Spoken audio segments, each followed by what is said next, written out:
Ladies and gentlemen, the secret word tonight is tree. T-R-E-E. Really? You bet your life.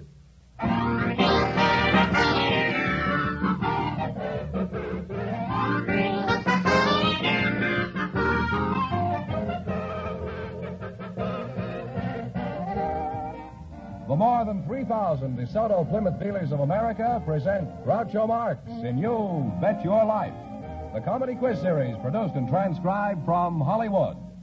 Have you seen? Did you ride? Did you drive a new DeSoto? Hurry up Do it now. at your dealers today.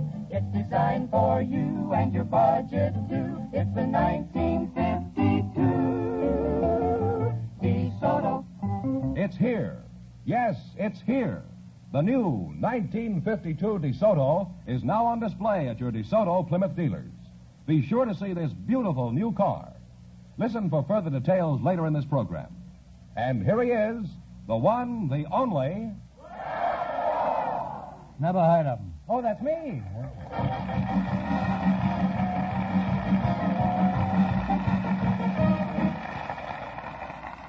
Well, here I am again with $1,000 for one of our couples. Mr. Fetterman, who's first to try for the $1,000? Well, we invited some architects to the program tonight. And just before we went on the air, our studio audience selected Mr. Walter Hagedorn. His partner is a young woman from our audience, Miss Sheila Crystal. And here they are. Folks, meet Groucho Marx.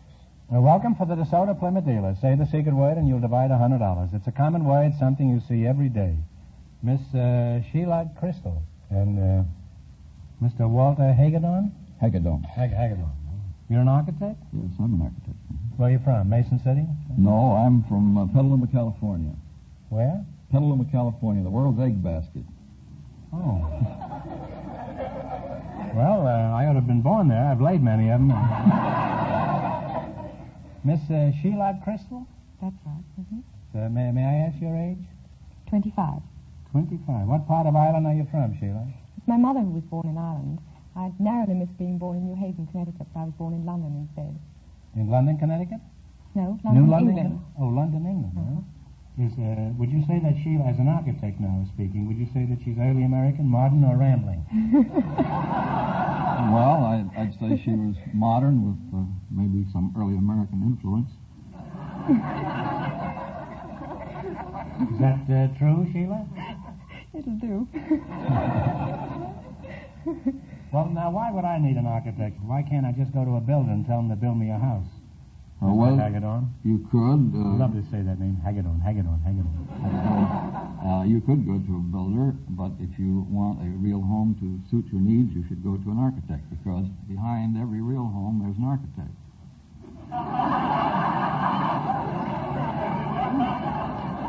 Times have certainly changed since I was a lad.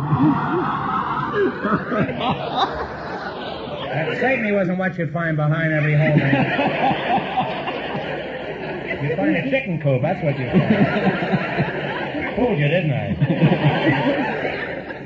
You ought to be ashamed of yourself, all of you. Now, well, Sheila, every girl has plans for a dream house. Would you give us some idea of what you'd like? Well, I think an early American salt box type of house. I lived in one in New Jersey, and you lived in a salt box? It's a salt box type of house. Oh. It's early American. Of course, it would have to have plenty of space behind it for kennels. Why, Sheila? I have a pair of Rhodesian Ridgebacks. Is that so? Well, if you keep your mouth shut, nobody will notice it.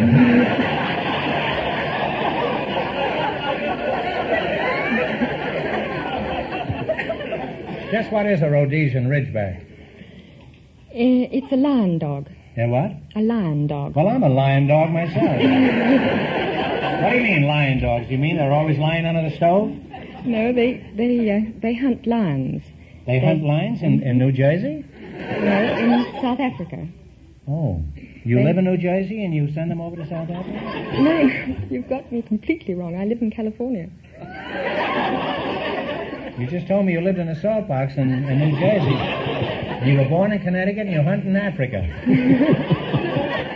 Kid, you certainly get around. Gets confusing, doesn't it? Oh, it's devastating. Would you mind amplifying this a little more? About the dogs? About anything. I don't care. My standards are low. I don't care what we discuss.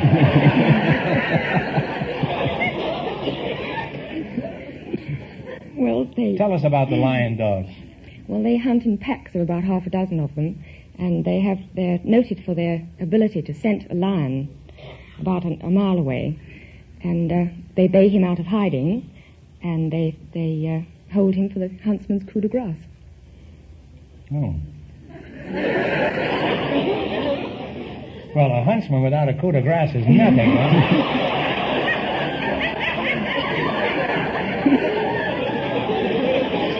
I don't see how they can get around without one. Do these dogs ever get into trouble? They have no lions to chase around here. Do they keep in practice by chasing the milkman or iceman? So far, they've been quite well behaved over here, but I can remember an instance in South Africa where Chaka, rather, was beyond the pale. Chaka, that's the name of the dog, yes. He was beyond the pale? What do you mean? He was thirsty and they... No, but he kept two honeymooners out of the hotel by barking when they tried to open the door, and they had to stay out till about 3 o'clock in the morning when I came to rescue them. Very funny.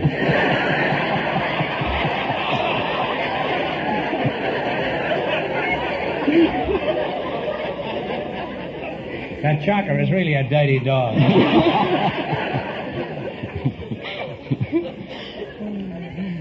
Well, this has been most interesting, and if I ever want to build a doghouse, I'll consult both of you.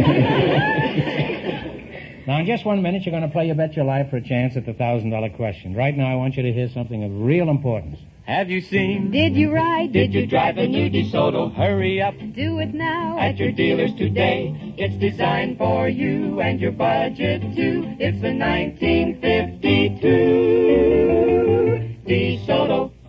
It's here. Yes, it's here. The 1952 DeSoto is now on display at your DeSoto Plymouth dealers. Across the nation this week, folks everywhere are getting their first ride in the beautiful new 1952 DeSoto. You'll be thrilled when you step through those big wide doors and see how roomy a car can be. Inside, you sit naturally. You relax in seats that are chair high. Yes, the 1952 DeSoto brings you a whole host of wonderful features. Features like Oriflow shock absorbers to help give you one of the smoothest rides you've ever known. Waterproof ignition to give you sure starts, even in the dampest weather. To protect your family in case of blowouts, famous safety rim wheels. The 1952 DeSoto is designed for you and your budget, too. See the new 1952 DeSoto. It's now on display at your DeSoto Plymouth dealers.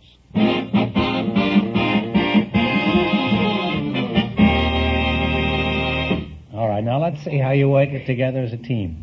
George, explain the rules. All right, you bet as much of your $20 as you want on each of 4 questions, and the couple that earns the most money gets a chance at the $1,000 DeSoto Plymouth question later in the show. Is that clear, Mr. Hagedorn? Here we go. Let's see how I can build you $20. You selected nursery rhymes. Here's your first question. How much are you going to bet? Let's say 18. 15, I think, would be Let's conservative. make it 18. No, let's make it 15. Oh, no, let's make it 18. Well, I think we'll make it 15. 15? 15. This is a woman's world we're living in, Mr. Hagedorn. So I find out. We don't want to put all of his eggs in one basket. Betting $15. Where did Peter keep his wife? Pumpkin. In a pumpkin. In a pumpkin, yes. In a pumpkin shell is right.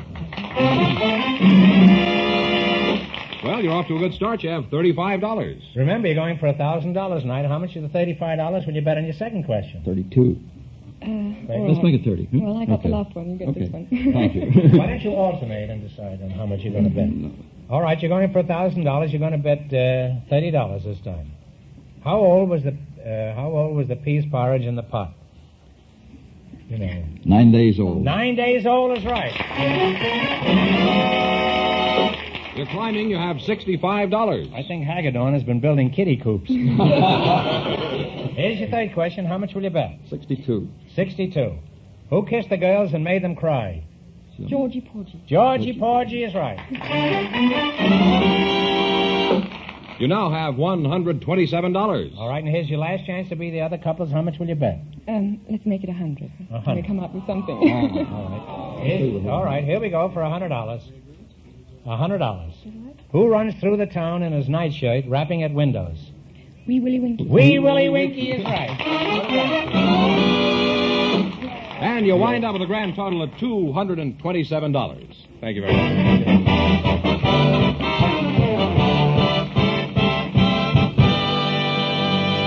Thanks and good luck from the DeSoto Plymouth dealers. We have a tailor and a housewife now, Groucho, and here they are, Mr. Richard R. McIntosh and Mrs. Catherine George. Meet Groucho Marx. Welcome to You Bet Your Life. Say the secret word and divide $100. It's a common word, something you see every day. Mrs. Catherine George, you're the housewife. Where are you from, Mrs. George? I'm from Macedonia, Greece. You're from Greece? Mm-hmm. Oh. George doesn't sound like a Greek name. Are you married to gorgeous George? Oh, no, Georgiopoulos. His name is Georgiopoulos, but I just dropped the Opoulos.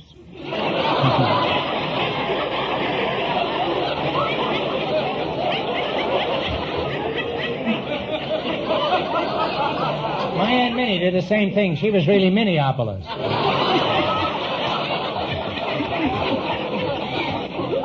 I had an Indian uncle named Indianapolis. Nothing. What sort of work does your husband do? A restaurant man, but of course he's retired now. He's retired? Mm-hmm. You have any children? Oh, yes. 5 children and 7 grandchildren. How did you meet your husband? Well, my husband was captain. I'll call you Sheila, huh? Call me anyway, anything you want. I'll call you Catherine. Isn't that right? Yes, Catherine, yes. Katerina. Mm-hmm. My husband was a captain of the Greek army. He passed by my hometown. You know, I come from a very small town in Macedonia. And he says the first minute he set eyes on me, he fell in love with me. Well, that's understandable. I can understand So, he proposed to me. The next day, he came back and he says, I want to marry you. Would you marry me? I said, so soon? I just met you. Well, he says, I'm an army man. I got to do things in a hurry. So, I said, well, can you give me a few minutes to think about it? And he says, well, you can think all you want. He didn't let me think, you know. He just kept talking about all the adventures we were going to have in the war. He was going to take me to war, mind you. And I was only 16 then. So the first day we were met, the second day we were engaged, and the third day we were married. And the fourth day, he took me to war. Really? And you know how, Mr. Marx? He put me in a trunk. Believe it or not. And he put the trunk in a big truck, you know, and up I went. In the boat, you know how they lifted with the winch? Yeah. There I went. There was a winch in the winch, huh? And the winch. Well, the winch in the winch. I don't know what. For 2 weeks. For 2 weeks. You were in the trunk? No. The first day I was in the trunk. It's a fine honeymoon, alone in the trunk. Honeymoon, that's right. You didn't know you were going to go through all this when he proposed to you, huh? Well, no. He didn't tell me that I was going to go in the trunk because if I had to do that again, I wouldn't do it now. Love or no love? Greek officer or not Greek officer? You're absolutely right. Now, but I was only 16. You're not much older now, Mrs. George. Oh, yeah. You look like about 19 now. Thank you. And very, very, very cute. Now, Thank you Mr. very Richard McIntosh, that's a Scotch name, isn't it? That's right. And you're Scotch, huh? That's right, too. Are you a quart or a fifth? Well, What part of Scotland are you from, Mac? Ogden, Utah.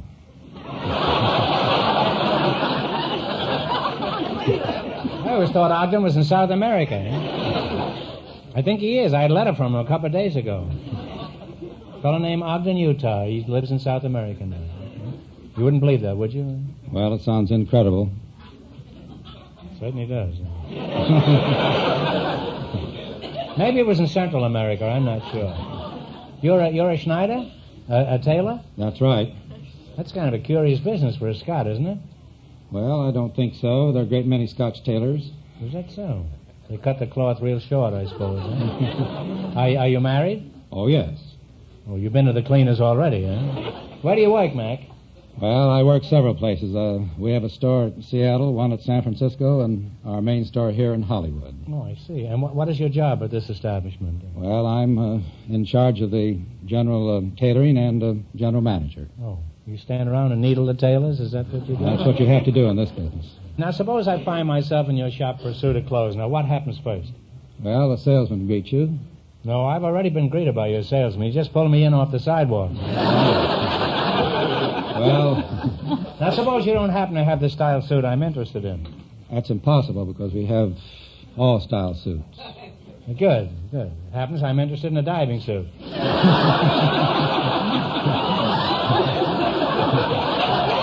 Well, you have me there. Because I go to many dives later in the evening. Well, you're an interesting couple, and my advice is if you want the very best in values, visit your DeSoto Plymouth dealer. There we go. Now, let's see how high you can. Now you're going to play You Bet Your Life for a chance. $1,000 question.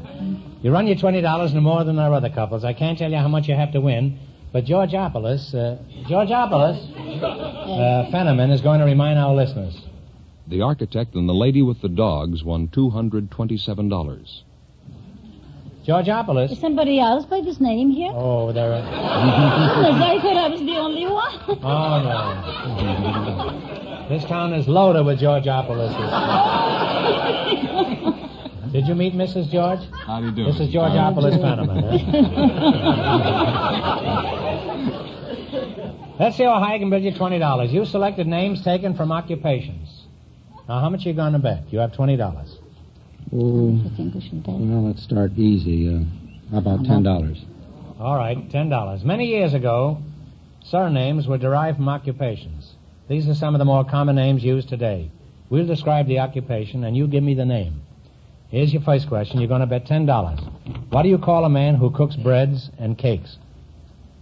There must be no question about that. A baker. A baker is right. You now have $30. Remember, you're going for $1,000 tonight. How much of the $30 will you bet on your second question? 20. $20.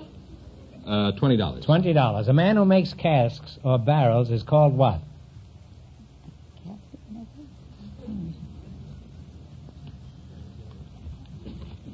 What'd you say, barrel? Barrels or casks? Wine casks? I'm sorry, your time is up, kids. The answer is Cooper. All right, now here's your third question. Drop down to $10. You have $10. How much of the 10 are you going to bet? Well, let's go a little higher now. That's $8. $8. What do you call a man who makes beer? A brewer. A brewer is right. Well, now you have $18. Now you're climbing again. Here's your last chance to beat the other couples. How much of the 18 will you bet? Let's bet 16. How about 16, so we still have... 16, so we'll have 2 left. 2 if we... Well, we have more. We're not going to lose. All right, 16 it is. All right, what do you call a builder of wooden structures? Carpenter. Carpenter. A carpenter is right, huh? And you wind up with $34.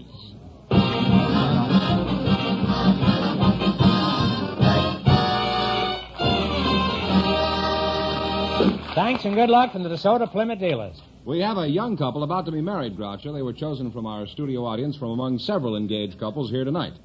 Miss Jackie Lervold, Mr. Peter Hamburger. Come in here and meet Groucho Marx. Welcome, youngsters, for the DeSoto Plymouth dealers. Say the secret word and win $100. It's a common word, something you see every day. Let's see now. Jackie Lervold, is that right? Lervold, yes. Lervold. How old are you, Jackie? 18. 18, huh? You're pretty young to be 18, aren't you? And Peter Hamburger. What is your age? I'm 21. 21. Well, it's the oldest hamburger I've ever seen. Although I've been to many drive-ins where they were around 19. Where are you from, Pete? I'm from Amsterdam, Holland. Oh, you're from Holland? Mm-hmm, yes. Oh, I didn't know they had hamburgers in Holland. And Jackie, what is your hometown? Everett, Washington. It's just north of Seattle. Oh, are you married? No, not yet, but I plan to be. You're going to be? Well, congratulations. Are you married, Pete? No. I know you haven't had much time to form a definite opinion, Jackie, but what do you think of this young man? He is my fiancé. I'm going to marry him. Oh, really? Well, this is the shortest romance I've ever heard of. Well, in that case, you have my permission to get married. Congratulations to both of you. Have you got a job, Pete? Yes. What do you do? I'm assistant manager at the Lower State Theater downtown. Assistant manager at Low State Theater? And Jackie, are you working? Yes, I'm an usher at the Low State Theater. Oh, well, how did you two get together? You must see a lot of movies, don't you, Jackie? Do you have any preference? What kind do you like best?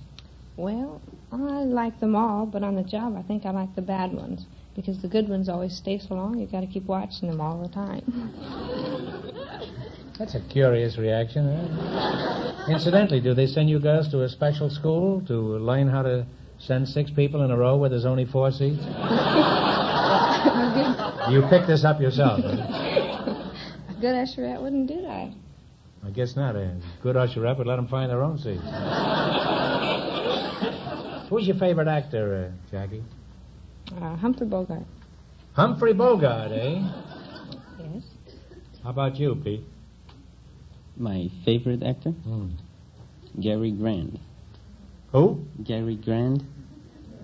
You mean Cary Cooper, don't you? Gary Grant. I can't even say it myself. Do you know what you're up against getting married in times like these, Pete? Yeah, I believe I do. Then why aren't you beating it for Amsterdam? Jackie, is Pete jealous? For example, would he mind if I kissed you? Just a little peck, you know. Sort of a Gregory peck. I don't know. You'd ask him. Pete, can I kiss your girlfriend? I'd rather you wouldn't. What about just a small kiss for a buck? $5? No. $10? $10, Pete?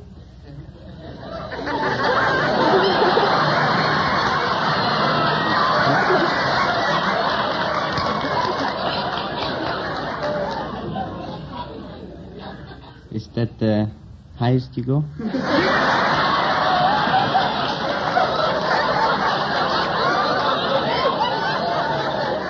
That's as high as I'll go, and that's as low as I'll go, eh? Well, you're a charming couple, and I know you'll have a long and happy life together in the lobby of Low State. Now you're going to play your bet your life. Beat our other couples, you'll get a chance at the $1,000 question. I can't tell you how much you have to win, but Georgopoulos is going to remind our listeners. The architect and the lady with the dogs are leading with $227. Here we go. Let's see how high I can build you $20. You selected Latin songs as your category. Here's your first question. How much will you bet? Really? $10. All right. Let's see if you can give me the name of this Latin song. Okay, Jerry.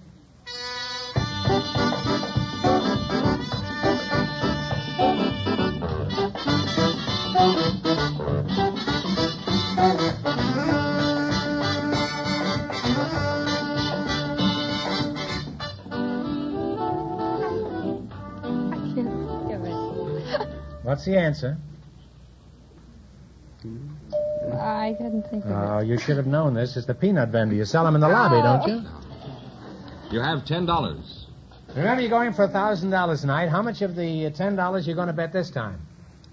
$5. $5. Give me the title of this song. Play, Jerry.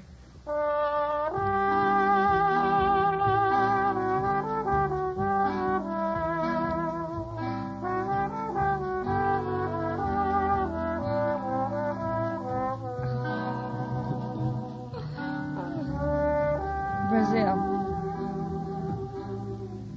I'm sorry, it's Perfidia. All right, well, that's a shame. You have $5 now. $5. This won't do. You can't get married on $5. Here's your third question. Now, how much are you going to bet of the 5? $250. Okay. $250. $250. All right. What is the name of this Latin song?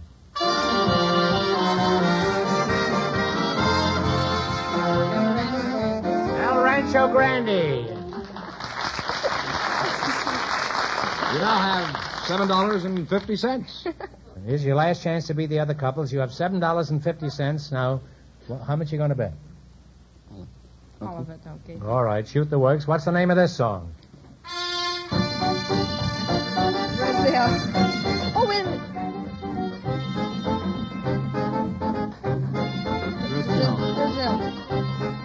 Brazil. Brazil is right.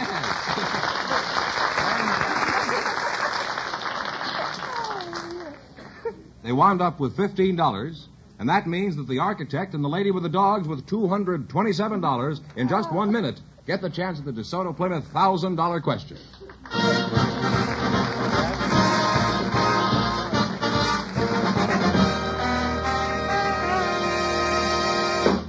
Every day in every state in the Union, thousands upon thousands of motorists take their cars for service where they see the famous sign of better service, the friendly sign of a DeSoto Plymouth dealer.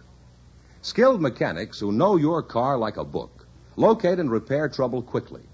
They're aided, of course, by the most modern tools and equipment. Equipment that assures you of a faster job, a better job, a job that saves you money. These DeSoto Plymouth mechanics have been trained in factory methods. This training, plus their years of actual on-the-job experience, assures you of trouble-free driving for miles and miles and miles. So, for a fair and square deal every time, look for the familiar sign of a DeSoto Plymouth dealer. And be sure of a top service job at a price that's fair. Every day, everywhere, thousands upon thousands of motorists take their cars for service to DeSoto Plymouth dealers.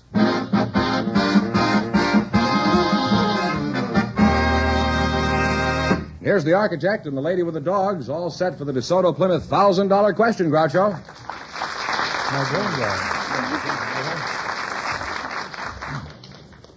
Now, you can buy a couple of extra line dogs, if you win this.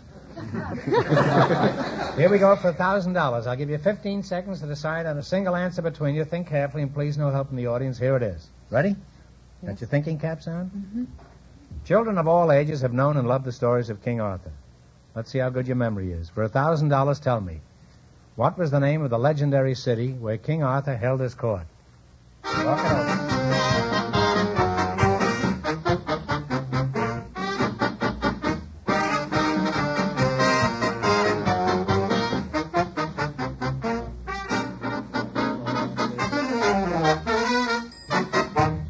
All right, what's the answer you two have decided upon? If you don't know, take a stab. I'm sorry. No. It's Camelot. Camelot. All I could think of was Mort Arthur. So that means the big question next week will be worth $1,500. Well, you lost the big money, but they won how much? $227 in the quiz. $227. That's not too bad for an evening's work. Congratulations and thanks to both of you and to all of our contestants on the show tonight. Thank you. Thank you.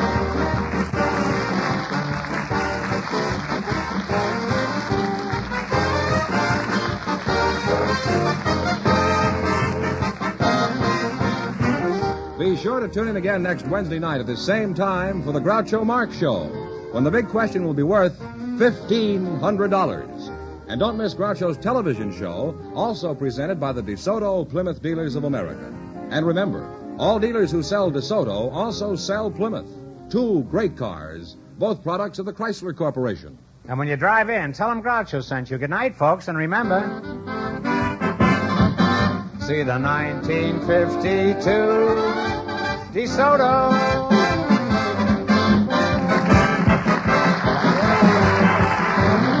Folks, here's a reminder from the National Safety Council. A minute for safety beats a month for repairs. You Bet Your Life, transcribed from Hollywood, is produced by John Goodell, directed by Robert Dwan and Bernie Smith, music by Jerry Fielding. This is George Fenneman signing off for the more than 3,000 DeSoto Plymouth dealers from coast to coast.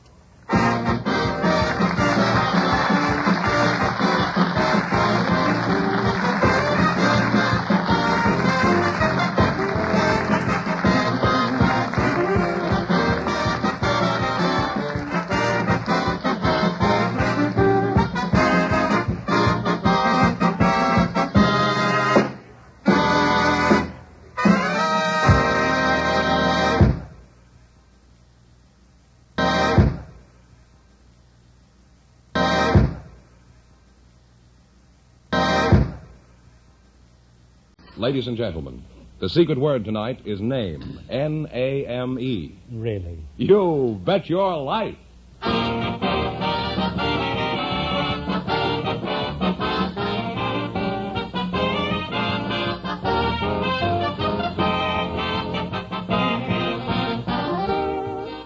The more than 3,000 DeSoto Plymouth dealers of America present Groucho Marx in You Bet Your Life, the comedy quiz series produced and transcribed from Hollywood.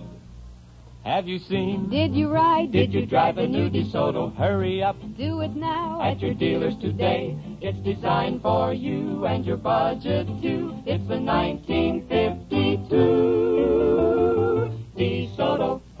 It's here. Yes, it's here. The new 1952 DeSoto is now on display at your DeSoto Plymouth dealers.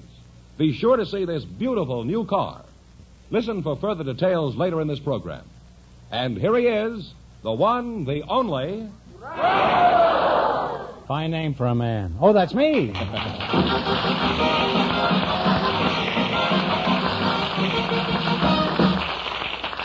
Well, here I am again with $1,500 for one of our couples. George Fenneman, that's you? Yes, sir. Who's first to try for all that money? Well, we invited some elevator operators to the program tonight, and just before we went on the air, our studio audience selected Miss Lynn Maidman. Her partner is from the United States Air Force, Major Marion Watt. And here they are. Ladies, meet Groucho Marx. Welcome, welcome. Welcome for the DeSoto Plymouth dealer. Say the secret word and divide $100. It's a common word, something you always have with you. Miss Lynn Maidman, huh? You're an elevator operator? Mm-hmm. Is that right? Yeah. How old are you? I'm 19. 19, Mm-hmm. huh? Where are you from, Lynn? I'm from L.A., here in L.A. Are you married? No, I'm single. What's that? I'm single. You're a cigar? I'm single. I don't hear very well. You'll have to talk real loud, huh? Major Marion Watt, huh? Let's see, your last name is Watt? Yes. I bet you expect me to kid you about your name being Well, Watt. everybody does. Not me. I'm too old for that sort of thing. Now, what's your last name, Major? What? I said, what's your last name, Major? My last name is what? What? What?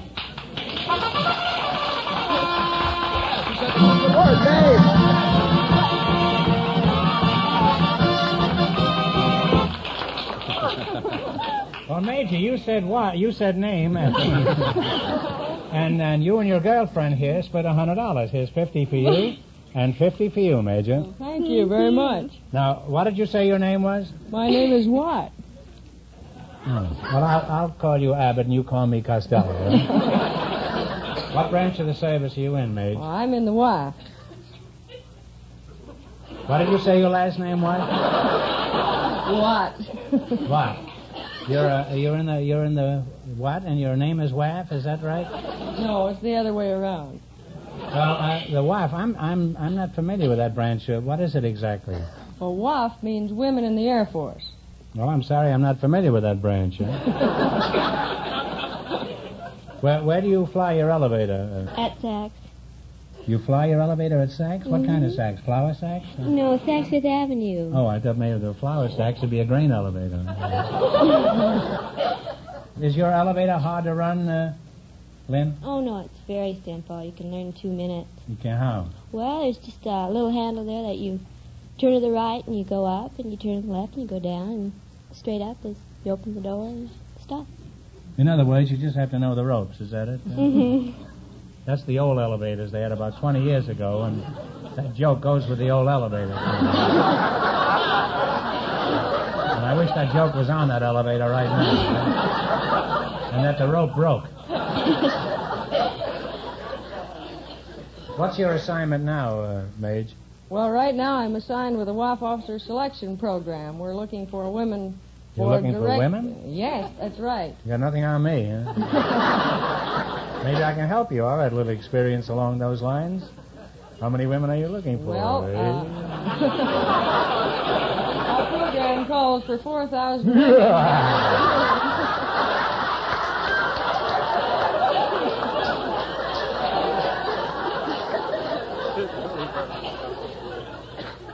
What qualifications are necessary for candidates?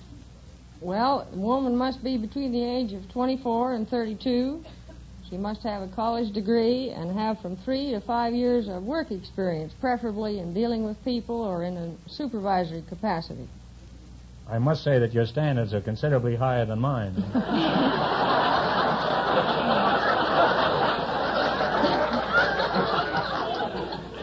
Well, it's been very nice having you both here tonight. And, Major, I hope you have lots of luck with girls like Lynn here. And I hope I do, too. Now, in just 1 minute, you're going to play You Bet Your Life for a chance at the $1,500 question. But right now, I want you to listen to this. Have you seen? Did you ride? Did you drive the new DeSoto? Hurry up. Do it now At your dealers today. Yes, it's here. The new 1952 DeSoto at your DeSoto Plymouth dealers. It's a big, beautiful, comfortable car, designed for you and your budget, too. The 1952 DeSoto brings you a host of great features, like Oriflow shock absorbers that help make even the roughest road feel like a boulevard. Waterproof ignition for fast, sure starting in even the wettest weather. And DeSoto's famous safety rim wheels to protect your family in case of blowouts. Yes, the 1952 DeSoto is the car designed for you and your budget, too. See it. Ride in it. Drive the new DeSoto.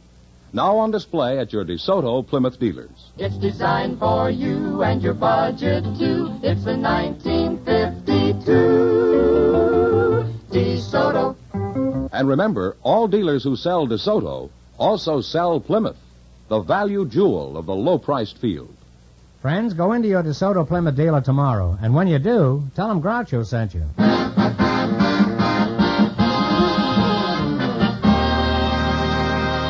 All right, now let's see how you work together as a team. George, would you mind explaining the rules? Certainly. You bet as much of your $20 as you want on each of 4 questions, and the couple that earns the most money gets a chance at the $1,500 DeSoto Plymouth question later in the show. Here we go. Let's see how high you can build your $20. You selected famous Canadian cities and provinces. Here's your first question. How much of the $20 will you bet? You want to bet all of it, or let's bet all of it? You going to bet the whole $20? That's right. You realize if you lose the 20, I'm not trying to persuade you one way or the other that you Should we won't make have... it 19? All right, we'll make it 19. In what Canadian province is the city of Montreal? It's in the province of Quebec. Off to a great start. You have $39. Remember, you're going for $1,500 tonight. Now, how much of the $39 will you bet on your second question? Can we bet all of it? All of it? All of it. Talk right up, you know. We'll bet all of it. There are dozens of people listening to this show all over America. In what Canadian province is the city of Winnipeg? It's in Manitoba. Manitoba is right. Really on your way? You have $78. Here's your third question. How much of the 78 are you going to try? We'll shoot the works. Shoot the works, huh? Right. In what Canadian province is the city of Toronto? It's in the province of Ontario. Ontario is right. You now have $156. How much are you going to bet? We'll bet all of it. $156? Right. You'll either have nothing or you'll have dry and Swansea, Oxen, Folksy.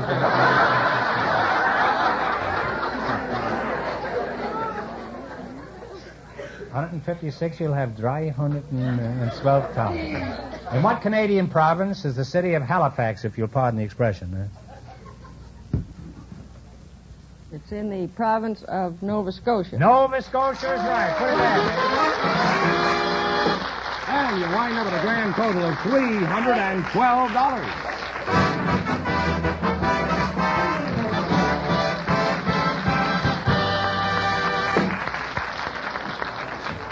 Thanks and good luck from the DeSoto Plymouth dealers.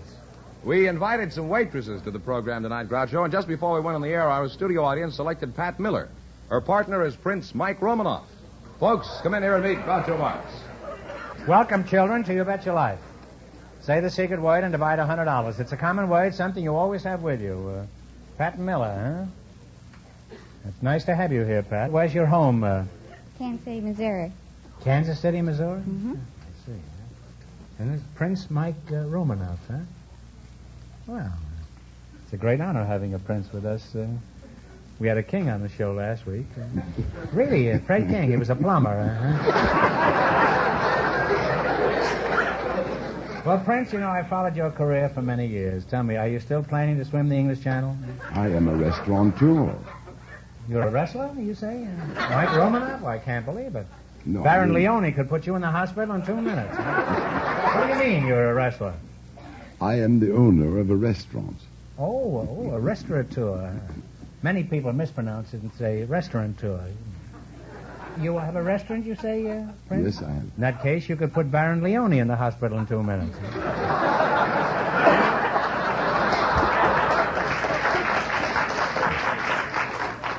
Prince, let's find out something about you. Where were you born? Well, there's been a lot of question about that. Are you really a prince? Well, there's been a lot of question about that, too. He does pretty well, even without a lawyer, doesn't he? Have you ever met a real-life prince, No. Pat? No. We used to have a great dame named Prince, but you're a Russian, aren't you? No, that, too, has been questioned.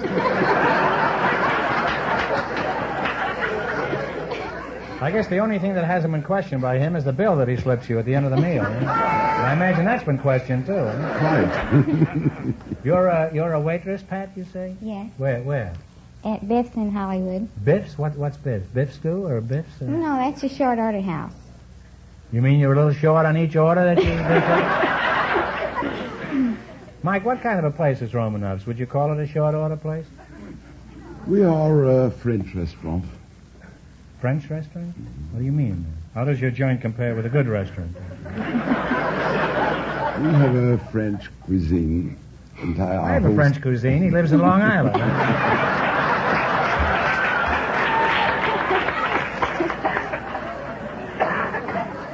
What's the average check at your place, Pat? About 70 cents. And what's the most expensive dish you serve? Steak and eggs, $1.65. $1.65? How do you feel about these prices at Biff's, Prince? I don't. What is your average check at Romanov? Oh, I should say about $12 a couple. You can eat there for $12, 2 people? That's without food, isn't it?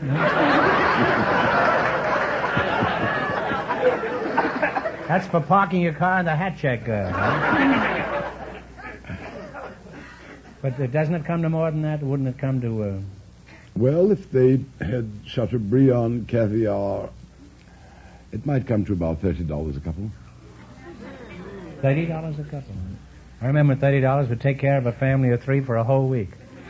And you say it takes care of 3 people for only 1 meal, Mike? 2 people, 2. No, 3 people. I was including you, Mike.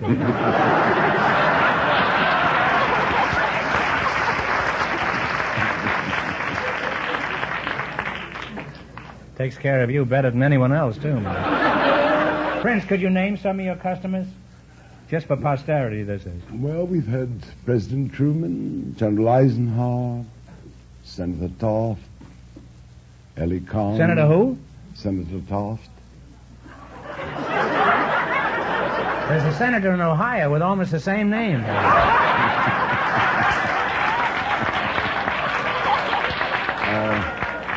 We've had... I think his name is Hartley, huh? Do you have any food at your place that might be called inexpensive, Prince? Well, we have one sort of specialty called steak Romanov.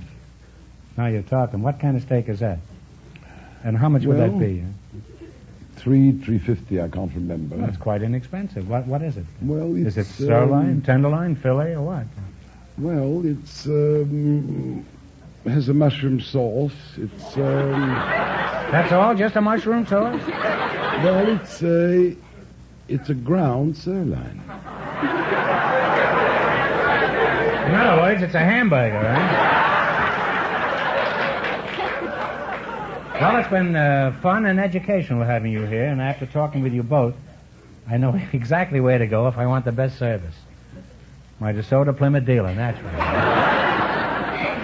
Now you're going to play You Bet Your Life. You beat our other couples, and you'll get a chance at the $1,500 question, which I imagine he needs desperately. I can't tell you how much you have to win, but George Fenneman is going to remind our listeners.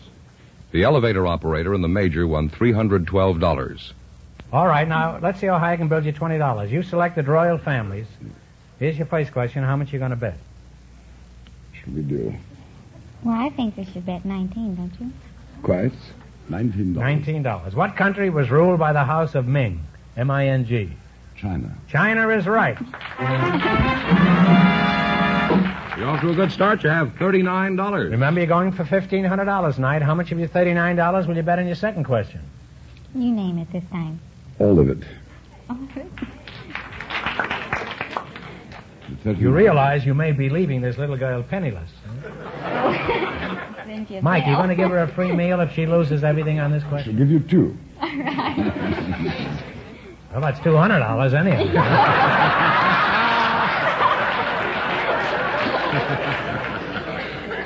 All right, what country was ruled by the House of Tudor? T-U-D-O-R. England. England is right. You're really climbing. You have $78. How much you going to bet? 75. 78. $78? Yes. Oh, you are a gambler. Is that all with you? All right, I'll gamble. He said name. Yeah, somebody said you Pass name down it. the bet. Huh? Bring it on.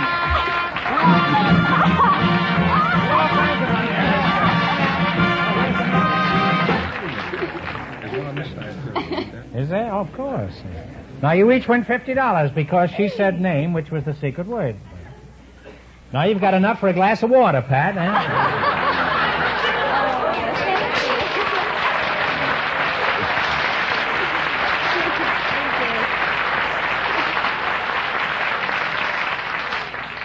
Here's your third question. How much you going to bet? Have 78. Have $78. All the 78, is that right? That's right. All or nothing. Okay.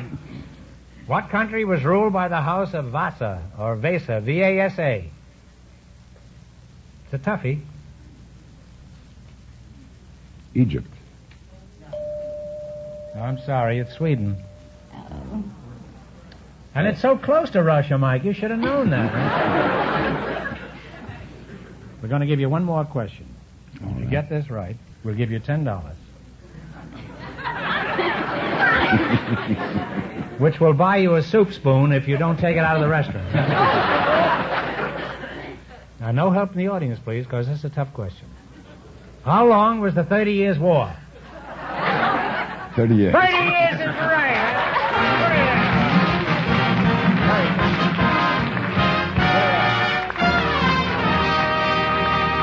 Thanks and good luck from the DeSoto Plymouth dealers. Gosh, I'm jolly tonight.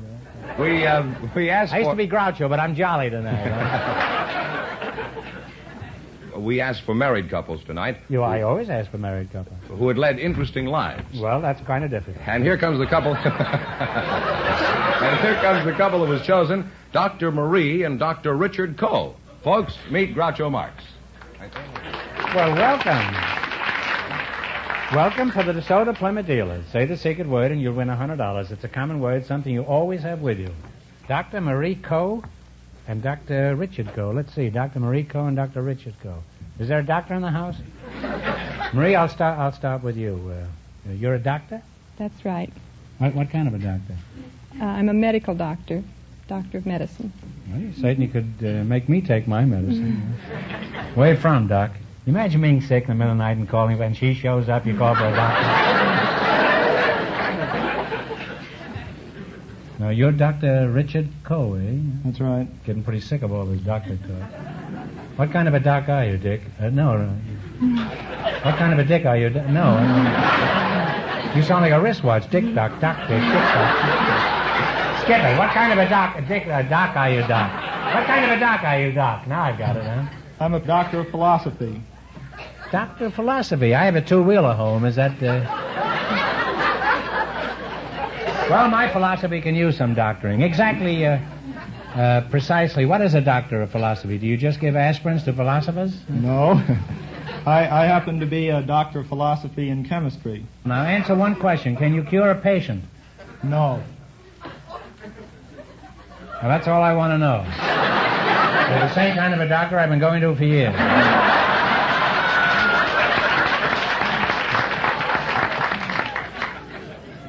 I'll just call you Dick, eh, Doc? Fine. How long you been married, Marie? That's your Marie, aren't you? That's right. 5.5 years. Well, and, Doc, were you studying chemistry while Marie was learning to be a pill roller? No, I was working and taking care of the children. You say you were taking care of the children? That's right. What children? Our children. Is this true, Marie? That's right. This comes as quite a blow to me. You mean in addition to your studies, you took time out to be a mother? That's right. How many times? 3 times.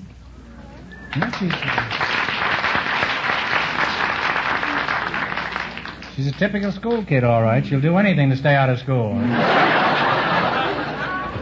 Marie, I'm only kidding. I think it's wonderful that you could study medicine and have a normal, full family life, too. Congratulations.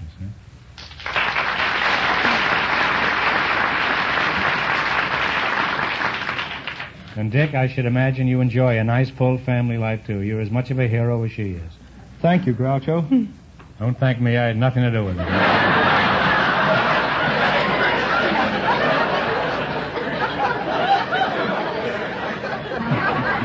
What sort of work do you do, Dick Doc? I work for the Shell Oil Company, and I direct chemical experiments. Like what? What are you looking for?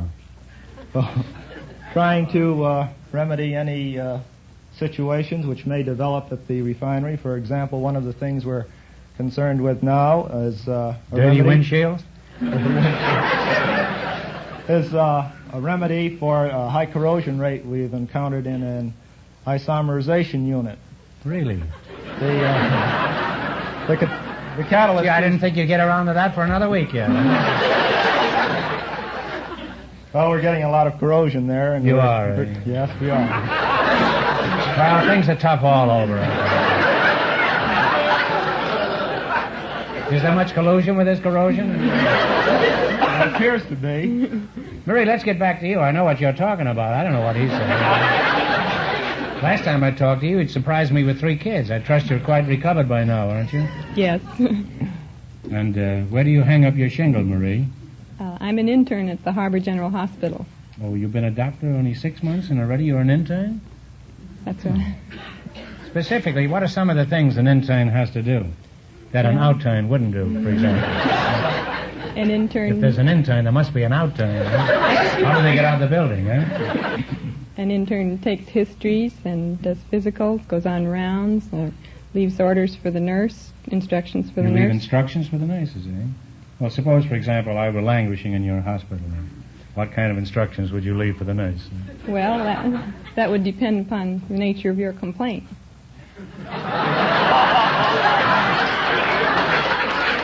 Well, I only have one complaint. The nurses continue to run out of my room. Now you're going to play You Bet Your Life. You beat our other couples, you'll get a chance at the $1,500 question. I can't tell you how much you have to win, but Mr. Fenneman, sometimes known as George, is going to remind our listeners. The elevator operator and the major still lead with $312. Let's see how high you can build your $20. You selected cabinet members. You have $20. How much are you going to bet on your first try? 20? 18. $18. What cabinet member is in charge of the... Gee, I hate to say this. The collecting of the income tax returns. The mere mention of that revolts me, huh? It's under the Department of the Treasury. The Secretary of the Treasury. Well, that's close enough. Well, you're on your way. You have $38. Remember, you're going for $1,500 tonight. How much are they getting? $38. Will you bet on your second question? I'll bet on it. All right. You're mighty lucky to get a charmer like that, Dick Duck. What cabinet member is in charge of the Federal Bureau of Investigation? Oh, my, you're most smart, huh? You now have climbed to $76. I'd hate to be married to a woman who was that pretty and that bright. Bet all of it. The spirit of 76, huh? You're going to bet $76. What cabinet member is in charge of the conservation and use of the land? Secretary of the Interior. Talk it over now. What cabinet member is in charge of the conservation and use of the land? Secretary of the Agriculture. So you just got under the wire in time that time, Marie. You now have $152. All right, here's your last chance to beat the other couples. How much of the 52. 52 are you going to bet? All of it? All of it. What cabinet member is in charge of the development of the natural resources of the United States? Secretary of the Interior. The Secretary of the Interior. A big kick. And you wind up with $304, and that means the major and the elevator operator with $312 in just 1 minute. Get the chance of the DeSoto Plymouth $1,500 question.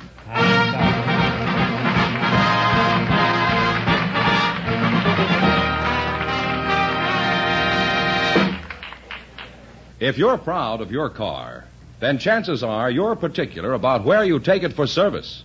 And that's why more and more car owners every day drive in where they see the familiar sign of a DeSoto Plymouth dealer. That's right, Fenneman, because a DeSoto Plymouth dealer is just as particular about your car as you are yourself. Yes, Groucho, his men are master technicians with years of experience. They're trained in factory methods to treat your car with the same watchful care a mother gives a baby. You should see those men try to bite the DeSoto.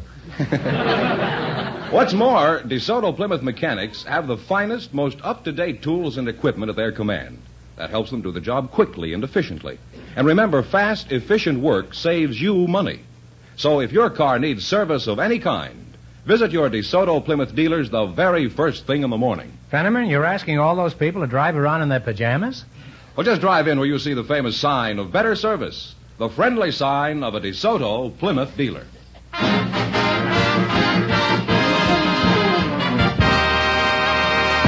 And here's the major and the elevator operator, the winning couple, all ready for the DeSoto Plymouth $1,500 question, Groucho. Here we go for $1,500. I'll give you 15 seconds to decide on a single answer between you. Think carefully, and please no help from the audience. Here it is. The Uncle Remus stories have provided pleasure for millions of youngsters of all ages. For $1,500, tell me the name of the journalist and storyteller who created the Uncle Remus stories. Talk it over.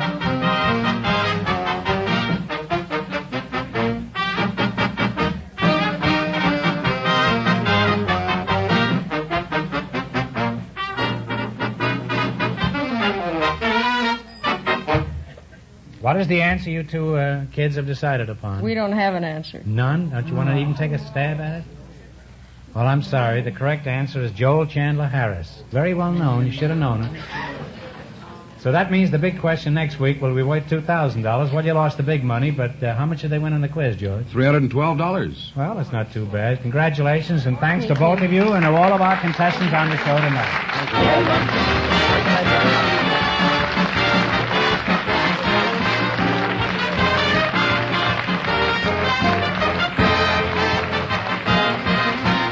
Be sure to tune in again next Wednesday night at the same time for the Groucho Marx Show, when the big question will be worth $2,000. And don't miss Groucho's television show, also presented by the DeSoto Plymouth Dealers of America. And remember, all dealers who sell DeSoto also sell Plymouth. Two great cars, both products of the Chrysler Corporation. And when you drive in, tell them Groucho sent you. Good night, folks, and remember... See the 1952 DeSoto.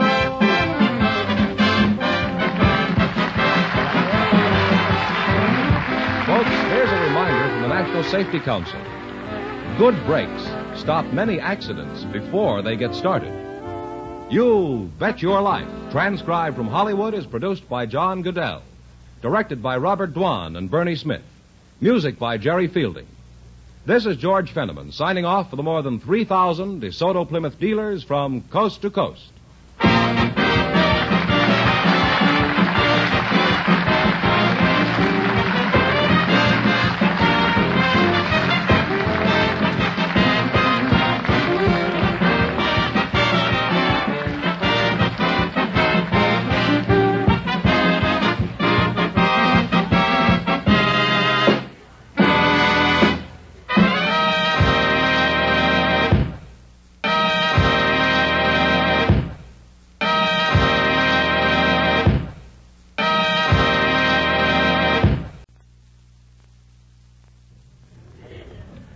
Ladies and gentlemen, the secret word tonight is door.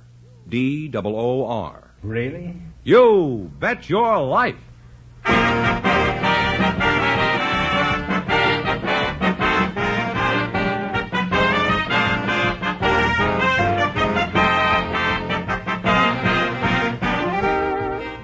The more than 3,000 DeSoto Plymouth dealers of America present Groucho Marx in You Bet Your Life, the comedy quiz series produced and transcribed from Hollywood. And here he is, the one, the only... Groucho! Oh, shucks, that's me.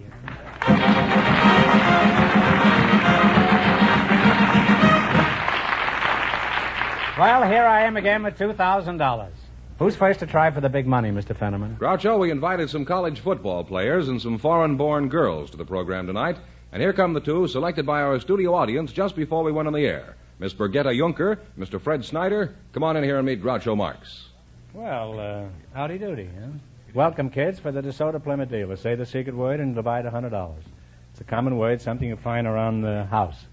Miss Birgitta Juncker, is that right? That's right. Juncker or Junker? What kind of a name is that? That's a Danish name. Oh, Danish pastry, eh? I'll just call you Cookie, eh? Okay. How long have you been in the United States? Almost a year now. And how old are you? I'm 20. Do you have a job? No, I'm here as a visitor. Oh. Well, that's a nice work if you can get it.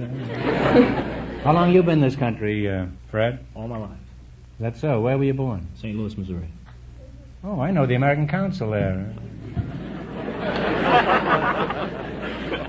How old are you, Fred? 21. 21, eh? And you're 20, eh? That's right. Say, you might be able to do a little business here. Eh? You play football? That's right. Football. Feetball or Football. Oh, football. The singular. Well, it is... The way some of them play, it is pretty singular. Where do you play? Loyola University. Loyola? Yes. Oh, are you in the Big Ten? No. Not Big Six? No. Big Three? What's the Big Three? Britain, France, and the United States. Thought you had me, eh? I pulled a quarterback sneak on you. And a sneakier quarterback you'll go a long way to find. Well, if you aren't in the Big Three, what league are you in? Oh, well, we're not in any league. We make up our own schedule. We play the different teams around the country. Oh, like Russia, huh? You ad-lib the schedule, huh? That's it. What position do you play on the team other than horizontal? Offensive right end. Why do you play that position? Well, mainly because of my height and my weight. If I weighed a little more, I might play farther in the line, but... Is father in the line, too? Yes. Well, you wouldn't want to injure him, I don't think. Isn't he pretty old for football? No, when I was... How did he get on the team? He played basketball. Now, wait a minute. Half the team is playing basketball and half is playing football? I never heard of anything like that. And no wonder you don't have a regular schedule. They gets all confused. They don't know who they're playing. Well, how is your father? Has he been hurt at all? No, Dad's fine. He's okay. Give him my love, will you? I will. And give her my love when next time you talk to her. Okay. Well, now, are you considered to be a pretty good player? Well, I guess pretty fair. I played first string now for 3 years. Now he's playing with a string. I should have said varsity. This kid has really lost his buttons, huh? Do you play football in Denmark? Oh, no, that's to you. Do you play football No, we play soccer. You play soccer? Yeah. I haven't played for soccer many a time.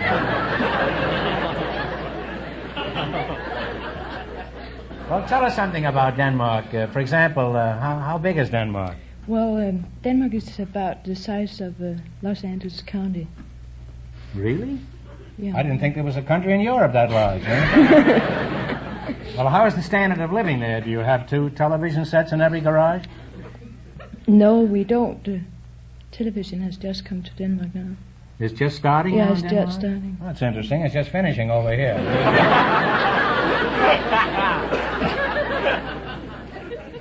If you don't have television, Birgitte, is that... Birgitte. Bikita, huh? Yeah. Oh, you're Mexican, huh?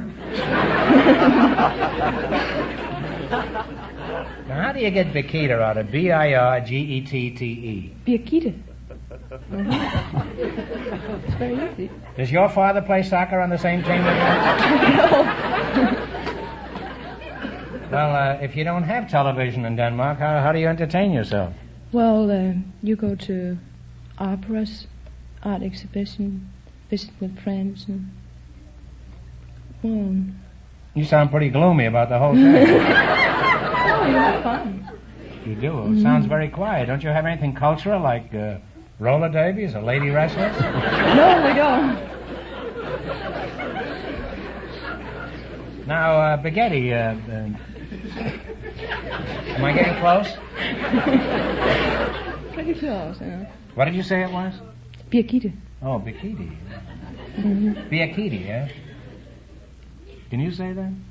Is it Birgitta? Yeah. Birgitta. Mm-hmm. Pretty good. Yes, it's very good. Don't forget, you're a comparatively young man, Fred. I've always heard about the melancholy Dane, Birgitta. Is that true? Are Danes really sad and mournful? No, I don't think they are, really. Well, you haven't smiled much here tonight, Birgitta. Oh. Let's see a big smile. No, I can't right now. No? No. Would you say Danes have a good sense of humor? Yes, certainly. I would, do think they Could do. you give us a sample of a Danish joke? Just any old joke. I'd like to see how Danish jokes compare with ours. Can Let me see. Can you think of one? Yeah, there's one about the husband and the wife. I'll say there is.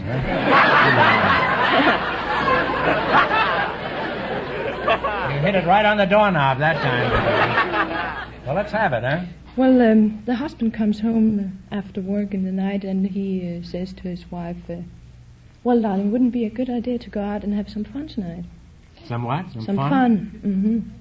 And the wife says, well, that's a swell idea, but remember to leave the lights on if you come home first.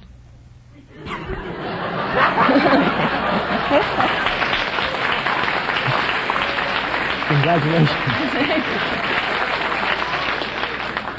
That's the kind of jokes they tell in Denmark, Yeah. huh? Well, I guess it's true what I've always heard. I guess something is rotten in Denmark. They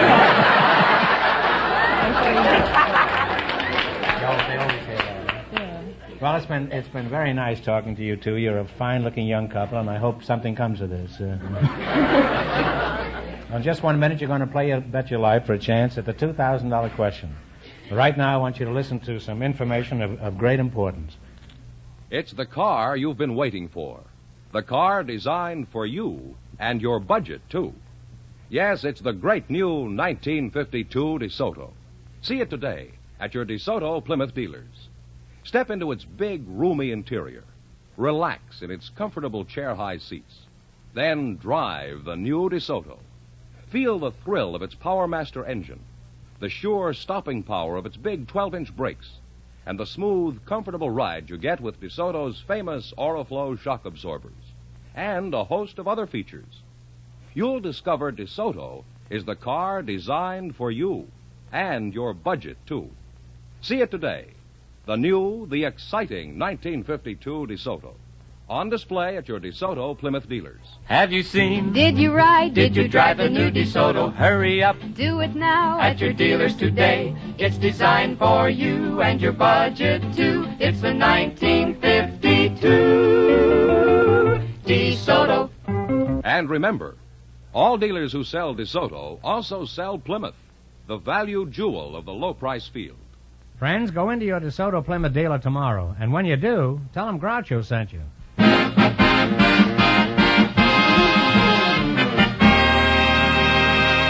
All right, now let's see how you work together as a team. George, explain the rules. All right. You bet as much of your $20 as you want on each of 4 questions. And the couple that earns the most money gets a chance at the $2,000 DeSoto Plymouth question later in the show. Here we go. Let's see how high I can build you $20. You selected locations of colleges. Now, here's your first question. How much will you bet? Well, we can't bet 80. We've only got 18. 20. Oh, 18. Okay, 18. What college is at Durham, North Carolina? Duke. Well, you're on your way. You have $38. You got remember, you're going for $2,000 tonight. Now, how much of the $38 will you bet on your second question? 30. 30, okay. Pagetti, talk up. Yeah, I know how to make her laugh. Just mispronounce her name. I know it's Bagita.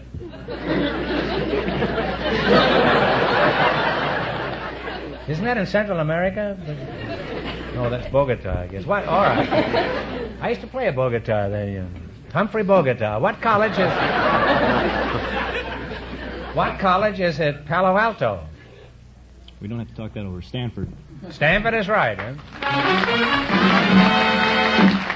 You've now climbed to $68. You have $68. Now, how much are you going to bet of the 68?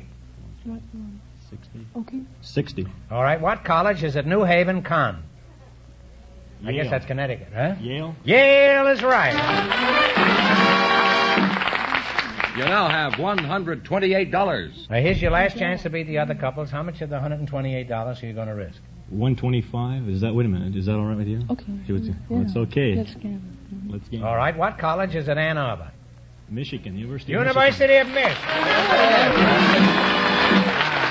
Smiling, huh? And you wind up with with 200. Steady that, Fenneman, steady that. And you wind up with $253. Well,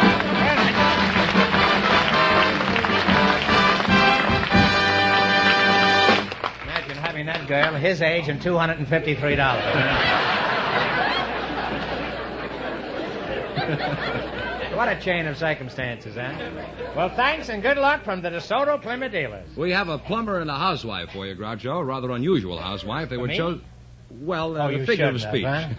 They were chosen from our audience just before we went on the air, and here they are. Mrs. Babette Millicent Edwards, Mr. Frank Moore. Meet Groucho Marx.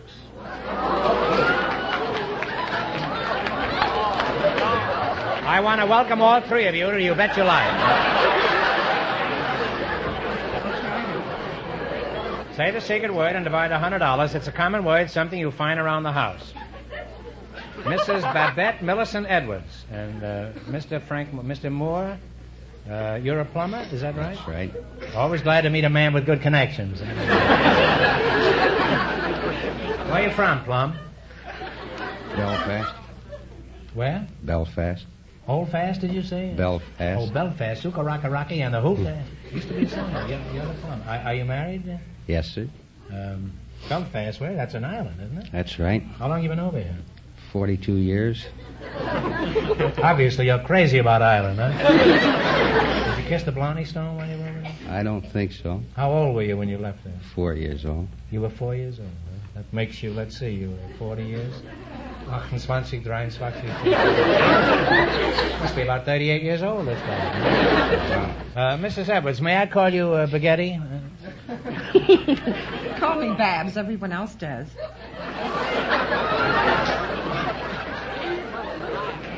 I'll call you Tiny, eh? I'll call you Babs. If everybody calls you Babs, I'm no fool. I'll call you Babs, too. Where you from, Babs? Hocus, New Jersey. Now, look, I crack the jokes around here. Well, that's where I'm Cut the from. nonsense. Where are you from, huh? Hocus, New Jersey. You just made it up, Babs. There is no place. No, there is. It's right a stone's throw from the George Washington Bridge in New Jersey. It is. How are the Stones around there? They're pretty good? I used to know them very well. Mr. and Mrs. George Stone, huh? How long have you been married, Babette? 19 years. Oh, it's a long time. You're telling me.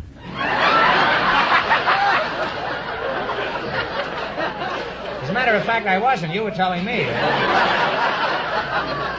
going to be technical about it.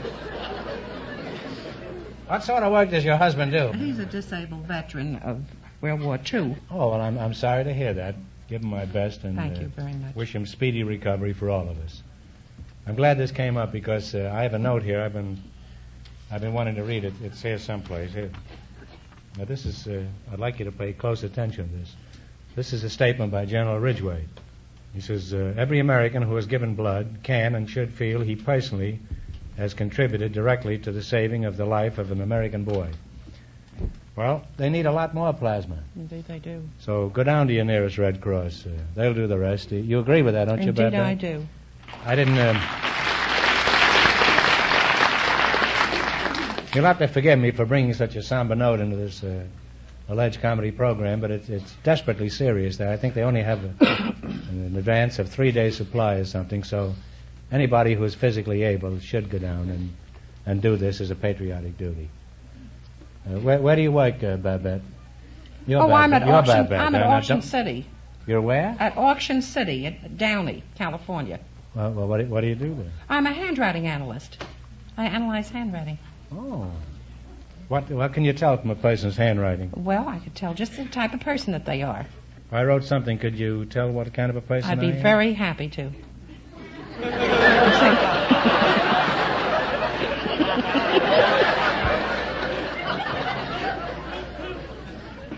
You could tell what kind of a person I am? I can. Are you sure? Oh, yes. The way you cross your T's and the way you dot your I's is all an indication of your character, your personality, if you have any, shows up in your handwriting. Let's eliminate the gratuitous insults, huh? Well, you make a very interesting couple, huh? Now, you're going to play You Bet Your Life. You beat our other couples, and you'll get a chance at the $2,000 question. I can't tell you how much you have to win, but Mr. Fenneman, otherwise known as George, is going to remind our listeners. The Danish girl and the football player won $253. Here we go. Let's see how high I can build you $20. You selected spirituals as your category. Is that right? Yes. Here's your first question. How much Joshua fit the battle of Jericho? Jericho, Jericho, Joshua fit the battle. And the knee bone keeps the head bone. Here's your first question. How much did you bet? $19. $19. Is that all right with you? Yes. The bet? Jerry Fielding and his orchestra will play this spiritual, and you give me the title. Okay, Jerry.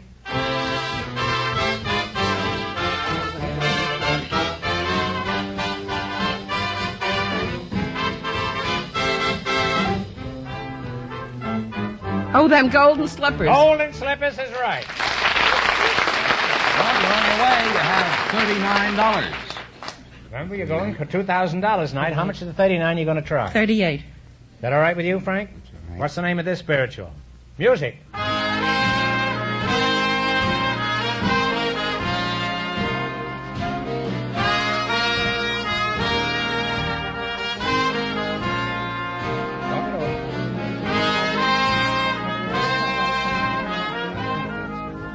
What is it? What do you decide on? Nobody knows the trouble I've seen. No, the trouble no, I've been. I'm sorry. Sometimes I feel like a motherless child.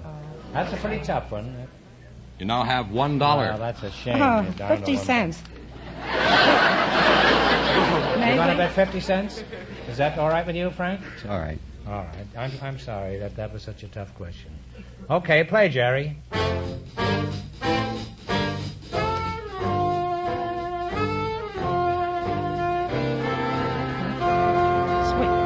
Sweet Chariot. Swing low, sweet chariot is right. Well, you now have $1.50. Now, how much you going to bet now?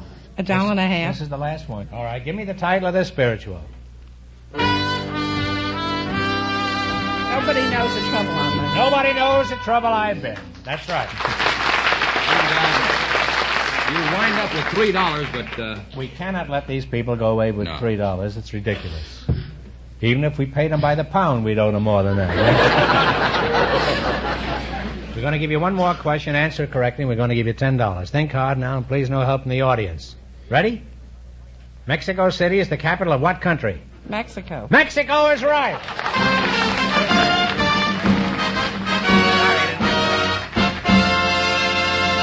Thanks and good luck from the DeSoto Plymouth dealers.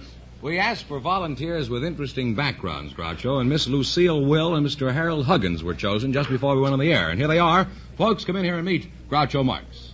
Welcome for the DeSoto Plymouth dealers. Say the secret word and win $100. It's a common word, something you find around the house. Miss Lucille Will and Mr. Harold Huggins. Are you married, Mr. I'm Huggins? a widower. You're a very handsome fellow, Mr. Huggins. Would you mind telling us your age? I've just passed 60. Really? 60? Remember the speed limit in California is 55. So don't go over 80. Well, you don't look like 60. You look like about 46, 47. Very healthy-looking fellow. Mrs. Will, may I call you Lucille? Oh, surely, but it's Miss Will. Oh, I'm sorry. You're sorry.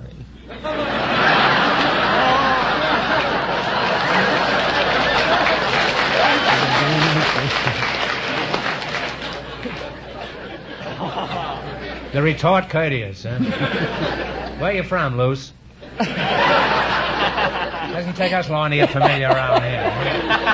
Wessington Springs, South Dakota. You're from what was the name of the place? Wessington Springs. Wessington Springs. You should have been here a minute ago. We had a plumber here. What kind of oh, yes, Pierre is in South Dakota, isn't it? Surely it's the capital. Didn't Coolidge spend a vacation in South Dakota? No. Well, that was our next city, Rapid City. Yeah. Well, if Coolidge was there, it wasn't very rapid, huh? He didn't choose to run, is that... He did. He ran, didn't he? Did he? He ran around the White House every morning. Well, enough of Coolidge, huh? Where were we? We were in South Dakota. Yes. Do you work, Lucille? Yes, I'm a teacher. No, I don't mean do you work, Lucille. I mean do you work? Yes.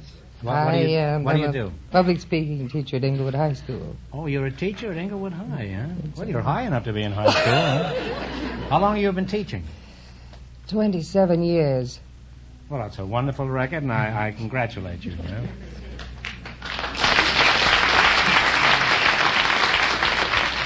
How is it you look so young and fresh after so many years of turmoil with these students? Well, perhaps there isn't so much turmoil. After all, I'm bigger than they are, and it is quite enjoyable and fascinating. Oh, I imagine it's extremely interesting, but rather trying at times, isn't it?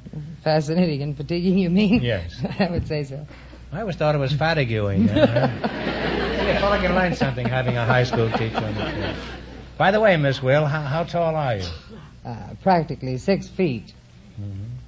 Has your height proved much of a problem to you? Oh, I don't mind the north and south, but the east and west bothers me a bit.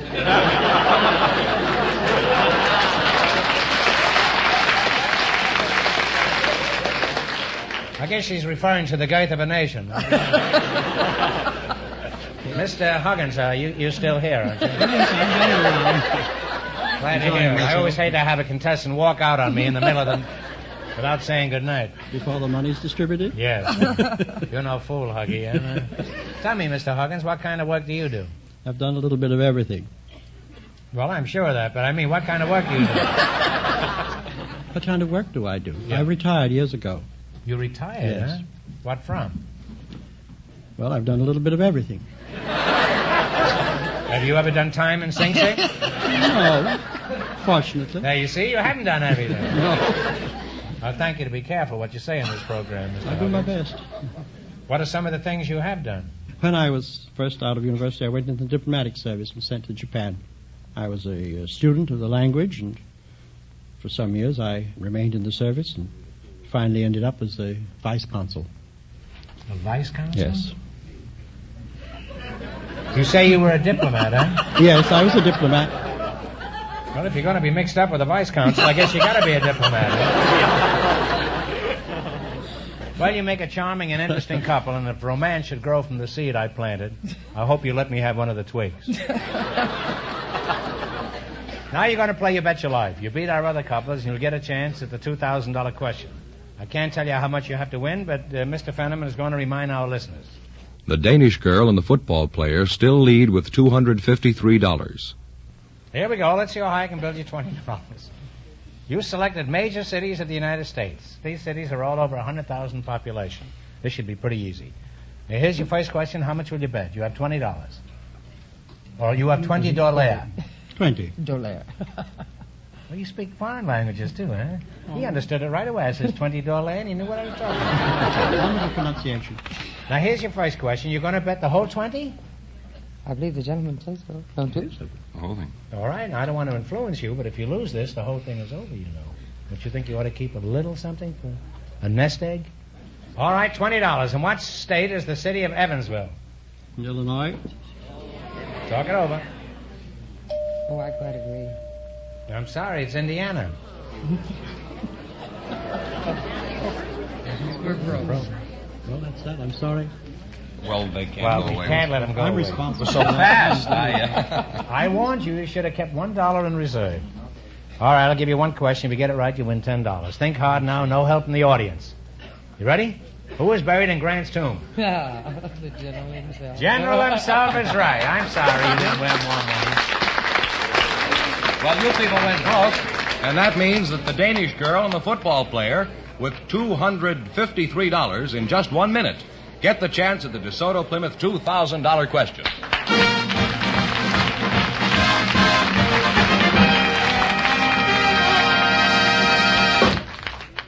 You know, this time of year, you can find some really great values in used cars. And, of course, now, as in any season, you'll get the very best used car values in town at a DeSoto Plymouth dealer's. He has many different makes and models to choose from. And you get this added advantage. Among his used cars are DeSotos and Plymouths, traded in by his regular customers. Cars the DeSoto Plymouth dealer knows very well, because he sold them originally and serviced them from the day they were new. You'll find a DeSoto Plymouth dealer a good man to deal with because he has a big investment at stake.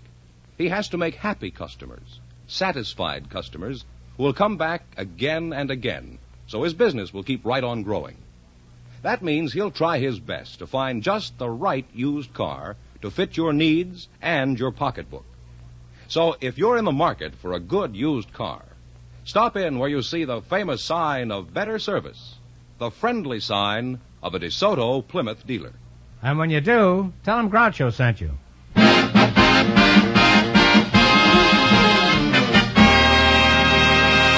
Well, here's the Danish girl and the football player, the winning couple, all set for the DeSoto Plymouth $2,000 question, Groucho. Right in here. Well, here they are. Here are the kids again. If you win all this money, you can get your father off that team. Oh, you can buy a lot of pastry for this, Bagooty. I know it's Baguetta. Is that right? Yeah, that's right. Here we go for $2,000. I'll give you 15 seconds to decide on a single answer between you. Think carefully, and please no help from the audience. Here it is. Ready? The nation's capital is pictured on the back of only one denomination of United States currency. For $2,000, tell me, on what bill is the capital pictured? Walking over. You don't know? Take a guess.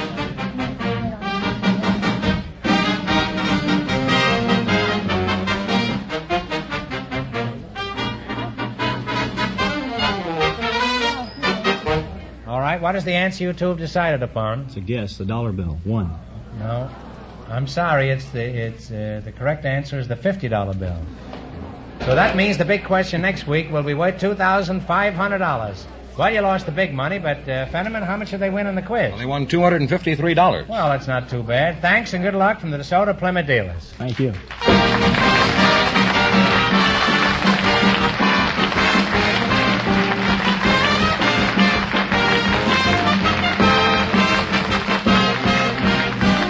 Be sure to tune in again next Wednesday night at this same time for the Groucho Marx Show, when the big question will be worth $2,500. And don't miss Groucho's television show, also presented by the DeSoto Plymouth Dealers of America. And remember, all dealers who sell DeSoto also sell Plymouth. Two great cars, both products of the Chrysler Corporation. And when you drive in, tell them Groucho sent you. Good night, folks, and remember, see the 1952 DeSoto.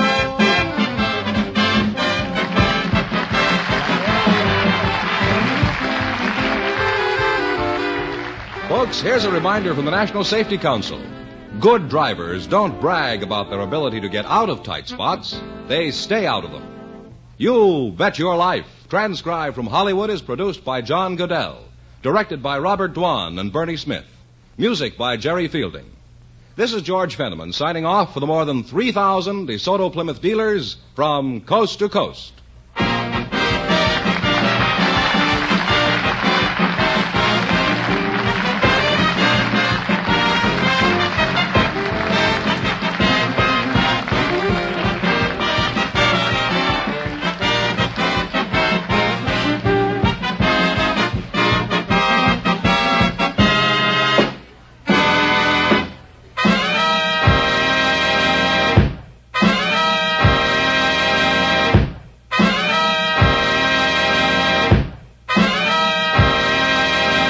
The secret word tonight is people. P-E-O-P-L-E. Really? You bet your life.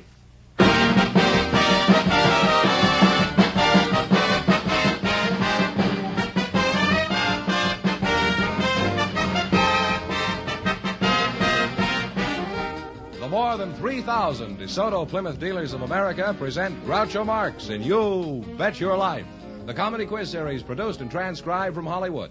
And here he is, the one, the only... That's me.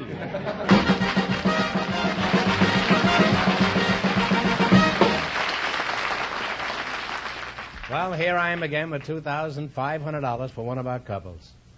Well, Groucho, we sent some tickets to the junior high schools in the city this week, and other youngsters who came to our program tonight. Here come the two who were selected to be on the show, Elda Height and Philip Bauer.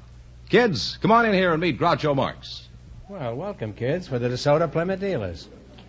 Say the secret word and you'll divide $100. It's a common word, something you see every day. Oh, what's your elder is your name? That's right. But you're the younger of the two, aren't you? Yeah? I guess so. Well, how can you be the elder? I don't understand. I can get sued by Abbott and Costello for this. How old are you? I'll call you Junior, huh? All right, I'm 14. You're 14, huh? Well, you're a pretty small girl for 14, aren't you? Yes. Where were you born? I was born here in Los Angeles. What sort of work does your father do? Well, he's a branch sales manager for the Murray Sells B. branches? No, he's branch sales manager for the Murray B. Marsh Company, who sells Mohawk carpets. Is that all he sells, just carpets, huh? Well... That's a pretty tacky job, isn't it? What school do you go to, Elda? LeConte Junior High. What's Philip Bauer, is that right? That's you right. The right Bauer or the left Bauer? Where were you born? At Cedars of Lebanon Hospital at 3:30 in the morning on February 8th, 1937. That's pretty comprehensive, all right. How come you know all this? Did you take notes at the time? How old are you, Phil? I'm 14. What sort of work does your father do? He works for the Water and Power Sanitary Engineering Division. Oh. Well, that's a pretty cushy job, isn't it? Huh?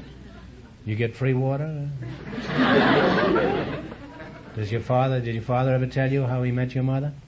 No, but my mother did. What did she tell you? Well, it seems that she went down to the beach with some other men, and she... That's where she met... Where were you? Were you at Cedars of Lebanon then? That's where she met my father. At the Cedars of Lebanon? It's a good thing the old boy showed up, huh? She might have been at the beach yet. Huh? Well, that was a quick roll. And what happened then? Well, she met my father.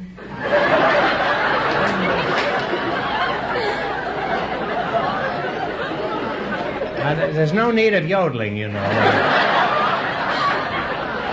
Just use one voice. I don't care which one you use. Let's not overdo it. Don't use two voices. Because if there's two people here and three voices, I get all confused. Now decide which one are you going to use? Huh? I'm all set. Okay. You take the high voice and I'll take the low. Well, how did your mother meet your father? At the beach, and my father... Was a beachcomber? No, he decided to give her a ride home. And something What do you went mean he decided? Did he ask her or anything? No, anyway, they got going, and...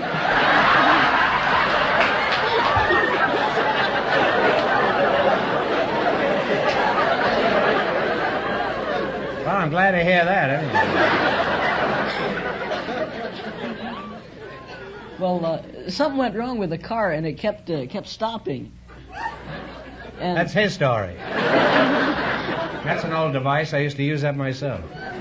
What grade are you in at school? A9. A9? Yeah. What school do you go to? Thomas Starr King. Where's that? That's at Myra and Fountain. What's Myra doing at a fountain? Well, she a soda jerk? The two streets cross, and Thomas Starr King is on the corner.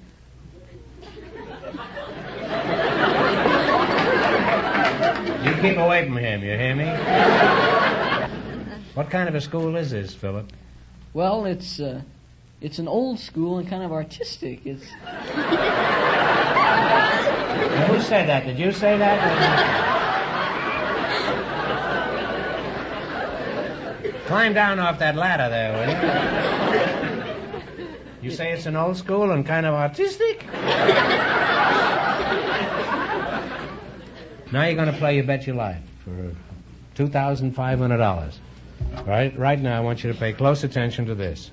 If you're like most people, you look for and expect three things of the folks who service your car: efficient service, courteous service, and service at a fair price. Well, there's one place you can get them all, and that's at a DeSoto Plymouth dealer's. Yes, sir, you'll find out a DeSoto Plymouth dealer really knows how to treat your car. And that goes for the major repair jobs as well as the smallest ones.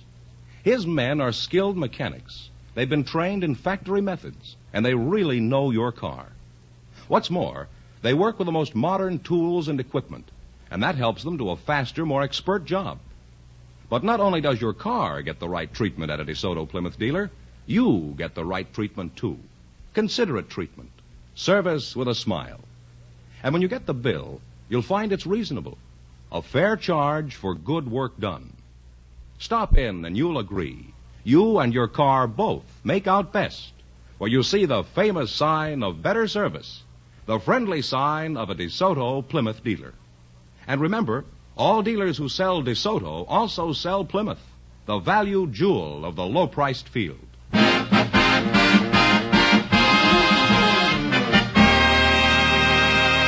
Now, all right, let's see how much money you can win tonight. That reminds me, I have a note here that I have to read. Now, listen to this, Fenneman, because this involves you, too.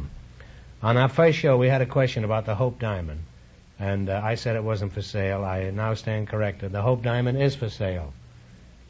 If there's anybody in the audience who'd like to buy it, I think... Well, that takes care of that. We sell anything on this show, yeah. George, explain the rules of the game to these youngsters, huh? All right, you bet as much of your $20 as you want on each of 4 questions, and the couple that earns the most money gets a chance at the $2,500 DeSoto Plymouth question later in the show.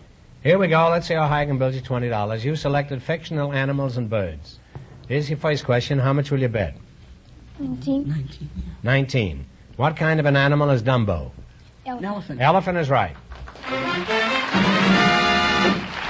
Well, you're off to a good start. You have $39. Remember, you're going for $2,500 tonight. How much of the $39 will you bet on your second question? 38.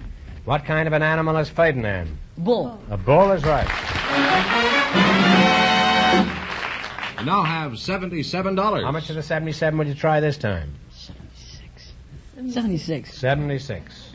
Uncle Elby has a pet named Napoleon. What sort of an animal is he? Dog. A dog is right. Oh, you're really climbing. You have $153. Here's your last chance to be the other couples. How much of the 153? Shoot the works. Well, shoot the works. What kind of an animal is Harvey? A rabbit. A rabbit is right. And you wind up with a grand total of $306.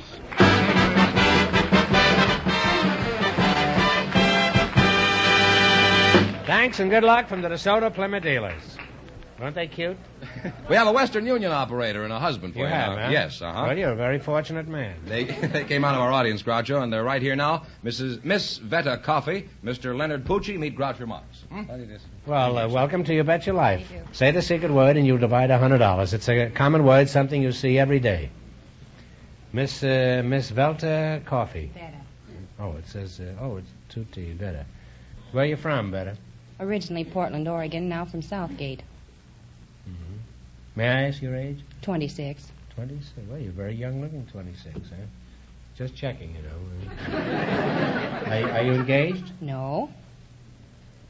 Well, just checking. I do an awful lot of checking on this program.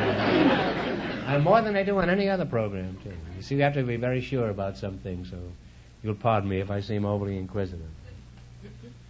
Now then, are you busy after the show tonight? Well, yes, I'm afraid I am. As I say, we do a lot of checking around here.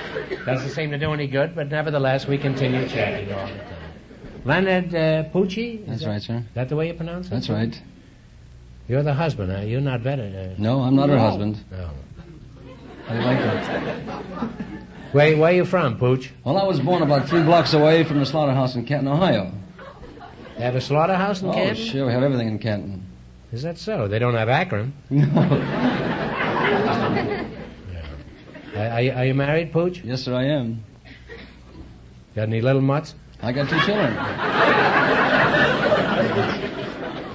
How long you been married?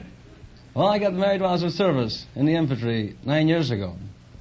And you got 2 little infants, eh? That's right. What were you in the Army, a sailor? I was a mess sergeant. A mess sergeant. Then your wife married you because you were a good cook, is that it? Yes, sir. You still do much cooking at home, Pooch? Little, just on fancy dishes. Such as spaghetti, meatballs, ravioli, pasta fazool. I pasta fazool this morning around 8 o'clock. I was going about 30 miles an hour and I pasta fazool. You say, Vetta, you're a telegraph operator? Yes, I am. What do you do? Well, we send and receive messages, gum them down when they come in, send them You on what? our machines. Gum them down. Gum them down? Yes. What do you mean? People come in there and you gum them down? What is the rate for a telegram? Where Vetta? to? Huh? Where to? Oh, you have to... Well, the rates vary. Oh. Well, let's say Pasadena. 35 cents plus 9 cents tax for 10 words. I can take a bus and go to Pasadena for 2 bits.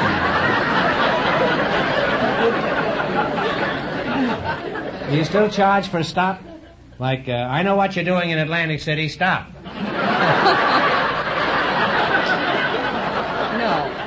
You don't charge for that? No, all punctuation is free now within the continental limits of the United States. Is that so? You This mean, country. well, I could send, if I was real smart, I could work out a code, couldn't I? And Why, send, sure. And send nothing but commas and semicolons? Well, you'd still have to pay, though. Oh. Frightens me sometimes how cunning I think I am. And then Vetta talks and my bubble bursts.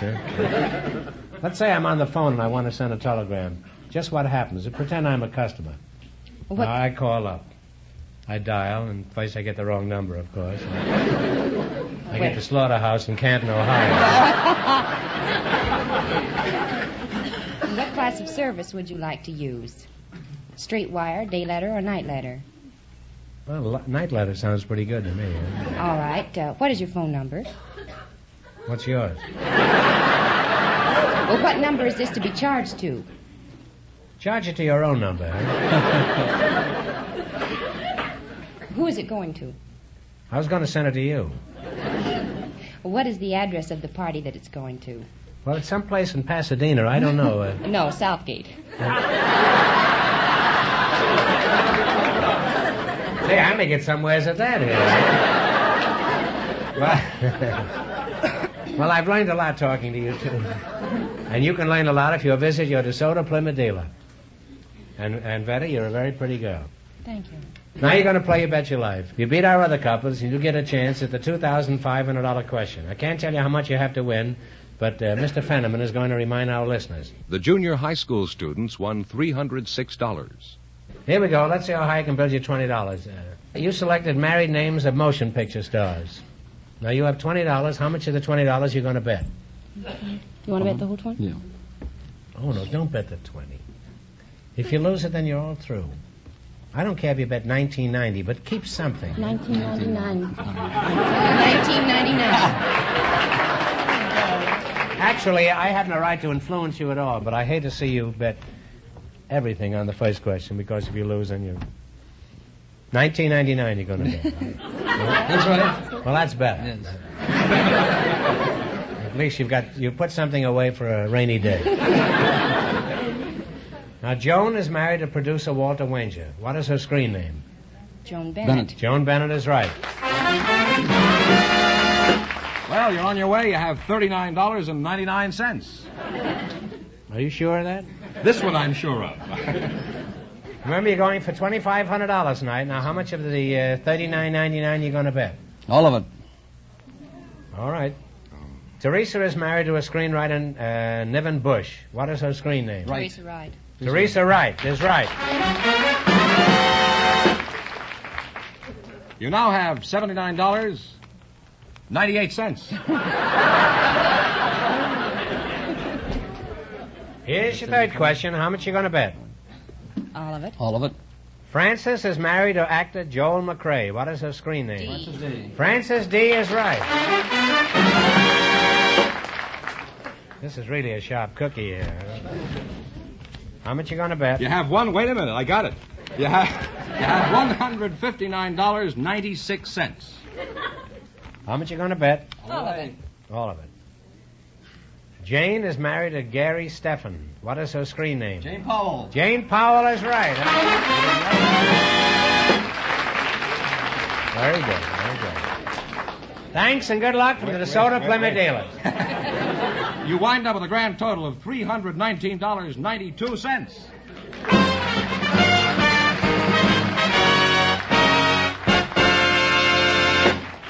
Thanks and good luck from the DeSoto Plymouth dealers. Oh, say, I've got a note here to remind me to tell you something. I just finished reading a book called Showbiz by Abel Green and Joe Laurie, Jr. It's the best book I've read about show business, and when you read it, I think you'll agree. Make a note of that, Fenneman. I'll do that. We have a housewife and a furrier for you now, Groucho, chosen by our studio audience just before we went on the air. Here they are, Mrs. Anna Badovanak and Mr. Bernard McLean. Come in here and meet Groucho Marx. Welcome, folks, to You Bet Your Life. Say the secret word, and you'll divide $100. It's a common word, something you see every day. Let's see, a furrier and a housewife, eh? Mr. Bernard McLean, you're a furrier, eh? Yes. Where are you from, Bernard? Originally from Norwich, Connecticut, but I've spent most of my childhood in Oklahoma City. Oh. But maybe you were St. Bernard, huh? Let's talk about furs. Where's your shop? Mitchell Furs. It's on Hollywood Boulevard near Normandy. How is the fur business? It's holding up very well. Can you say as much for your fur coats? Yes, I believe so. I see. Your business is holding up and your coats are holding up, huh? How about your customers? Well... They're being held up too, aren't they? Well, after all, he isn't a skin game. That's only a joke. How did you like it, Bernard? Well, that's not a very good joke for the fur business. It's not a very good joke for show business either. Let's see, Mrs. Anna... Badovanek. You're the housewife, huh? Yeah. How do you spell your name, Anna? A-N-N-A.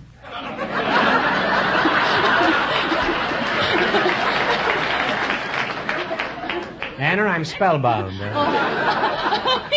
How do you spell Badovanek? B-A-D-O-V-N-I-C.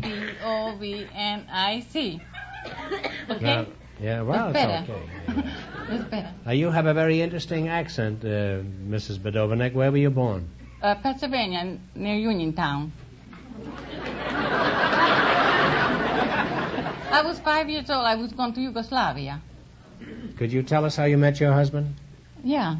When I was going to, 5 years old, then I go to Yugoslavia. Then, you met your husband when you were 5 years old? No. Then when I was 15, my mother was looking for my husband. My mother was... Your mother was looking for your husband when you were 15? How long were you married by that time? My mother was going to a village, where's a Badovnik village, and Badovnik was husband. They was going there to find the husband named Badovnik. And the village your was husband Badovnik. was named Badovnik and your mother was looking for him? Yeah. And the village was Badovnik name, too. Why didn't you marry the village if the village was named? There's two village named Badovnik. And one of them, my husband, my mate. You had two husbands named Badovnik? Yeah. I got first one, I was 12 years with the first one. And when I come to this country, they would run away. I never see them. then my girlfriend... How did you meet your first husband? My mother found them. My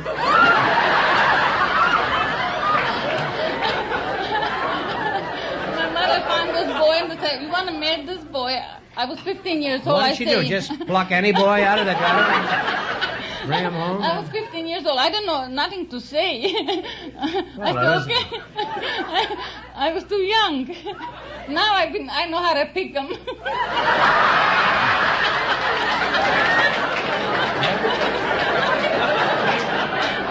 It's too late now. It's never too late, Mrs. Badovanek, huh? Someplace in Michigan there must be a village named Badovanek, huh? What about this village named Badovanek? You say Yugoslavia does. And Yugoslavia. There's a village named Badovanek? Yeah, two. Whole village, Badovnik and people named too.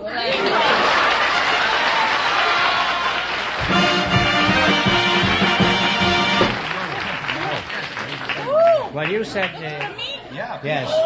You said Badovnik, so you win $50 and your partner wins $50. Anybody says Badovnik on the show gets Now, I don't understand. You said there was a whole village named Badovnik? Yeah, whole village. Everybody was named Badovnik? Yeah, everybody last name Badovnik. Well, that's pretty confusing, isn't it? No, that's... How did the mailman know where to bring the mail? There's a different first name, like Johnny, or Pete, or Mike, like that. And all of Badovnik. Oh, I see. All the last names are the same. Yeah, all the last names same. And the village, towns, the same thing. And they had 2 Badovnik villages? 2, yeah, 2. You mean the one village wasn't big enough to hold all the Badovniks? You know, that's one side and another one's way far from mother. Not together. Oh. Yeah. Good thing, too, I guess. Now, why did you come to America? I come and after my husband, Badovnik. You can't. I thought your mother was chasing your husband. Oh, I married this. I was married, but my mother picked him. You were married to your mother, and your mother picked your husband? Yeah, I married that boy. Oh, and then he came to America? Badovnik, yeah. And brought the village with him? Then this, my first husband, when I come here, just run away. Your first husband ran away and went back to Badovnik again? Yeah. Then when this one ran away, then I found another Badovnik. Well, did you find the second Badovnik an improvement over the first Badovnik? That was better, yeah. It was, huh? Oh, yeah. Badovnik, 2 Johnny, two sons. You got 2 John Badovniks? Yeah, first and last, both same name. Oh, well, I got 1 John Badovnik. My husband got 1 John Badovnik. Oh, well, can't you merge them, like make a Canadian Pacific or something? Well, ladies, be sure to tune in again tomorrow for another exciting chapter of Anna's Other Badovniks.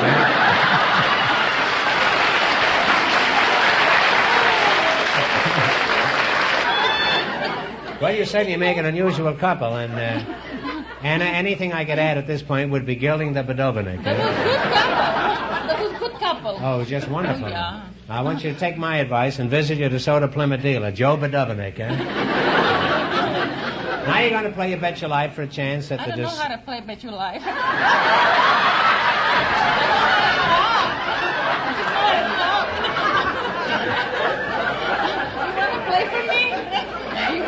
No, you play. We're going to play You Bet Your Badovnik instead. Easy. We didn't make it very easy for you. Now you get a chance at the DeSoto Plymouth $2,500 question. All you got to do is run your $20 into more than our other couples. I can't tell you how... My knee red. Your knee is red. Anyhow, Mr. Fenneman is going to remind our listeners. The Western Union operator and Mr. Pucci lead with $319.92. All right, here we go. Let's see how high you can build your $20. You selected Name the Profession as your category. Here's your first question. How much will you bet? You have $20. Want to bet 15, Ann? More like 15. All right. All right, what is John Steinbeck's profession? He's an author. He's an author is right. Well, you're on your way. You have $35. Woo! Remember, you're going for $2,500 tonight. I'm closing my eye. How much of the $35 will you bet on your second question? Shall we bet it all? Yeah. All right, bet it all. All right, Frank Lloyd Wright is tops in his profession. What is he? You can talk it over if you want, huh?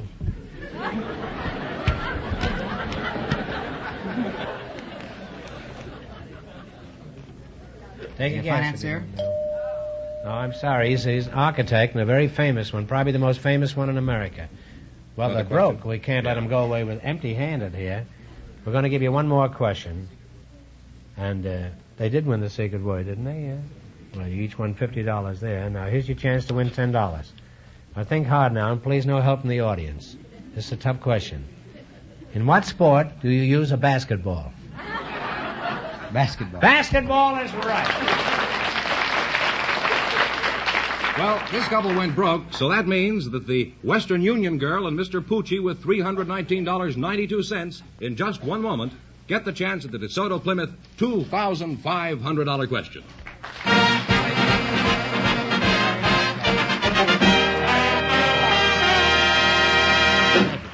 Thank you. Thanks and good luck from the DeSoto Plymouth dealers. Now then, Fenneman, tell the folks about the new 1952 DeSoto. Gladly, Groucho. Friends, the new 1952 DeSoto is really a beauty.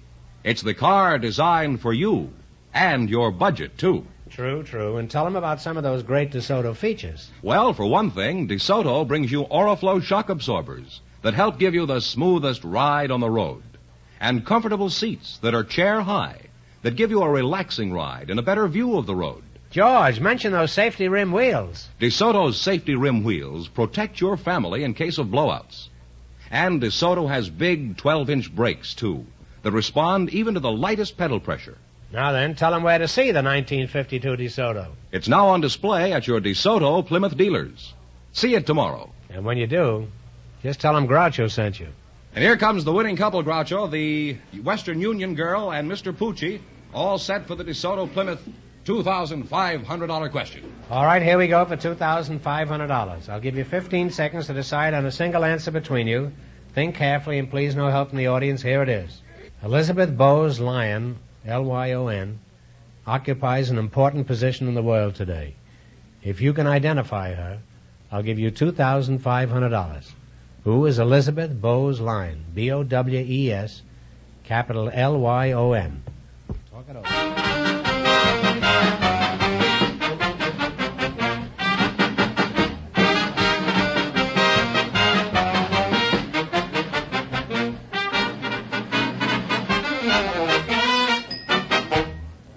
All right, what is the answer you two have decided upon? Is she in the cabinet of the United States government? No, I'm sorry. It's a tough one, but it's the Queen of England, Queen Elizabeth. Oh, no. That's the correct answer, Queen Elizabeth. So that means the big question next week will be worth $3,000. Well, you lost the big money, but you won how much in the quiz? How much did they win, George? $319.92. Well, it's not too bad. Congratulations and thanks to both of you and to all of our contestants on the show tonight. Thank you.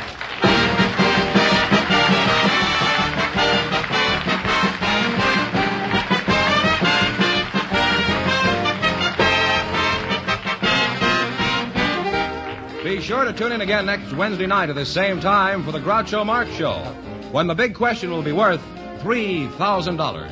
And don't miss Groucho's television show, also presented by the DeSoto Plymouth Dealers of America. And remember, all dealers who sell DeSoto also sell Plymouth. Two great cars, both products of the Chrysler Corporation. And when you drive in, tell them Groucho sent you. Good night, folks, and remember,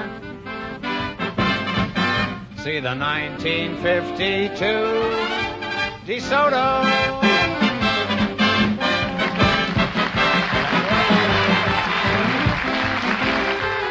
Folks, here's a reminder from the National Safety Council. Good drivers drive safe cars. You Bet Your Life, transcribed from Hollywood, is produced by John Goodell, directed by Robert Dwan and Bernie Smith, music by Jerry Fielding. This is George Fenneman signing off for the more than 3,000 DeSoto Plymouth dealers from coast to coast.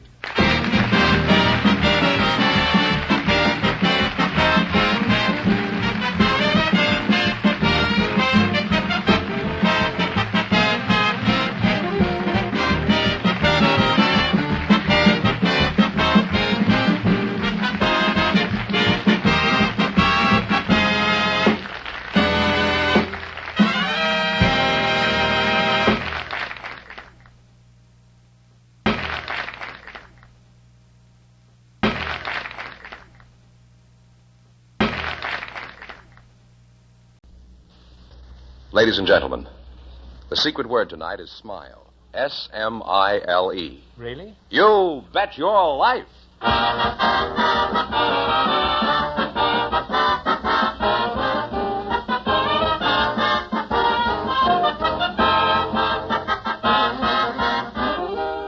more than 3,000 DeSoto Plymouth Dealers of America present Groucho Marx in You Bet Your Life, the comedy quiz series produced and transcribed from Hollywood. And here he is, the one, the only... Nice guy. Oh, that's me.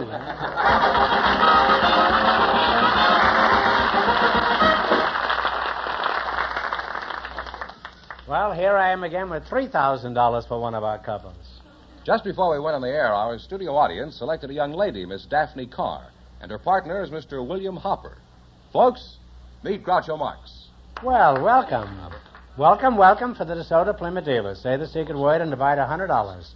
It's a common word, something you always have with you. Miss Daffy Carr? Daphne, please. Oh, Daphne. Oh, I thought it said Daffy here. May I ask your age? 21. 21. That's a ripe old age. And, shall I keep calling you Daffy? No, I have several nicknames my friends call me. Just what nicknames do you have? Could you give us a brief summary of your nicknames? Oh, they call me Doll or Vitamin or Sugar. Well, the whole three are essential. Why do they call you Vitamin? Well, because I used to go out with a pill, and I was always trying to keep everything going and exciting and everything, and he would just sit around and mope more or less, so they called me Vitamin. You just didn't want to mope with the dope, is that it? Right. What do you mean? You wanted to do things that were exciting, like what? Things that are exciting and everything that's vivacious and, lots of exciting things. I dig it. Mr. Bill Hopper, are you related to Hedda? No, no relation. Grass? No.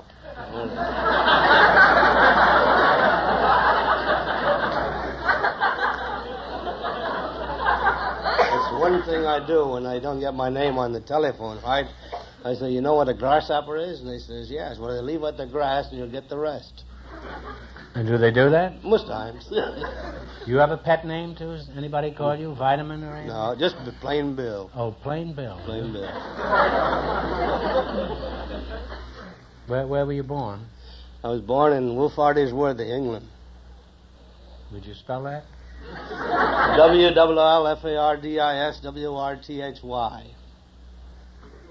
No, I remember the other part, Bill, B-I-L-L. Now, what does Wolfartisworthy mean?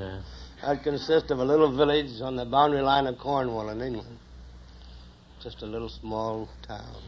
How long have you been in the United States? Since 1906. It's quite some time. 1906. Swine Swansea, Oxen Swansea, right? It's been here 10 years, huh? Are you married, Bill? Yes, sir. Why did you marry? Did you marry a Wolfartisworthy lass? No, sir. Who'd you marry? Married a California girl. Married the first girl I was introduced to in America. Or in California, rather. You were hard to get, all right. Hard to get. How old are you, Bill? 64. Are you really 64? Pretty soon be 65. Oh, is that so? I thought you were about 50. Wish I was. Well, you don't look it. You're a very vigorous, healthy, young-looking man, and I say that in the name of the Lord Mayor of Wolfartisworthy, England. Now, in just 1 minute, you're going to play You Bet Your Life for a chance at the $3,000 question. But before you do, I want you to pay attention to something real important. Have you seen? Did you ride? Did you drive a new DeSoto? Hurry up. Do it now At your dealers today. It's designed for you and your budget, too. It's the 1952 DeSoto. Have you driven the beautiful, the new 1952 DeSoto? The new DeSoto is designed for comfort. With chair-high seats, a big, roomy interior, and smooth-riding Oriflow shock absorbers that help make even the roughest road feel like a boulevard. The new DeSoto is designed for safety, with extra-wide windshield and window areas for better vision, and safety rim wheels to protect your family in case of blowouts. Yes, the new DeSoto is designed for you, and your budget, too. See it. Ride in it. Drive it today at your DeSoto Plymouth dealers. The magnificent new 1952 DeSoto. And remember, all dealers who sell DeSoto also sell Plymouth, the value jewel of the low-priced field.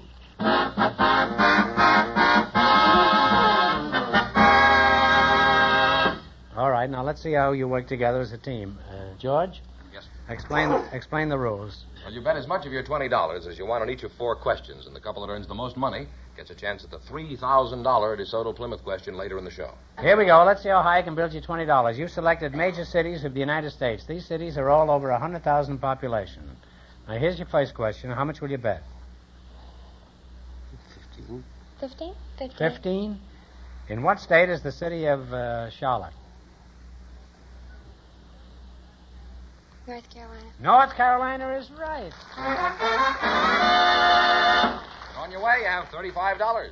Remember, you're going for $3,000 tonight. Now, how much of the $35 will you try this time? 25? 25. 25. In what state is the city of Somerville? Somerville. Somerville. Do you know? Guess. Take a stab. Jersey? New Hampshire? Oh, you're pretty close. It's Massachusetts. That's a tough question. You now have $10. All right, you got $10. You're not out of the race yet. Here's your third question. How much of the $10 you going to bet? 5. In what state is the city of Tampa? Florida. Florida is right. Well, you're on your way again. You have $15. You have $15, and here's your last chance to beat the other couples. How much will you bet? All of it. All? Good. Good. In what state is the city of Duluth? Minnesota. Minnesota is right. I'm sorry, I got one tough question. And you wind up with $30. Put it there, kid.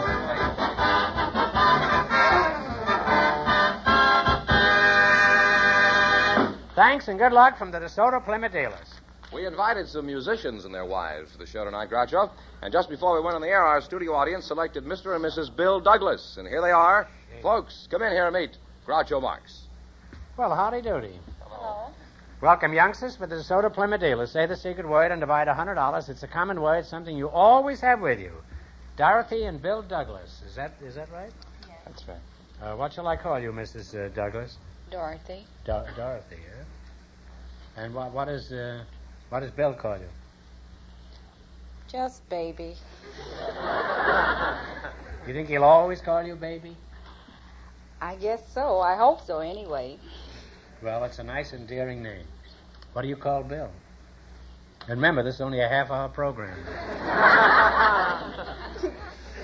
What do you call it? Sliggerpuddin'. Huh? Sliggerpuddin'. Sliggerpuddin'? Yes.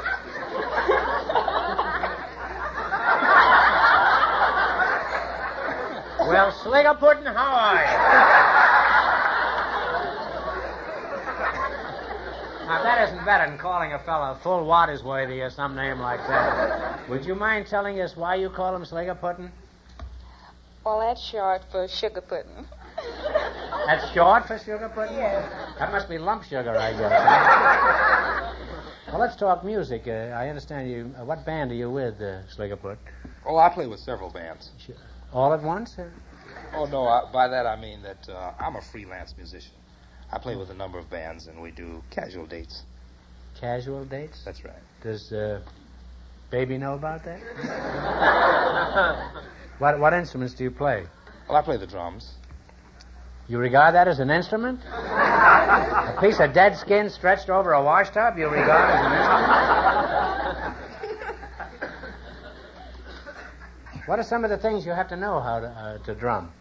Well, you should know your basic rudiments, such as the various rolls.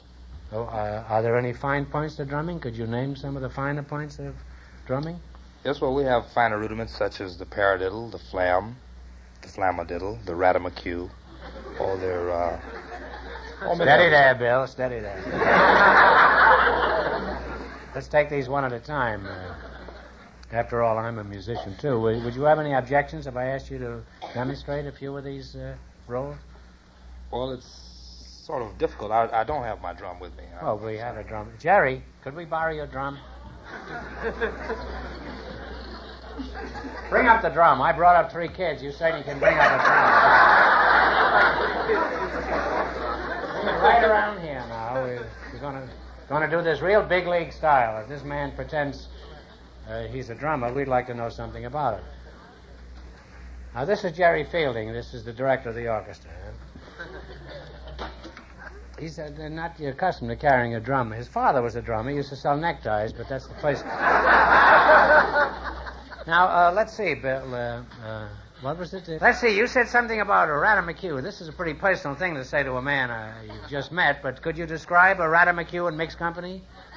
What is a Ratamaqueue? Well, a Ratamaqueue is a triplet preceded by 2 grace notes followed by 1 beat.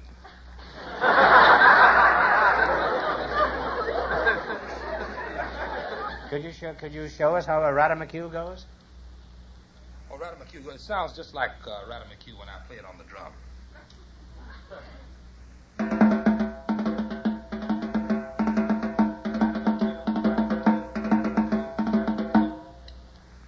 You know, drumming has changed a lot since my day. Back in '76, all I had to do was wear a bandage on my head and whistle Yankee Doodle. What else did you mention before? You had some other curious names that you... Well, we also have double flamadiddle, the double paradiddle, the flamadiddle-diddle. Well, any 2-year-old kid would know that. But we have very few 2-year-old kids in our audience. They're all watching Meet the Press. Could you give us a sample flamadiddle? All right. The flamadiddle is a paradiddle with a flam on the first beat.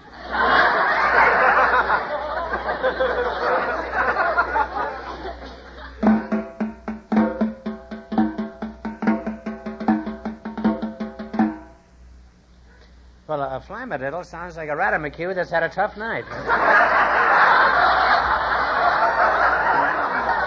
You imagine what Shakespeare could have done with that kind of talk, huh? Alas, poor flamadiddle, I knew him Ratamaqueue. Whatever happened to bebop?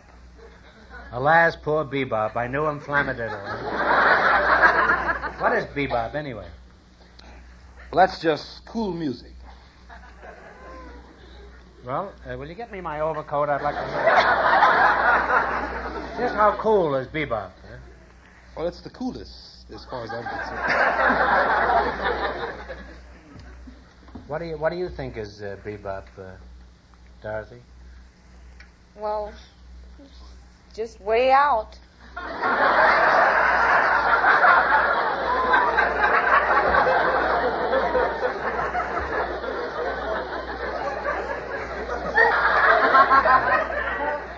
You couldn't get it any clearer than that if it's a way out. Well, you're a very nice couple, and you've been most instructive. I've learned a lot tonight about flamadiddle. And I'd like to go on talking to you all night. However, since Bill here, what is his name? Sliggerpuddin. Since Sliggerpuddin is full of Ratamaqueue, I wouldn't be surprised if he beats me out of a lot of money tonight. Now then, we're going to go for the big money. We're going to see, you're going to play You Bet Your Life for a chance at the $3,000 question. All you have to do is run your $20 into more than our other couples. Can't tell you how much you have to win, but George Fenneman is going to remind our listeners. The first couple, Daphne Carr and Bill Hopper, won $30. Here we go. Let's see how high I can build you $20. You selected French words used in the English language. These are all anglicized French words. All right, here's your first question. How much are you going to bet? 19? That's good enough for me. $19, huh? Well, what is the French word that means a first appearance in public? It begins with the letter D. Debut. That's right. Debut is right. Well, you're off to a great start. You have $39. All right, remember you're going for $3,000 tonight. Now, how much of the $39 are you going to risk on this one? 38's good enough. How much? 38, she says. Say, you're real cool tonight, aren't you? Now, what do you call a lady's bedroom? It begins with the letter B. Boudoir. A boudoir is right. Really on your way, you have $77. Oh, you're a way out, Skinnamadingle. Here's your third question. How much of the 77 are you going to bet? 75 we've agreed on. What is the French word that means over sophisticated or well weary? It begins with the letter B.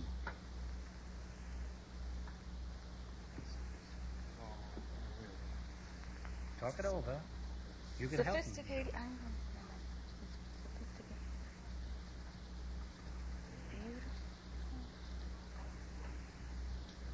Take a guess if you don't know.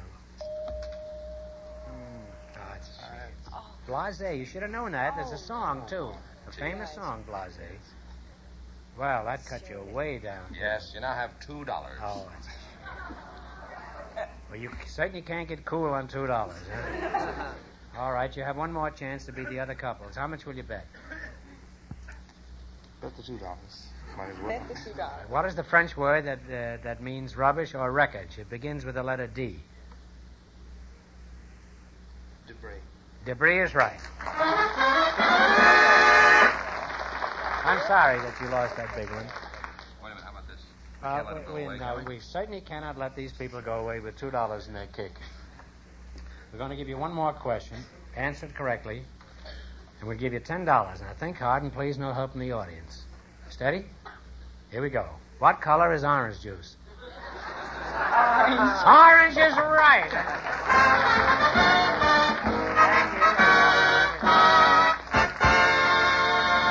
Thanks and good luck from the DeSoto Plymouth dealers. We have a couple of expectant parents next, Groucho. I think you're going to like them. Mr. and Mrs. Tom Snodgrass, I want you to come in and meet Groucho Marx. Well, welcome, youngsters, for the DeSoto Plymouth dealers. Say the secret word and take home $100 in cash. It's a common word, something you always have with you. Mr. and Mrs. Tom Snodgrass, eh? Mrs. Snodgrass, what's your first name? Nadine. That's a very pretty name. Thank you. Sounds like a spot remover.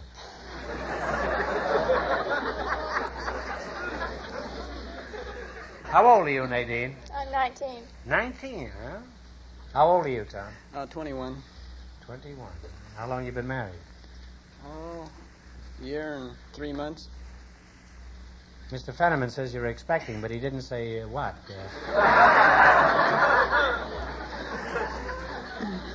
Nadine, what are you expecting? I'm expecting a baby. Well, of all things, huh? Say, this is serious. Is there a doctor in the house? How do you feel, Nadine? All right? I feel just fine. The baby isn't due until April. Tom, this is the first time we ever had anybody named Snodgrass in the program who's going to have a baby in April.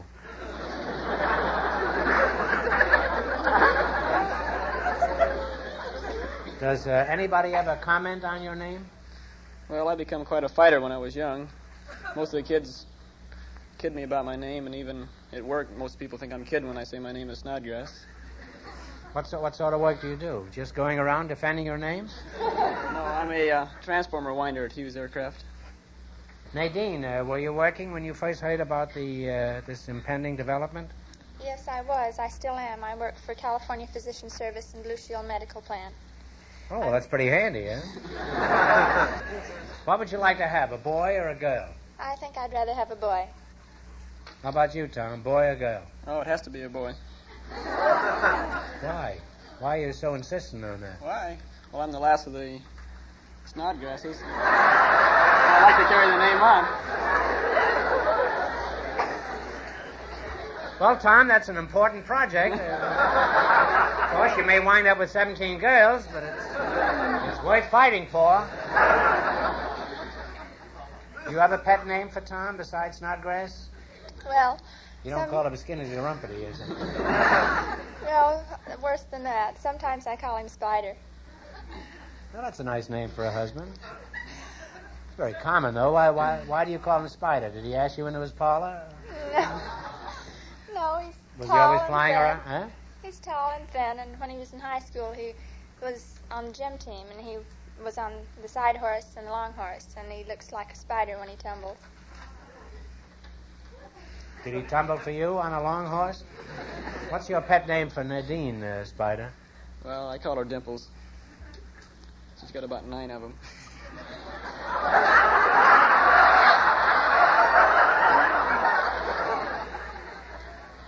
How did you meet this wretch? This is the name he wants to survive and perpetuate. Huh? How did you meet Spider? Well, we went to the same high school, but we didn't know each other very well. Tom graduated before I did and went into the Navy. He came home What was that?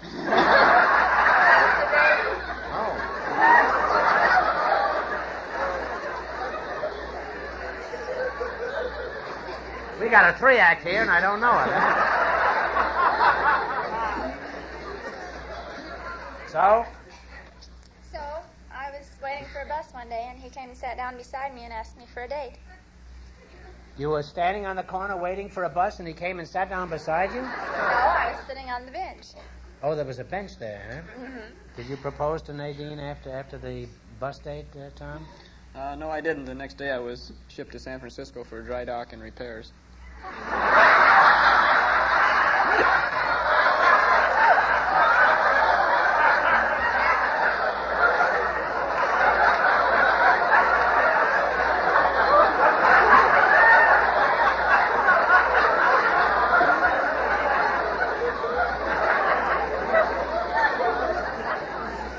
That must have been a pretty violent day. What kind of repair? There was repairs on the destroyer.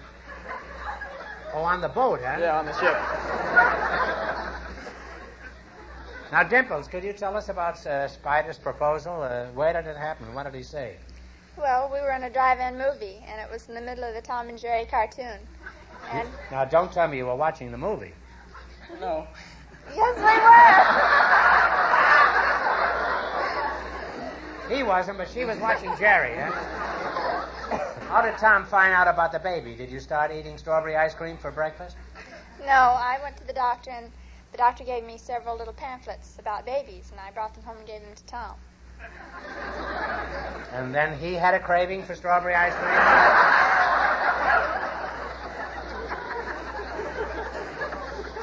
Well, you're a lovely young couple, and I wish you the best of luck, all three of you. Or maybe all four of you. Now you're going to play You Bet Your Life. You beat our other couples, you'll get a chance at the $3,000 question. Can't tell you how much you have to win, but George is going to remind our listeners. The first couple, Daphne Carr and Bill Hopper, are still ahead with $30. Here we go. Let's see how high I can build you $20. You selected resorts of the United States. These resorts and towns are visited by thousands of tourists each year. Now, here's your first question. How much of the $20 you're going to try? 15. 15. All right. In what state do you find Lake Placid?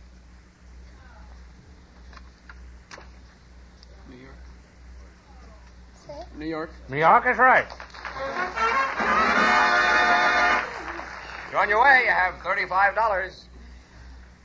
Remember, you're going for $3,000 tonight. Now, how much of the $35 you're going to try this time? 30. 30. In what state do you find Sun Valley? Idaho. Idaho is right. You now have $65. $65 is your third question. How much are you going to bet? 60.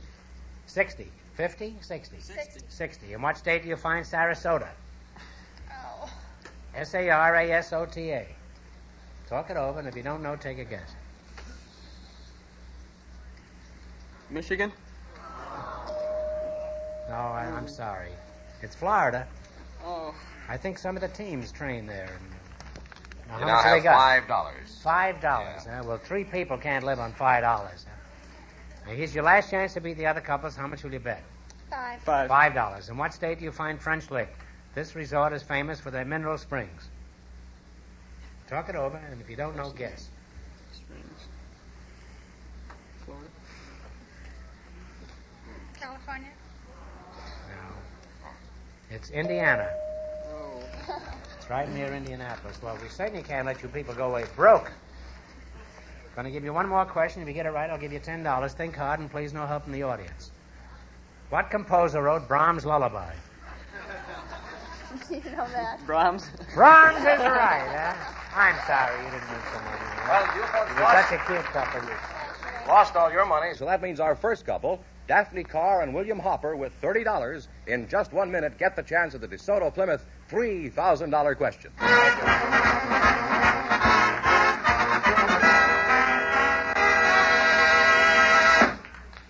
Friends, just let me mention one big advantage you get when you take your car for service to a DeSoto Plymouth dealer. You see, his shop is fitted out with the latest, most modern tools and equipment to cope with any possible type of job, big or small, and do that job right. And the DeSoto Plymouth dealer mechanics who use these tools and this equipment know exactly what they're doing. They're highly trained men, not only experienced, but well trained. Every so often, DeSoto Plymouth dealer servicemen are given factory-supervised training courses. This way, they keep abreast of the latest methods of servicing your car. Now, such training in factory methods is valuable even to the expert mechanics who combine new knowledge with past experience to assure you of a top service job every time. Oh, naturally, the more skilled a man is, the better his work and the faster he does it. And this saves you money. Top service, expert attention to your car, yes, and courtesy, too. That's what you'll find wherever you see the famous sign of better service, the friendly sign of a DeSoto Plymouth dealer.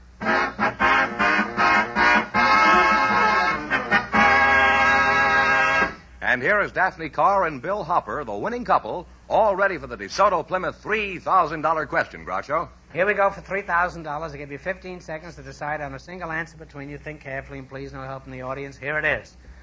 I'm sure everyone has heard of the Hall of Fame, the famous memorial to great Americans. But do you know where it is? It's located on the campus of a great university. For $3,000, where is the Hall of Fame located?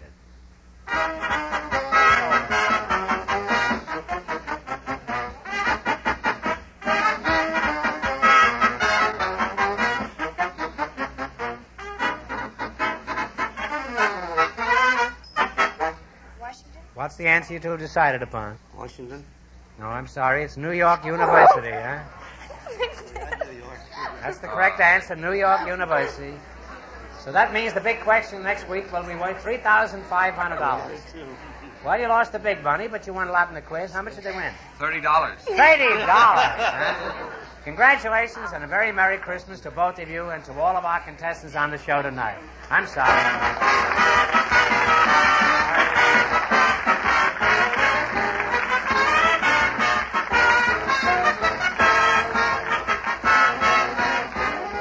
Be sure to tune in again next Wednesday night at the same time for the Groucho Marx Show, when the big question will be worth $3,500. And don't miss Groucho's television show, also presented by the DeSoto Plymouth Dealers of America. And remember, all dealers who sell DeSoto also sell Plymouth. Two great cars, both products of the Chrysler Corporation. And when you drive in, tell them Groucho sent you. Good night, folks, and remember, see the 1952 DeSoto.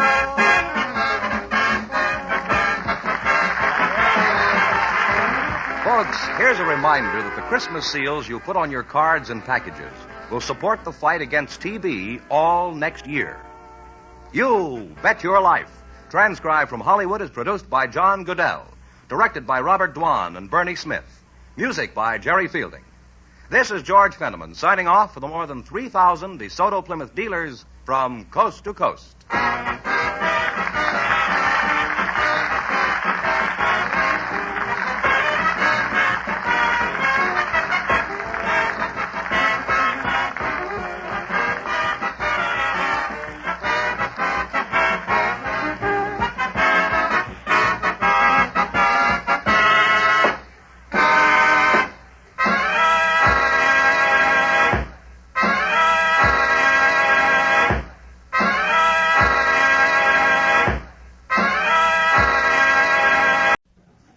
Ladies and gentlemen, the secret word tonight is paper. P-A-P-E-R. He spells, too. Really? You bet your life.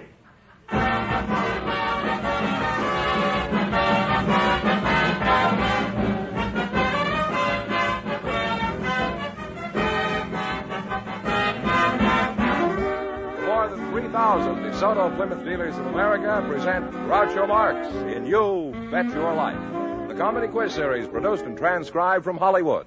And here he is, the one, the only... Careful how you handle that name. Oh, that's me.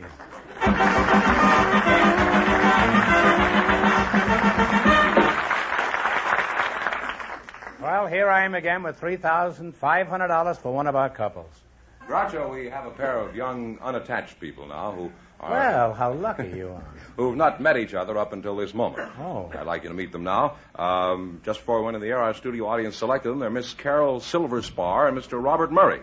Meet Groucho Marx, kids. Well, welcome, youngsters, for the DeSoto Plymouth Dealers. Say the secret word and divide $100. It's a common word, something you see every day. Miss Carol Silverspar. Where are you from? That's an odd name, Silverspar, isn't it? Yes, it's Swedish. Oh, are you svenska? No, just the name. Oh, just the name, huh? And may I ask how old you are? Yes, I'm 20. 20, eh? And not married, huh? Not yet. Don't be so elated, Carol.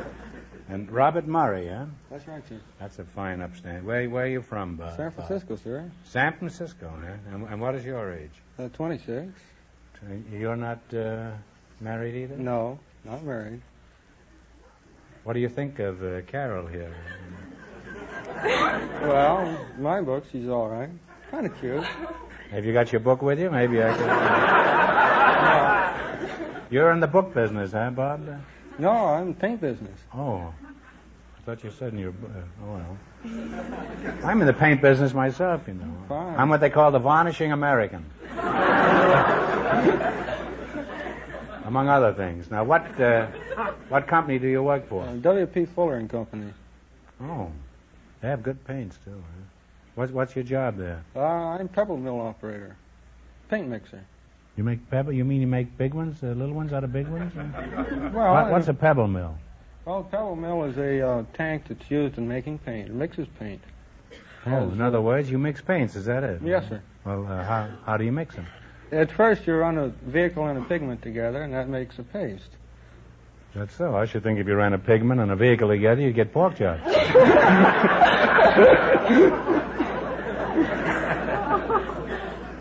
Now, Carol, who do you work for? I'm with Rosemary Reed Swimsuit Company. You work for an outfit that makes bathing suits for girls? Yes. Oh, that's about as dull a job as I can think of. Huh? What do you do there? Well, I'm assistant to the publicity manager, and I also model suits and shows. How do you feel about bathing beauties, Bob? Oh, I like Don't them. say you've never bathed any. That's a very old joke. I'm not in the mood for old jokes. By the way, are you busy tomorrow night, Carol? Yes, I am. She's not in the mood for old jokes either.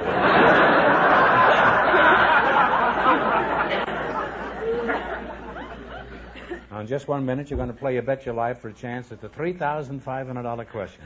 But first, here's some advice I want you to hear about. Have you seen? Did you ride? Did you drive a new DeSoto? Hurry up Do it now at your dealers today. Yes, do it now. Visit your DeSoto Plymouth dealer and get acquainted with the car that's designed for you and your budget, too. The 1952 DeSoto. Here's a car of solid comfort, with chair-high seats that give you plenty of legroom and smooth-riding Oriflow shock absorbers to baffle the bumps. There's added safety, with extra-wide windshield and window areas for better vision, and safety rim wheels to protect your family in case of blowouts. And remember the protection you get with DeSoto's waterproof ignition that lets you drive in any kind of weather. See it, ride in it, drive the exciting new 1952 DeSoto, the car that's designed for you and your budget, too. Now at your DeSoto Plymouth dealers.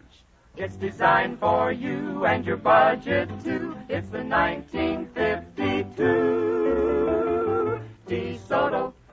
And remember, the dealers who sell DeSoto also sell Plymouth, the value jewel of the low-priced field.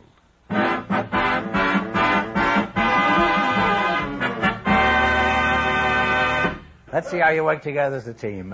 Mr. Fenneman, would you mind explaining the rules? You bet as much of your $20 as you want on each of 4 questions, and the couple that earns the most money gets a chance at the $3,500 DeSoto Plymouth question later in the show. Here's your first question. How much of the 20 are you going to bet? 10. Okay. 10? A large city in Wisconsin has the same name as the 4th president of the United States. What is the name of this city? Madison. Madison is right. And you're on your way with $30. I took some Madison right before the show. Remember, you're going for $3,500 tonight. How much of your $30 are you going to bet this time? 25. Okay. The capital of North Carolina has the same name as a famous English soldier and explorer. What is the name of this city? Raleigh. Raleigh is right. Raleigh is right. You now have $55. Really? Well, here's your third question. How much of the 55 are you going to bet? 50.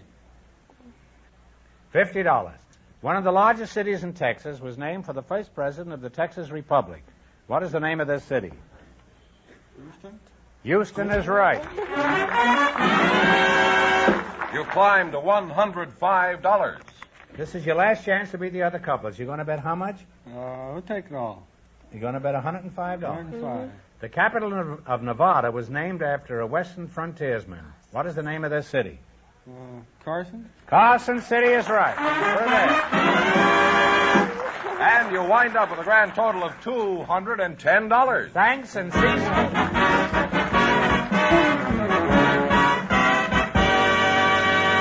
Thanks, and the season's greetings from the DeSoto Plymouth dealers. We have a housewife and a grandmother for you now, Groucho, and here they are. Familiar. Mrs. Myrtie Hardy Green and Mrs. Lois Coons. Ladies, meet Groucho Marx. Right in here. Well, welcome for the DeSoto Plymouth dealers. Say the secret word and divide $100. It's a common word, something you see every day. Mrs. Mighty Hardy Green, eh? Well, you don't look very green, but I must say you look mighty hardy. You mind if I call you Mrs. Green? No. Where are you from, mate? I was born in Chicago.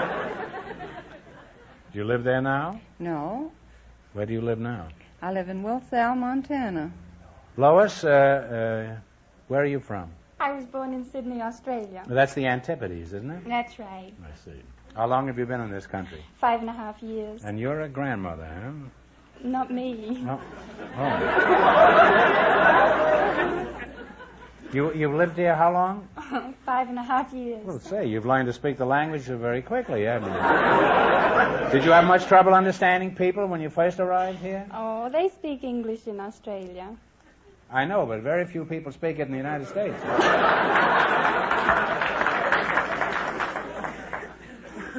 You say you're not a grandmother? No. Well, then, are you a grandmother, Mrs. Yes, Green? I am. Oh. You don't look like a grandmother. I am. May I ask your age? Yes.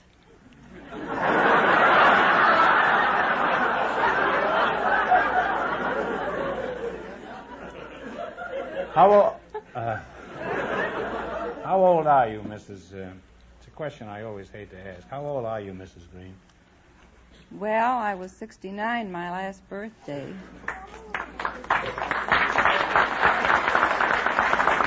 Well, you certainly don't look it. You're a tribute to Montana. In short, Mrs. Green, you're a beaut. Thank you. Montana? What brought you to Hollywood, Mrs. Green? And don't say the Santa Fe Railroad, because that joke is older than both of us. Well, I came to Hollywood on business for the National Federation of Grandmothers Clubs of America. The National Federation of Grandmothers? You mean even grandmothers carry union cards these days? They're organized. Lois, how did you... We'll take this up a little later. All right. It's Please pretty do. serious stuff, yes. And something I don't want to skim by this. Lois, how did you meet your husband? Unfortunately, I understand you're married. I was in a coffee lounge in Sydney, and an American came in. He was one of the first 3 Americans in Sydney. Then a week or so after that, my mother thought it would be nice to invite 2 Americans down for the weekend. And so she called him up and asked him to come down, bring a cobber with him. Bring what? A cobber. It's What's that, a bear? a cove. A cove? Well, a bloke, a pal. You'd call it a pal.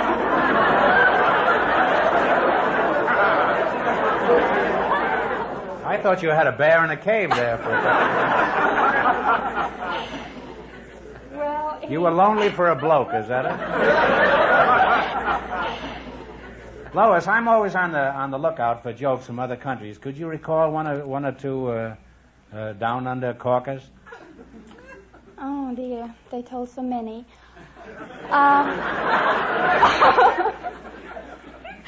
Well, there was one about the American airman who was wounded and woke up in an Australian hospital after being unconscious. He opened his eyes and said to the nurse, "Oh, nurse, did they bring me here to die?" And she said, no, they brought you yesterday.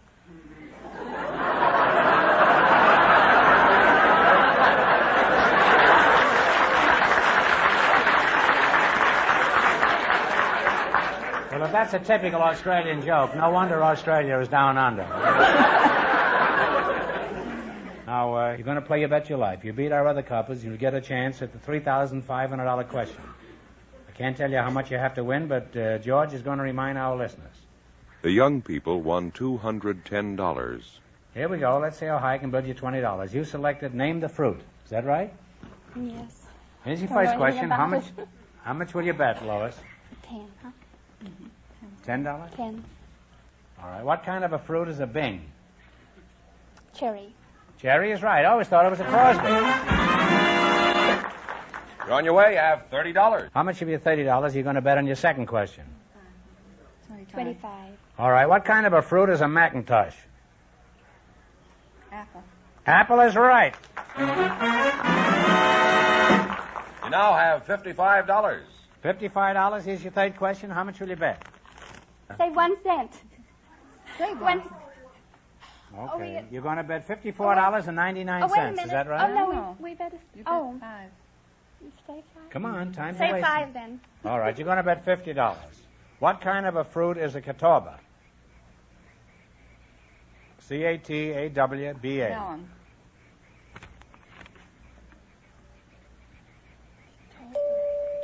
Oh, I'm sorry, it's a grape. You now have $5. Now, here's your last chance to beat the other couples. How much of the $5 will you bet? All 5. Oh, $5. All right. What kind of a fruit is an Alberta? Peach. Peach is right. Now, wait a minute. Now, we're going to give you one question here. This will be for $15, so that will give you a total of $25. Now, this is a tough question. I want you to think hard, and please no help from the audience. From what animal do we get a rabbit's foot? Rabbit. A rabbit is right. Now you've got $25.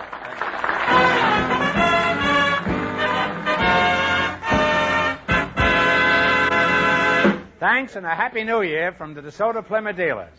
Groucho, we have a special guest tonight, Mr. Robert W. Berry, Director of Civil Defense for the city of Los Angeles. His partner is a sailor from the United States Navy, selected by our studio audience just before we went on the air. And Groucho, Mr. Berry is really a rear admiral in the Navy, but, of course, we haven't told the sailor that yet. So let's bring him in now, shall we?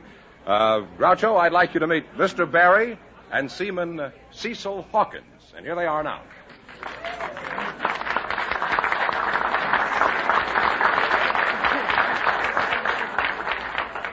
Welcome, kids, for the DeSoto Plymouth dealers. Say the secret word and divide $100. It's a common word, something you see every day. Now, let's see. Mr. Robert W. Berry and Seaman Cecil Hawkins, eh? Mr. Berry, where are you from? Well, I was born on the east side of New York, on 91st Street and 3rd Avenue, over a saloon.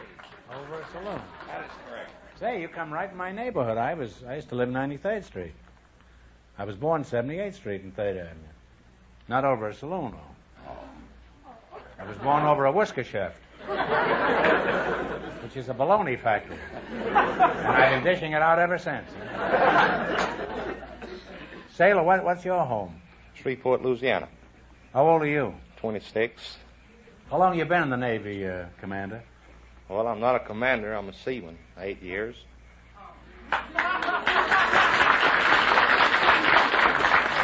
On this program, you're a commander. I just promoted you. What kind of a mud scow are you on? Well, I'm on a tanker, AO-58. A tanker? Yeah, the Manatee, USS Manatee. Where did you go on your last trip? Well, we just come back from Korea.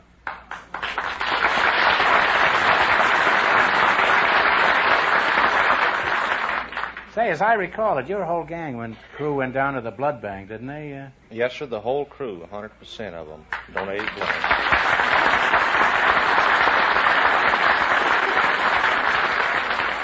Well, I'm glad I have the opportunity to thank you personally, Cecil. This ought to make a lot of people ashamed of themselves that the boys in the service have to do this. You have a lot of ribbons on your chest there, too. What do they stand for? Well, Groucho, I got a few of them during the last war, and I'm getting a few in this one. I have the United Nations and the Korean Ribbon, Japanese occupation, American theater, and Philippine liberation, and China service, and good conduct, and so forth, so on. Now, Cecil, I'm curious. What's life in the Navy like these days? For example, what's the first thing you do in the morning? Fall overboard? No, we heave out and trice up.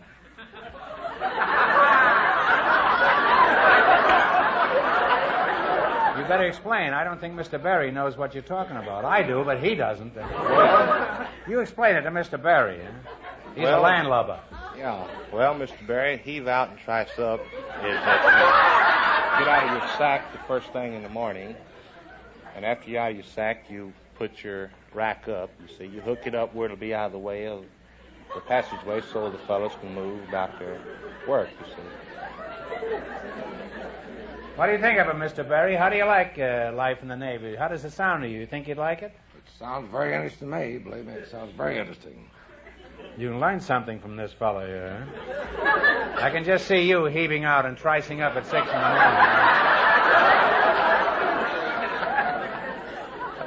Now, look, Cecil, you're out here in front of a lot of people. Is there anything about the Navy that you'd like to see change? You know, this is your big chance, you know. Go ahead, speak up. I'll protect you. Well, a lot of Navy people listen all over the world to this show, and you know, you might be doing some good for it. Well, there's a new uniform they're trying to put out now, Groucho. It has pants pockets, just like the trousers that the civilians wear. Mm-hmm. And they don't look too well. It's sloppy looking, and it's not typical Navy as it always has been. Then the Reveille, they have 0600 Reveille every morning. That's 365 days a year. I'd like to see about getting that changed.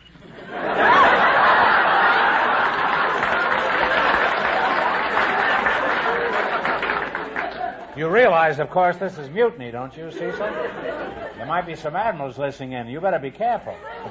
Commander, no, I think I'll make you an admiral now, Cecil. Would you rather be a vice admiral or a rear admiral?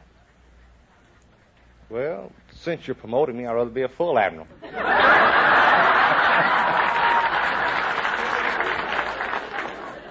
Well, what do you want to be full of, beans? Why would you rather be a full admiral? Well, full admiral is as high as you can go. Well, some admirals can go pretty high, especially around New Year's Eve. Cecil, do you think I'd make a good sailor? Well, frankly, no. How about Mr. Berry here? How long do you think he'd last in the Navy? Well, he wouldn't last very long.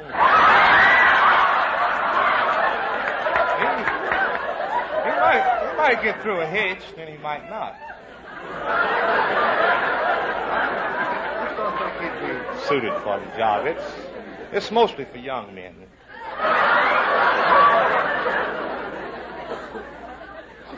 Well, what do you think of admirals in general? Or what do you think of generals and admirals? No. What do you think of admirals in general? Well, I hadn't been around admirals very much. Don't know. Well, I have news for you, Cecil. This is the first time an admiral has ever been this close to a sailor. Seaman, I'd like you to shake hands with Rear Admiral Robert W. Berry of the United States Navy. Hi, Roy. How you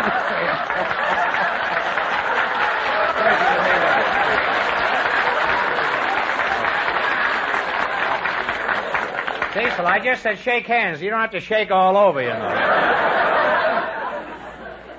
Now, how long do you say you thought he'd last in the Navy? Yeah, not very long. Well, Admiral, tell me, how long have you been in the Navy? Well, I'm now retired, Mr. Marx, but I had 36 and a half years with the Navy.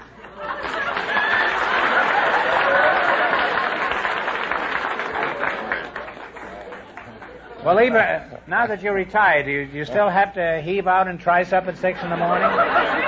And if you say yes, I'll cancel your shore leave. Admiral Berry, before we go any further, he's a real nice admiral, isn't he? Yes, sir. Very nice. You could be in irons, you know, in 15 minutes. Admiral Barry, before we go any further, I want to thank you for coming here tonight. I know how busy you are, so let's talk about your present job. I understand that you're in charge of civil defense in Los Angeles. Is that right? That is correct, Mr. Marx. And what does that consist of? The main thing is to make certain to see that every man, woman, and child in the city of Los Angeles is conscious of civil defense. Well, that's a very big job. It's tough enough just to see to it that everyone in Los Angeles is conscious.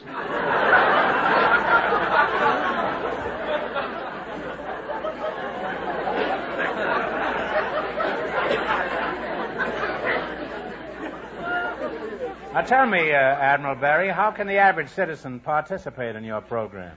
Because this is real important. There's several simple points that everybody should learn. One, I recommend wholeheartedly, Mr. Marx, that every household in our country have some person trained in first aid techniques. That training is given by our great American National Red Cross. That is at no cost to the citizen at all. Well, suppose it was an atomic attack. What should the average citizen do about it? Well, I think the main thing to do is know what to do with your utilities. That's the first thing to do. In other words, turn your gas, water, and electricity off at the normal appliance, right at the stove or the wall switch, but leave the electricity on so that you can turn your radios on. The radio's the important thing, so you can receive official instructions from your disaster organization in your local city. I hope this is clear to all you people out there, because this may be very important to all of us. Well, Sailor Boy, have you thought of anything else about the Navy that you'd like to have changed? We have an admiral here, you know. Just speak up. He can't hurt you. He's retired. Well, frankly, Groucho, I like the Navy. We'll just leave it like it is. Well, apparently you do like it. That was the shortest mutiny in the history of the sea. Well, we're grateful to both of you, because the both of you are fighting to keep the rest of us safe and alive, and it's been a privilege to talk with you, and I wish each of you the greatest success in your jobs. Well, thank you so much, Davis Marx. Now you're going to play You Bet Your Life, and you beat our other couples, and you get a chance at the $3,500 question. Can't tell you how much you have to win, but George is going to remind our listeners. The young people still lead with $210. Here we go. Let's see how high I can build you $20. You selected words beginning with the letters P-E-R. Here's your first question. How much will you bet? Oh. Talk it over with the Admiral. Oh, well, we'll say $10. $10. Yeah. What do you call a pleasant scent or fragrance? Begins with the letters per. P-E-R. Perfume. Perfume is right. Remember, you're going for $3,500. How much of the $30 will you bet on your second question? You're the quarterback, Roy. Whatever you want. Well, let's see. That's a real admiral, shifting all the responsibilities of sailor. We'll bet $25 though. $25. Yeah. Submarines use this device to scan the surface while remaining submerged. What do you call it? Begins with P-E-R. Periscope. Periscope is right. You're climbing. You have $55. All right, here's your third question. How much of the $55 you going to go for? $50. $50. What is it called when you bear false witness or speak falsely under oath? P-E-R. Perjury. Perjury. Perjury is right. Here's your last chance to beat the other couples. How much of the $55? No, they have $105. How much you going to bet? Shoot the work. Shoot the work. Shoot. 105. What is the word beginning with per, used in punctuation, marking the end of a sentence? Period. Period is right. And you wind up with a grand total of $210. And that means that you're tied with the young people, our first couple. They also had $210, and in just 1 minute, you'll both get a chance at the DeSoto Plymouth $3,500 question.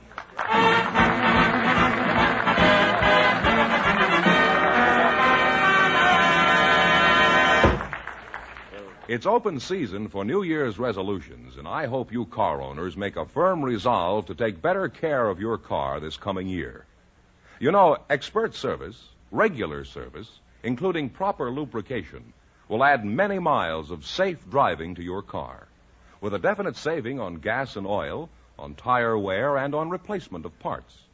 And friends, no place, anywhere, is better fitted to give you this kind of service than a DeSoto Plymouth Dealers, because DeSoto Plymouth Dealers service is tailored to the highest standards. The mechanics who work on your car are trained in factory methods. They work with the most modern tools and equipment. And if your car should need it, your DeSoto Plymouth dealer has access to the right factory-tested and approved replacement parts. All this adds up to top service, and you'll find it's courteous service at a fair price. So resolve to do your car a good turn this year. Take it where you see the famous sign of better service, the friendly sign of a DeSoto Plymouth dealer.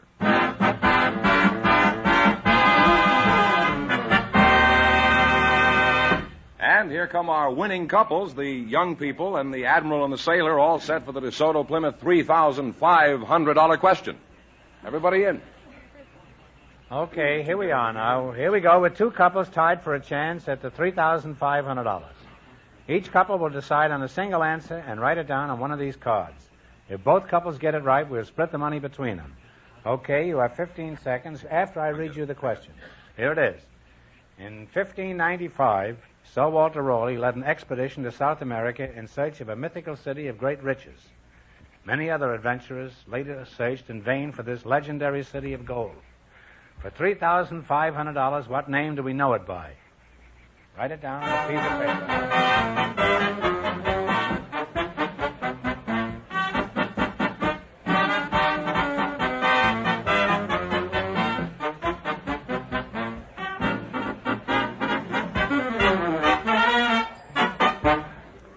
I'll read the cards, one card at a time. This is Lake, what is this? Titicaca. No, that's not, and Inca is wrong. It's El Dorado, I think. El Dorado. El Dorado is right. There it is. Nice try, Rod. Nice try. That was a tough question. I'm sorry, the correct answer is El Dorado. That means the big question next week will be worth $4,000. Well, you lost the big money, but you each won. How much did they win? $210 in the quiz. Well, that's not too bad. Congratulations, and thanks to both of you and to all of our contestants on the show tonight. From the DeSoto Plymouth dealers, you bet your life.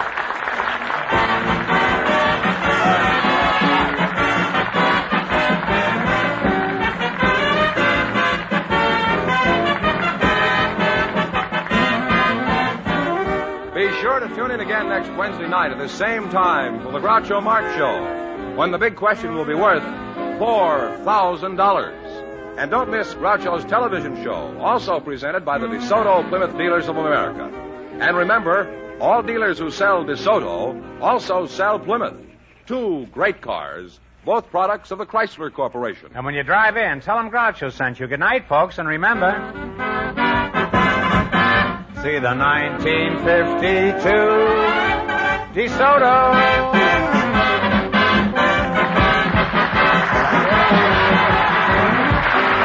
Folks, here's a reminder from the National Safety Council. In today's high-speed traffic, it's more important than ever to keep a safe stopping distance behind the vehicle ahead. Stay at least one vehicle length behind for every 10 miles per hour under good conditions, but more when streets are wet and icy. Oh, by the way, Groucho's on the cover of Time magazine this week. Thought you might like to read about him. You Bet Your Life, transcribed from Hollywood, is produced by John Goodell. Directed by Robert Dwan and Bernie Smith. Music by Jerry Fielding. This is George Fenneman signing off for the more than 3,000 DeSoto Plymouth dealers from coast to coast.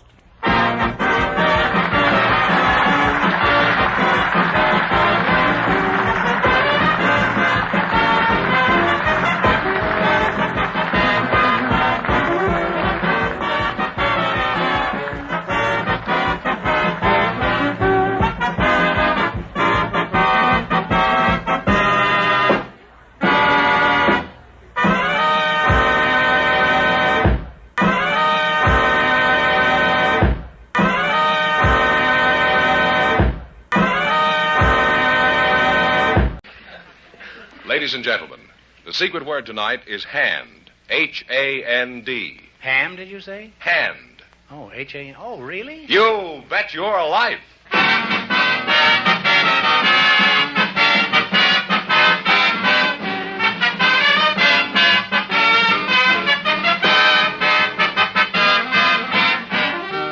The more than 3,000 DeSoto Plymouth Dealers of America present Groucho Marx in You Bet Your Life. the comedy quiz series produced and transcribed from Hollywood. And here he is, the one, the only... Name droppers. Oh, that's me.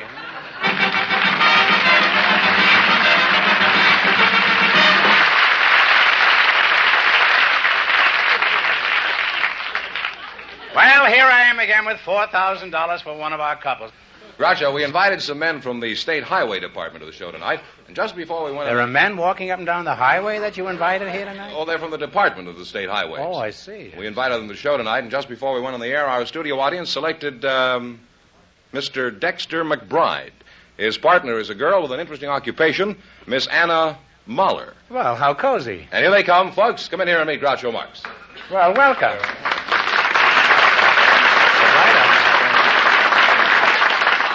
Welcome, folks, for the DeSoto Plymouth dealers. Say the secret word and divide $100. It's a common word, something you always have with you. Dexter McBride and Mr. Dexter McBride and Miss Anna Mahler. Mr. McBride, where are you from? I'm from the South, sir, from Virginia. Norfolk, Virginia. Norfolk, Virginia. That's where the sailors hang out, isn't it? That's right, sir. Isn't that right? Are you married? Yes, I am, sir. And Miss Anna Mahler, huh? Where are you from, Anna? I'm from Vienna. Oh, Vienna. In that case, I'll practice some old-world charm. I'm charmed to meet you, my dear. Charmed to meet you, Mr. Marx. Please, let's not overdo this. Okay? Okay. Okie dokie? Hunky dory? That's old-world charm. May I kiss your hand, mademoiselle? I'm not mademoiselle. I'm married. In that case, you can kiss your own hand.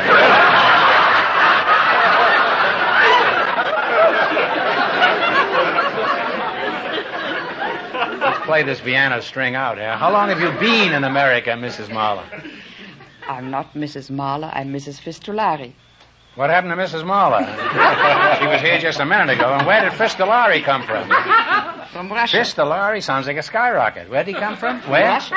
From Russia? He came from Russia? That's a good place to come from. Okay, okie dokie. Spill it in plain English. What's the scoop? How come you're Mahler, but you're really a Fistulari? Well, I started working with the name of Mahler, and so I didn't want to muddle everybody up and change. And then I married. So I became Mrs. Fistulari. Well, that's logical. Yeah. Well, Mahler's a very famous name in Austria. Are you aware of that? Yeah, Is that I know. so? Gustav Mahler was my father. Oh, really? Well, this is an honor.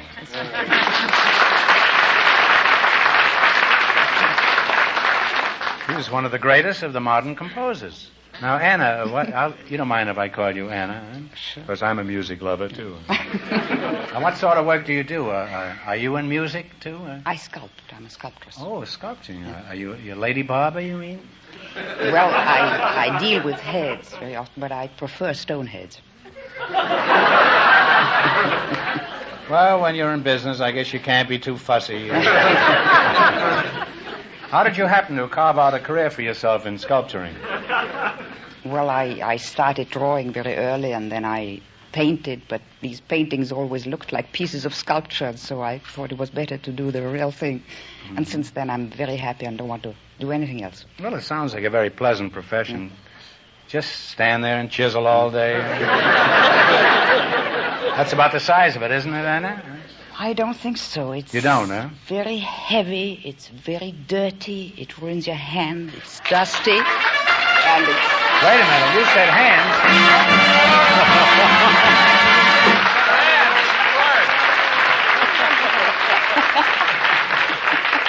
You said hands, and you and your partner here are going to split $100. It's 50 for you and 50 for you. That's a very good beginning. Yes, that's an excellent beginning.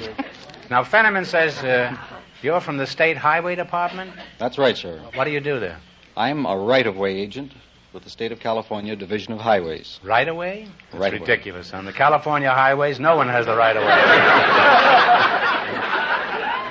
What do you mean by a right-of-way man? Right-of-way man is a man who acquires for the state necessary highways, necessary right-of-ways in order that freeways can be constructed. Mm-hmm. I've often wondered when you fellows put in a new highway, what happens to the houses that stand in the way? Well, the great majority of them are somewhat easily removed. About 90% are You removed. remove them with the occupants in them, or do you first consult with them? There's a little consultation that goes on prior to that time. About 10%. How long? About 5 minutes? Sometimes it takes months. It does. Many months of negotiation. About 90% of the homes are removed to new locations, set up, remodeled, and about 10% are necessarily demolished and used to construct other homes or other buildings or other work. Is that so? I imagine you've had some interesting experiences in that kind of a job. Are there some you could tell us about? We've had a great many. They happen every day. One of the more interesting experiences, we thought, was the moving by a private contractor of a home, which he was moving to a new location over a portion of the roadway. There was a bridge over the road, and the house got stuck by about I was stuck with a house in Beverly Hills. But I didn't know a house could get stuck. I thought only the owners. Well, this house was firmly wedged under the bridge, and they couldn't push it forward. They couldn't pull it back. They didn't know what to do with it. So 2 o'clock passed to 3, 4 o'clock, 5 o'clock, and about 5 o'clock a youngster came by who was getting ready to peddle the morning papers, and he observed the proceedings, and he finally ventured to say to a few of the contractors and engineers, he says, "Say, fellas, if that was my job," he says, "I'd let some of the air out of the tires," and they did, and the house proceeded north.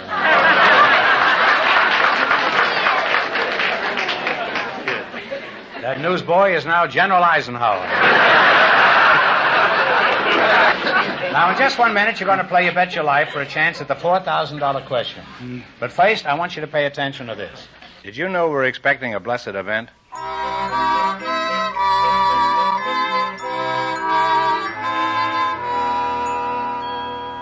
Delivery date this Friday. And what a beautiful baby. The new Plymouth for 1952. At your DeSoto Plymouth dealers this Friday. And talk about value. You'll cast a loving eye on Plymouth's luxurious new tone-tailored interiors. Roomy, comfortable, truly distinctive. Talk about value. The famous Plymouth 7-to-1 high-compression engine, this year with an important new type of cylinder head for power that's super smooth, super quiet. Yes, talk about value. You simply can't approach the relaxed comfort of a ride in Plymouth, not in any other low-priced car. And another better-than-ever feature for 52, Plymouth Safeguard hydraulic brakes now have cycle bond linings, which give you more braking surface and last longer. Yes, talk about value, and you're talking about Plymouth, the new Plymouth, the 1952 Plymouth. See it this Friday at your DeSoto Plymouth dealers. All right, now let's see how well you work together as a team. George, tell them the rules. You bet as much of your $20 as you want on each of 4 questions, and the couple that earns the most money gets a chance at the $4,000 DeSoto Plymouth question later in the show. Here we go. Let's see how high I can build you $20. You selected books and authors. Here's your first question. How much of the 20 will you bet? 15, perhaps. Anna? All right. All right. Who wrote Ivanhoe? What's his name? I can't. Of course, I know. Scott. Scott is right. Walter Scott. You're off to a good start. You have $35. There's no point in asking Fenneman, Miss Marla, because to begin with, he's not allowed to tell you, and in second place, he doesn't know. Remember, you're going for $4,000 tonight. Now, how much of the $35 are you going to risk this time? Let's do all of it, but 4 or 5 cents. All right. How much? You're going All to bet but 4 $34 and 95 cents, is that right? 96 cents. $34.96. This is what they call Ausgereichens, huh? All right, who wrote Les Miserables? Hugo. Victor Hugo is right. It's going to be very interesting to hear Fenneman compute this. Well, the first one's easy. You now have $69. This is going to be a great ad for, what is it, San Francisco State University? Right. Is that right? Yeah. This is right this time, I'm sure. Okay. You have $69.96. Is that right, Miss Marla? Well, you should know. I can't count. All right, here we go. How much are you going to bet on your third question? 50? Let's do all of it, but a couple of pennies. Talk right out. We'll do all of it, He's but... got a principle. All right, you're going to do $69.94. Who wrote The Last of the Mohicans? Fenimore Cooper. James Fenimore Cooper. Yeah. You now have $139.90. Here's your last chance to beat the other couples. How much are you going to bet? Let's do the whole thing. Here we go. Who wrote A Farewell to Arms? There you go. Think hard, huh? If you don't know, take a stab. Sorry. I'm terribly sorry. It's Ernest Hemingway. Should have known that. Isn't that terrible? Well, I'm sorry. We can't let you go away broke. That's terrible. We don't let anybody go away broke on this show, Miss Marler, so we're going to give you one more question. You answered correctly, and we'll see that you don't leave here with less than $25. You've got nothing, so $25 will make up the difference between nothing and $25. I think hard, and please no help from the audience. What kind of fruit do you use in a peach pie? Peaches is right. Put it there,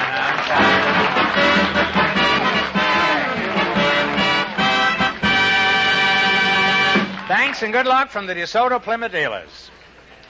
Groucho, we invited some dancing teachers to the program tonight, and just before we went on the air, our studio audience selected Mrs. Mary Peck Farmer. Her partner is also from the audience, Mr. Gordon Giblin. He's a stevedore. Folks, come on in here and meet Groucho Marx. Welcome to You Bet Your Life. Say the secret word and divide $100. It's a common word, something you always have with you. Mrs. Mary Peck Farmer.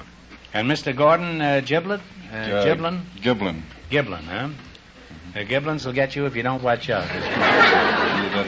Where are you from? You must be pretty sick of that joke, huh? Yeah. It's usually giblets in the gravy or something like that. Well, this was a little more refined, stupid than You're a stevedore, is that Giblin? That's right. Is that right, Stevie? That's right. What's the difference? Is there a difference between a stevedore and a longshoreman? Yes, a longshoreman, he loads on the dock, and the stevedore loads on the ship. How long does it take to get this dock loaded? Well, that depends. Whole thing sounds pretty shaky to me. What's the principal job of a stevedore? Well, the principal job is to take cargo from the dock and put it aboard the ships, or vice versa, whichever the case may be. Ships coming in or going out. I suppose I wanted to be a stevedore. What would I need besides a boat and a pier? I've already got a dock. It's not much good, but I keep them for sentimental reasons. I want to stay alive. What would I need to be a stevedore? Well, to stay alive, you'd have to have a union book and a strong back. What do you think of my back? It's pretty rugged, isn't it? Well, you're glad you don't have to make your living as a stevedore. Well, you're lucky you said that when my back was turned. I still say you're lucky you don't have to make a living as a stevedore. You wouldn't say it if I had my 4 brothers here. Miss Farmer, you're a dancing teacher, is that right? Yes, I am. Well, let's discuss the light fantastic. My age, I'd rather discuss it than trip it. How much would you charge to make a dancer out of me? Nothing fancy, just sort of like Gene Kelly or perhaps Astaire. Well, I've only been teaching children. Well, I'm in my second childhood. Where's your school? It's in Burbank, California. What's the name of this temple of terpsichore? It's in my own name. It's Mary Farmer Dance Studio. And you, are these little terpsichoreans North terpsichoreans or South terpsichoreans? How many children are enrolled at this emporium? Well, right now I have 200 children. You have? Well, don't come running to me with your problems. Tell me, what are some of the things you teach these little monsters besides how to pay in advance? Well, we teach ballet, tap, acrobatic, toe. Acrobatic toe? What's that? They're different subjects. I have an acrobatic toe. I can't get my one shoe on them. Now, why don't you ask me something about ballet? Go ahead. What's surly cootie pig? What was that? Oh, those are foot beats at the bar. These little ballet dancers put their feet on the bar? Ballet up to the bar, boys. The drinks are on the house.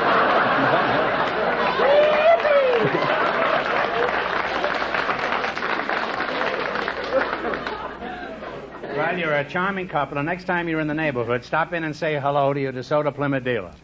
You don't have to buy a car. Just stop in and say hello, that's all. Of course, they'd prefer that you bought a car, but you can't do that. Just say hello.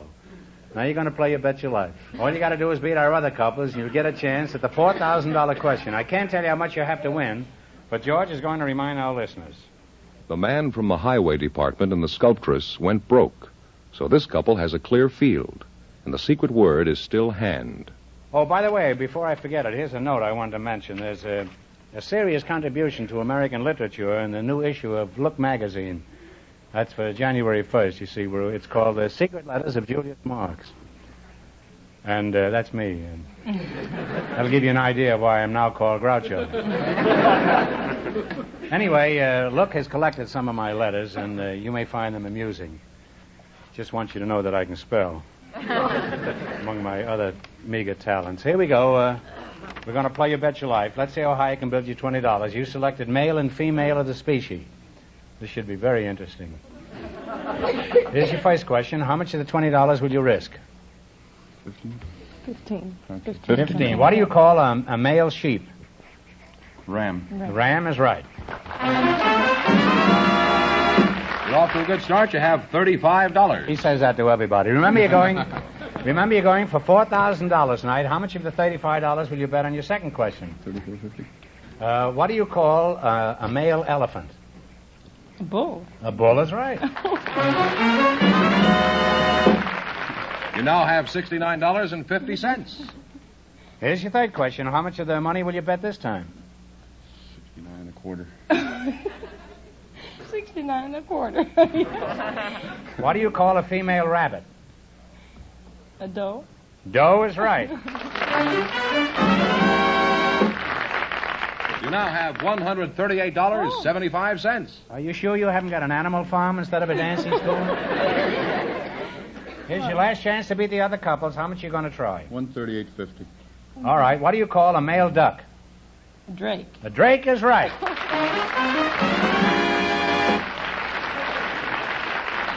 And you'll wind up with $277.25. Put it there, kid.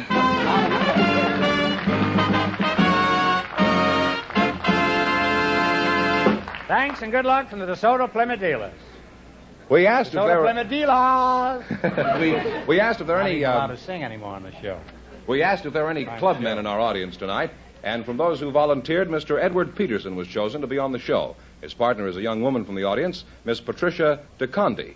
Folks, come in here and meet Groucho Marx. Welcome for the DeSoto Plymouth dealers. Say the secret word, and you divide $100 in cash.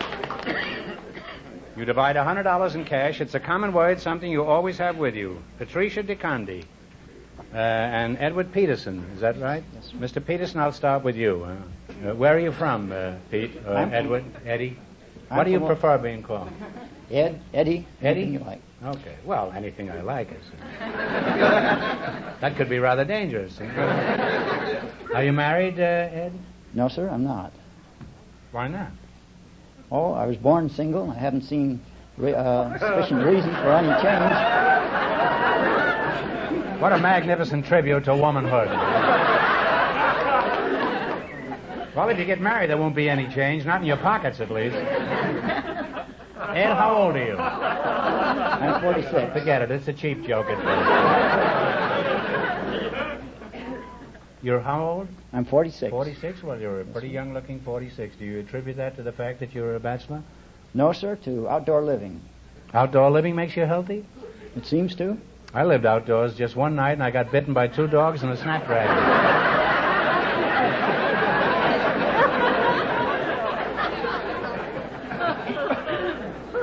Patricia DeConde, where are you from, Pat? I'm from Manhattan Island. Manhattan? You were born in Manhattan? Yes. I was born in New York, too. Manhattan. I'm a slum boy. You don't mind if I call you Pat, do you, Pat? Of course not. Yeah, I'll call you Pat and you can call me Mike. What sort of work do you do, Pat? Oh, I'm a beauty consultant. A beauty consultant? Well, you're a pretty good ad for that place. What kind of beauties do you consult? I've consulted a few in my time. I don't consult them. They consult me. I give classes in skin care and hair care, contour makeup. Oh, is that? Well, where do you do your consulting? The various... Never can tell. I might be interested in a consultation myself. Well, I'm afraid I do it at the various Army, Navy, and air bases throughout the country. The armed forces are taking beauty treatments? Well, at least I guess that's what Truman meant by fantastic new weapons.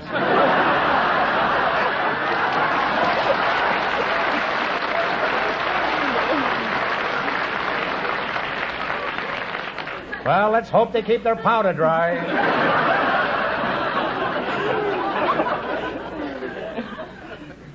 Fenneman says you're a clubman. What club do you belong to? I belong to the Sierra Club. You mean that jive joint down on Western Avenue?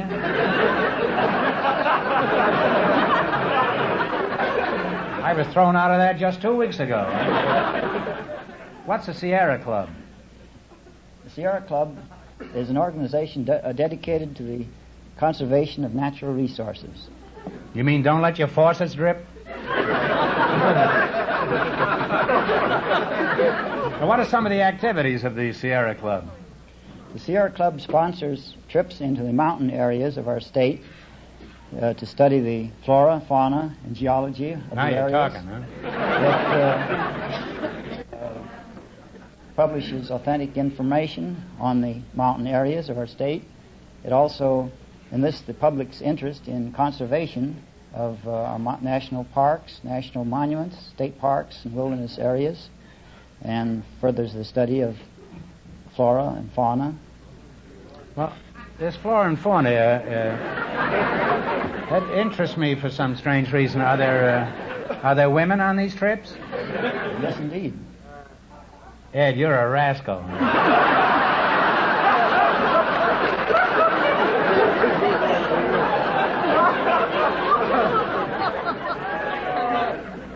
And do the ladies enjoy these mountain trips? Yes, they do. They come back from the hikes as fresh as the men.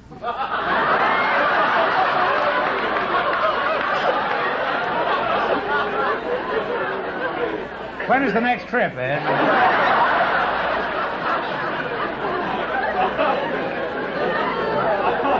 I'll get out my alpenstock and I'll go along. I think one of these hikes would do me some good. How far do you walk? Oh, 15 or 20 miles up steep slopes. You just lost a member. You tell Flora I'll meet her in the foothills.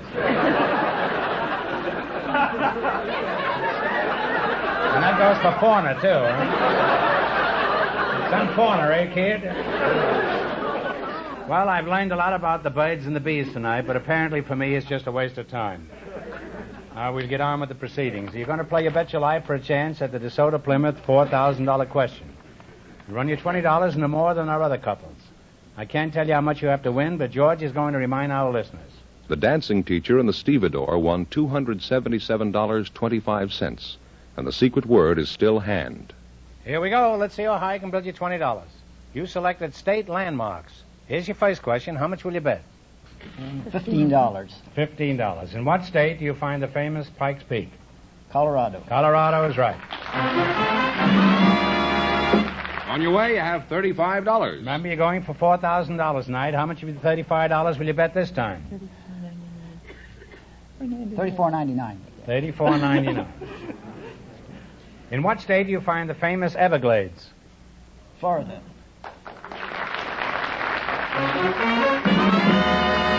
Fenneman, get hot. You're climbing. You have $69.99. Here's your third question. How much will you bet? $69.98. In what state do you find Mount Lassen, the only active volcano in the United States? California. California is right.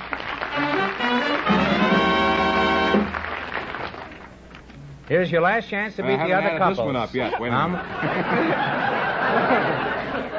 18. I haven't got all night, Fenneman. Get on with it, huh? $139.97. Is that right? That's what I have, yes. That's what I've got, too. And I figured it in my head. No, 96. $139.96. At least you what? 1 penny. Here's your last chance to be the other couples. You're going to bet practically everything. Ready? Mammoth Cave is in what state? Kentucky. Kentucky is right.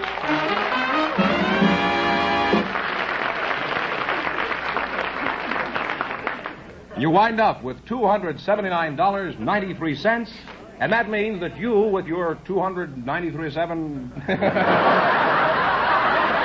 I was doing so well. He can't even read it off a piece of paper. You wind up with $279.93, and that means that you get the chance at the DeSoto Plymouth $4,000 question.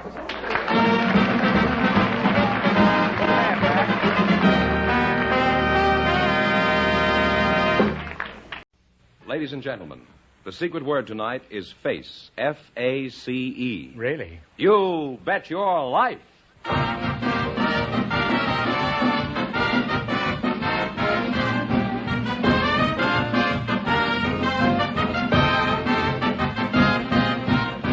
The more than 3,000 DeSoto Plymouth dealers of America present Groucho Marx in You Bet Your Life, the comedy quiz series produced and transcribed from Hollywood. And here he is, the one, the only... Not so loud, you'll wake him up. Oh, that's me.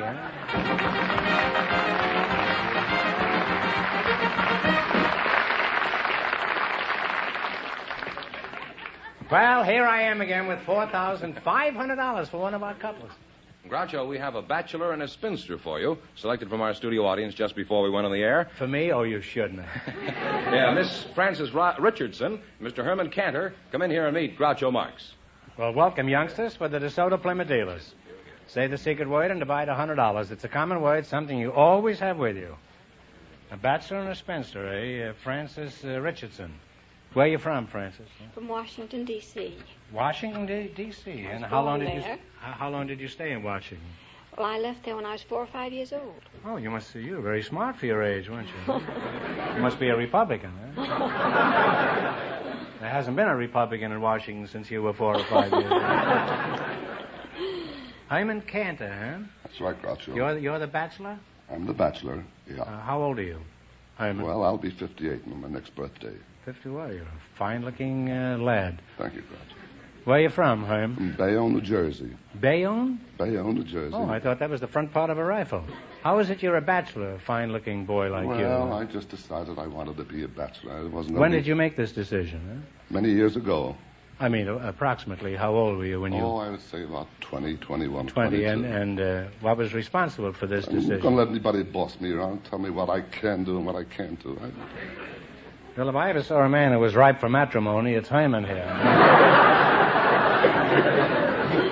He's certainly ripe. I don't know if it's for matrimony. By the way, Hyman, did you see my picture in Look magazine this week?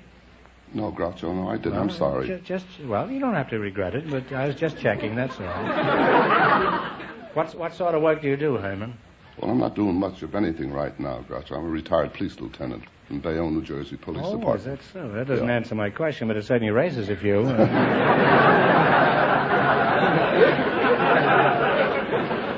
What did you retire from? I retired in the police department many years ago in Bayonne, New Jersey. Oh, well, actually, you're a bull put out to pasture. I guess you'd call it that, yeah. Frances, do you have a job? Yes, I do. What do you do? I'm head of the research department at 20th Century Fox. Oh, well, that's a pretty important job, isn't it? Could you give me a part in one of your pictures? Well, I'm afraid not. I just work in the library. Oh. Well, I've been on the shelf for the last 6 months. Do you ever get any unusual requests for information? Yes, we get quite a lot of them.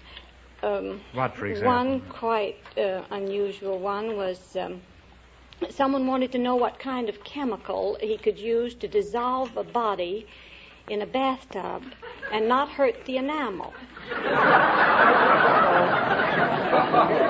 Nice kid, this was. Just a playboy, that's all. Well, it's been fun talking to you two, and I've learned quite a bit, and I hope you win lots of money from me tonight, particularly since it's not my money. Now, in just 1 minute, you're going to play You Bet Your Life for a chance at the $4,500 question.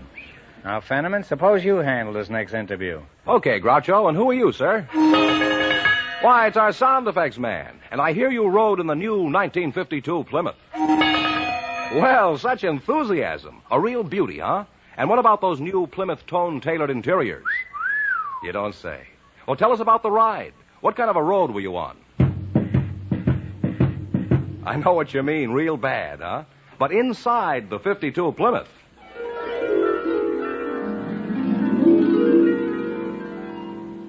Yes, that's Plymouth's sensational safety flow ride. Well, sound man, one more question. How about the engine? They tell me the cylinder head's been redesigned for smoother, high-compression performance. Can you show us how she sounds? Exactly. Quietest engine in Plymouth history. And these are just a few of the many exciting features. So, folks, run, swim, fly to your DeSoto Plymouth dealers. See the 52 Plymouth.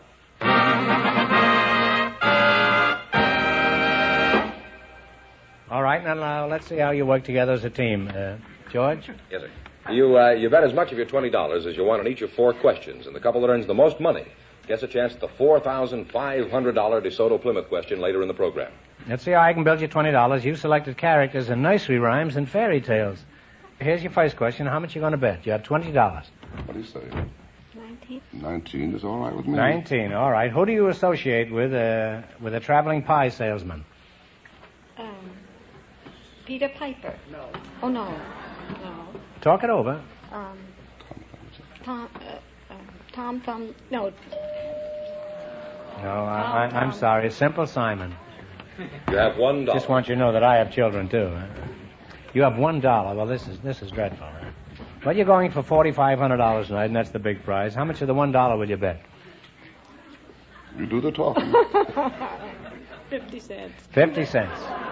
What royal character do you associate with a violin trio?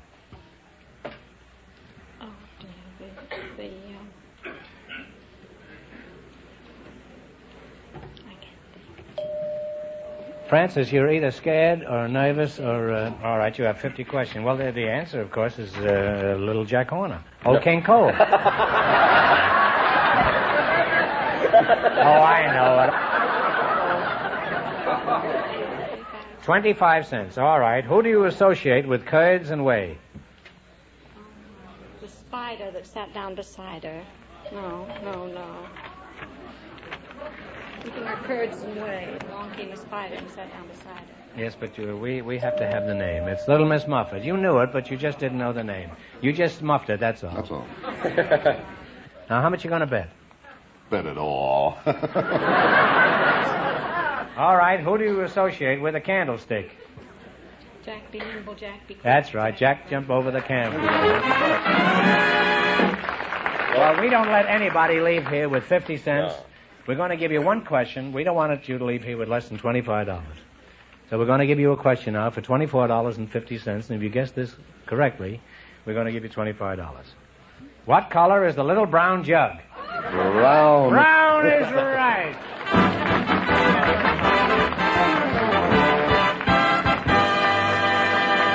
Thanks and good luck from the DeSoto Plymouth dealers. Groucho, we invited... I got fired if I hadn't said that. Groucho, we invited some helicopter pilots to the program tonight, and our audience selected Mr. Henry Eagle to be on the show. His partner is a woman with an unusual occupation, Miss Hetty Klein. And here they come. Folks, meet Groucho Marx. Welcome, kids, for the DeSoto Plymouth dealers. Say the secret word and divide $100 in cash. It's a common word, something you always have with you. Mr. Henry Eagle, and Miss Hetty Klein. Where are you from, Hetty? I was born in Trenton, New Jersey. Trenton, eh? That's right. What sort of work do you do, Hetty? I work for CalBest Electronics. For who? CalBest Electronics. Have you tried bicarbonate soda? What kind of an outfit is that? Oh, we manufacture radios and television sets and amplifiers and all sorts of electronic equipment. I see. And what is your job there? I'm production supervisor, and in my spare time, I'm a television repairwoman. Really? Say, you're quite versatile, aren't you? Huh? Did you see my picture in Look magazine this week, Hetty? No, I didn't. I'm just checking. Well, television is certainly a mystery to me. For example, what's wrong when those big gray lines suddenly shoot across my screen sideways? Oh, you have trouble with your horizontal circuit. Probably the oscillator isn't functioning properly, or the flyback transformer's not quite right, or possibly it's off frequency, or maybe just your waveform isn't proper. What are some of the other common complaints of a TV set? Oh, your vertical oscillator might not be oscillating properly. You mean to say that my vertical oscillator isn't oscillating properly? Come outside and say that, Hetty. That's quite possible that your audio output transformer might have shorted to the frame and shorted B plus to the chassis. Well, that's true. That's definitely true. Or probably your rectifier tube is shorted and giving trouble to your power transformer. That could short too, also. I guess I'm pretty much of a mess.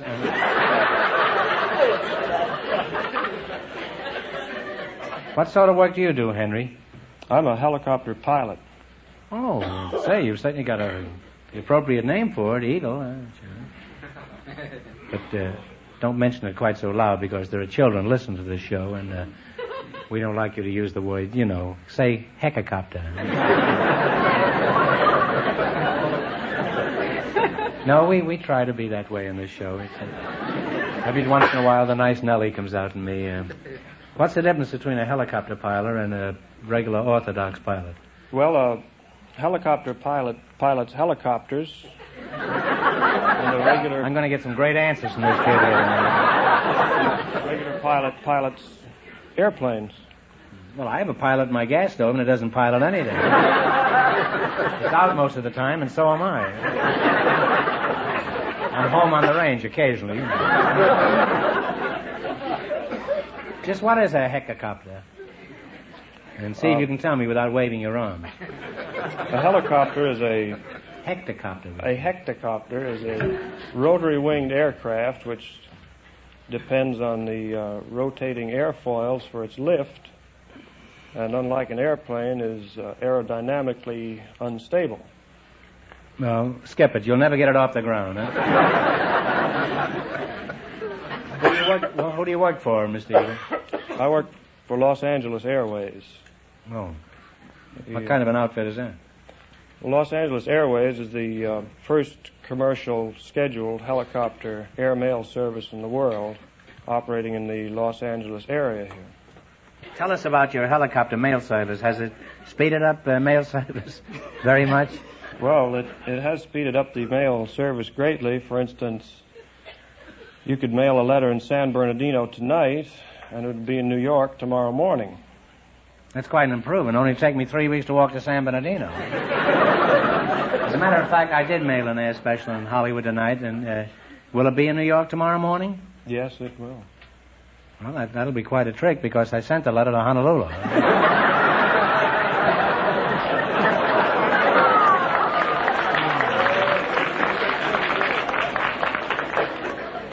Well, I've certainly added considerably to my education here tonight, particularly with my little joust with Hetty here. And if something goes wrong with my TV set, I'll call in my DeSoto Plymouth dealer. He can fix anything. Now you're going to play your Bet Your Life. You beat our other couples, and you'll get a chance at the $4,500 question. I can't tell you how much you have to win, but George is going to remind our listeners. The spinster and the bachelor went broke, so this couple has a clear field. And the secret word is still face. Here we go. Let's see how high you can build your $20. You selected Rivers of the World. Here's your first question. How much of the $20 will you go for? 15. That's fine. What is the name of the sacred river of the Hindus? This river empties into the Bay of Bengal. Ganges. Ganges is right. You're off to a good start. You have $35. Remember, you're going for $4,500 tonight. How much? 35. 35. Are you going to try this time? 30. 30. What is the name of the Alaskan river that served as a water highway for prospectors during the gold rush? Yukon. Yukon is right.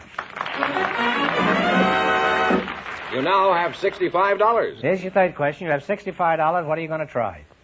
64. What is 64?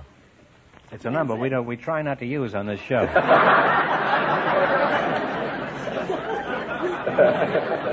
What is the name of the South American river which has the greatest volume of water in the world?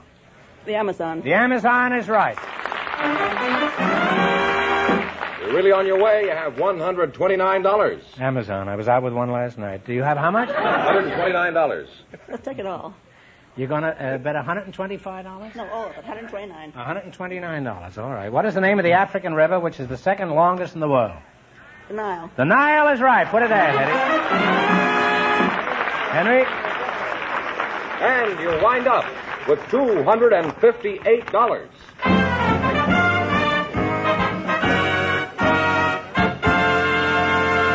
Thanks and good luck from the DeSoto Plymouth dealers. We invited some dairymen to the program tonight, Groucho, and just before we went on the air, our studio audience selected Mr. Jack Melbourne. His partner is a housewife, Yvette Hoppus. Folks, meet Groucho Marx. Welcome, kids, to You Bet Your Life. Say the secret word and divide $100. It's a common word, something you always have with you. Mrs. Yvette Hoppus. And Mr. Jack Melbourne, you're from Australia, eh? I'm from Ohio. Oh, from Ohio. I thought Melbourne was in Australia. You're the dairyman? I'm a goat dairyman. What's that? A goat dairyman. A goat dairyman, eh? Are you married? Yes. How'd you meet your wife? I met her at a goat show. Did she win any prizes? Yes, she did. She won first prize. I came in second.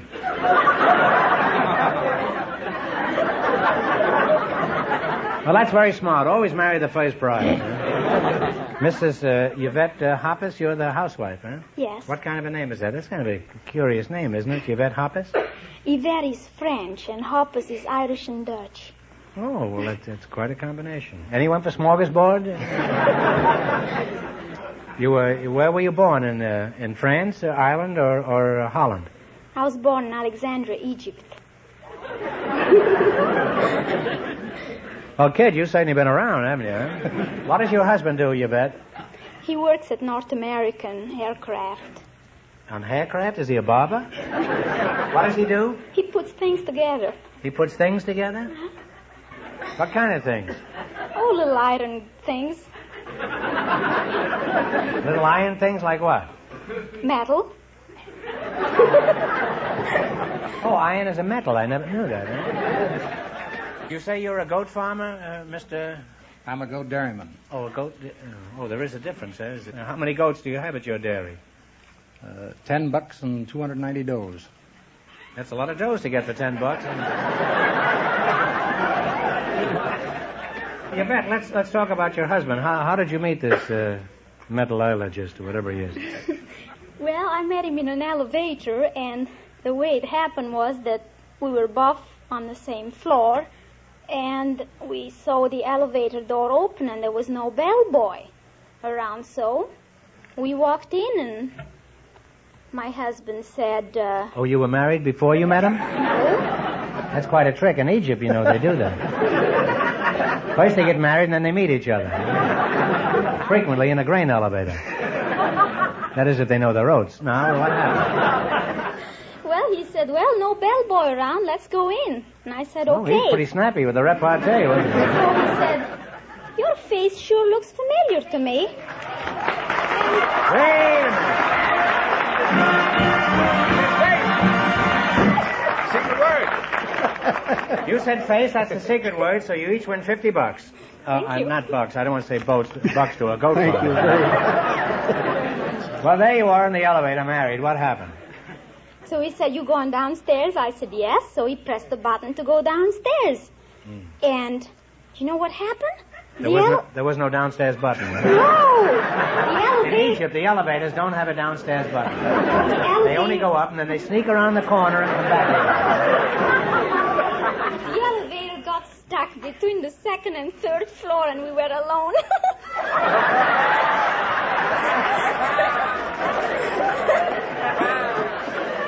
So he said to me, isn't that intimate? I said, sure says what? is. Isn't that intimate? He said, isn't that intimate, huh? He meant romantic. How did you figure that out, Yvette? Later. Much later. So? This program has now become, guess the name of that word. And did all this finally have a happy ending? Oh, wonderful. Now he's Thank putting... you.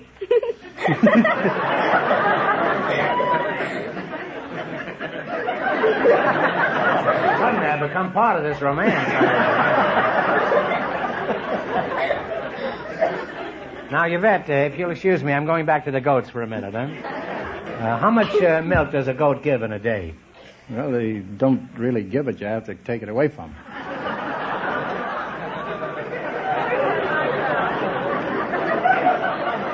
Trying to make a goat out of me, eh? I suppose if the goat gets obstinate, you just take things in your own hands, eh? Well, we treat them gently, kindly. I guess you have to, don't you? Play music for them. You play music for them? Yes. While Nanny is being dehydrated, you play music? What kind of music? Everything I have is yours, or... Do they like patriotic music, like the Yanks are coming? Hooray, hooray.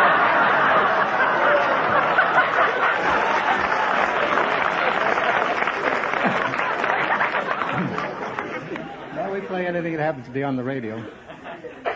I see. They still listen to the radio? Yes. They're the only ones, the only survivors that are listening to radio, huh? 40 goats in San Fernando. Wait till Sarnoff hears about this. Did you see my picture in Look magazine this week? No, I haven't seen it. Do you take Look magazine? Well, I don't take it. I buy a copy every week. You're pretty quick on the trigger, aren't you? Maybe your goats ate my picture, huh? Well, I learned a lot about goats tonight, and also about Egypt. Was that what it was? Something, your money's not real.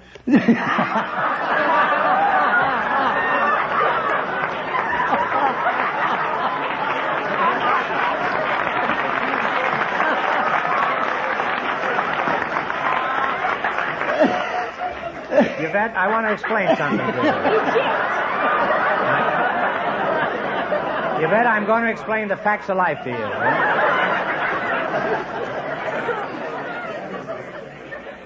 There isn't anything on this show that's real. Plus that, there is a government law that you are not allowed to photograph real money.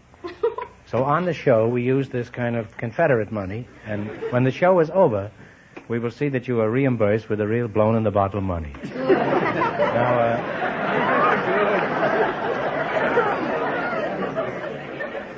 does that wash away your skepticism about our whole operation here? Well, now you're going to play You Bet Your Life for a chance at the $4,500 question. You run your $20 into more than the other couples. I can't tell you how much you have to win, but George is going to remind our listeners. The TV lady and the helicopter pilot won $258, and the secret word is still face.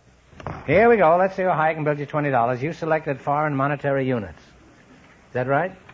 And there's no point of you looking at Mr. Fenneman's sheet because the answers are not on there yet.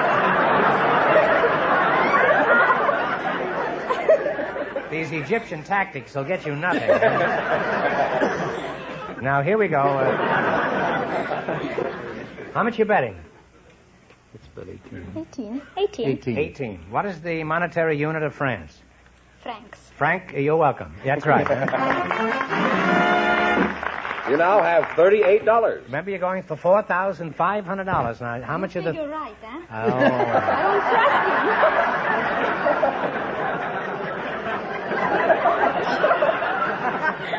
trust This kid should be a cashier at Alcatraz. And she looks so naive when she plays him up there. How much you going to bet? You have $38. Let's bet 36. 36, huh? I bet you handle the money in your family, don't you, bet? Huh? No. You don't, huh? All right, you're betting $36.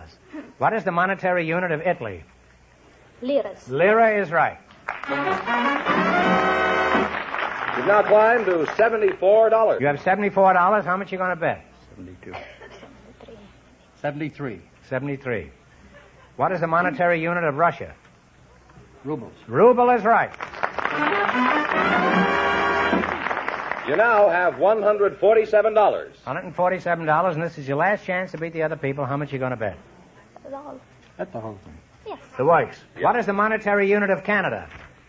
Dollar. Dollars. The dollar is right. Put it there, kid. And you wind up with $294. And that means that you people, in just 1 minute, get the chance at the DeSoto Plymouth $4,500 question.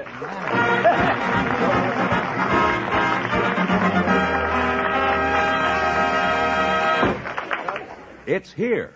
The car that's designed for you and your budget, too. The beautiful new 1952 DeSoto. And, brother, is it made for comfort, big and luxurious in every way. Wide front and rear doors you walk through instead of crawl through. Inside, there's plenty of room to stretch out and relax in solid comfort. The seats are chair high, so you get more leg room. There's headroom to spare, even for Mother's favorite hat. And the luggage compartment, too, is big and roomy, designed to carry loads of luggage. You can slide luggage in or out without having to lift it over a ledge. Yes, sir, count on roominess. Plus a whole host of other great features. And you've got the 1952 DeSoto. The car that's designed for you and your budget, too. Visit your DeSoto Plymouth dealers tomorrow and drive the exciting 1952 DeSoto. And remember, the dealers who sell DeSoto also sell Plymouth, the low-priced car, most like high-priced cars.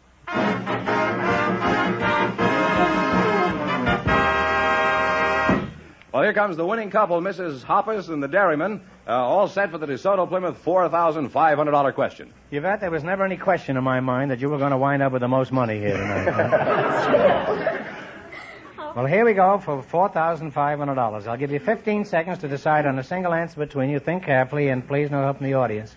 Here it is. I'm sure everyone has heard of Lady Godiva's famous legendary horseback ride through the streets of an English city. She did it in protest against impossible taxes. For $4,500, tell me, what was the city where this ride took place? Ooh, I know that. You've got 15 seconds. Talk it over.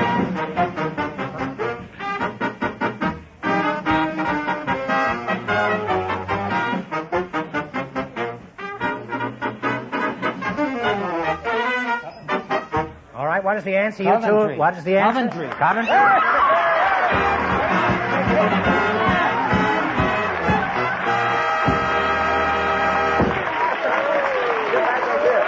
What about me? You don't want to kiss me, huh?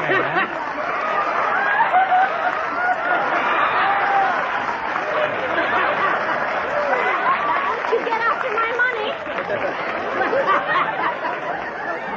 That's right. You win $4,500. Plus, how much in the quiz, George? Oh, I have no idea. I'm aware of that, George, but take a stab at it. $294 in the quiz. That means you win $4,794. Plus the secret word, which is a fake $100. You haven't got the audaciousness now to accept real money for that $100, right? Well, congratulations from the more than 3,000 DeSoto Plymouth dealers from coast to coast. You bet your life. Thank you very much.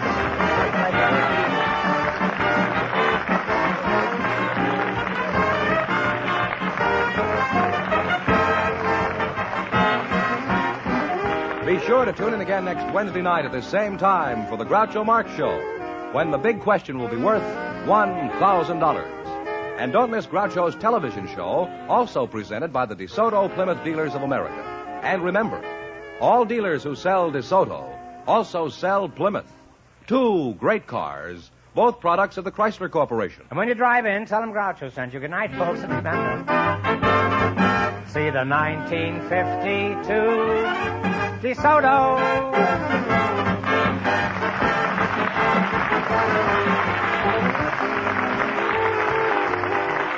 Folks, here's a reminder from the National Safety Council.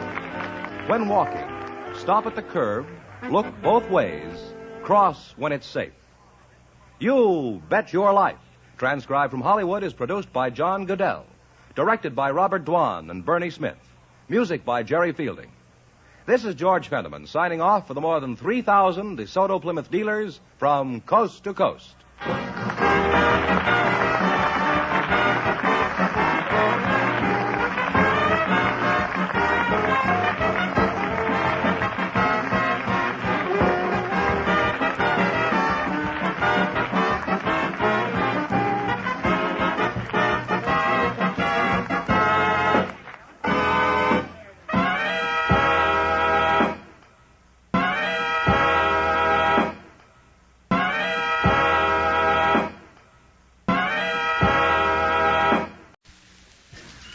Ladies and gentlemen, the secret word tonight is spoon. S-P-O-O-N. Really? You bet your life.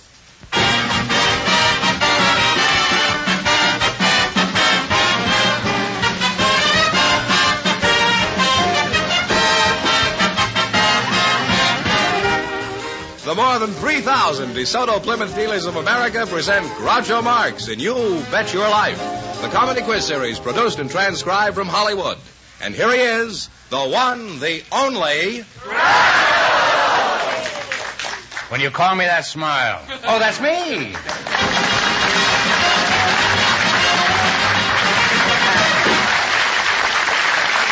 Well, here I am again with $1,000 for one of our couples. Groucho, we have some people with interesting occupations that were selected from our studio audience just before we went on the air. I'd like to have you meet them right now. Mrs. Lucille Goldner and Mr. Augustus A. Ward, Jr. Come on in here and meet Groucho Marx. Well, welcome for the DeSoto Plymouth dealers. Say the secret word and divide $100. It's a common word, something you'll find around the house. Lucille Goldner. Mrs. Lucille. Oh, well, it's... changes my whole attitude. And Mr. Augustus A. Ward, Jr. Yes. Mrs. Goldner, where are you from? I'm from Sherman Oaks. Sherman Oaks? You were born in Sherman Oaks? No, I was born in Lebo, Kansas. Oh. You're from the cow country, huh? That's what they tell me. Oh. Who told you that? My mother. Oh. Interesting conversation. How did you meet your husband, Lucille? He removed my appendix. And then? Well, then, a few years later, I married him. A few years later? Yes, uh-huh. You were waiting for this wound to heal, was that? But, he kept you in stitches most of the time. Yeah, quite a cut-up. He is. Oh. Well, those are the standard jokes we expect when we have a physician on the show. Mrs. Goldner, I understand you have an interesting occupation. Just what is it you do? Well, besides luring doctors. I raise chinchillas. How high? What do you mean you raise chinchillas? Well, I'm a chinchilla rancher. Oh, well, what is a chinchilla? Well, a chinchilla is a very beautiful and luscious small rodent. You mean it's a rat? Well, it's a rodent in that it has a simple stomach. But has a what? A simple stomach. Why doesn't he go see your husband? And it's very, very, has a very dense fur. It has between 80 to 90 to 100 hairs out of each hair follicle, whereas you only have one. And so, of course, you can see the... Let's keep this on an impersonal basis. I don't mind you describing a rat, but don't include me in it.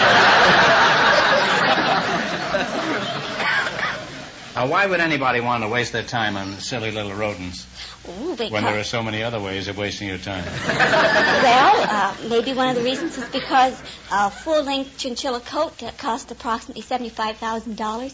Now, how many of these $75,000 coats can you make from a chinchilla? Well, it takes approximately 200 chinchillas to make one $75,000 for a coat. Sounds like they have a powerful union, these kids. I suppose I wanted to buy one of these little rodents. What's the cheapest you'd sell me one for? Oh, I'd sell you one for about $500. $500? That sounds reasonable. Uh-huh. Now, wait a minute. One chinchilla isn't going to do me any good. I wasn't born yesterday. How much will a good pair cost me?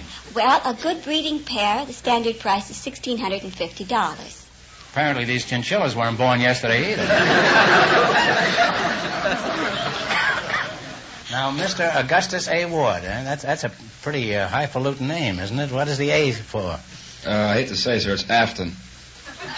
Now, what should I call you, Augustus? Should I call you Gus? No, sir, call me Jerry. It's my nickname. Your nickname is Jerry, eh? Yes. Well, that's good enough for me, Tom. Now, Gus, what sort of work do you do? I'm dropped by parachute into forest fires to fight fire, sir. Oh, some people are born lucky, aren't they? They just fall into those soft, gravy jobs. You drop into fires? What kind of a job is that? They call us smoke jumpers, sir. Oh, smoke jump. I used to smoke jumpers. And I switched to cigars. Half the time I can't tell the difference. The jumpers taste a little better, that's all. Now tell us about smoke jumping. For example, why do they have to drop you by parachute? Well, the main reason is, sir, is they drop us where they can't get to the spot where the mobile unit cannot get to, or by foot. In addition to smoke jumping, what other soft jobs have you done? Deep sea diver, sir. Well, could you tell us something about your diving experiences? Have you had any close calls while you were submerged? Yes, sir. I was submerged under mud out in San Pedro, 8 feet of mud over me. And this time I got stuck in the mud, and there was another barge about 25 yards away that was diving, and there was a girl aboard, and she came down and pulled me up. Later become my wife. And you've been stuck in the mud ever since? Well, I must say you're an unusual couple, and I must say that because it's true. And Augustus Afton Ward, Jr., I wish you the best of luck in the work you're doing. Now, in just 1 minute, you're going to play You Bet Your Life for a chance at the $1,000 question. Right now, here's something of particular interest to everybody. Everywhere, folks are talking about the beautiful new 1952 DeSoto. The car designed for you and your budget, too. And when you get behind the wheel of the 1952 DeSoto, you'll be talking, too, about those big, wide doors you walk through instead of crawl through, and that roomy, uncrowded interior where you sit naturally. You relax in seats that are chair high. You'll be talking about the DeSoto Oriflow shock absorbers that give you one of the smoothest rides you've ever known. About DeSoto waterproof ignition that gives you sure starting in even the dampest weather. And how you'll like those famous DeSoto safety rim wheels because of the protection they give your family in case of blowouts. Sure enough, from every standpoint, the exciting new 1952 DeSoto is designed for you and your budget, too. So don't wait. See it today. Ride in it. Drive the great 1952 DeSoto. Now at your DeSoto Plymouth dealers. And remember, all dealers who sell DeSoto also sell Plymouth, the low-priced car, most like high-priced cars.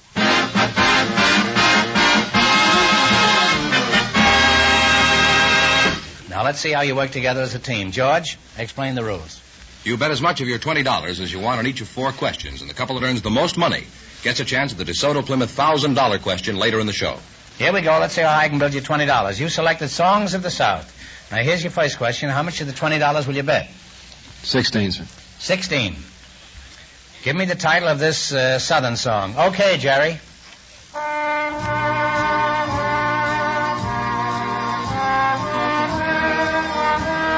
Oh, Kentucky Home. Oh, Kentucky Home is right. Poor Jerry doesn't get a chance to play. Well, you're off to a great start. You have $36. Remember, you're going for $1,000 tonight. How much of the $36 will you bet this time? $35.50. $35.50. What's the name of this Southern song?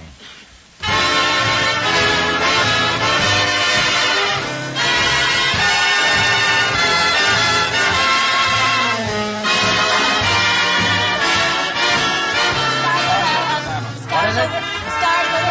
Stars Fall in Alabama is right. That's right. You're really climbing. You have $71.50. Here's your third question. How much of the $71.50 are you going to bet? 71. Okay, let's see if you can identify this song. Play, Jerry.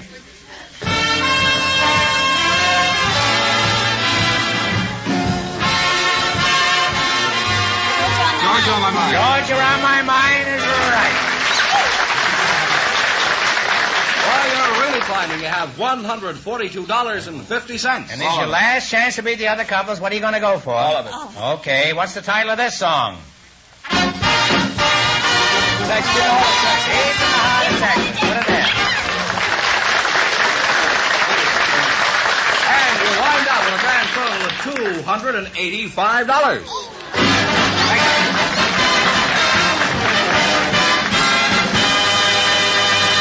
Well, thanks and good luck from the DeSoto Plymouth dealers. We have a termite control man chosen by our studio audience just before we went on the air, and a housewife from our audience, Groucho.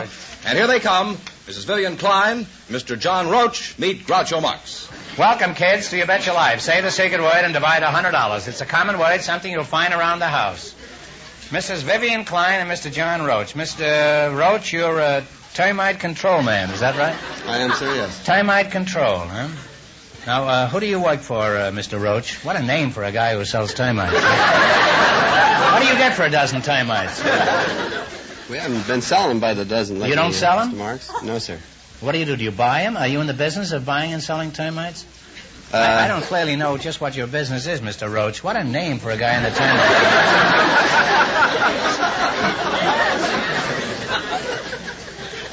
Well, who do you work for, Mr. Roach? I have my own place of business. Oh. And Mrs. Vivian Klein, you're a housewife? Yes. Where were you born? And a grandma, too. Housewife and a grandma. Uh-huh. Where were you born, Vivian? I was born in Corn, Iowa. There is a town called... Yes. Where is Corn, Corn, Iowa. Mrs. Klein? Is that It's close not- to Succotash, Texas? No, it's... I've been there, but I don't know where. It's about 3 miles from Kingsley. Oh, and where is Kingsley? Well, that's about 50 miles from Sioux City, Iowa. You know where Sioux City is? Yes. It's near Succotash. Now, what sort of work does your husband do, Mrs. Klein? He's an oil worker. He works in oil? Mm-hmm. I bet you never hear a squeak out of him, do you? Now, where did you meet your husband, Vivian? Was he getting oiled up at the time? No, I met him in Oklahoma, La Kemp, Oklahoma, in a general store. Where? In La Kemp, Oklahoma, in a general store. La Kemp. Is that near Corn? No, that's Where's Kemp? Well, it's not there no more. It was in You no mean it's man's unkempt? It was in no man's land, and it's just disappeared now. It's not there. You say you met him in no man's land? No, I met him in the general store. You met him in a general store, huh? How long Yes, ago did you meet him, Oh, about Vivian? 38 years. It was in a general store in Kemp, Oklahoma. What was he doing, taking out your appendix? No, my father run the general store. You know what a general store is? Oh, sure. That's Well, where they sell general generals. No. Your father ran a general store, Yes, huh? he run the general store. Now, then, how did you meet your husband? Well, my husband used to come in there. He was on sale there? Everything else was on sale there. I don't know why. He farmed there. He farmed in the store? No, he farmed. He raised wheat. In the store? No, not in the store. Oh, he raised succotash But in he the used store. to come in the store, and he'd come in the store and we'll get some groceries, and then he'd give my mother arithmetic problems with a catch to them, you know, that you have to figure out on. Yeah. And then, like what? Then while my mother's figuring out these problems, well, he'd sit around the stove and talk, you know, and so, you know, these big stoves, those great big fat stoves, you know, like you burn wood and coal in. What kind of stoves? Great big fat stoves. They call them potbelly stoves, I think. Your father had a potbelly and your husband sat around the store? No, giving your mother arithmetic lessons? That's a fine store, all right. I don't think it's anything like Marshall Field in Chicago. All right, then what happened? Here your mother was bewildered by these arithmetic lessons. Mm-hmm. How old were you then, Vivian? I was 19. Mm-hmm. And she'd figure out the arithmetic problems, and that went on a while. And then one day, he said, I'm going to go to Colorado and take a homestead. And so I said, well, I'm going to go with you. That was his way of proposing, see, I guess. It was my way of taking it, anyway. So... Just a moment, Vivian. Are you going to tell me that every time a man said he was going to Colorado, you got married? No, but just him, see. He said he was going to go take a homestead, and He said he was going to take a homestead, and he was looking at your mother, wasn't he? No, he was looking at me. He was eyeing you up, and you said yes, huh? I just said I was going to go with him. Did you start for Cripple Creek immediately? No, we had to get ready first because he butchered, see. He butchered who? Butchered a hog. He butchered a hog for the wedding? No. He's really a romantic fellow, this guy. He says, will you marry me? And then he went out and killed a sow. And then I made peach butter. We like peach butter, and I made Peach butter? I wouldn't get married with any other kind. I made 8 gallons of it, see. You made 8 gallons of peach butter? 8 gallons of peach butter. And then you went to Cripple Creek. So then we got the covered wagon out, and he got the mules out. We had mules. Bill and Lade, we called them. Who? We called them Bill and Lade. Oh, I remember them very well. So then we went and... It used to be Bill and Lading, it was originally. We went by... And they shortened it to Bill and Lade. covered wagon then. Well, what is peach butter? Don't you know what peach butter is? No, I said... Oh, I'll bring you over sometime. Well, it's I wish good. you would, huh? Well, you cook your peaches, and you cook them down, and put sugar in them, and cook it down till it gets thick. Oh, it's just preserves, in other words, huh? No, it's peach butter. It's different. And we went on down to the homestead. Then, we dug a dugout. Do you know what a dugout is? No, is there anything like peach butter? No. When we dug a dugout, you dig that down in the ground like a cellar, And when you're sitting down, you can't see out the windows because just little windows about this high, you know. And this was your honeymoon cottage? Yes, And we had lots of ground, and we had to haul water 12 miles in barrels. Well, you certainly have the pioneer spirit, Vivian. Sure. It was people like you who helped to make America what it is today. It was a lot of fun then.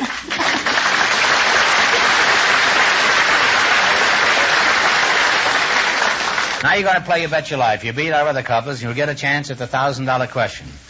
I can't tell you how much you have to win, but Mr. Fenneman is going to remind our listeners. The Chinchilla Rancher and the Smoke Jumper won $285, and the secret word is still spoon. Let's see how high I can bet you $20. You selected slang expressions, is that right?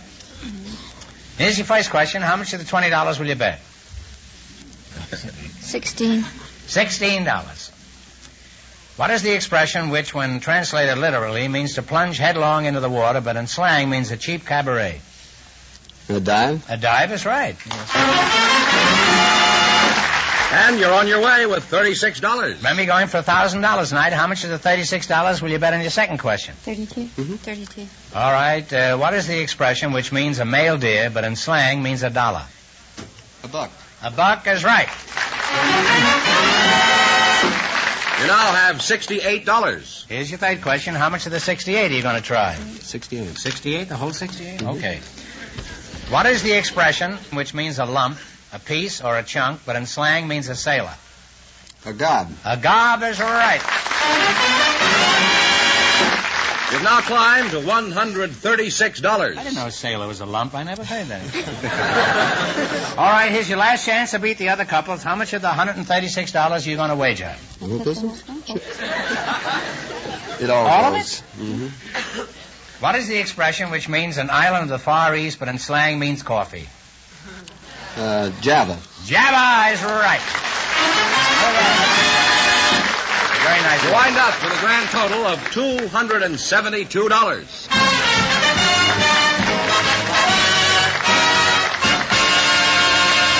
Thanks and good luck from the DeSoto Plymouth dealers. Groucho, I saw a piece in the paper about an unusual college student, so I asked him if he'd join us tonight. And here he is, Mr. Bush Manson and his son, Bush Manson Jr.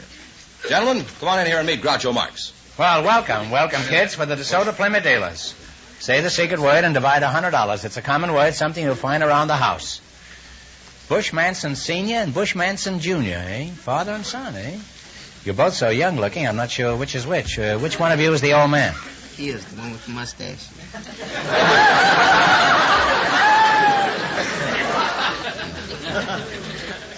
Now, since you're both named Bush, I'll get all confused when I address you. Bush Jr., what do your pals call you? Bush. Bush. Okay, I'll go the other way. Bush Sr., what do your friends call you? Bush. You're looking at a man who's going to make an appointment with a psychoanalyst first thing in the morning. I'll be on that couch by 9 o'clock. Peach butter or no peach butter?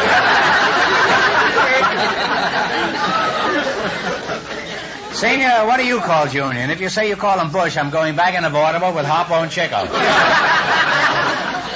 Well, I call him Bush, but sometimes I call him Speedy. Well, thank heavens. One Speedy in the hand is worth 2 bushes in the bird. How old are you, Speed? 14. And Bush, what's your age? Well, I just turned 41. Well, if you turn 41 far enough, you'll be 14, too. What school do you go to, Speedy? George Washington Carver Junior High School. Junior high school? I thought Fenneman said you were an unusual college student. Speedy, you're beating around the bush again. Would you mind explaining? He's the one that goes to college. At 41, he goes to college? I may not wait until morning to see that analyst. I wonder if there's an all-night analyst around town. Bush, is this true? Are you a college student? Yes, I attend Los Angeles State College. When did you first enroll? I'm a senior, but I enrolled in 1928.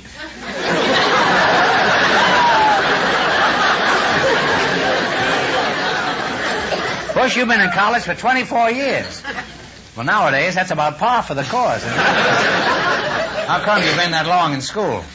Well, I went to school 3 years, And then I had to fall out, and after 19 years, I went back again. You were absent from school for 19 years? Imagine the excuse he brought his teacher. Dear teacher, please excuse Bush for being absent. He overslept. Signed, Rip Van Winkle. How did you happen to leave college 19 years ago? Well, I got married, and after the birth of a child, I had the family to take care of. Speedy, did you know you ruined your father's college career? You ought to be ashamed of yourself. What have you got to say to it? And it better be good. It wasn't me, it was Albert.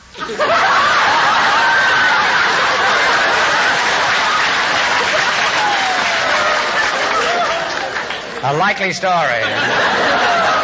And an old one, too. It wasn't me, it was Albert. Bush, who was Albert? He's my older brother. How much older? He's 17. Well, give him my regards, will you? Do you have a job in addition to your college studies? Yes, I work, say, 7 days a week. Drive a produce truck 6 of those days, and over the weekend, I work as a playground director, assistant playground director. He's quite an amazing man, this fellow.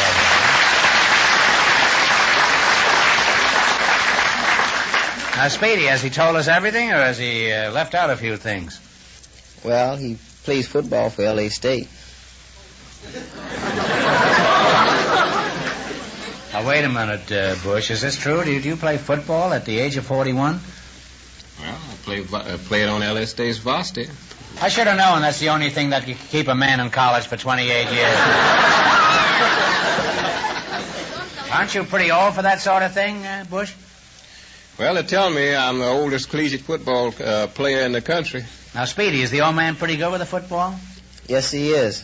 He played national championship for 3 years. Well, practically all-American Negro football player, huh? Yes.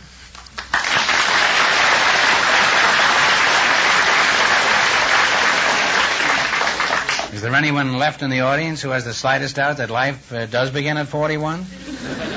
This would have been very interesting.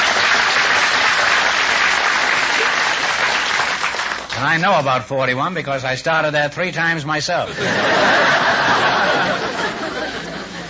Now you got to play You Bet Your Life. You beat our other couples, you'll get a chance at the $1,000 question. I can't tell you how much you have to win, but Mr. Fenneman is going to remind our listeners. The Chinchilla Rancher and the Smoke Jumper still lead with $285. The secret word is still spoon. Here we go. Let's see how I can build you $20. You selected farm animals and birds. Here's your first question. How much will you bet? $10. $10? Yeah. All right. What is a leghorn? A chicken. A chicken is right. Well, you're off to a good start. You have $30. Remember, you're going for $1,000 tonight. How much of your $30 will you bet on your second question? You still go 10. 10. What kind of an animal is a Poland China? Poland, China.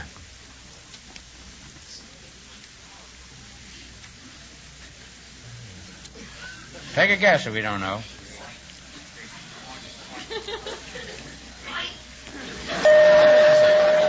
Duck, isn't it? No, they gave you the wrong oink. It's a pig, huh? You now have $20. Now you have $20. All right, here's your third question. How much will you bet? Up to you. How much you going to bet? $15. $15. What is a palomino? Palomino's a horse. Is a horse is right. You're climbing again. You have $35. $35 is your last chance to beat the other couples. How much you going to go for?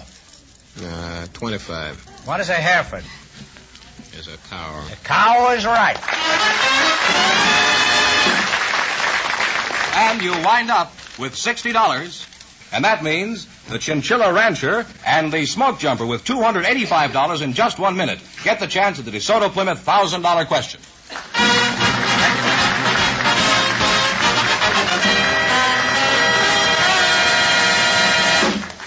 Here's a figure every car owner ought to write down and remember.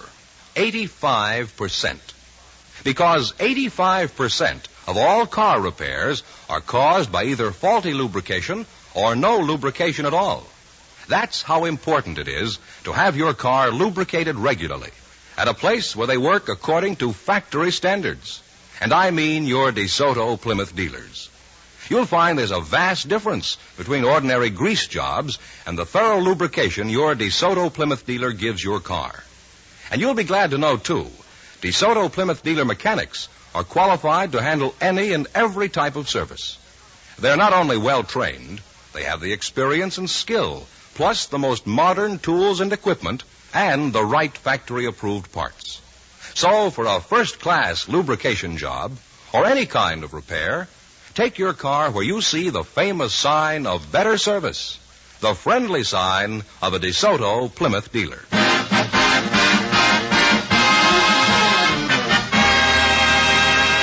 Here comes the Chinchilla Rancher and the Smoke Jumper, all set for the DeSoto Plymouth $1,000 question, Groucho.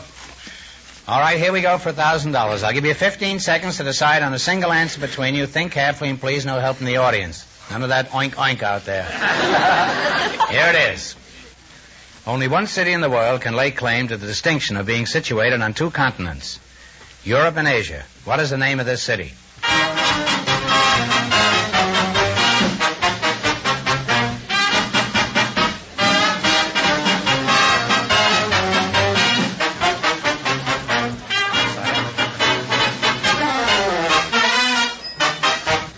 All right, what's the answer you two have decided upon? Come on. No answer. We'll say Berlin. Huh? No. No, I'm saying it's Istanbul, Constantinople.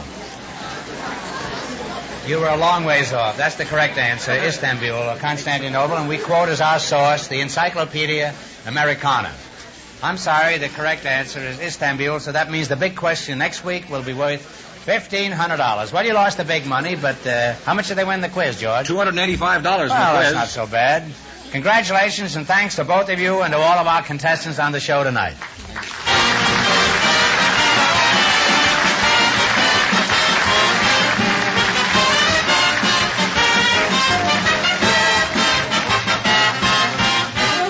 Be sure to tune in again next Wednesday night at the same time for the Groucho Marx Show, when the big question will be worth $1,500. And don't miss Groucho's television show, also presented by the DeSoto Plymouth Dealers of America.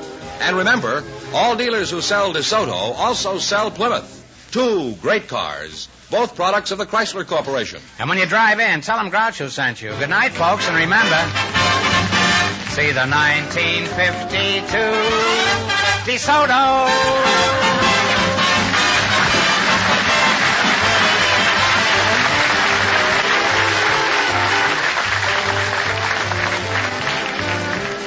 Folks, here's a reminder from the National Safety Council.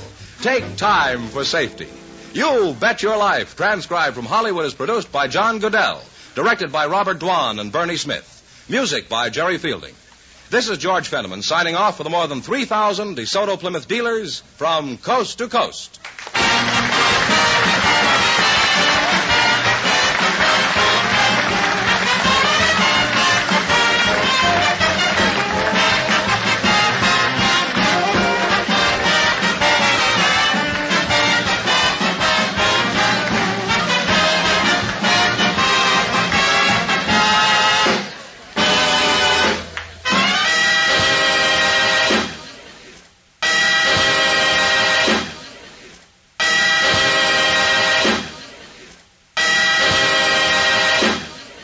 The secret word tonight is water.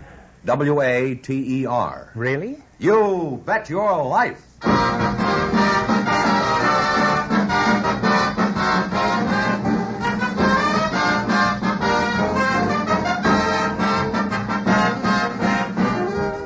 more than 3,000 DeSoto Plymouth Dealers of America present Groucho Marx in You Bet Your Life, the comedy quiz series produced and transcribed from Hollywood. And here he is, the one, the only... Gad, what a cad. Oh, that's me.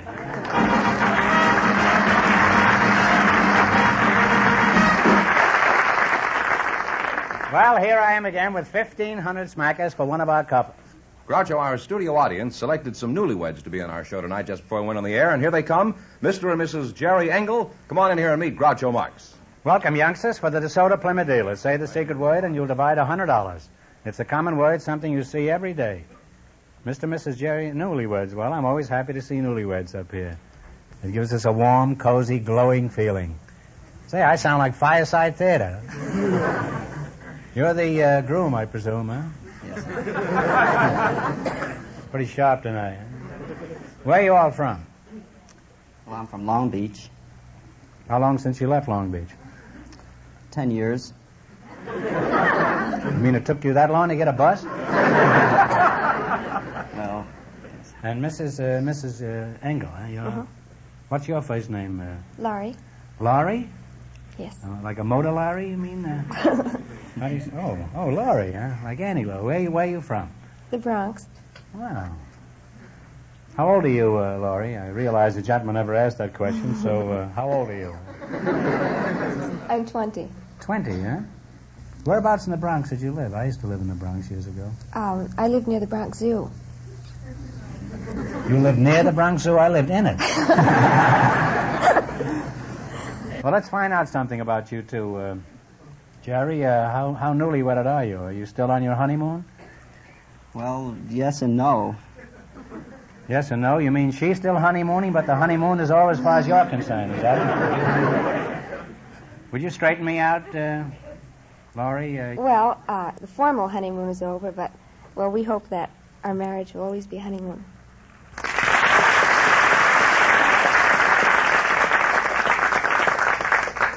Well, that's refresh. That's what I like about newlyweds. They're so warm and cozy and glowing. Plus that they haven't the slightest idea what they're talking about.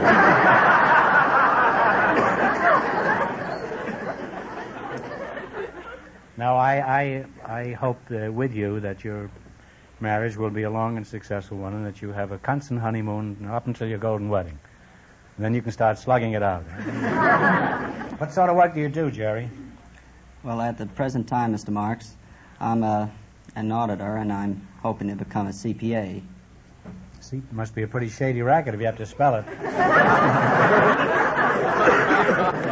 What is a CPA? Is that anything like an APA or an OPA? No, that stands for Certified Public Accountant. Well, how do I know you're certified? You don't even look homogenized. What does certified mean? They vaccinate you or something each morning before you go to work? Well, a certified public accountant is an accountant who's been licensed by the state. Why do I always run into these curious occupations? Why couldn't you just come up here and say you were a plumber? Well, I'm not a plumber. Well, if you were, you'd have to hire your own CPA. I know, I paid a plumbing bill yesterday. $19 for a washer. Laurie, what kind of work does your husband do? He balances books, and he helps fix income tax statements.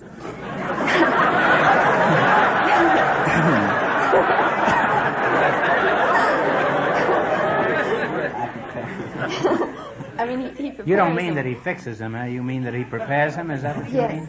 First you prepare them, and then they get fixed. Suppose I hired you. What could you do for me, Jerry? Well, it depends. It matters what your requirements are. My requirements are very simple. A loaf of bread, a jug of wine, and Phil Spitalny's all-girl orchestra.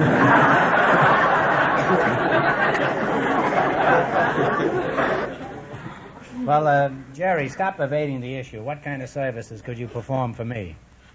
Well, I could manage your personal affairs. Thanks. If it's all the same to you, I'll manage my own personal. And you, a newlywed, you ought to be ashamed of yourself.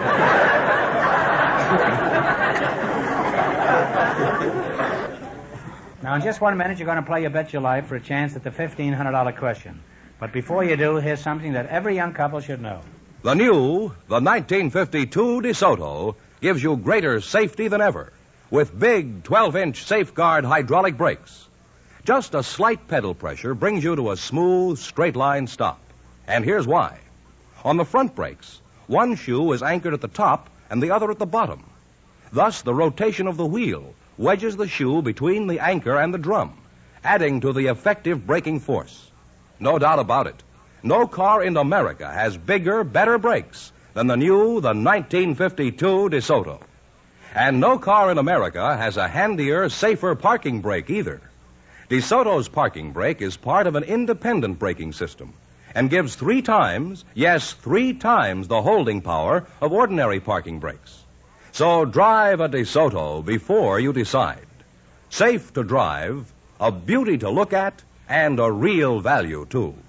The car that's designed for you and your budget, too. The great new 1952 DeSoto. Now at your DeSoto Plymouth dealers. And remember, all dealers who sell DeSoto also sell Plymouth, the low-priced car, most like high-priced cars.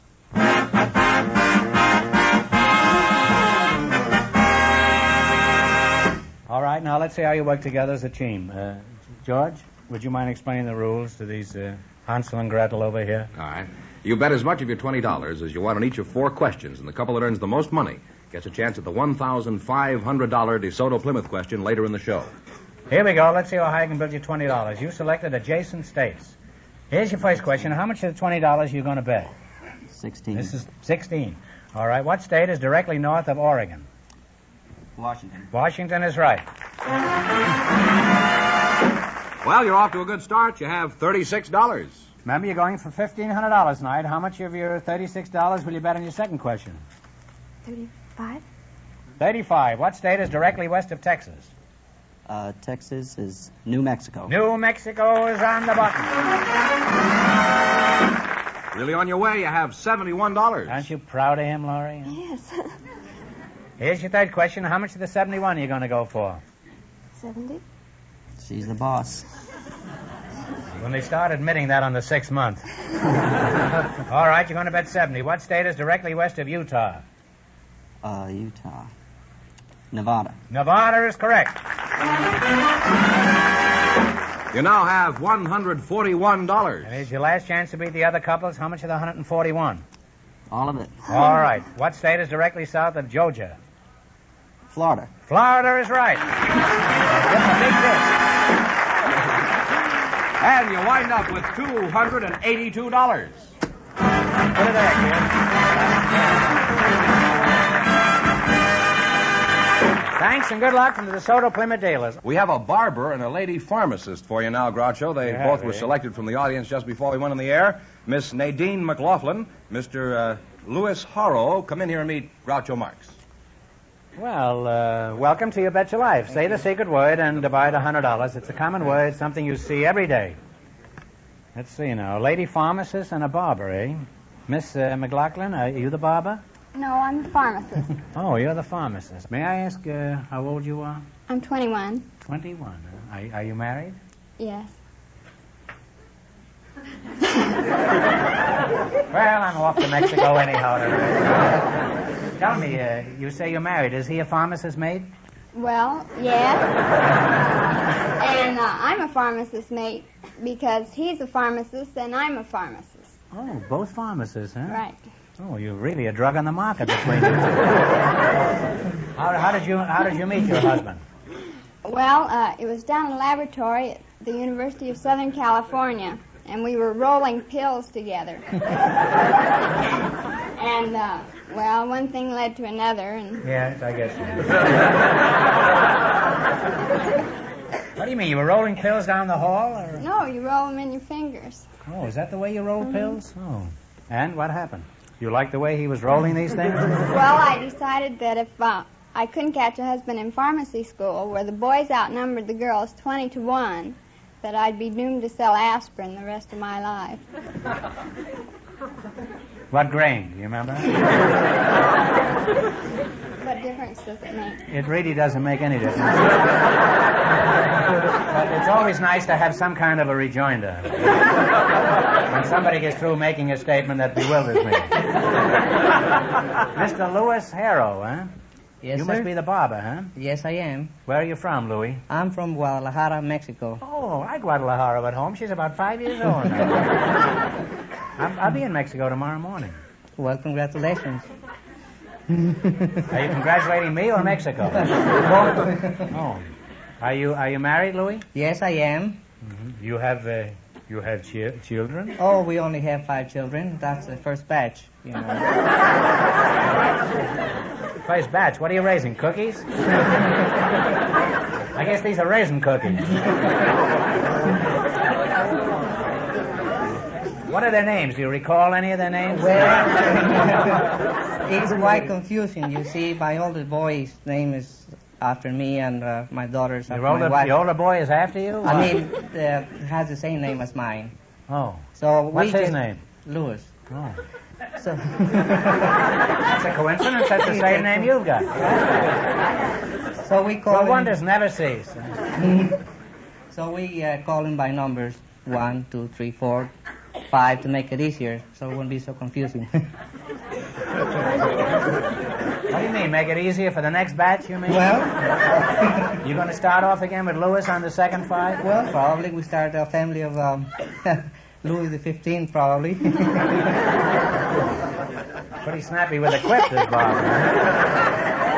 That's the type that won't let you read a newspaper. How'd you meet your wife, number 1? Well, I met her in a department store. I went in there to get some shirts. Unfortunately, I didn't know my size, so she was very glad to tell me what size I was supposed to wear. How old were you then, Louis? Well, I was 21. You were 21? You didn't know what size shirt you wore? No. I may not go to Mexico, Louis. Well, you've taught me a lot tonight, and if I'm smart, I'll never take another pill unless I'm getting my hair cut. And if you're smart, you will visit your DeSoto Plymouth dealer for the best in service. Remember that, Nadine. And you too, Louis. Now you're going to play You Bet Your Life. You beat our other couples, and you'll get a chance at the $1,500 question.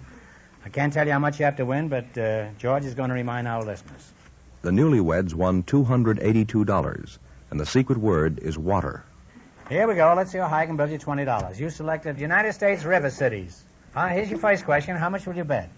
Well, 16. 16. All right. It's $16. On what river is the city of Cincinnati?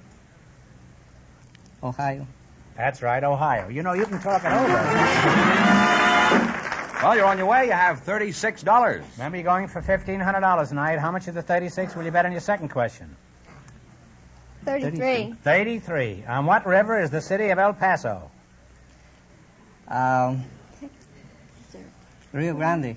Rio Grande is right. You now have $69. Rio Grande. Here's your third question, then. How much will you bet at the 69 smackers? How many more rivers do you know? That's got to tell. Well, let's go, Rivers. He fought battling Nelson. Old man Rivers. 67. 67. All right. And what river is the city of Minneapolis? On what river?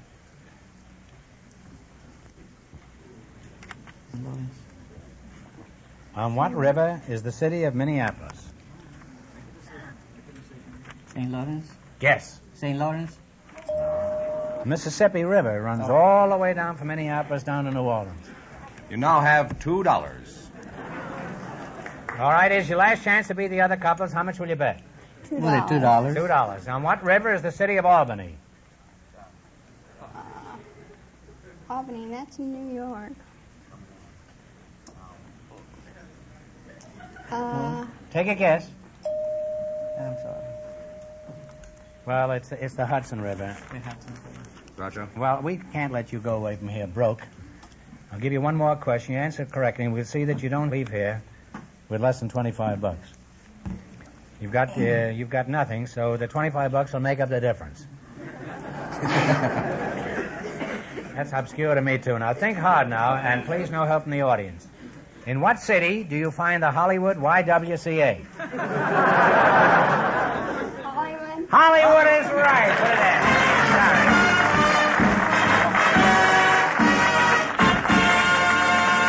Thanks and good luck from the DeSoto Plymouth dealers. We asked if there were any women present tonight who had unusual hobbies. And just before we went on the air, Mrs. Mary V. Hood was selected.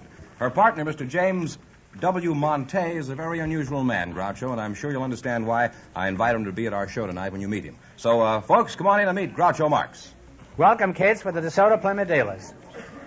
Say the secret word and divide $100. It's a common word, something you see every day. Mrs. Mary V. Hood and Mr. James W. Monty. Mrs. Hood, where are you from originally? I was born at Valescure in France. You were born in France? Mm-hmm. That's a kind of a strange name, isn't it? That isn't a French name, is it? Hood? Hood? No. I'm an American citizen. Oh, I see. What does your husband do, Mrs. Hood? He teaches mathematics. You mean like addition and subtraction? No, he's college education. Oh, long division, eh? Well, he calls it integral calculus and analytics and, nasty things like that. Long words. Great big long words. Well, 25 years, I haven't had time yet to know it. You haven't absorbed any of this, Mrs. Hood? I'm careful what I learn. I'm not. I'm infected with trivia of all kinds. Mr. Monty, where were you born? Born Macomb, Illinois, in a log cabin. In a log cabin, huh? Yeah. How old are you? Well, on my next birthday, I'll be 90 years old.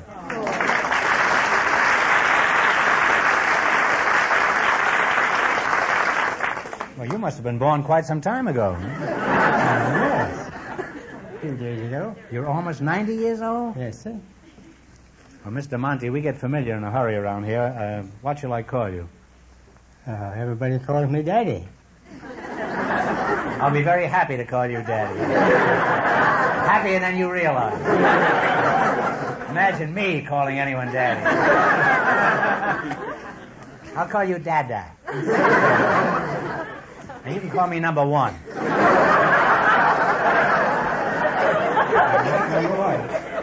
Or Louis, if you prefer. I don't know. Are you married, Dad? Yes, sir. You are, huh? How long you been married? 57 years.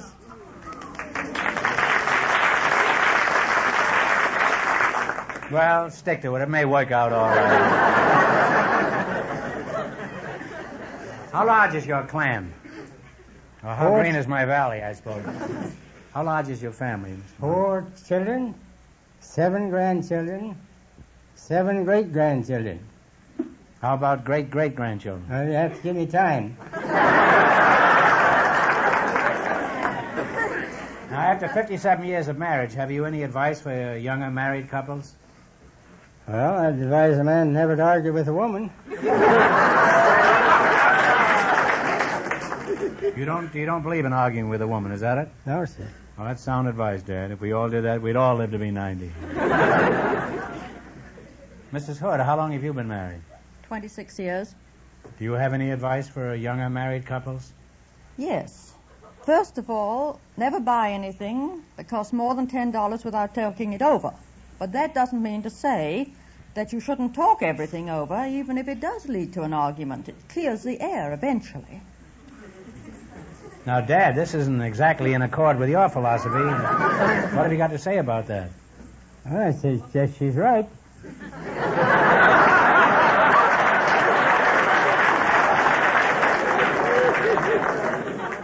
No wonder he got to be 90. Now, Mrs. Hood, I understand you have an interesting hobby. Could you tell us what it is?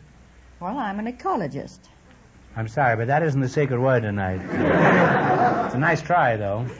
What do you mean, an ecologist? We study the interrelationship of plants, animals, soil, and water. Oh. That's a beginning.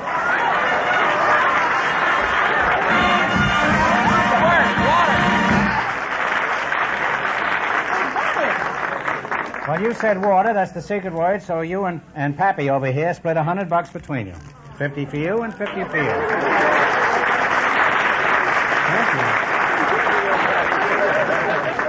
In other words, you're a conservationist. Is that right? That's a good explanation of it. And a conservationist is someone who likes to talk. Well, all to women make do conservation, isn't it? And I've just made too much in the last 5 seconds. Now, Dad Fenneman says you're a very unusual man. I'd like to know why, besides the fact that you're a vigorous, healthy 90. Because I fly. You mean you just flap your arms and take off? No, sir. I fly an airplane. Wait a minute. At 90, you actually pilot a plane? Yes, sir. It's extraordinary. At 90, a man is unusual if he can pilot a rocking chair. How long have you been a pilot, Junior?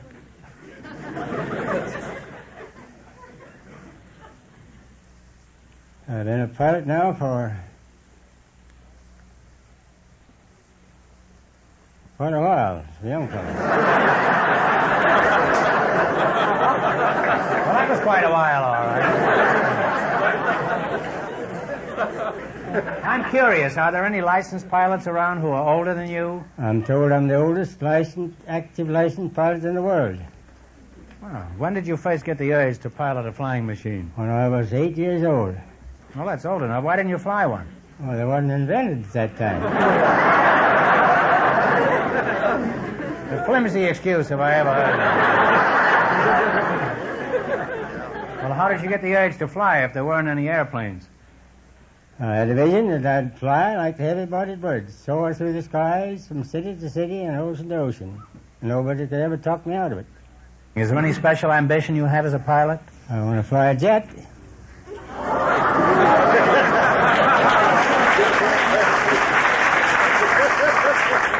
Well, you look just like the movie version of a jet pilot. Why would you like to do that?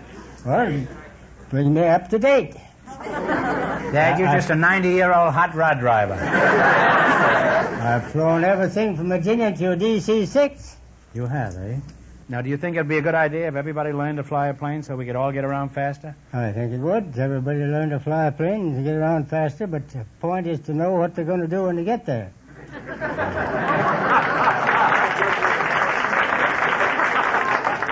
Now, Dad, you're all right, and even if you weren't piloting in an airplane, the rest of us would still have to look up to you. I'm proud to meet a man with your vigor at the age of 90. Thank you. Thank you very much. Well, it's been interesting talking to you two, and Dad, you've restored my confidence in flying. I won't get sick anymore when I lick an airplane stand.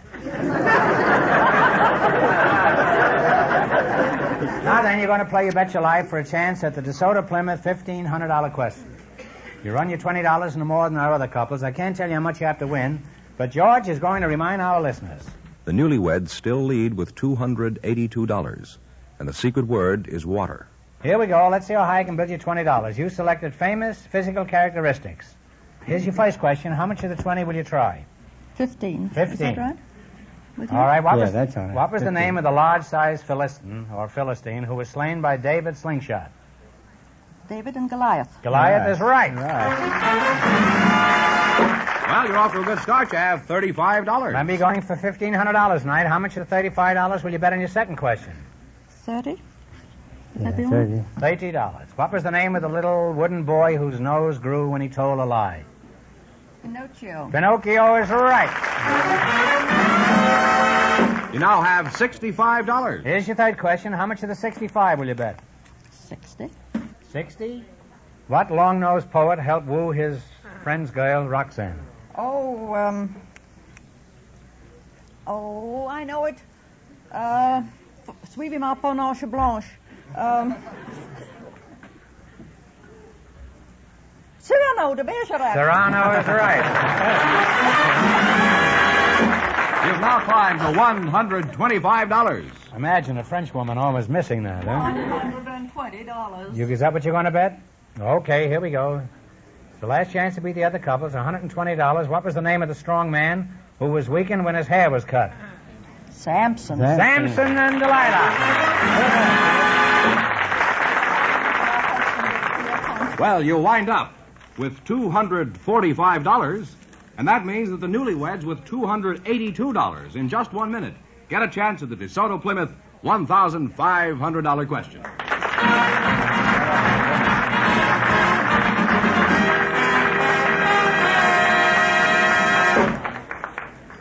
George, I got a nice letter from a Mr. Albert L. Mackenzie of Campbell, California, and I wonder if you'd mind reading it. Oh, gladly.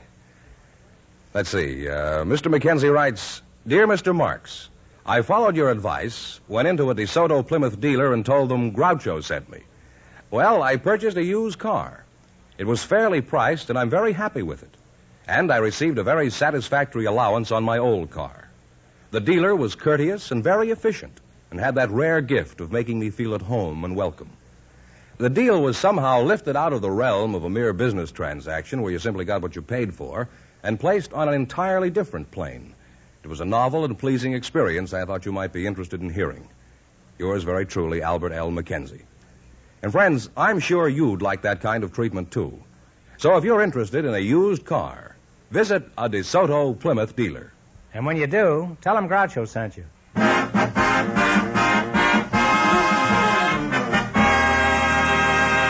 And here are the newlyweds, the winning couple, all set for the DeSoto Plymouth $1,500 question, Groucho. Yeah, for $1,500. I'll give you 15 seconds to decide on a single answer between you. Think carefully and please no help from the audience. Ready? One of the most famous opera houses in the world is located in Milan, Italy. For $1,500, what is the name of this great musical landmark? Talk it over.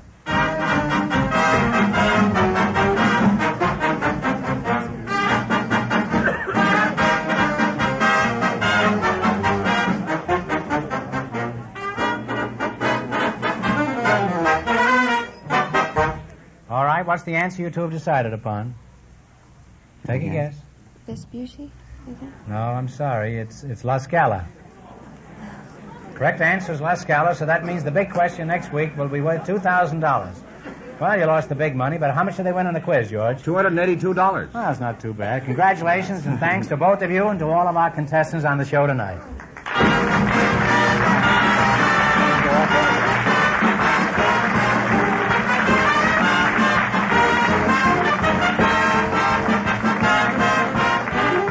Be sure to tune in again next Wednesday night at the same time for the Groucho Marx Show, when the big question will be worth $2,000. And don't miss Groucho's television show, also presented by the DeSoto Plymouth Dealers of America.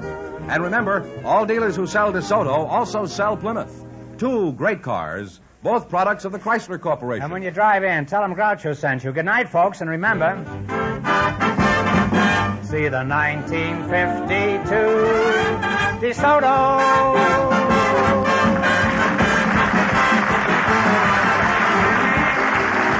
Folks, here's a reminder from the National Safety Council. You can't control the weather, but you can control your speed.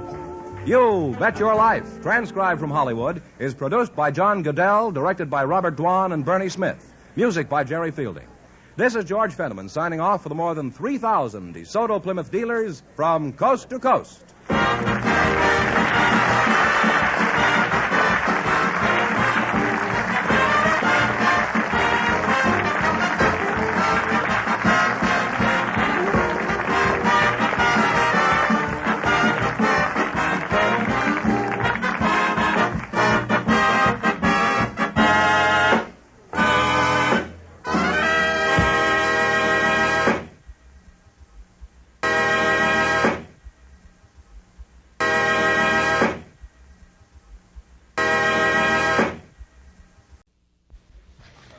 Ladies and gentlemen, the secret word tonight is food. F-O-O-D. Really? You bet your life.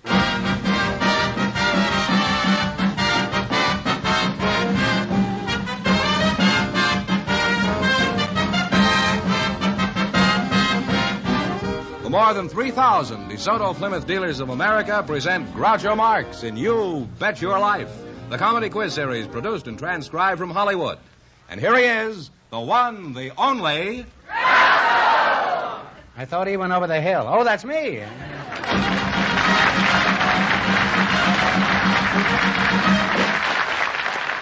Well, here I am again with $2,000 for one of our couples. We invited some high school students to the program tonight, Groucho, and just before we went on the air, our studio audience selected Carol Jonke and Robert Kemp. And here they are. Kids, come on here and meet Groucho Marx. Welcome, kids, to You Bet Your Life. Say the secret word and divide $100. It's a common word, something you see every day. High school students, Carol Junkie and Robert Camp. Junkie. Well, you don't look very junkie. You look pretty... Cutest looking piece of junk I've seen in a long time. What's your hometown, Carol? I was born in Oakland, California. In Oakland, eh? Yes, uh-huh. Well, you're a very good advertisement for Northern California. Thank you. How old are you? 15. You're very well preserved for your age, Carol. And I say that without equivocation. I went to school too, you know. Let's test how much you know. What does equivocation mean? Do you know, Robert? Go ahead. Tell me what it means, and don't use your hands.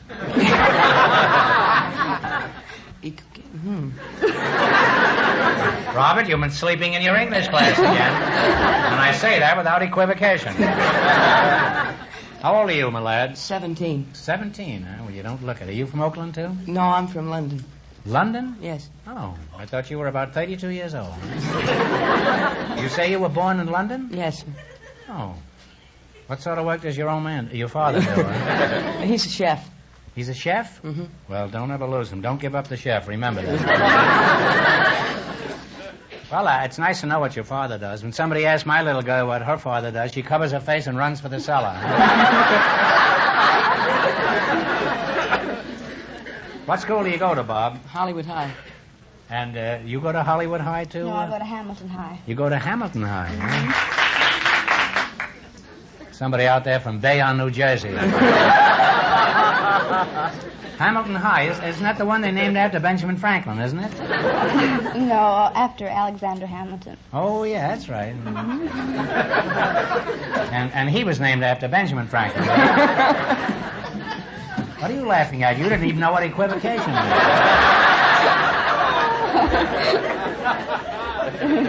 What grade are you in, Carol? B10. B10? Well, do you always roll your eyes when you say B10? Huh? No. And how much forward progression have you achieved in your academic curriculum? I'm in the B11. Say, he understands English. I doubt if anything embarrassing ever happens to a high school boy, but have you ever had any close calls, Bob? Oh, let's see. Once I did, when I was in the theater. I'd gone to the show with my mother, and she'd gone ahead of me. And I walked down the aisle, and I sat down, and I started helping myself to some popcorn. And whose popcorn was it? It wasn't my mother's. Some lady beside me, she says, "Have you had enough?"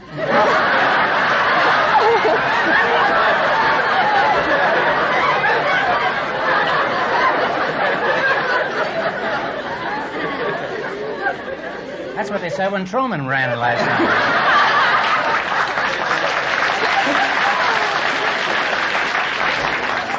They also said it about Thomas Jefferson, too. So you're a popcorn thief. Is that what you're... No. What is your ambition when you graduate from school, if you ever do? I'd like to be an actor. Well, who wouldn't? What makes you think you'd like to be an actor? Well, it seems like an easy life. Is that so? Really? Is that a fact, huh? Yeah, I guess it's high pay. And it's glamorous, and the hours are good, I think. And it's nice to be in front of an audience and, bring them up to a certain pitch. Stuff. I guess that's what I should have been, an actor. Are you studying to be an actor in some school? I take drama at Hollywood. In addition to popcorn, is that? You taking this in high school? Yes. What do they teach you in school about acting? Diction, voice projection, and staging, direction, blocking. Blocking? Yeah. Are you on the football team, too? No. See, the director gives you the business, and then you block it out. And then you give the director the business. Do they teach you how to sneak your trunk out of a rooming house? No, not yet. Well, that's one of the important qualifications. Now, you mentioned diction. Could you give us an example of how you learn diction? Well, they give you voice exercises. See, one of them is, I have to laugh when I walk down the path for an hour and a half when I take a bath. You have to go down the path to take a bath? What's the matter with the shower? Is there another actor in there? By the way, Barrymore, what do you think of my diction? After all, I'd like to think I'm something of an actor. Would you say I have good diction? Well, yes, but I notice you drop your NGs once in a while. I guess I'll have to start wearing suspenders and a belt.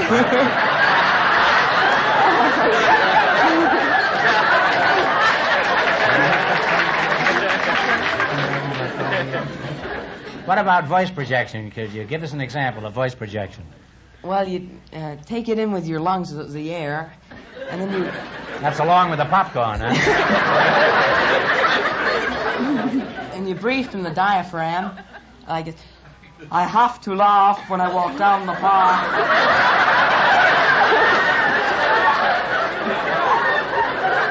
He may not be the best actor in town, but he's certainly going to be the cleanest.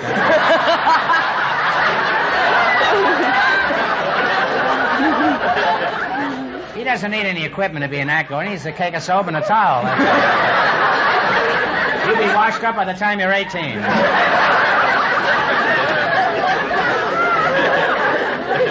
What about you, Carol? Do you engage in any underground activity at school? Like the drama? No, I'm in the Aeolian choir at school. You're in the Aeolian choir? Yes, that's well, right. Get out of it. That thing sounds bad enough already. I hear they've got mice in there. Now, just what is the Aeolian choir? You just made this up. Well, it's a musical organization. That's your story, huh? No. What are some of the songs you sing in this? Oh, we sing such songs as Stout-Hearted Men. As what? Stout-Hearted Men. You're pretty young for that, aren't you? And rounds. Rounds? Yes. What's a round besides Fenneman? Well, let's He's use... always around, huh? Let's use... He's the only square that's always around. What is a round? Well, let's like take... you go 10 rounds? No. Let's use, for Pretty example... cute, Carol. Let's use, for example, the song Row, Row, Row Your Boat. Yeah. The first group will start Row, Row, Row Your Boat. Don't you need any oars or anything for this? No, just... And then the second group will come in, Row, Row, Row Your Boat. I see. And then the third. And it goes on like that until somebody... Well, good. Let us do it, huh? All I right. used to sing, too. How about you, Bob? Can you sing, huh? A little. Well, you with your clear diction. Let Carol start off, and then you chime in, and then I'll come in later, huh? Okay. Okay. Row, row, row your boat gently Row, down the row, stream. row your boat Merrily, merrily, row your boat gently down the stream. Merrily, merrily, merrily, merrily, gently down the stream. My object all sublime, I shall achieve in time. So let the punisher fit the crime, the punisher fit the crime.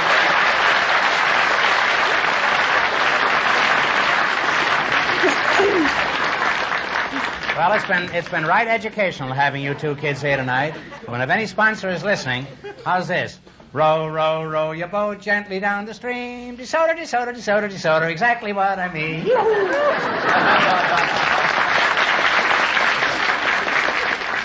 I don't get fired for that, nothing will do it. Now, in just 1 minute, you're going to play You Bet Your Life for a chance at the $2,000 question. But right now, I want you to pay close attention to this. It's designed for you and your budget, too. The beautiful new 1952 DeSoto. Count off all the great features of the new DeSoto. Oriflow shock absorbers for the smoothest ride on the road. Waterproof ignition to give you quick starts in even the wettest weather. Chair-high seats for a more relaxing ride and a good view of the road ahead. 12-inch safeguard brakes for safer, surer stopping. An independent handbrake that gives you 3 times the braking power of ordinary hand brakes.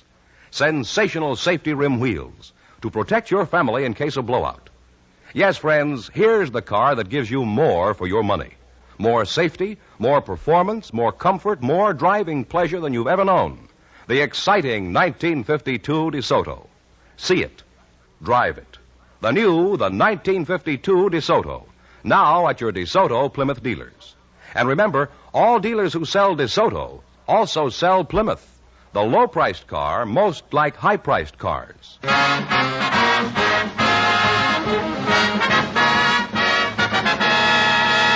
All right, now let's see how you work together as a team. George, explain the rules, huh? You bet as much of your $20 as you want on each of 4 questions, and the couple that earns the most money gets a chance at the DeSoto Plymouth $2,000 question later in the show.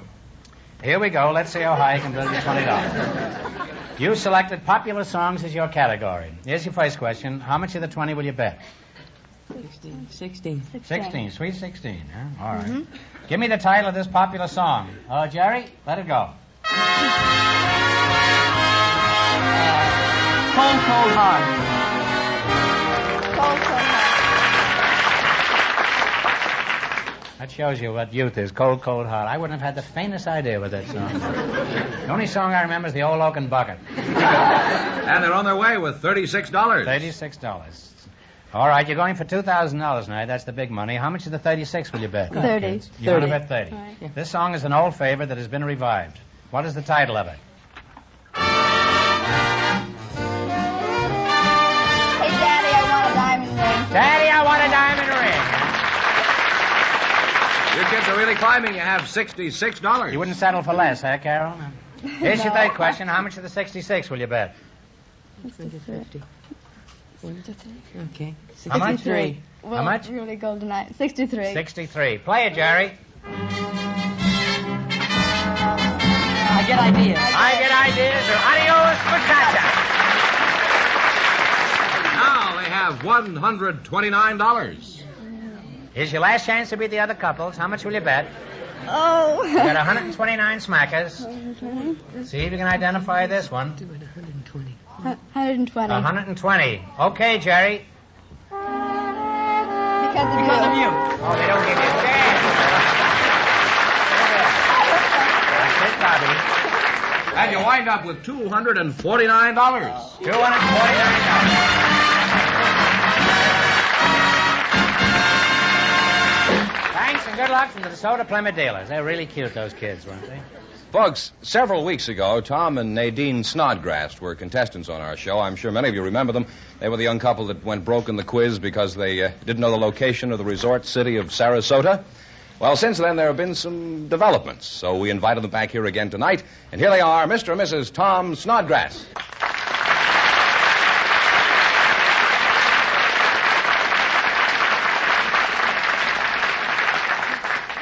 Hello, kids, and welcome back. Let's see, Nadine, as I remember, you're expecting, aren't you?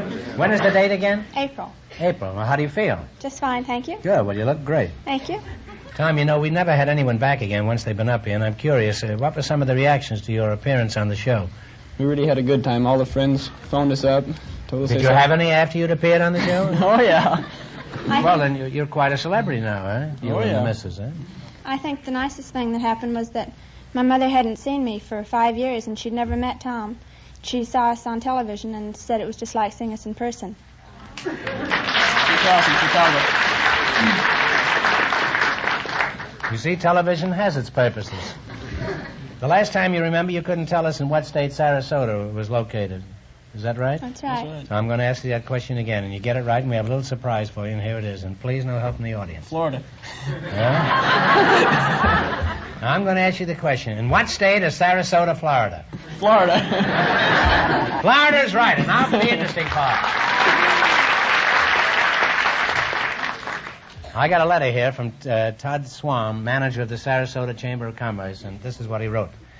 He says, just so you'll always know where we are, the city of Sarasota, Florida, invites you to be our guest for a 1-week, all-expense vacation, including round-trip air transportation. You'll visit the Ringling Brothers and Barnum and Bailey Circus winter quarters and the Sarasota Jungle Gardens. And during your stay, you'll have at your disposal a personal automobile, DeSoto, of course, compliments of the local DeSoto Plymouth dealer.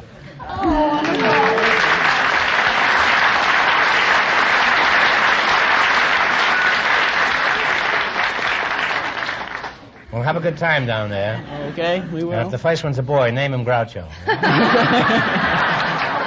Imagine going through life as Groucho Snodgrass.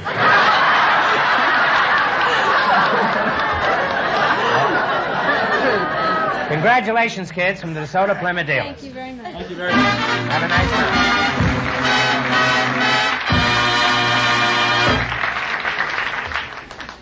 Just a minute, George. Before we go on, I have a note here that I have to read. This is just to remind me to thank the radio and television editors of the United States. It seems they voted our show the best of its kind for 1951 in the poll conducted by Radio and Television Daily.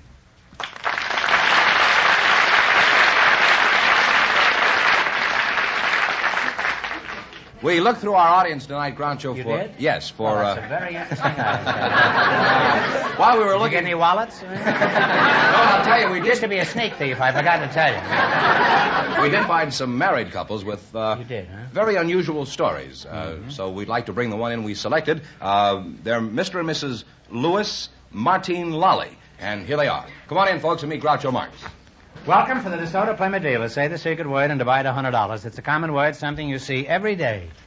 Mr. and Mrs. Louise Martine Lally, huh? Louis. I'll just call you Louis, huh? And Mrs. Martine Lally, huh? What shall I call you? Bernice. Bernice? Uh-huh. What is this Martine Lally? Why isn't it Martin?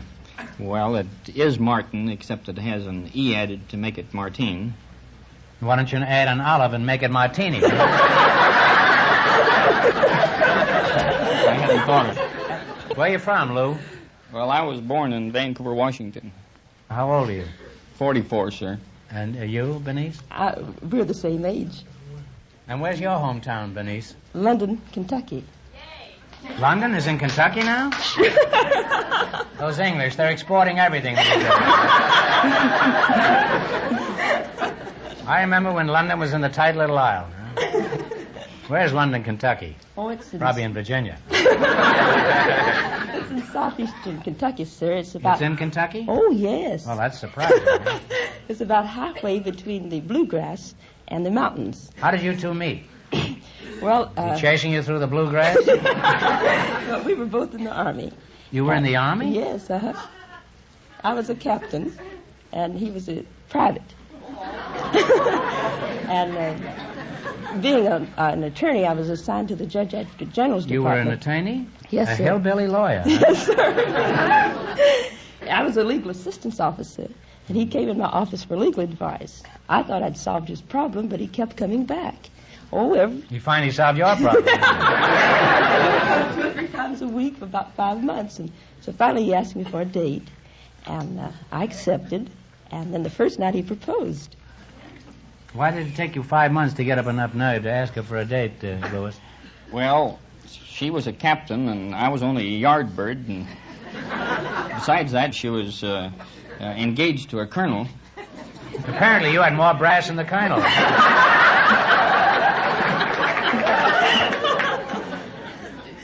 What sort of work do you do, Louis?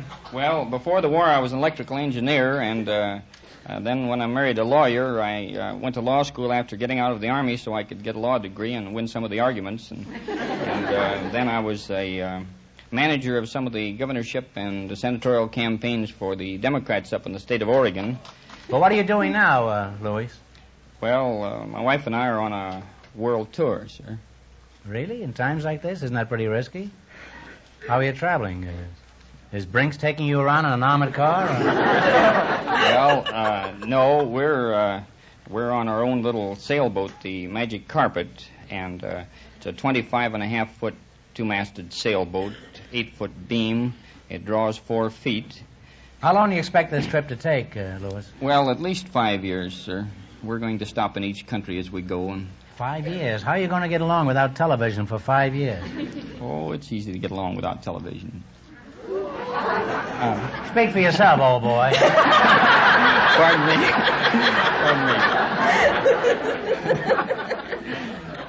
I'll take the food right out of my mouth. Huh? How are you financing this trip? Well, we're working in each port as we go along, and we're... You sing row, row, row your boat gently down the stream. We've done all sorts of jobs down the coast as we came the first 1,500 miles of our trip. I've clerked in a grocery store and set up pins in a bowling alley, and the two of us have done legal research work for attorneys. And well, how do you do this while you're in the middle of the ocean? I don't understand this. Well, that's when we're in port. We work in each port to raise money. I'm an electronics technician over at the Long Beach Navy Yard at present. Oh. Well, that sounds very interesting. Tell us some more about your trip. What's your itinerary like? Well, you tell them. May I tell them? Sure. I want to talk a little bit. Okay. Our next hop will be about 4,000 miles down to the South Pacific. Oh. And then we're going to Tahiti and Samoa and Thailand. And then we intend to visit the religious centers, Mecca, and Jerusalem, and Rome, and up the north coast. We'll go into Delhi, India, and we had thought of going to Tibet, but that seems to be pretty well out, too. Well, you'll go to bed at night, won't you? Our boat is called the Magic Carpet. Oh, the Magic Carpet, So we can go any place. Well, you're risking a great deal on this trip. Just why are you taking it? Well, Just a wanderlust? Some scientific expedition? Or? No, we're not trying to prove anything of that sort. It's just the realization of a lifelong hope to take such a trip, like thousands of others. Escape from reality, I suppose, we finally found out we would never have money enough to make the trip and would never be ready, so we just cast off, and we're trying to prove, I guess, that we can make it on a shoestring. Well, use the boat, too.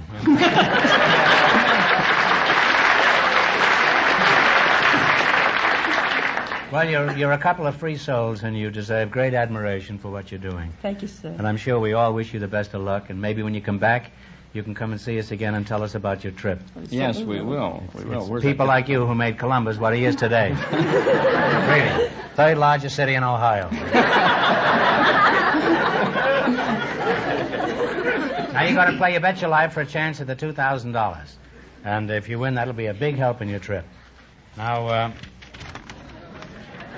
you just run your $20 no more than our other couples. I can't tell you how much you have to win, but George is going to remind our listeners. The high school students won $249, and the secret word is still food. Here we go. Let's see how high I can build you $20. You selected papers and documents. Here's your first question. How much will you bet? About $16. $16, all right. What do you call the card that employers punch indicating their arrival and departure from work?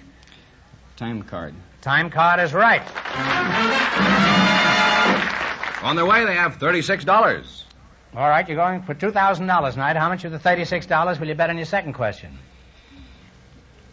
36. 36. You don't ask the CO at all anymore, huh? You're at sea now, and you're the boss. Huh? Completely at sea. Yeah, it's rather good, Louis. Huh? What do you call the paper that indicates the stock quotations? Ticker tape. Ticker tape is right. You now have $72. Here's your third question. How much will you bet? 73. I mean, 72.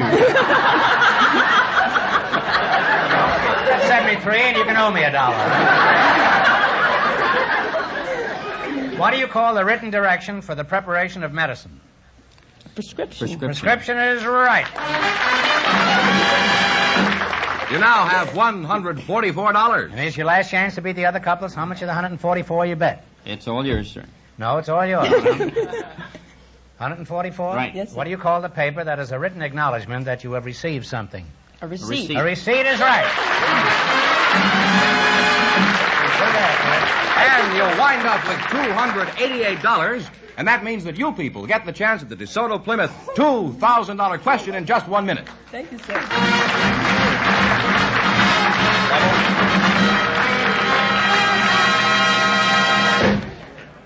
Here's a figure every car owner ought to write down and remember.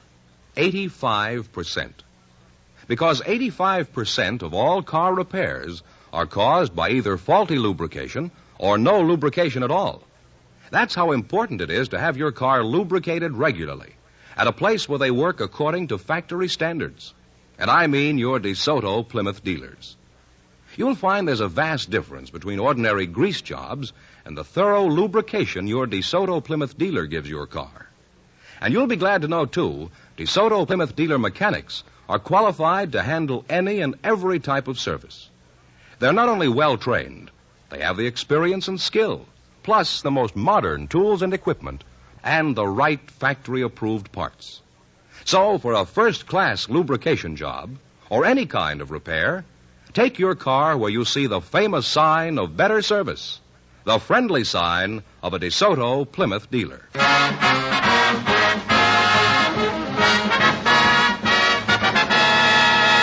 And now here are the Martine Lollies, the winning couple, all set for the DeSoto Plymouth $2,000 question, Groucho. Well, here's your chance for a free trip around the world.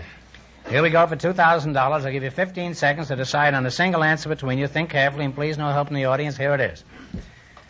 One of the most important tasks in geographic exploration was completed in 1905 when a famous Norwegian explorer sailed a small ship from the Atlantic to the Pacific through the Northwest Passage. This is like a one-act play. The first man to do it for $2,000, what was this great explorer's name? Who was the first man to do it? Sail the boat?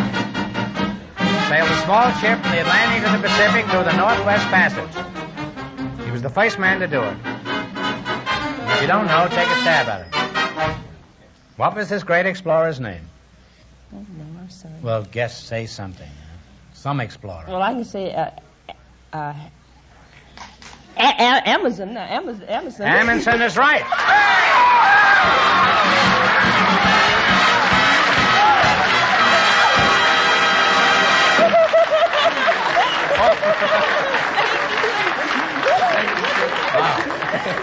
Raoul Amundsen is right. You win $2,000. Plus, how much did they win in the quiz, George? Well, they won $288 in the quiz. Well, you win $2,288. Now you don't have to make that trip around the world. Well, we can make it. Well, it couldn't happen to a nicer couple. Congratulations from the more than 3,000 DeSoto Plymouth dealers. From coast to coast, you bet your life. Thank you very much, sir.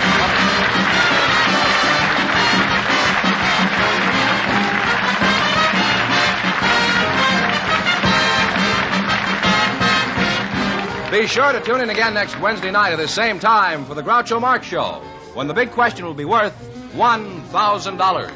And don't miss Groucho's television show, also presented by the DeSoto Plymouth Dealers of America. And remember, all dealers who sell DeSoto also sell Plymouth. Two great cars, both products of the Chrysler Corporation. And when you drive in, tell them Groucho sent you. Good night, folks, and remember, see the 1952 DeSoto.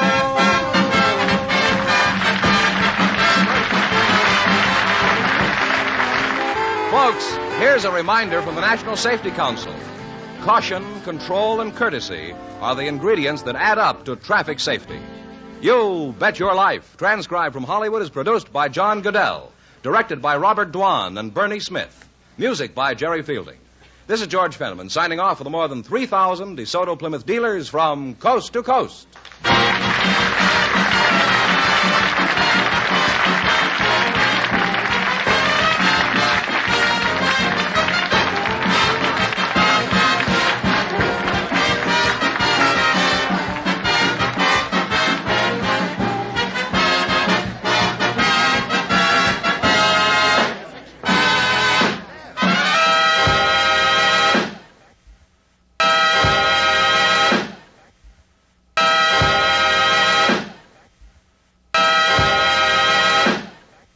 Ladies and gentlemen, the secret word tonight is lamp. L-A-M-P. Really? You bet your life.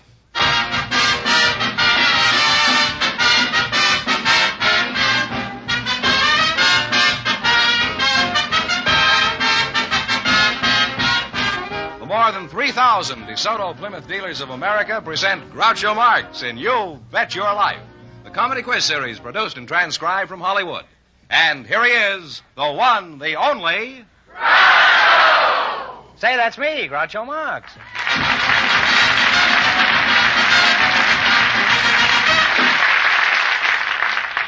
Well, here I am again with $1,000 for one of our couples. Well, Groucho, we invited some dental assistants to the program tonight, and just before we went on the air, our studio audience selected Miss Judy Garvin. Her partner is an industrial designer from the audience, Mr. Hunt Lewis. Folks, come in here and meet Groucho Marx. Well, welcome for the DeSoto Plymouth dealers. Say the secret word and divide $100. It's a common word, something you'll find around the house. I'd like to find you around the house. Miss Judy Garvin, weren't you at the Palace in New York? No, that's a different Garvin. Oh, Garvin. Oh, I see. I don't hear very well. How old are you, Judy? I'm 18. Where are you from, Judy? I was born in El Centro, California. Oh. Mr. Lewis Hunt, where are you from, Mr. Hunt? My name is Hunt Lewis. Oh. I've never hunted, Lewis. I've hunted bear, but that was in the summer, and it was okay. You mean Hunt is your first name? What I usually use for a first name, actually, it's my middle name. What's your first name? El Centro? Cicero. Oh, Cicero. Isn't that a town in Illinois? Yes, well, it is, but it's the name of a Roman senator, too. That's the trouble with those senators. They should stop roaming and spend more time in Washington. Where are you from, Mr. Lewis? I was born in Portland. Well, which Portland? Is that Portland Hopper or Portland Cement? Portland, Oregon. Are you married, Mr. Lewis? Yes, I am. Uh-huh. Where'd you meet your wife? Did Portland introduce you to her? No, I met her when I was in college in Princeton. Oh, you're a Princeton man, huh? What was she studying? Oh, she wasn't studying. It's a boys' college. Didn't you know that?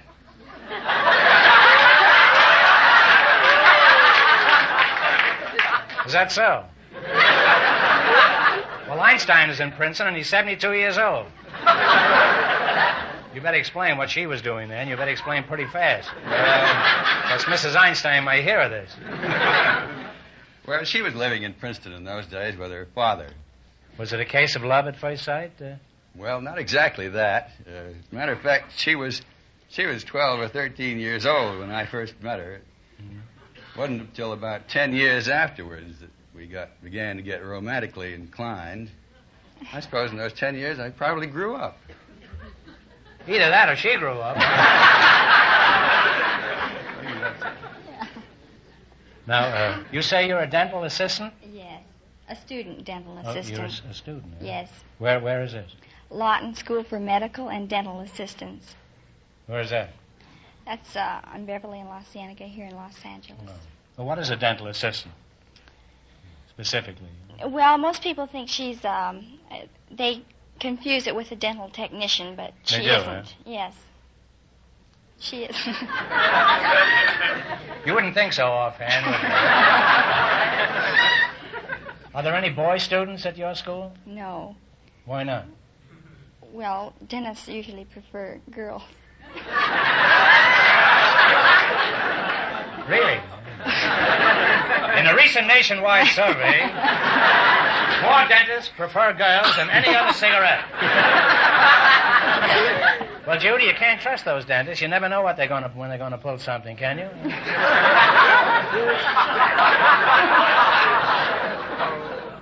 Now, Mr. Lewis, what does an industrial designer do?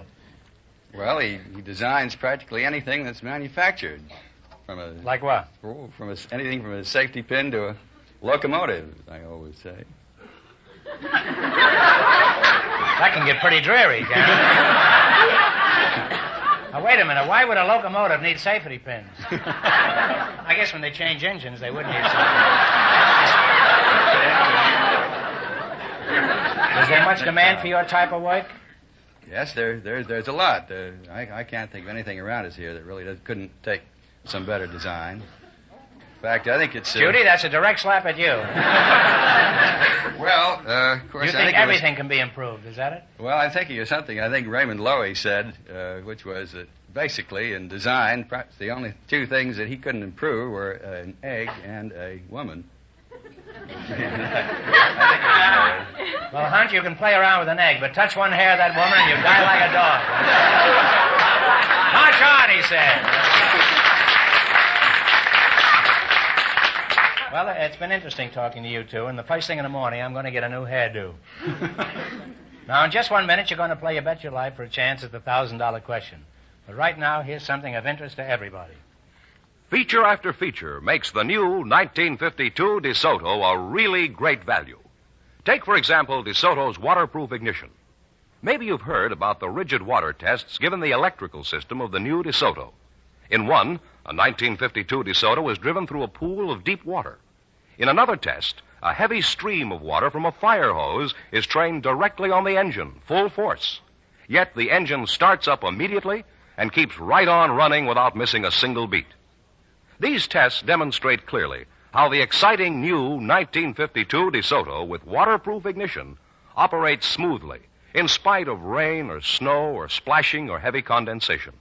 Waterproof ignition. Just one of the countless exciting features that make the 1952 DeSoto your very best car value. See it. Ride in it. Drive the great new 1952 DeSoto, the car that's designed for you and your budget, too. Now at your DeSoto Plymouth dealers. And remember, all dealers who sell DeSoto also sell Plymouth, the low-priced car most like high-priced cars.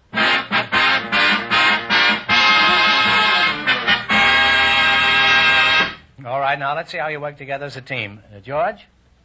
You bet as much of your $20 as you want on each of 4 questions. Says And the this couple every that week. earns the most money gets a chance at the $1,000 DeSoto Plymouth question later in the show. Hey, here we go. Let's see how high I can build you $20. You selected songs of the 40s as your category. Here's your first question. How much will you bet? 17. How much? 17. I think. 17. You got to talk real loud because this show goes all over California. All right, this tune was one of the big novelty hits of the 40s. Give me the title of it. Jerry?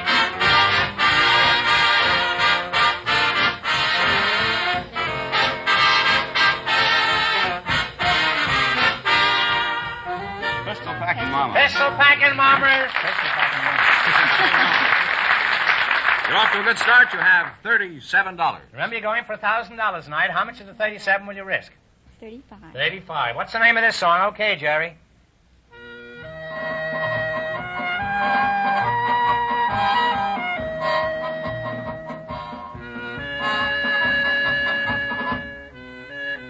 Talk it over, and if you don't know, guess.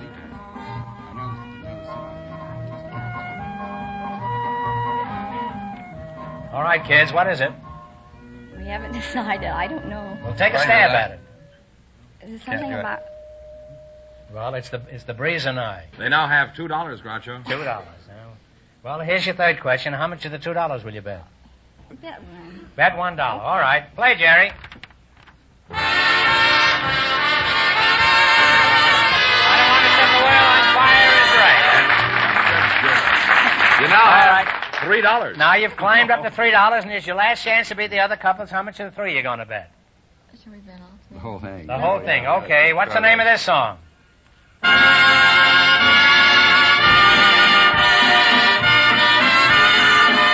big wonderful world. The Great Big Wonderful World is right.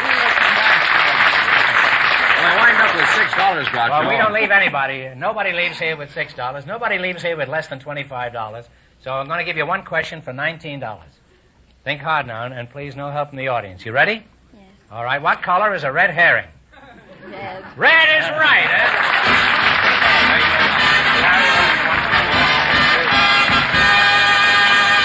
Thanks and good luck from the DeSoto Plymouth dealers. Now, before we go any further, there's something I want to mention. If some of you rascals out there are curious to see your old quizmaster in a sailor suit, then see a girl in every port, the picture I made recently with Marie Wilson and William Bendix. We invited some carpet dealers to the program tonight, Groucho, and our studio audience selected Mr. Jack Danelian just before we went on the air, and his partner is a grandmother, Mrs. Margaret Laird. And here they come. Folks, come on in here and meet Groucho Marx. Well, welcome to You Bet Your Life. Say the secret word and divide $100. It's a common word, something you'll find around the house. Mrs. Margaret Laird and Mr. Jack Danelian. Mrs. Laird, can I call you Margaret? Yes. Can you talk? Yes. All right, I'll call you Maggie, and you can call me Jake, huh? No. No? No Maggie? No, Maggie. I'll call you Maggie. I'll call you Margaret, huh? How's that? That's right. All right. How old are you, Margaret? I'm 84. 84. Yeah. What is that, Jake? I thought you were about 39. I thought it was 16. Now, that she looks younger than Benny. Mr. Danelian, I'll just... What'll I call you, Margaret? Call me Jack. Call you Jack, Yes, huh? that's right. Where were you born, Jack? I have born Eintop, Turkey. You were born in a turkey? Also, yes. Who do you work for, Mr. Danelian? Well, my brother and myself, we own the Zant Carpet Company. You ever heard of it? Zant? Where did you get Carpet. Zant? Did you get him from Charlie? You know Charlie Zant? No groaning, please. This is all free, you know. We bought good old name Zant in the auction for $850. You bought your name in an auction? Mm-hmm, we did. Well, for only $8, you can have the fine old name of Groucho Marx. Did you really plunk down $850 just for a name? Not exactly. We didn't have the money at the time. Well, that's a good way to go in business. What happened after you acquired the name? Well, after we acquired the name, brother and I, we worked many hours, and then we leased the building for $20,000 to enlarge and expand our business. And we did. You spent $20,000 to enlarge the No, we business? didn't spend it. We leased the place to expand. So where'd you get the $20,000 from if you didn't have $850 for the name? We didn't have that either, brother. Have you ever thought of running for Congress? Do I have a chance? Where were you born, Margaret? In Mulmer, Ontario. Ontario, huh? Could you tell us Canada. what it was like when you were young, Maggie? When you and I were young, Maggie? Margaret? What was it like up in Canada when you were born, or when you were a young lady, a girl, child, a tot? Infant? Well, I don't hardly know how to start at it, but I'll try and make a stagger at it. We lived on a farm, and we raised ducks and chickens and pigs and cows and horses. I think that was all. I think that's enough. Well, what was it like in those days on the farm? Well, you had to work for everything you got, what they don't do today.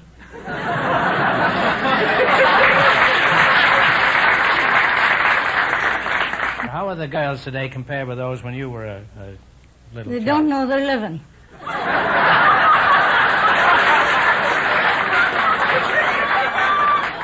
Why do you say that?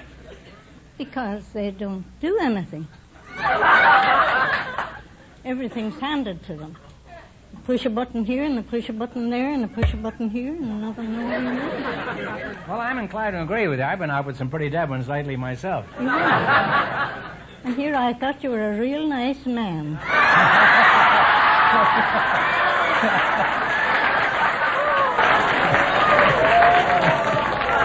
Margaret, I'm disappointed. Margaret, I am a nice man, and a nice man always goes out with dead ones, I've discovered. Now, Margaret, this may be a man's world, but I'm happy to say it's women like you who are running it. Thank you. Well, it's been enlightening talking with you. Now, if you want to be enlightened, just visit your DeSoto dealer and see the new 1952 DeSoto. Are you going to give me a car? I may start off with an inner tube and then go on from there. Well, that goes inside the tire. Oh. And you can hold me to that. Now you're going to play You Bet Your Life. You beat our other couples, and you'll get a chance at the $1,000 question. I can't tell you how much you have to win, but George is going to remind our listeners. The dental assistant and the industrial designer won $6. The secret word is still lamp. Here we go. Let's see how high I can bill you $20. You selected Islands of the World. Here's your first question. How much will you bet? $19. What's this? No, Margaret. I have the answers. He has them. How much you going to bet? $19? Is that all right with you, Margaret? That's all right. All right. What country owns the island of Puerto Rico? Puerto Rico is owned by, You can guess, too, you know. I don't know. Puerto Rico. South America. No, it's the United States owns Puerto Rico. Huh? They bet $19? I'll have you on the carpet in a little while now. They now have $1, Groucho. Remember, you're going for $1,000 tonight. How much of the buck will you bet on your second question? 90 cents. All right. What country owns the Bahama Islands? India. No, I'm sorry. England. Well, so far, you made a clean sweep of this. They have 10 cents left. You've got 10 cents. All right. Here's your third question. How much of the dime are you going to bet this time? 9 cents. 9 cents. What country owns the Azores? Azores. Take a guess. France. No, it's Portugal. Now you've got 1 cent left. How much you going to bet? You want to bet a halfpenny? You're going to bet the whole thing. Only thing left is the poor house. All right, you want to bet the poorhouse, huh? All right, 1 cent, huh? What country owns the island of Sicily? England. No, you've certainly been consistent. It's Italy. They went broke completely. Nobody leaves here broke. We're going to give you one chance to win $25. Now, this is a pretty tough question, and we don't want any help from the audience. Who was buried in Grant's tomb? Grant. General Grant!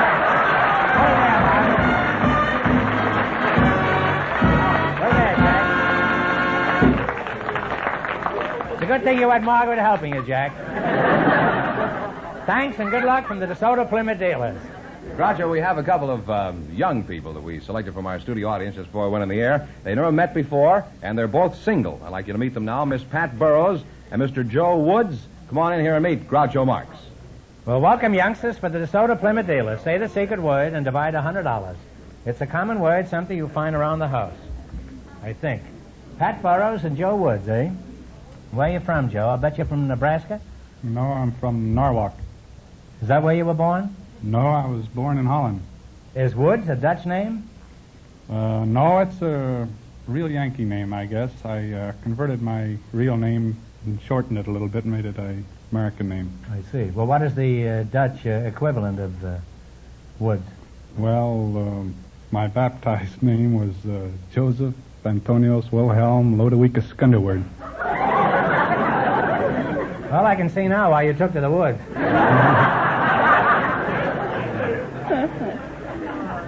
How old are you, Joe? 30. 30, huh? You're not married? No. Well, don't go away. Maybe I can get Pat here, lost in the woods before the night is over. Pat Burrows, eh? How old are you, Pat? 24. 24, huh? And where were you born? England. Married? No. Planning it? You know, Noel Coward could write 4 or 5 plays around this dialogue.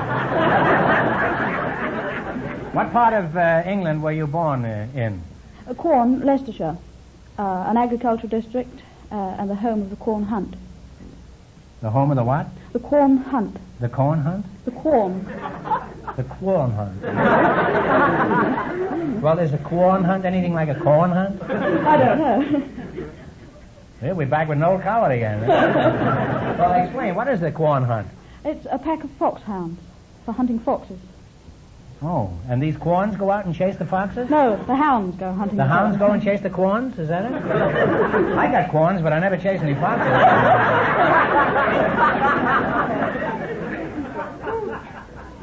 That's known as the Bunyan Derby, huh? What are you doing in America? Have you come over here to chase foxes? No, I'm an iffy. I beg your pardon? I'm an iffy. Really? Well, if you keep your shoes on, nobody will notice it.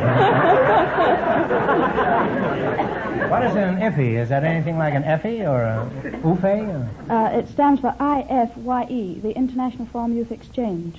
It's a program arranged for the exchange of farm youth to live with the different farm families in the different countries. Oh. And you coming over here to live with a farm family? That's right. I'm going out in the morning and buy 5 acres. And raise corn, huh? Does anything embarrassing ever happen to a farmer's daughter, Pat? Oh, yes.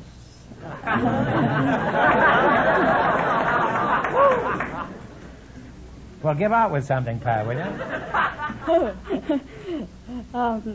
Was this in Arkansas or in California? Well, I think I'd better go back home, if that's all right.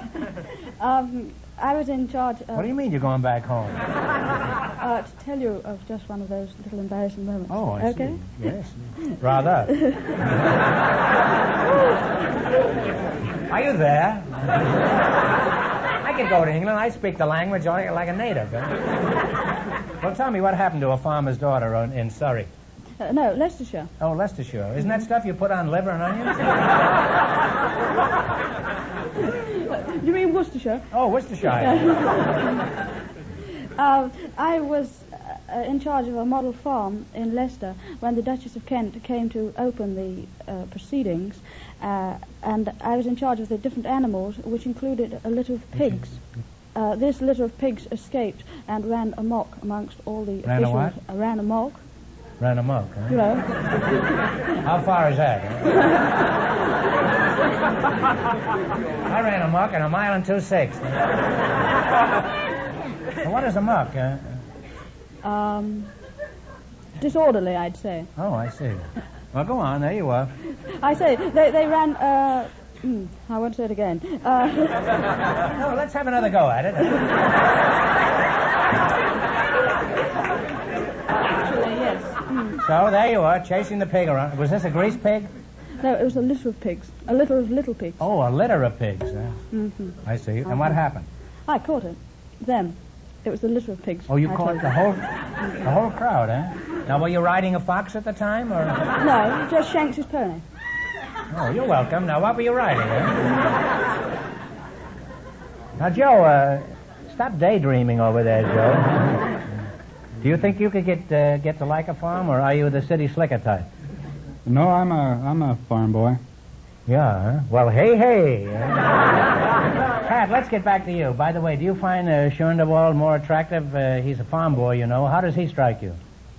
He's different from the farm boys at home. In what way?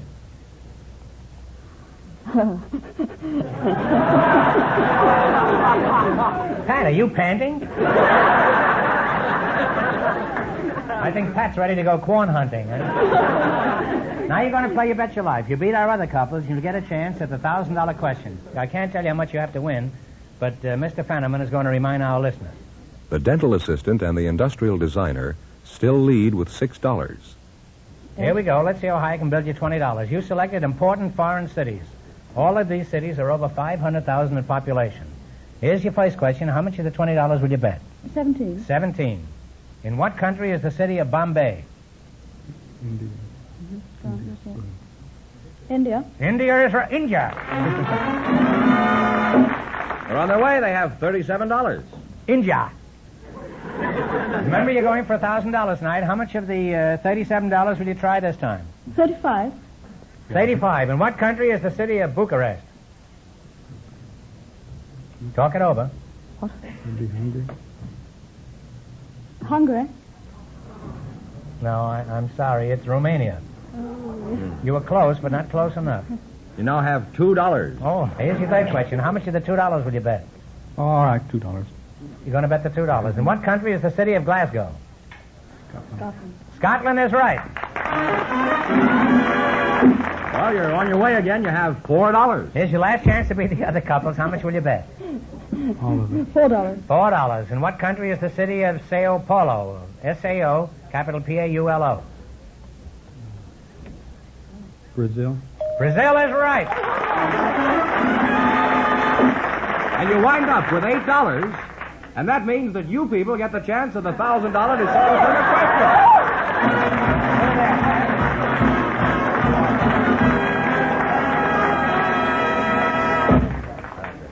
Not far from where you live, there's a neighbor of yours who has a mighty big investment in the community. His offices, his service shop, his showroom are probably familiar to you. Yes, he's your DeSoto Plymouth dealer. And whether you're acquainted with him or not, remember this. He's always glad to see you, always glad to serve you. He considers it a pleasure to show you the two great cars he sells, the beautiful new DeSoto and the handsome new Plymouth. Your DeSoto Plymouth dealer is proud of his fine line of used cars, of all makes and models. And he invites you to see his service shop, where master technicians, using the most modern tools and equipment, do a really top-notch service job, and do it faster, which means a saving to you. Not only that, you'll notice the folks who work in his place really believe in courtesy. So drop in and say hello, because you're always welcome wherever you see the sign of better service, the friendly sign of a DeSoto Plymouth dealer.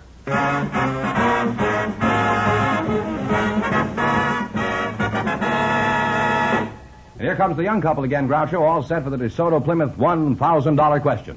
Well, you look strangely familiar to me. Here we go for $1,000. I'll give you 15 seconds to decide on a single answer between you. Think carefully and please no help from the audience. Here it is. A book titled Up From Slavery was written by an outstanding leader and educator. His finest memorial is the famous Tuskegee Institute. For $1,000, what was his name? Talk it over. You have 15 seconds.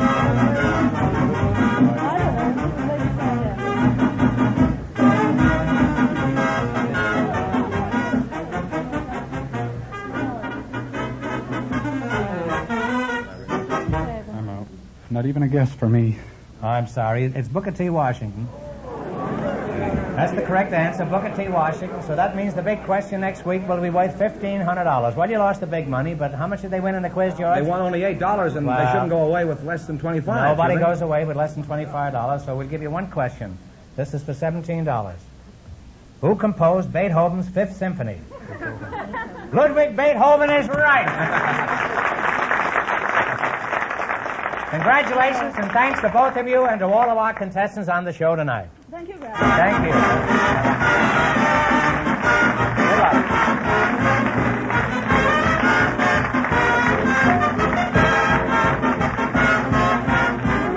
Be sure to tune in again next Wednesday night at the same time for the Groucho Marx Show, when the big question will be worth $1,500. And don't miss Groucho's television show, also presented by the DeSoto Plymouth Dealers of America. And remember, all dealers who sell DeSoto also sell Plymouth. Two great cars, both products of the Chrysler Corporation. Friends, maybe you can wait till next week, but I can't. Because that's when DeSoto is going to announce the most spectacular new car they've ever built. Right now, it's a big secret, and if they knew I was telling you... Wait a minute, Groucho. Hold everything. You can't tell them yet. It's too early. Folks, you'll have to tune in Groucho Marx next week to find out all about DeSoto's big history-making announcement.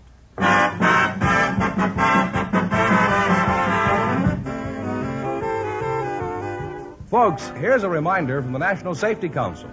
A really safe speed depends on conditions. You Bet Your Life, transcribed from Hollywood, is produced by John Goodell, directed by Robert Dwan and Bernie Smith, music by Jerry Fielding. This is George Fenneman signing off for the more than 3,000 DeSoto Plymouth dealers from coast to coast.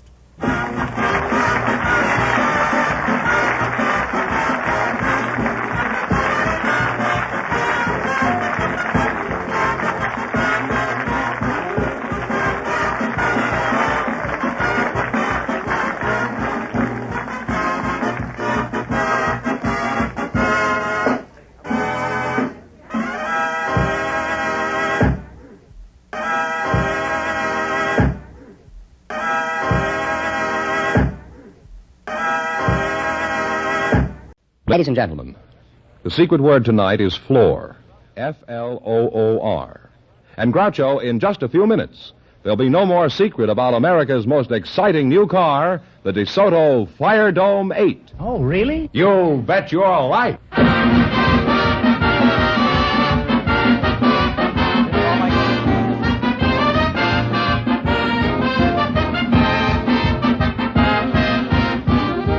More than 3,000 DeSoto Plymouth Dealers of America present Groucho Marx in You Bet Your Life, the comedy quiz series produced and transcribed from Hollywood. And here he is, the one, the only... Groucho! He's been on before, hasn't he? Oh, that's me. Something early tonight.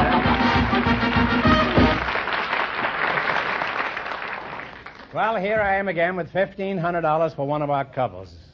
Well, Groucho, we asked for men with unusual occupations tonight, and just before we went on the air, our studio audience selected Mr. James McClellan. His partner is a housewife from the studio audience, Mrs. Peggy Nagel. And here they are. Folks, come on in here and meet Groucho Marx. Welcome for the DeSoto Plymouth Dealers, and don't forget, in just a few minutes, we'll hear all about America's most exciting new car, the DeSoto Fire Dome 8. Now, if you say the secret word, you divide $100. It's a common word, something you see every day. Just step up a little bit, Peggy. Atta girl. Atta, Peggy. Mrs. Mrs., huh? Yeah. Oh, I'm sorry to call you Peggy. I hardly know you, huh? Mrs. O'Neill, is it? Nagel, huh? Mm-hmm. And Mr. James McClellan. Yes, McClellan. Where are you from, Peggy? I'm from Marshalltown, Iowa. Marshalltown, Iowa? Mm-hmm. And how long ago since you left there? Well, I was 4 years old about. Oh, 16 years ago, huh? How long you been married, Peggy? 7 years. 7 years? Well, then you must be more than 20, huh? Oh, yes. Yeah. What sort of work does your husband do, Peggy? He has an upholstery shop. Oh, that's pretty stuffy work, isn't it? An upholstery shop? Yes. And Mr. McClellan, is that... Yes. You know there was once a mayor in New York named McClellan? No. And you didn't know that? Never heard of him. Oh, well then obviously you're not related to him, huh? No, I don't think so. Jane, I'll call you Jim, huh? All right. And that'll be Jim Dandy. Where are you from, Dandy? Jim? Wichita, Kansas. Wichita, huh? Yes. How long have you been living in California? I don't live in California. I live in Wichita, Kansas. Oh, and you go home every night? Is that what...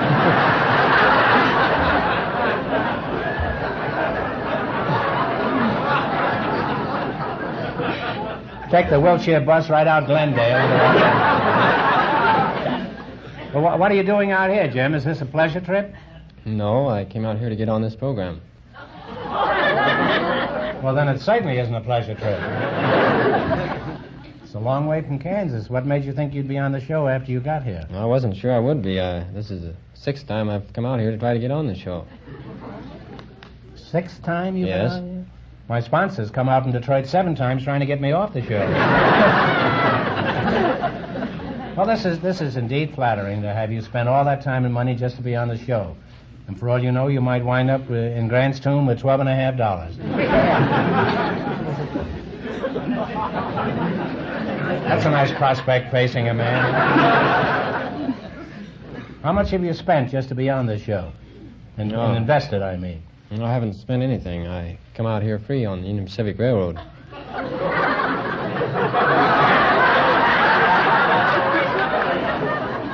Well, do you come in the train or under it? No, I come in the train. In the train? Yes. Well, that runs into money, doesn't it? No, I ride free. Yeah, well, how do you do that? Well, I work part-time as a brakeman and third cook on dining cars. You're a third cook? Yes. What are you in charge of the succotash or something? Imagine, combination cook and brakeman. Huh? If the spaghetti is sliding too fast, he puts the brake on.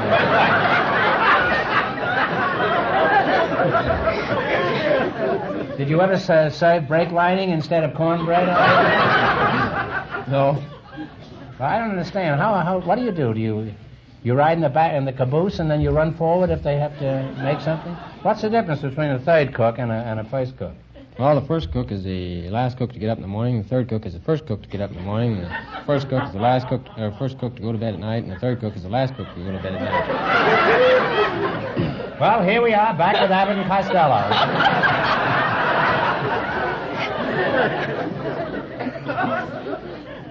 When are you the brakeman? Oh, about in the fall part of the year. Oh, I see. You cook in the spring, and then you're a brakeman in the fall. Well, do you cook in the brakeman's outfit, or do you break in the cookman's outfit?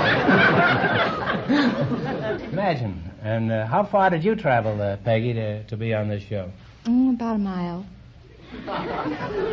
See, people come from all over the world just to be on this show. Now, in just 1 minute, you're going to play You Bet Your Life for a chance at the $1,500 question. Right now, I want you to pay close attention to this. It's the big DeSoto announcement we've all been waiting for. Announcing the new DeSoto Fire Dome 8. It's now at your DeSoto Plymouth dealers. The most exciting new automobile in America. The beautiful new DeSoto. With the most exciting new engine in America. The 160 horsepower Fire Dome V8 engine. Here is an entirely new kind of automobile engine with hemispherical or dome-shaped combustion chambers that produce more work per unit of fuel. This means that the new DeSoto Fire Dome 8 gives you plenty of reserve power and acceleration at all speeds and on regular gasoline. See this great new car, the DeSoto Fire Dome 8. Stop at your DeSoto Plymouth dealers tomorrow and try it from behind the wheel. The new 160 horsepower DeSoto Fire Dome 8.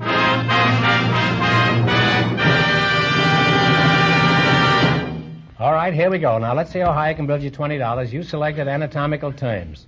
Here's your first question. How much will you bet? Want me to explain the rules to him first? Well, yes, if you care to. All right. And talk slowly until I get the stogie going. Huh? All right. You bet as much of your $20. Slower. You bet as much of your $20. Slower.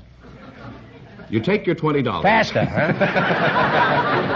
You bet as much of your $20 as you Faster, want. Fenneman. I'm all there. On each of 4 questions, you see, and then I forgot the rules. You bet as much of your $20 you want on each of 4 questions. Unless he does it all together, he can't do it. Huh? Well, explain the rules. all right. To him, huh? I'd like to understand them, too. Huh? You bet as much of your $20 as you want on each of 4 questions, and the couple that earns the most money gets a chance at the DeSoto Plymouth $1,500 question at the end of the show. All right, now you have $20. Now how much are you going to bet of the 20? How much? 18? 18. $18. All right. The word pedal pertains to what part of the body? Foot. Foot is right. You're off to a good start. You have $38. Remember, you're going for $1,500 tonight. Now, how much of the $38 will you try this time? Say 36. Fine. 36. The word manual pertains to what part of the body? Hand. Hands is right. You now have $74. Now, how much will you bet? How much do you want to bet? You have $74. 73. Talk up, Peggy. All right. Make believe you're talking to your husband. 73. How much? 73. The word nasal pertains to what part of the body? The nose. Nose is right. You've now climbed to $147. And here's your last chance to be the other couples. How much of the $147 are you going to risk? 130. $130. The word epidermal refers to what part of the body? The scalp. The skin. Skin is right. And you wind up with $277. Put it there, Peggy.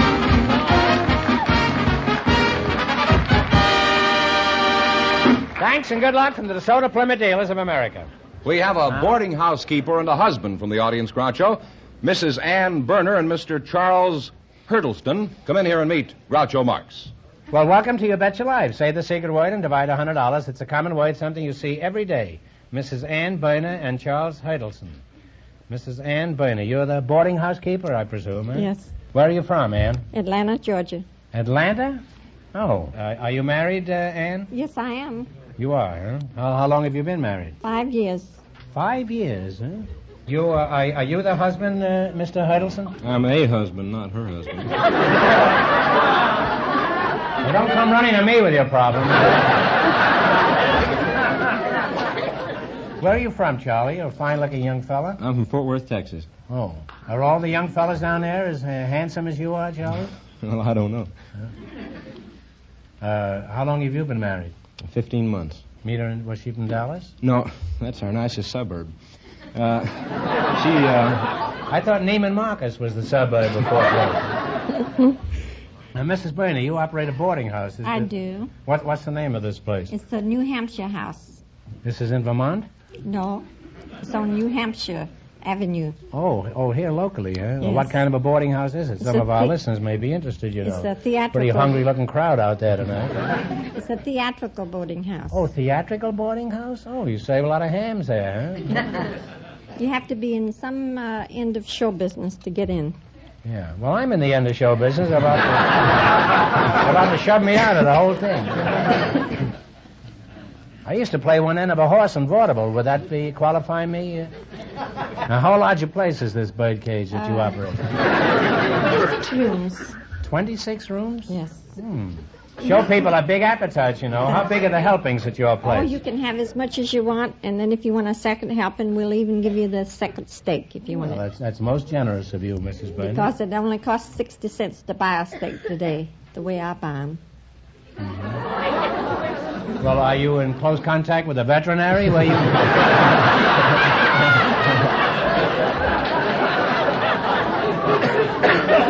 Well, I get the steaks anyway. I'll say you get them anyway.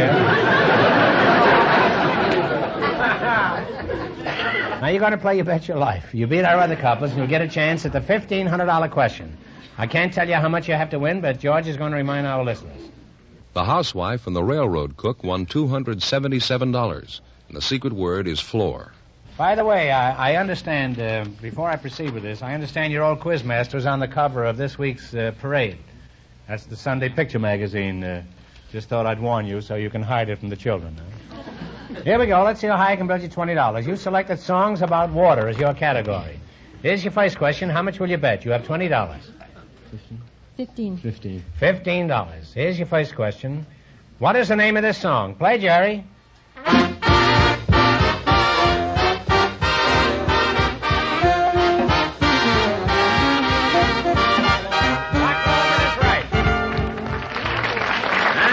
With $35. Remember, you're going for $1,500 tonight. How much of the $35 will you bet?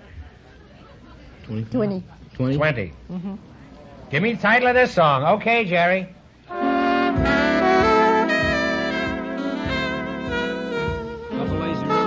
Lazy River is right. We now have $55. How much you going to bet? 50. Yeah. $50. All right. Play, Jerry. Let's have the music.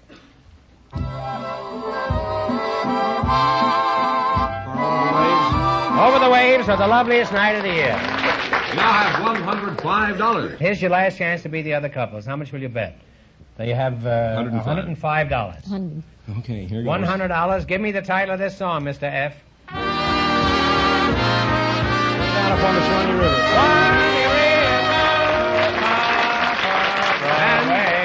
You wind up with $205.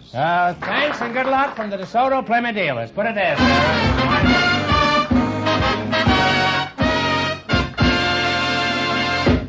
Well, just before we went on the air, Groucho, our studio audience selected a first sergeant from the United States Army, James Schmidt. His partner is a friend of his, Miss Sue Hansen. Folks, come on in here and meet Groucho Marx. Welcome, kids, for the DeSoto Plymouth dealers. Say the secret word and divide $100. It's a common word, something you see every day. Sergeant Schmidt and Miss... Sue Hansen. Sue Hansen, huh? I suppose I should get military. At ease, Sergeant. At ease, babe. Sergeant, I'll just call you Jimmy, huh? James? Is that all right with you? Yeah, that's good enough. I'd rather you didn't look quite so belligerent. Where are you from, Mr. S.? San Francisco, California. And what's your hometown? Kansas City, Sue? Missouri. Kansas City, huh? Mm-hmm. Do you yearn for KC anymore? No, not at all. You prefer California? Yes, I How like old are it. you, Sue? 25. And Sergeant, how old are you? 24. 24. Well, you're outranked. How long have you been in the Army? 10 years. 10 years you've been in the Army? Yeah. Were you a drummer boy originally? No. I can't help but notice all the bars and stripes and ribbons. Could you tell us what all that stands for? Yeah, the combat infantry badge with a star in it, silver star, bronze star with a cluster, and purple heart with a cluster, and then just the regular campaign ribbons.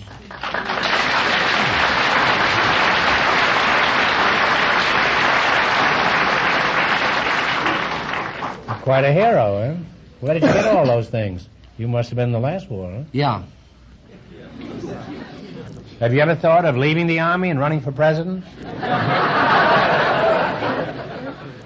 Other people have that in mind, Jimmy.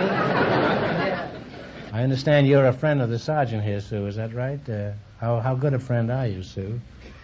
Well, we're engaged. You contemplate matrimony with this gent here? Those are my plans. Have you consulted the sergeant on this? Well, he's agreeable, I think. Well, he might be agreeable, but does he want to get married? Now, you're a first sergeant. What else do they call you? Top sergeant or top kick. I've heard of top sergeants. They're supposed to be the toughest men in the Army, aren't they? Sue, what do you call him when you're alone? Sarge or top kick? I don't call him top kick or Sarge. What do you call him? Well, I know, it's kind of... honey pot. Honey pot?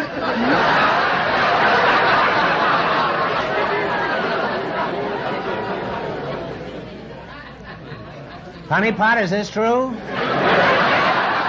Answer in the name of Ulysses S. Grant. I guess it is. Those dames, they whittle everybody down to their size. Do you like it when she calls you honey pot, Sarge? I guess I do. Attention, all privates in Sergeant Schmidt's company. He wants you to call him honey pot.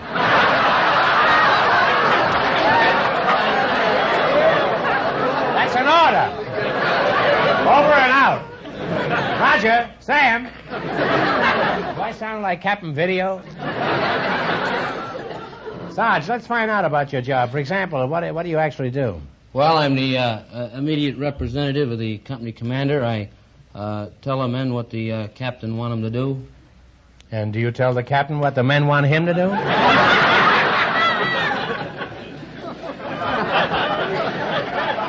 In other words, you're the boss man, huh? And if a man doesn't do his job right, you fire him. Is that right?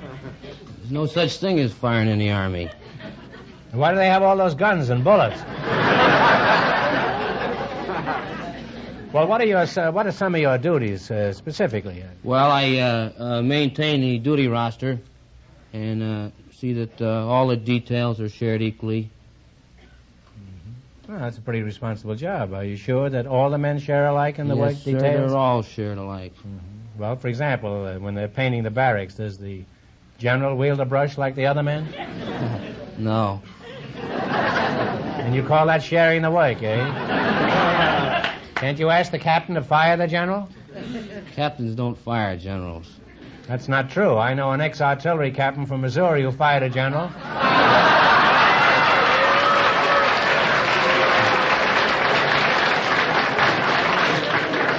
Of course, he was a very democratic fellow, but... How many men do you have in your company? Roughly 800. It's a post-operating company.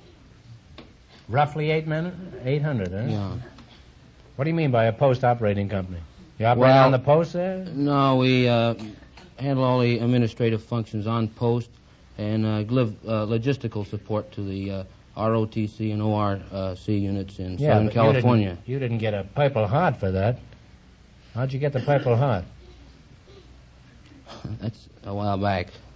Well, tell us about it. I'm sure the audience would be interested in that. Well, the first time was in Sicily, jail of Sicily, and then the second time was in Hamhung, North Korea.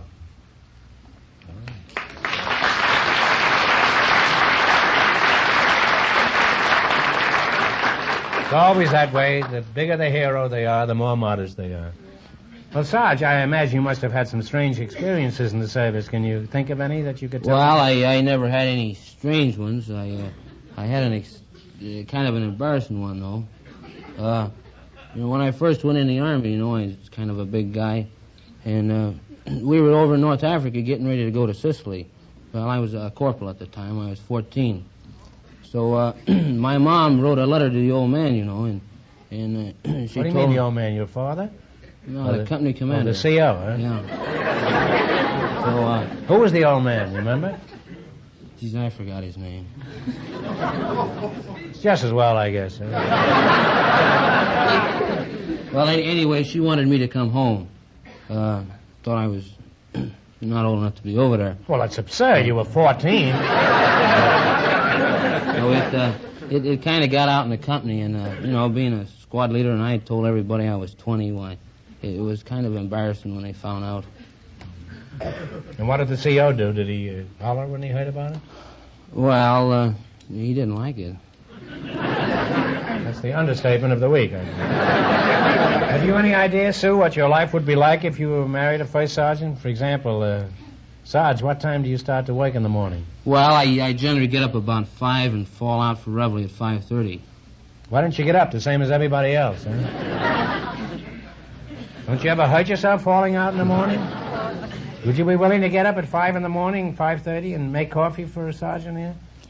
Well, I thought perhaps I could make it the night before, and then he could warm it up in the morning. How do you like it? They're not even married yet, and she's figured out how they're going to make the coffee. Sarge, my advice is after you're married, go over the hill. By the time you get home, she'll make it hot for you. Well, you're a charming couple, and I wish you both the best of luck, and I hope you wind up as a general and eventually run for president. Now you're going to play You Bet Your Life for a chance at the DeSoto Plymouth $1,500 question. You run your $20 into more than our other couples. I can't tell you how much you have to win, but George is going to remind our listeners. The housewife and the railroad cook lead with $277. And here we go. This is Famous Lovers of Fact and Fiction. Now you have $20. Here's your first question. How much will you bet? $19.99. $19.99. That's right. She's a very cautious girl and wants a nest egg, that's all. All right, here we go. Prince Albert was proposed to by a famous queen. What was her name? Think real hard. Talk it over, and if you don't know, make a guess. Prince Albert. Huh? Prince Albert. Prince Albert was proposed to by a famous queen. What was her name? Not Elizabeth. Josephine. Oh, I'm sorry. Queen Victoria. Victoria. Gee, you have 1 cent. You bet it. You're going to bet all of it? All right, remember you're going for $1,500 tonight. You're going to bet the whole cent. On your second question. Roxanne was loved by a long-nosed swordsman and a poet. They made a movie about her. What was his name? Cyrano de Bergerac. Cyrano de Bergerac. You now have 2 cents. Gentlemen, keep your 2 cents out of this, will you? Here's your third question. How much of the 2 cents are you going to risk? All of it. All of it? Elizabeth Barrett was in love with a famous poet. What was his name? Browning. Browning is right. You missed that first one. You now have nervous, huh? 4 cents. Now you got 4 cents. Now, how much you going to bet? All of it. All of it. She's real bright. The first one was just confusion. I think she had stage fright. You're going to bet the whole 4 cents. In the ballad, Frankie shot her lover. What was his name? Johnny. Johnny is right. Well, I wind up with 8 cents. 8 cents. I can figure that out, too, buddy. I'm as sharp as you are. Well, we'll give you one more question. Answer it correctly, and we'll see that you don't leave here with less than $25. You've got 8 cents, so this question is for $24 and $24.92. Think hard now, and please no help in the audience. What kind of fruit grows on a cherry tree? Cherries. Cherries is right. Put it there, Sue. Put it there, Sarge. Well, you wound up with 8 cents, so that means that the housewife and the railroad cook with $277 in just 1 minute get the chance at the DeSoto Plymouth $1,500 question. Thank you.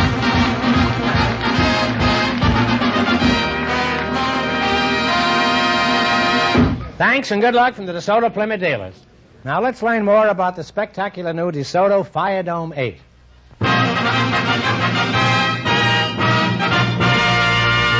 It's here, the exciting new DeSoto Fire Dome 8 with power steering, one of the most remarkable advancements in automobile history.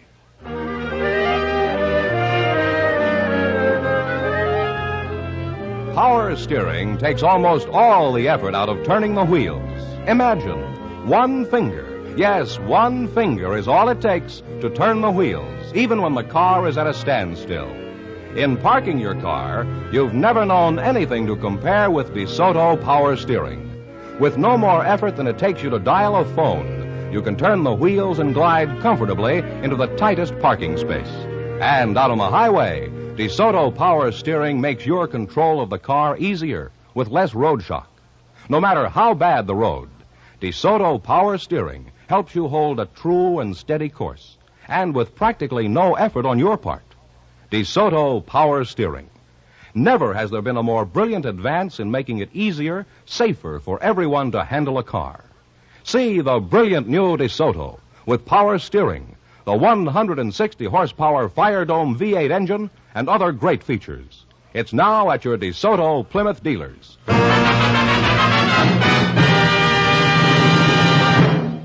And now here's the housewife and the railroad cook, all set for the $1,500 DeSoto Plymouth question, Groucho. Now, we would go for $1,500. I'll give you 15 seconds to decide on a single answer between you. Think carefully, and please no help in the audience. Are you ready? Mm-hmm.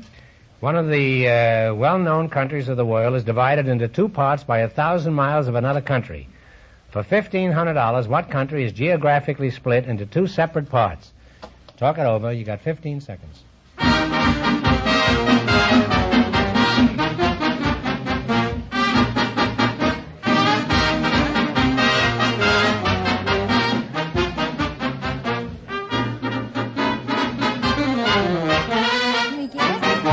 Well, of course you can guess. Russia? No, I'm sorry. I'm sorry. The correct answer is Pakistan. It is divided by 1,000 miles of the Republic of India territory. So that means the big question next week will be worth $2,000. Well, you lost the big money, but you won quite a lot in the quiz. How much? $277 in the quiz. Well, that's not too bad. Congratulations and thanks to both of you and to all of our contestants on the show tonight.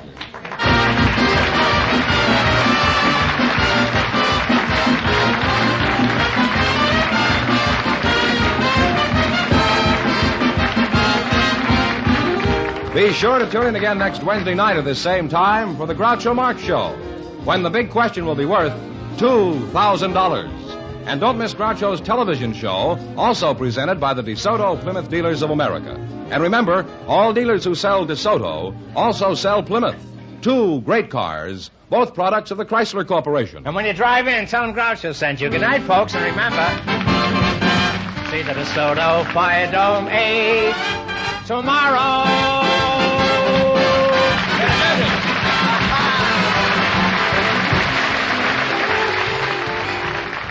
Folks, here's a reminder from the National Safety Council. Look out for the driver who doesn't look out for you. You Bet Your Life, transcribed from Hollywood, is produced by John Goodell. Directed by Robert Dwan and Bernie Smith. Music by Jerry Fielding. This is George Fenneman signing off for the more than 3,000 DeSoto Plymouth dealers from coast to coast.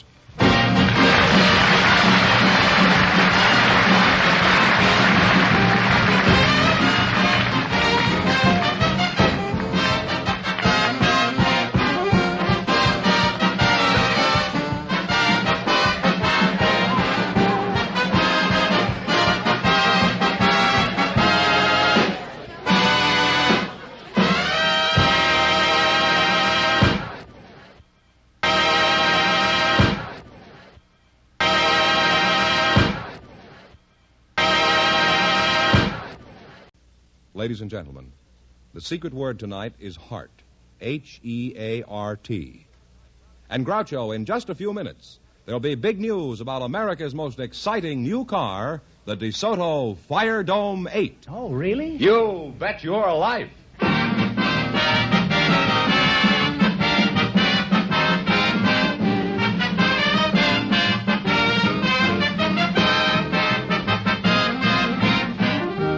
The more than 3,000 DeSoto Plymouth Dealers of America present Groucho Marx in You Bet Your Life, the comedy quiz series produced and transcribed from Hollywood. And here he is, the one, the only... Groucho! That's me, General Marx. My hat's in the ring.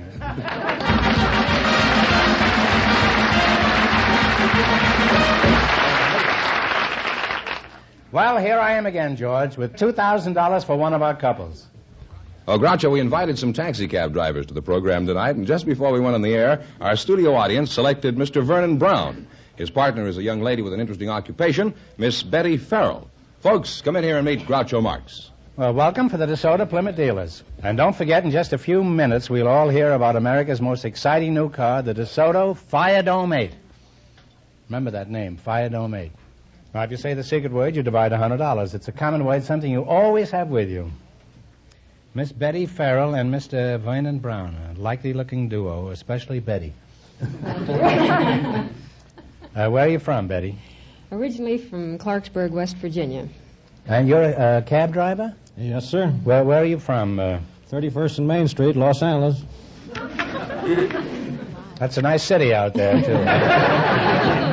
You're shaking a little. Is your meter running, or...? Well, I'm on waiting time.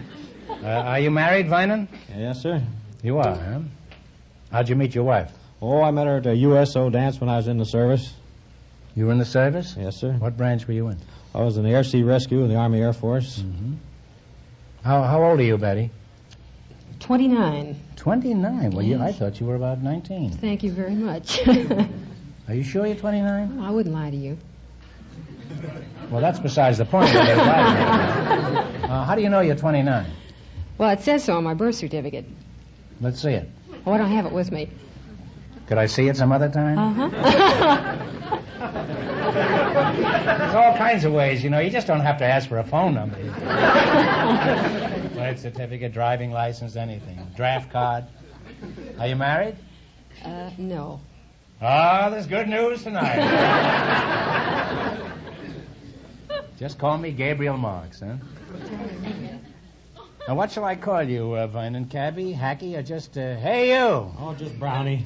Brownie, huh? A pretty big brownie, I should say. Who do you drive for? A yellow cab in Los Angeles. Oh, I should think you'd be driving a brown cab and your name would be Yellow. Huh? How long have you been a cab jockey? Oh, over a period of 20 years. Mm-hmm. Where do you drive this hack? All over Southern California. Really? Have you tried driving it up the Los Angeles River? Suppose I was down in San Diego. Now, would you drive down there and pick me up? We're not allowed to pick up loads outside the city.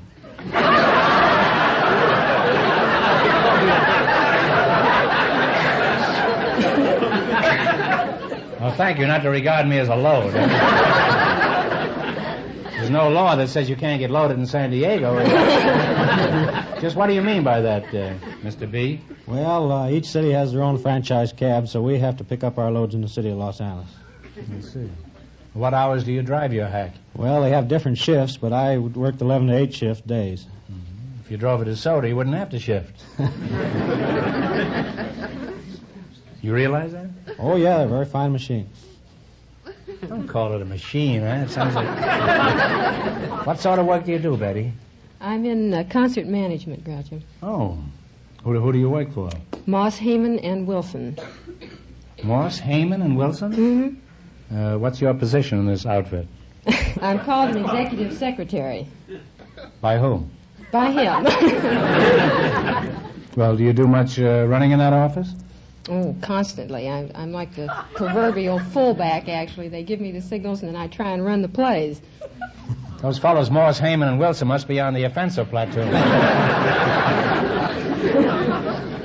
Well, tell me, Betty, what are your duties besides eluding the Three Stooges? I'll never be able to go back to work after that. You won't have to, Betty. Well, I have some ideas on that subject myself. Well, let's climb back in your cab, Brownie. And tell me, do you enjoy your work, Vernon? I certainly do. That's the only job you can be a little late on, and you're practically your own boss. And if you want to take a little time out for a little extracurricular activities, you can. Why, Vernon. What a racket you got. You've got the only job in the world where you can pick up a blonde, charge her 20 cents a mile, and then expect a tip. What do you charge for riding in your cab, Vernon? Oh, it's 50 cents for the first drop and 10 cents for each additional 2/5 mile. Wait a minute. You drop your fare and charge him 50 cents? You charge extra for backing up over him? What do you mean by drop? Well, when you get in the cab and sit down, why, we drop the flag. That's 50 cents. Suppose I don't sit down. Suppose I stand up all the way. Give me that. Well, the law won't allow us to take care of you that way. What do you mean? We can't haul you standing up. Not even if I give my seat to a lady? Suppose I prefer standing. What then? You'll just have to take a bus.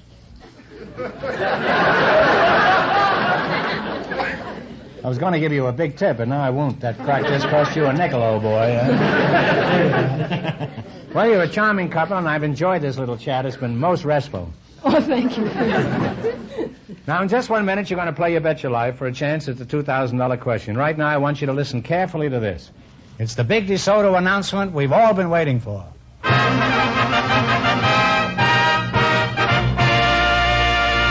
Presenting the most spectacular new car ever built. The DeSoto Fire Dome 8 with the famous 160 horsepower Fire Dome V8 engine. This revolutionary new engine has hemispherical or dome-shaped combustion chambers, a design that gives you more work per unit of fuel. And that means the DeSoto Fire Dome 8, operating on regular gasoline, actually outperforms other cars using premium fuels. It means when you get behind the wheel of the exciting new DeSoto Fire Dome 8, you get instant acceleration. You go from a standing start to cruising speeds in a matter of brief seconds. And at any speed range, you have reserve power. Power to spare should you need it. Yes, friends, the new DeSoto Fire Dome 8 has power written all over it. So tomorrow, go to your DeSoto Plymouth dealer and see the new 160 horsepower DeSoto Fire Dome 8.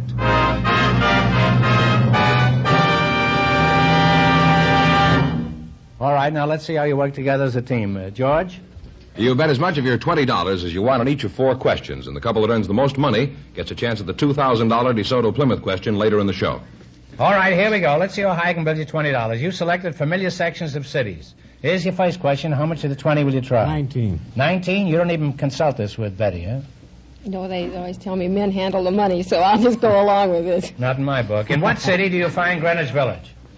New York. New York is right. You're on your way. You have $39. Remember, you're going for $2,000 tonight. Now, how much of the $39 will you bet on your second question? 38. 38. In what American city do you find the Basin Street section? New Orleans. New Orleans is right. You now have $77. How much you going to bet? 76. 76. Here's your third question. $76. In what city do you find the Nob Hill section? San Francisco. San Francisco is right. You now have climbed to $153. And here's your last chance to beat the other couples. How much you going to go for? 152. Okay. In what city do you find the Loop? Chicago. Chicago is right. And Put it there, kid. you wind up with $305. Thanks and good luck from the DeSoto Plymouth dealer.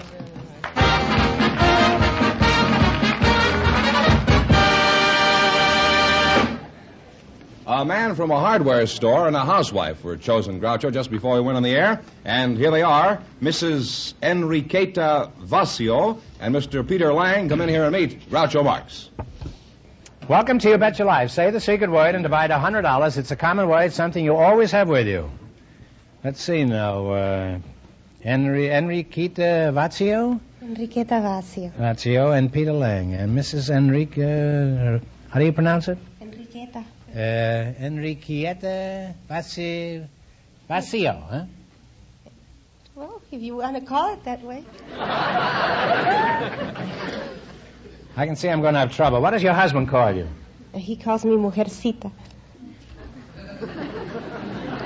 And what do you call him? Corazoncito. And after that, I suppose you start slugging each other. What is that in English? Mujercita means little lady. Oh, well, you're a little lady, all right. And corazoncito means little heart. Oh.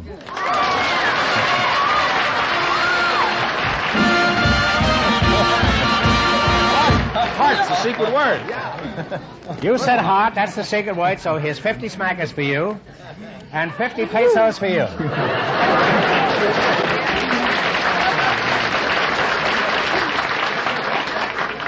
Now, what do those names mean in English? One means little heart, and what does the other one mean? Little club? Well, I found a new definition for the heart. Oh, 50 smackers, huh? How many pesos is that? Pesos?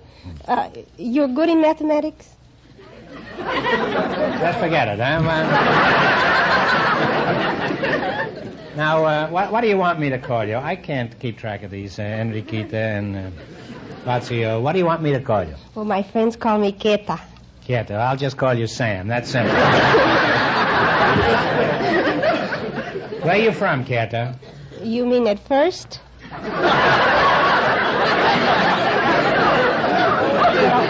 Where are you from generally? Let's put it on that. I was born in El Paso, Texas. In El Paso, Texas? See? Now, your name is Peter. That I can pronounce, huh? You're the hardware man, is Yes, that right? sir. Where are you from, Pete? Salt Lake City, Utah. Oh. And how long you been away from there? Oh, about 30 years. 30 years? 30 years. How old are you? 31. Did you come by cab? I was brought. Where do you work, Pete? I work in Beverly Hardware Company in Beverly Hills, Beverly's oldest store. Oh, is that so? I go in that store frequently there. We Ever see me appreciate in your there? patronage. Well, I'd go in anyway. Now, what do you carry in your store? Oh, probably 50,000 items. Name them. It'll take about a week, I think, to get them all. Well, I have plenty of time. Make it the first week in August, huh? Why do you have to carry so many items? Well, we have quite a number of things, and in those things we have different styles and sizes of the same thing. Mm-hmm, I see. Well, could you give us an example? Oh, sure. We take nails. We got common nails, box nails, galvanized nails, finishing nails, roofing nails, flooring nails, nails with big heads, little heads, and no heads How at all. do nails get big heads? I mean, The little nails tell them how pretty they are? Well, it's a hit on the head from the start that does it. Oh. Now, suppose I slunk into your store. Now, what are some of the things you try to sell me? Well, we've got locks and butts and catches and even a Hawaiian Wriggler. A what? A Hawaiian Wiggler. Hawaiian Wiggler? Right. Could you get me a Hawaiian Wiggler? About 108 pounds with blue eyes. Could you try? Yes, we can probably furnish you with better bait than maybe you've been using. Well, that's certainly possible. Huh? Now, Mrs. Vaccio, do you do anything besides housewifing? Yes, I work for the Youth Services for the Board of Education. Oh, really? Well, what do you do for the Board of Education?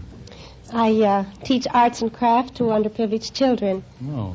Well, suppose I was one of your pupils. How would you go about teaching me something? Well, if you were a little girl, I would say, Maria, if you have an old skirt at home, bring it and I'll help you make an apron out of it. Yeah, well, that's my racket, old skirts. I didn't want it. What else do you do? Well, I also teach them how to sing and dance, Mexican folk dancing. And songs, little Indian songs also. Mm-hmm. Well, could you do something for us? Yes. I'll sing you an Indian in Tarascan language. You have to have music for this? No. Oh. Cheparin, cheparin, cheparin, cheparin, tomate teko nengone. Ai chiki vitiri, ai chiki matore, ku wekan me wekan chupane. Korale churape tumale, ai, korale churape tumale. Ai chiki vitiri, ai chiki matore, ku wekan me wekan chupane.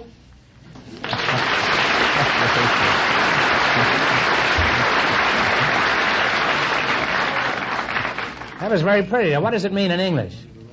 Oh, I don't know. Well, that gives us something in common. You don't know what you're singing, and I don't know what I'm talking about. Well, I must say this has been very educational. And if you want an education, ask your dealer to show the new DeSoto Fire Dome 8. Now you're going to play You Bet Your Life. You beat our other covers, and you'll get a chance at the $2,000 question. I can't tell you how much you have to win, but George is going to remind our listeners. The taxicab driver and Betty Farrell won $305, and the secret word is still heart. Here we go. Let's see how high I can build you $20. You selected music through the years as your category. Here's your first question. How much of the 20 will you risk? 15. 15? This song was popular at the turn of the century. Give me the title.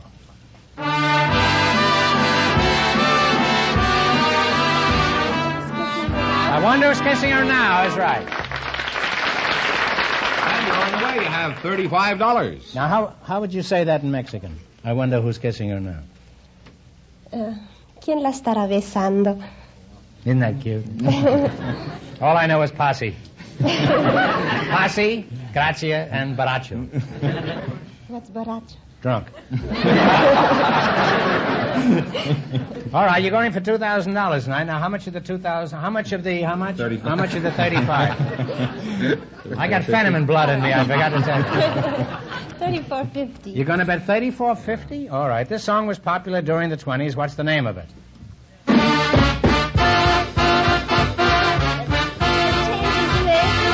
Change is made is right. You're really climbing. You have $69.50. And here's your third question. How much of the $59.60 will you bet? $69.50. Oh, yes. How much of this $59.60 will you bet? Oh, for $69.50, yeah. Oh. Let's see, $69.50. You're going to bet how much? 69? 68. 68, the lady says. 68 what? $68. $68, okay. The late Mildred Bailey helped popularize this song of the 30s. Give me the title.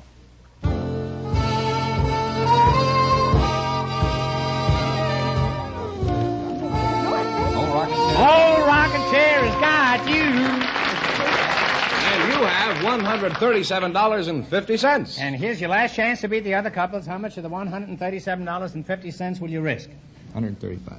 All right. 135 smackers. This song is currently one of the nation's favorites. Okay, Jerry. Singing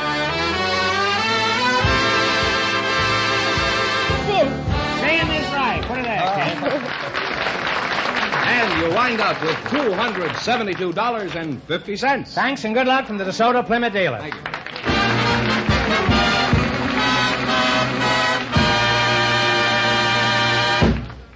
invited some women who work for newspapers to the show tonight, and just before we went on the air, our studio audience selected Miss Glennis Reeson, and her partner is Mr. Henri Vallée, who has an interesting background, Groucho. And here they are. Folks, come on in and meet Groucho Marx. Welcome, kids, for the DeSoto Plymouth dealer. Say the secret word and divide $100. It's a common word, something you always have with you.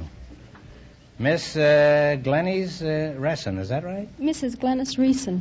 Mrs. Glennis Reeson? Oh, That's right. I'm sorry to hear that. And Mr. Henri Vallée, eh? Yes, sir. Mrs. Reeson, huh? Mm-hmm. Oh, I hate to say that. What does your husband do? He's a student at the Los Angeles College of Optometry. Oh, but he can't see his hand before his face, huh? How long did you go together before you married him? About a year.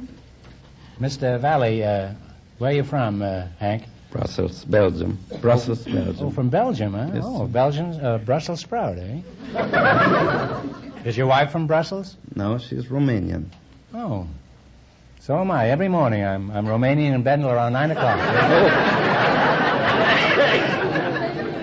Where in Romania is she from? Bucharest. Oh, well, I Romanian in bed with my Bucharest.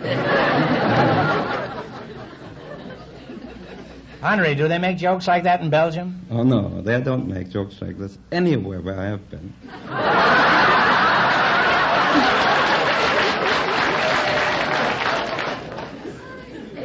Well, just where have you been? I have been in 32 countries. Have you ever been in Nome, Alaska? No, I haven't. Well, it happens that's the most popular joke in Nome, Alaska. They like 'em cold up there. And in the future, I'll thank you never to mention Romania again. Let's see now. What sort of work do you do, Glennis? I'm in the classified department at the Santa Monica Outlook. Oh, well, apparently I've been reading the wrong columns. Occasionally I do look through the classified ads. They always seem to have a man looking for a rich widow. Or a woman looking for a rich husband. Do you have, you carry ads like that? Oh, once in a while. Mm-hmm. Do you help these people write their own ads? Yes, part of my job is to frame the ad. I don't want to frame the ad. I just want to frame the rich widow who runs the ad.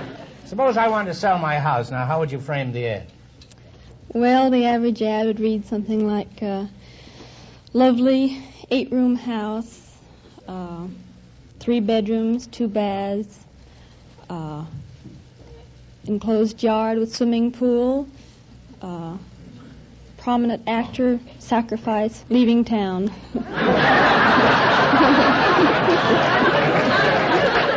Does it say why I'm leaving town?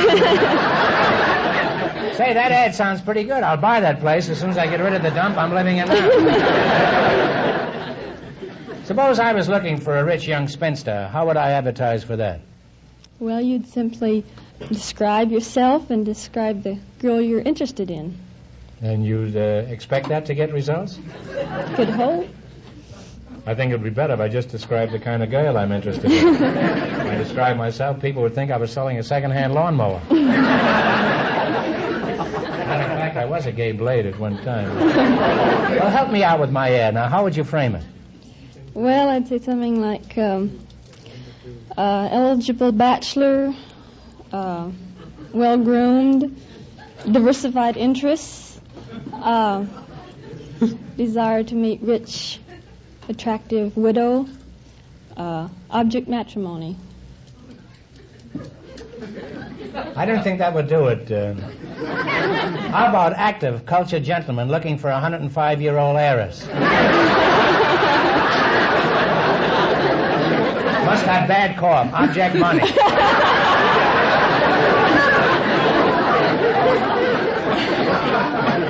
Henri, let's get back to you. Does your wife have any little Belgian pet names for you, like my little Belgian Harry? She calls me Puyo. No, I said pet names. It's a pet name. Huey is a pet name? It's a pet name. What does it mean? It's Romanian. It stands for little chicken. Means little chicken, eh? It does, yeah. Any man who allows his wife to call him Pewy must be a henpecker. you imagine that joke in Romania? Why does a Piui cross the street?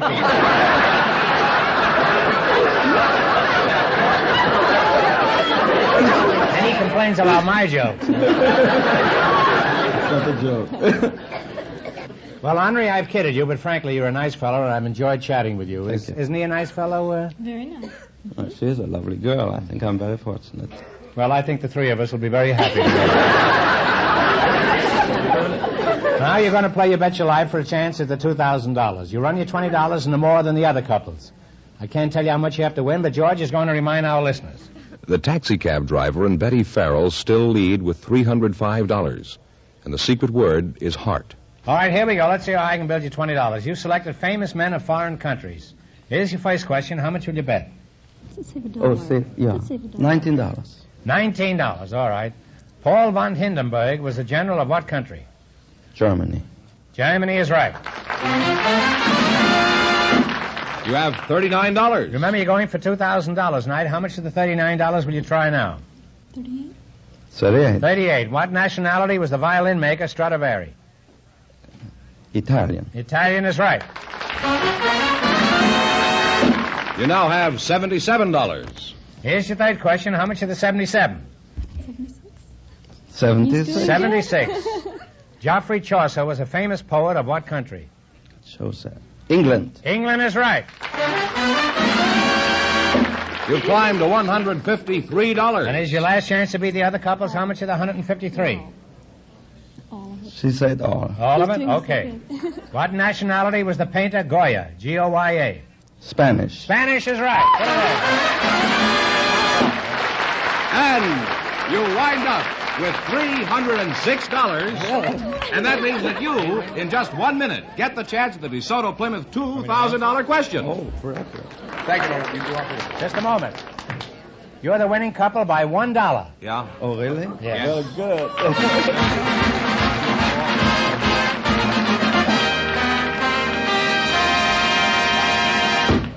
Now let's learn more about the spectacular new DeSoto Fire Dome 8. Do you feel like an India rubber man after twisting and turning the steering wheel and shifting backward and forward to wedge your car into a narrow parking space? Then, brother, we've got news for you. Parking's no longer a problem. It's a cinch with sensational new DeSoto power steering. To turn the steering wheel, it takes actually as little effort as dialing a phone. That's right, with only one finger. Even when the car is at a standstill, you can turn the wheels easily, thanks to DeSoto power steering, one of the most remarkable milestones in automotive history. By an ingenious hydraulic system, power steering on the new DeSoto not only takes the hard work out of parking, but on the highway it makes your control of the car easier, safer, with less road shock. No matter how bad the road, DeSoto power steering lets you literally steer almost without effort. And friends, power steering is only one of the many great features that are yours to enjoy in the new DeSoto Fire Dome 8. See it. Drive it. Now at your DeSoto Plymouth dealers. And here comes the winning couple, Groucho. Mr. Valley and the girl from the newspaper all set for the DeSoto Plymouth $2,000 question. All right, here we go for $2,000. I'll give you 15 seconds to decide on a single answer between you, and think carefully, and please no help from the audience. Here it is. The capital of Tibet is a mysterious city surrounded by great mountains. It is the center of Buddhism and the home of the Dalai Lama. It's been in the news from time to time ever since you can remember. For $2,000, what is the name of this forbidden city, the capital of Tibet? Lhasa. Lhasa is right. What about me?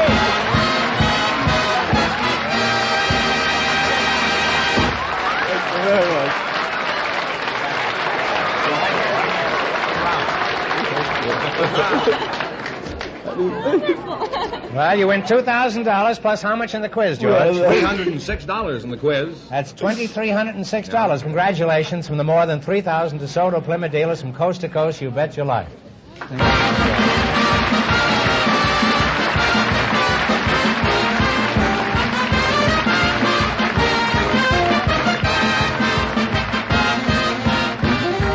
Be sure to tune in again next Wednesday night at the same time for the Groucho Marx Show, when the big question will be worth $1,000. And don't miss Groucho's television show, also presented by the DeSoto Plymouth Dealers of America.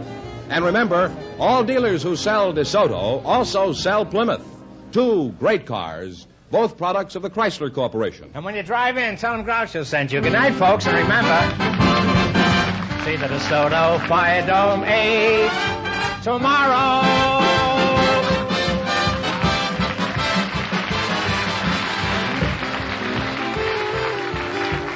Folks, here's a reminder from the National Safety Council. When you're walking, think for two, the driver and you. You Bet Your Life, transcribed from Hollywood, is produced by John Goodell, directed by Robert Dwan and Bernie Smith, music by Jerry Fielding. This is George Fenneman signing off for the more than 3,000 DeSoto Plymouth dealers from coast to coast.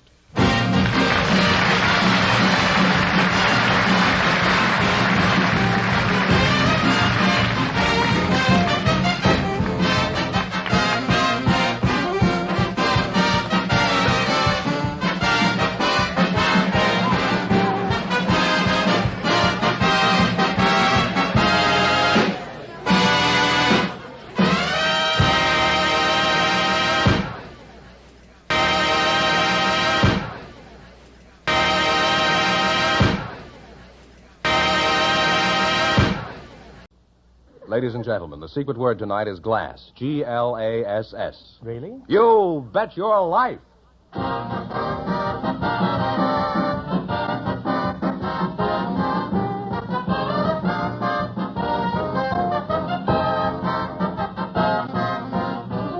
more than 3,000 DeSoto Plymouth Dealers of America present Groucho Marx in You Bet Your Life, the comedy quiz series produced and transcribed from Hollywood. And here he is, the one, the only... Who's he, the March Hare? Oh, that's me.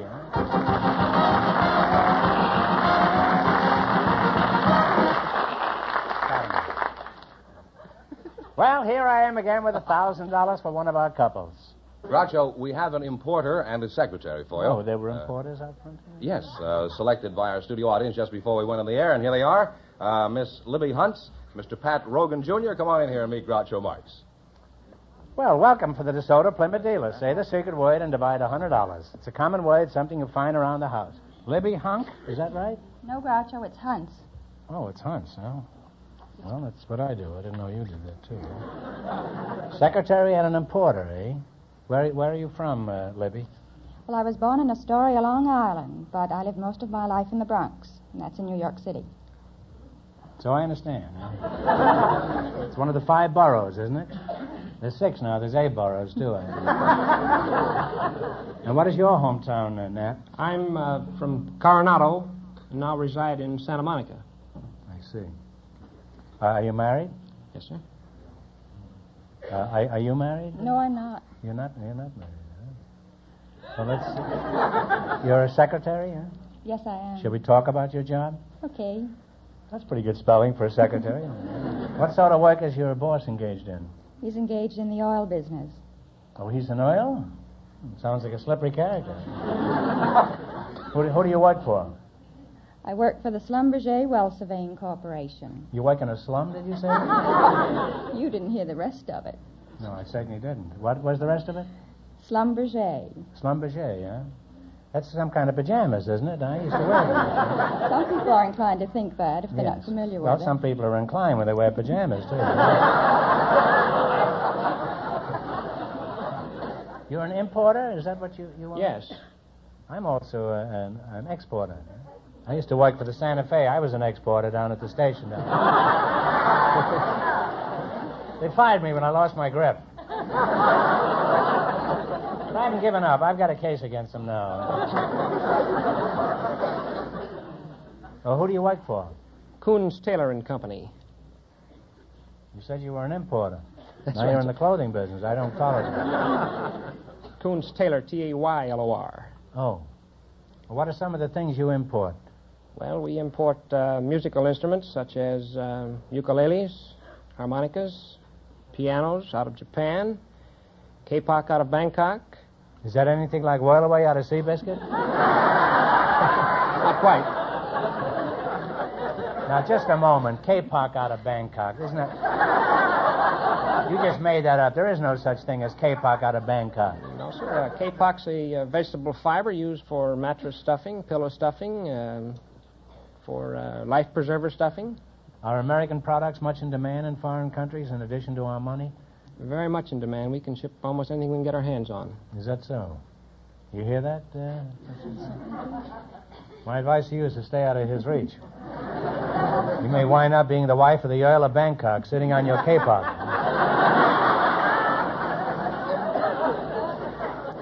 Well, I've learned absolutely nothing about the oil business tonight, and it's been very interesting. Now, in just 1 minute, you're going to play You Bet Your Life for a chance at the $1,000 question. Right now, I want you to give your undivided attention to this.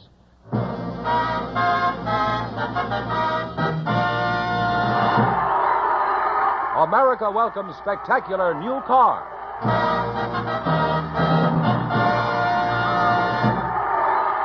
Yes, it's here. The new DeSoto Fire Dome 8. In all corners of the nation, Americans are seeing in action the great new DeSoto with a sensational new kind of engine. The 160 horsepower Fire Dome V8 engine that has dome-shaped combustion chambers producing more work per unit of fuel. To you, this means reserve power and acceleration at all speeds and full value from every drop of fuel. Yes, and regular gasoline at that. The new DeSoto Fire Dome 8 also brings you power steering, an amazing new feature. Power steering lets you turn the steering wheel with as little effort as it takes to dial a phone, even when your DeSoto is at a standstill. See the new DeSoto Fire Dome 8 tomorrow. Drive it for a thrill you'll never forget. The new DeSoto Fire Dome 8, now at your DeSoto Plymouth dealers.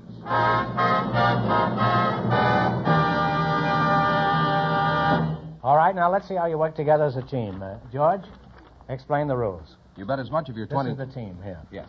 You bet as much of He's your... an importer, and she's in the oil business. Yes, I know. You bet as much of your $20 as you want on each of 4 questions, and the couple that earns the most money gets a chance at the $1,000 DeSoto Plymouth question later in the show. Clear? Here we go. Let's see how high I can build you $20. You selected largest cities and states. These figures were taken from 1950 statistics compiled by the Bureau of Census. Here's your first question. How much of the $20 will you bet? Let's not be too rash. How about $19? Fine. All right. What is the largest city in the state of Alabama? Birmingham. Birmingham, that's right. Birmingham is right. You have to agree on this, you know. You now have $39. Now, remember, you're going for $1,000 tonight. Now, how much of your $39 will you bet on your second question? 38. 38. What is the largest city in the state of New Hampshire? Talk it I over. beg your pardon? What is the largest city in the state of New Hampshire? How You can about talk it over. Concord? Concord, I guess, are we? Concord. No, I'm sorry. It's Manchester. You now have $1. You have $1. Is that all? Yes. All right, here's your third question. How much of the buck are you going to bet? Shoot it. Shoot it. All right. What is the largest city in the state of Arizona? Phoenix.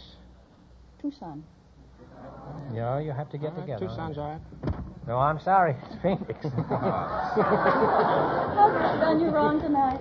Well, how much have they got now? They have nothing now. They have nothing. Well, we don't let anybody go away with nothing. Give you one more question, answer it correctly, and we'll see that you leave here with $25. Who was buried in Grant's tomb? I'll say Grant. General Grant is right. I'm sorry.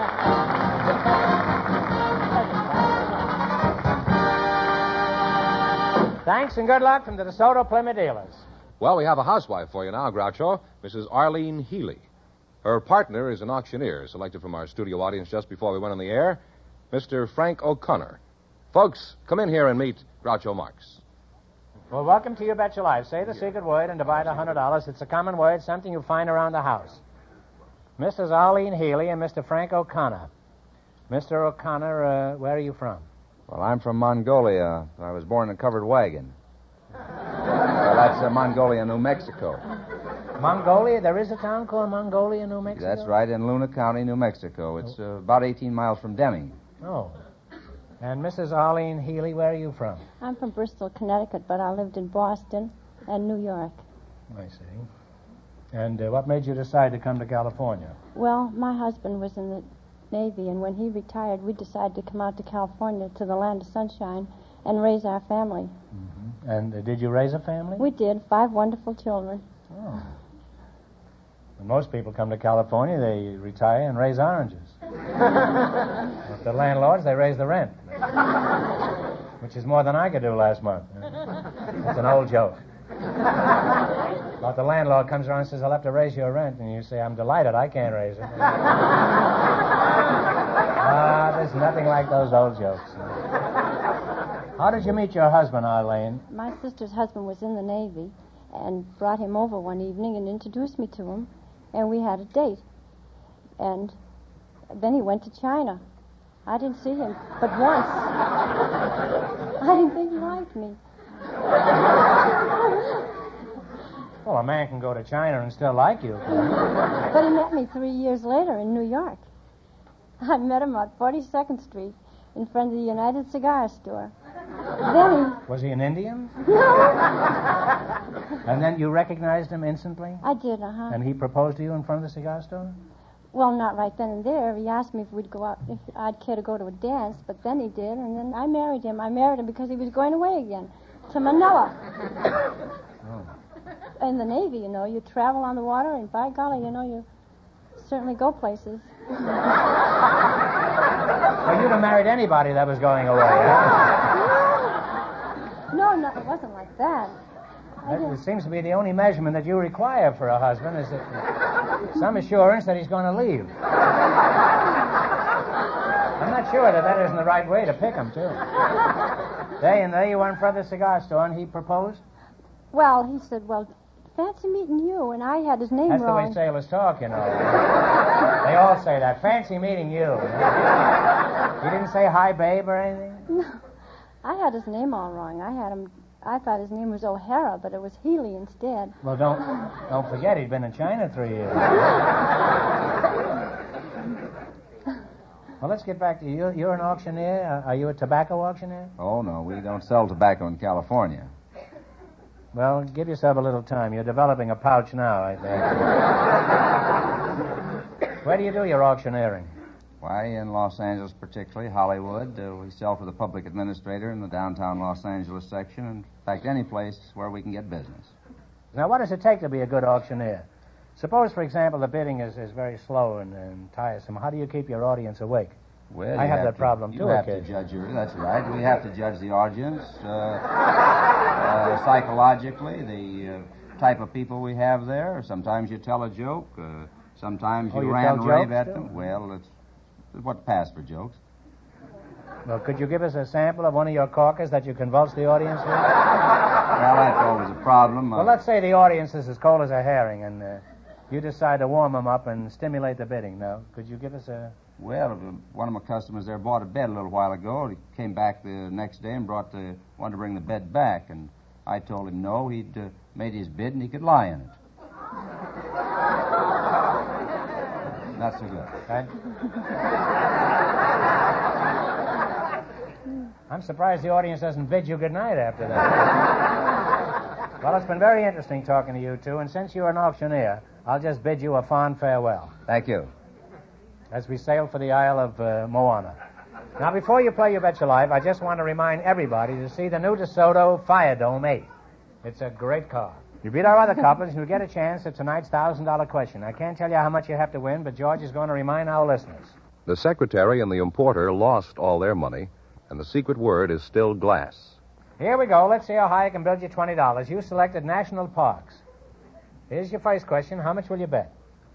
How much do we have? You have $20. You want to make it 15? Make it 18. All right, 18. You said it, 18. $18. Okay. In what state is Crater Lake National Park?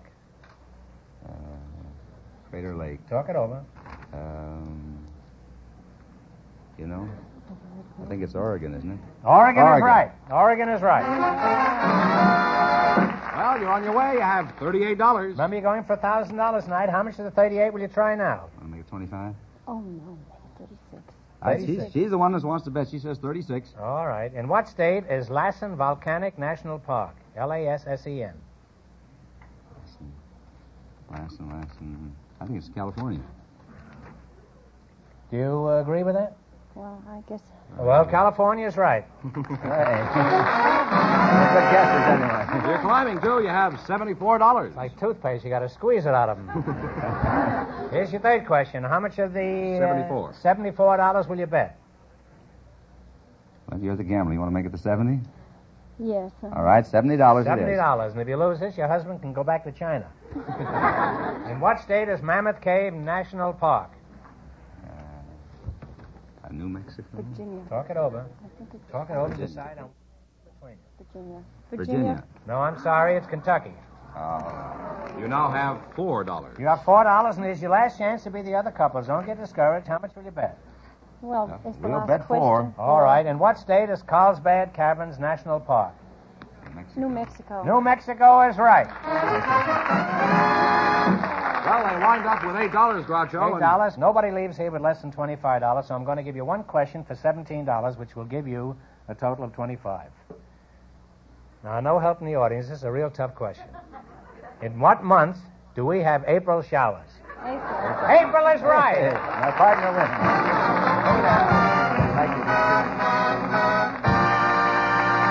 wins. Thanks, and good luck from the DeSoto Plymouth dealers. We have some college students for you now, Groucho. They were chosen for our audience just before we went on the air. I'd like you to meet them, Miss Carol Lee Ladd and Mr. Marty Halperin. Come on in here and meet Groucho Marx.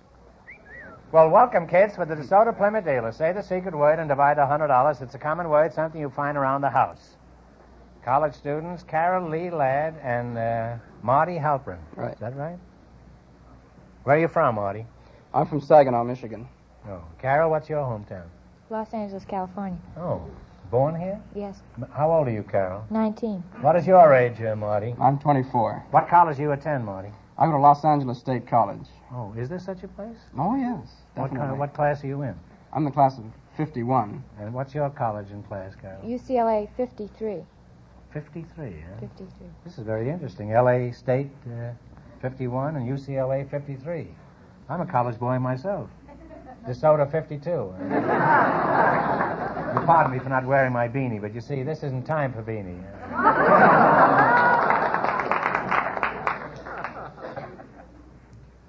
You may be interested in knowing that I think today's college students are a vast improvement over those in my day. I decided that after looking you over. I wasn't looking at you. But that includes you too, Marty. Oh, thank you. What do you think of Carol, Marty? Well, I can't say all I'd like to say here, but if she ever has any trouble with her homework, I'd be glad to assist.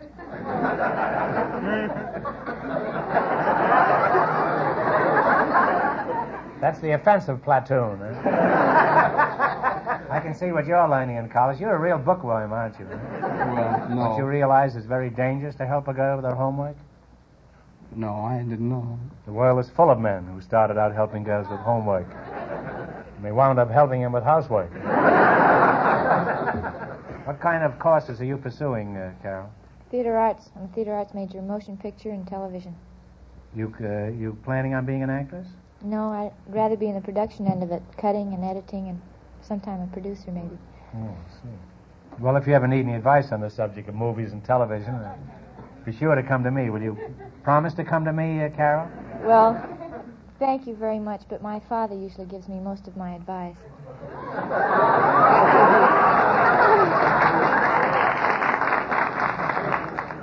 My guess is that his advice will be not to take any advice from me. What does your dad know about pictures? Does he have a popcorn concession? No, he's an actor in pictures. Oh, really? Well, then I probably know him. Your last name is Ladd, you say? Yes. Is your dad Laddie, son of Lassie? No. Well, who is he? Alan Ladd. Oh, that's your father, Alan Ladd? Yes.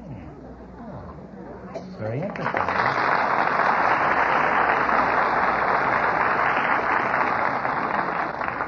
Well, he's a fine actor, and he'd probably sue me for what I said. And your mother is Sue Carroll, huh? Yes. Mm-hmm. Well, you're very fortunate in having such handsome and wonderful and rich parents. Oh, thank you. And they're very fortunate in having such an attractive daughter. What does your father do, Marty? Is he George Raft? No, I'm afraid not. He's a plastics manager for a... He's a plastic manager? Hardly. He's a sales manager for a plastics firm out in another part of town that makes squirt guns. Oh.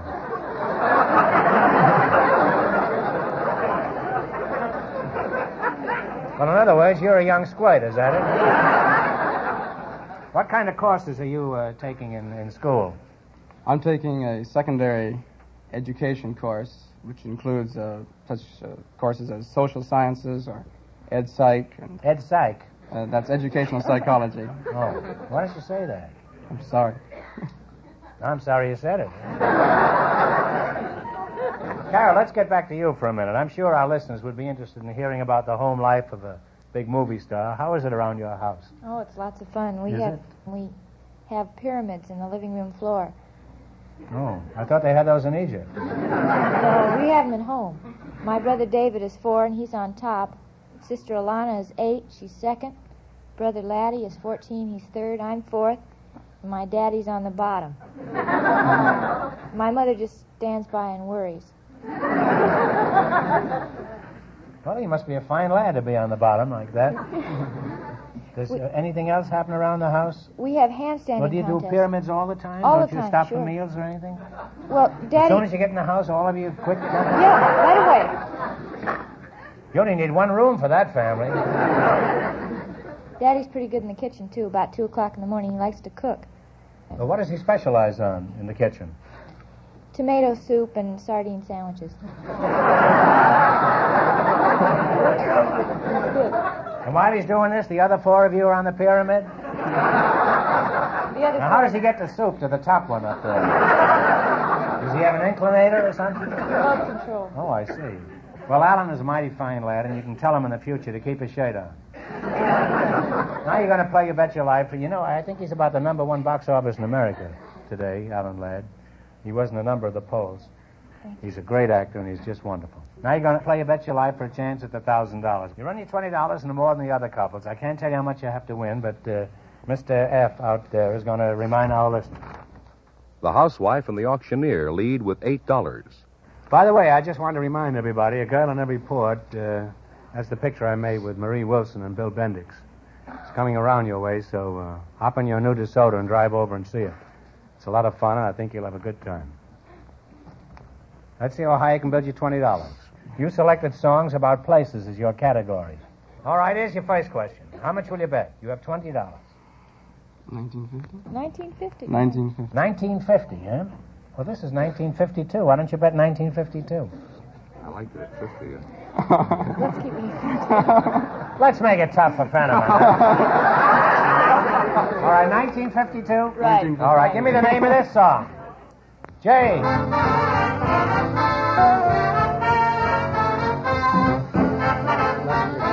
Bridge is falling down. London Bridge is falling down is right. You now have $39.52. You're going for $1,000 tonight. Now, how much of your $39.52 are you going to bet on this? How about 39? 39. Right. Manhattan is right. You're right. She's doing the work for me. 78.52. I'm an adding machine. Great. It'd be great if they made machines like that. What's the name of this song? How much of the $78 and 52 cents are you going to bet this time? I'll make it complicated, too. Huh? How about 7802? All right, 7802. 7802. What is the name of this song? Play, Jerry.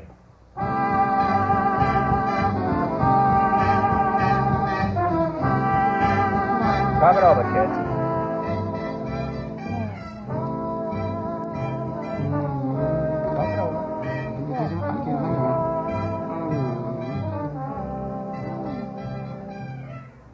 Take a stab if you don't know. Guess. Oh, it's very common. Song of India. Oh. My favorite. I forgot it. You have 50 cents. Up to now. Bet it all. Good thing your old man is loaded, Carol. All right, how much of the 50 cents you going to bet? Shoot the words.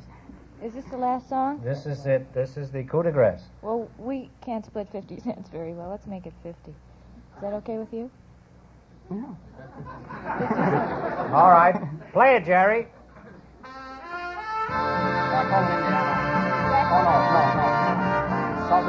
South of the border is right, huh? Well, they wind up with $1, Groucho. Nobody leaves here with a dollar. I'm going to give you one question for $24. So you can split 12 and a half bucks between you. Now, this is a tough question. I don't want any help from the audience. Are you ready? Now, think hard now. What Cuban city is a Havana cigar named after? Havana is right. And you people wind up with $1, and that means that the housewife and the auctioneer with $8 in just 1 minute get the chance at the DeSoto Plymouth $1,000 question.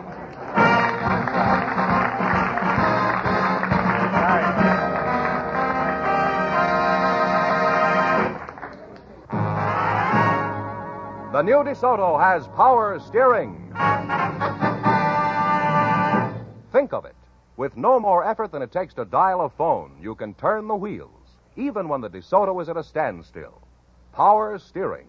For easier parking. For better, safer control on the highway. The new DeSoto has the famous new 160 horsepower Fire Dome V8 engine. Fire Dome has hemispherical or dome-shaped combustion chambers that give more work per unit of fuel. Yes, reserve power and acceleration when you need it, making driving far safer. And being the world's most efficient type engine, the DeSoto Fire Dome V8 makes driving more economical. You don't need expensive premium gasoline. 2 of a car full of great new features. Fire Dome V8 engine. Power steering. Yes, only 2 of the countless features that make the new DeSoto Fire Dome 8 the best value on the road today. See this great new car at your DeSoto Plymouth dealers.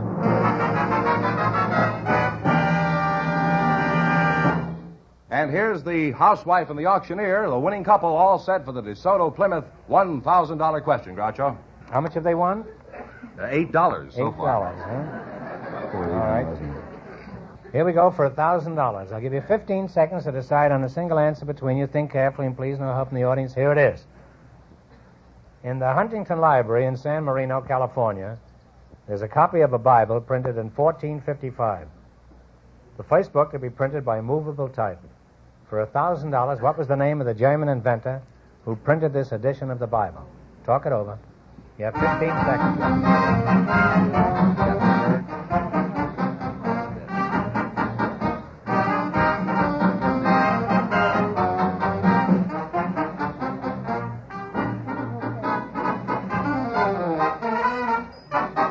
What is the answer you two have decided upon? Gutenberg. The Gutenberg Bible is right.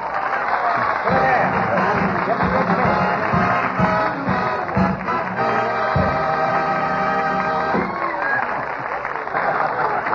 Well, that's right. You win $1,000. How much in the quiz, George? $8. $1,008. What are you going to do with all that swag? I'm going to buy my little girl a bicycle.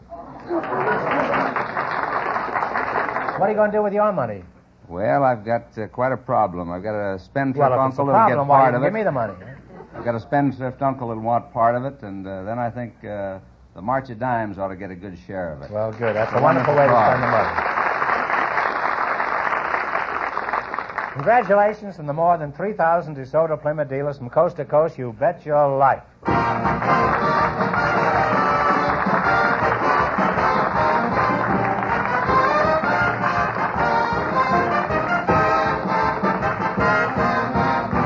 Be sure to tune in again next Wednesday night at the same time for the Groucho Marx Show, when the big question will be worth $1,000. And don't miss Groucho's television show, also presented by the DeSoto Plymouth Dealers of America.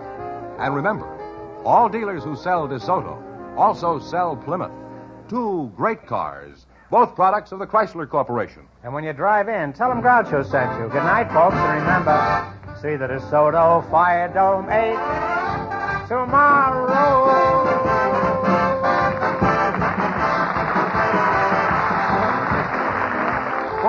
Here's a reminder from the National Safety Council. Safe driving demands clear vision. Keep your windshield clean. You Bet Your Life, transcribed from Hollywood, is produced by John Goodell. Directed by Robert Dwan and Bernie Smith. Music by Jerry Fielding. This is George Fenneman signing off for the more than 3,000 DeSoto Plymouth dealers from coast to coast.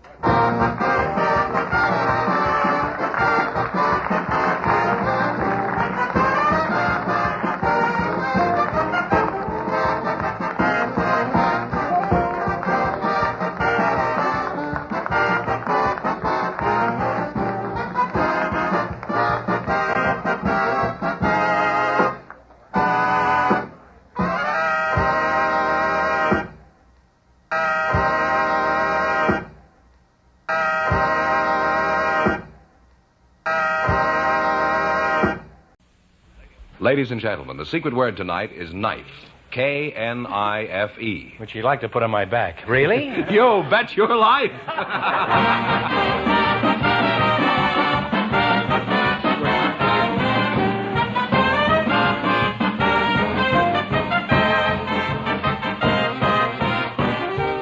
The more than 3,000 DeSoto Plymouth dealers of America present Groucho Marx in You Bet Your Life, the comedy quiz series produced and transcribed from Hollywood.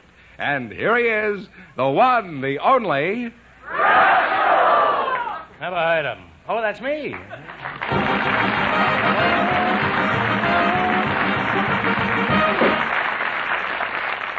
Well, here I am again with $1,000 for one of our couples. Groucho, we invited some people from the world of scouting to the program tonight. Really? Yes, and just before we went on the air, our studio audience selected Bill Ollinger. His partner is Miss Martha Pendergast, and here they come. Folks, come on in and meet Groucho Marx. Well, welcome, kids, for the DeSoto Plymouth dealers. Say the secret word and divide $100. It's a common word, something you use every day. Oh, think of it. Miss Martha Prendergast, huh? That's right. Yeah, where are you from? From Kansas City? No, I'm from Roseville, New Jersey, originally. Roosevelt, New Jersey? Yeah. Mm-hmm. Mr. Bill Ollinger, huh? That's right. Where were you born, Bill? Texarkana, Texas. Texas? That's right. Oh. Somebody out there from Peru, I think. Martha, I won't ask you how old you are, should I? I don't mind telling you. Well, you say. How old are you, Martha? I'm 39. 39, huh? Mm-hmm. Are you related to Jack Benny at all? Well, Jack Benny was 39 last year. And, this year would be 38, I suppose. And how old are you, Bill? 17. 17? Well, what's a few years difference to a sailor, huh? Is that right, matey? Well, I'm not a sailor. I'm a Sea Scout, branch of the Senior Scouts. Oh, Boy Scout, is that the case? That's right. Well, in that case, the romance is off, huh? Well, you say you're not a sailor? Bill, No. Well, why are you wearing that uniform? Well, this is the official uniform of the Sea Explorers. Are the Sea Explorers? Yes. Well, then you're certainly not in the Navy. Sailors do all their exploring on land, don't they? Hardly. Is there much difference between the Sea Scouts and the regular Scouts? Well, we do everything the regular Scouts do, except we do it on the water.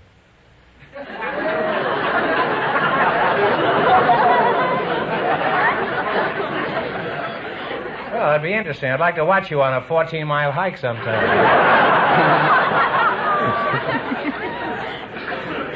Martha, I didn't quite catch Fenneman's introduction. Precisely what is it that you do? Well, I'm the executive director of the Girl Scouts of Los Angeles. You mean you're a Girl Scout? Yes. Well, what does your job consist of, briefly? Well, right now, with the board of directors of Los Angeles, I'm responsible for Girl Scouting in Los Angeles area. Is that so? Yeah. Well, how are you making out? Well, we're making out pretty well. We have 17,400 girls in this area. No wonder my scouting is at a total loss. You've got a monopoly. Do the Girl Scouts have a motto like, keep your powder dry? Well, we have a motto, be prepared. How about you, Bill? What is your motto in the same. deep sea? Be prepared. Be prepared, huh? Well, that's a lot of preparedness. What's the matter? Don't you trust each other? Sure, we're good friends. Well, I'm fairly familiar with land scouting, but how do you conduct your activities on water? We use a boat. Well, I didn't think they pumped each scout full of air to keep them afloat.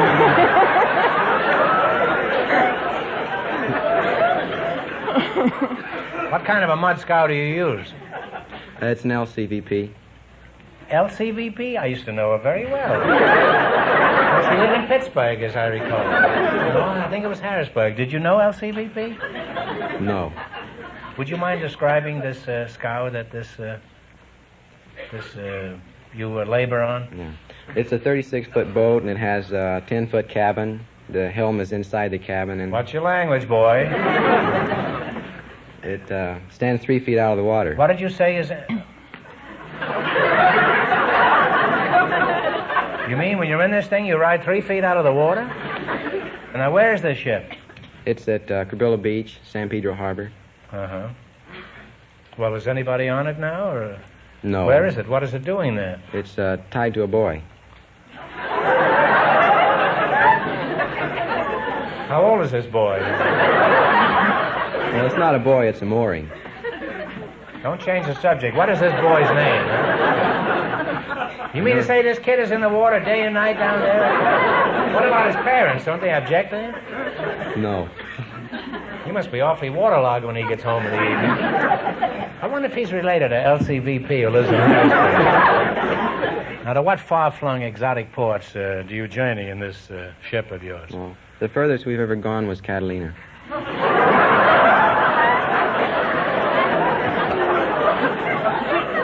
Ah, the mysterious East.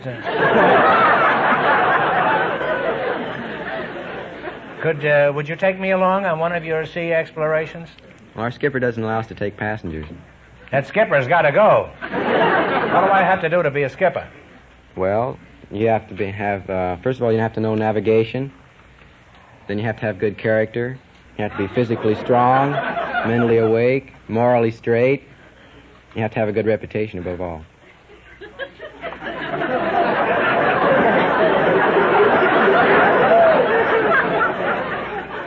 You haven't mentioned any category where I would qualify.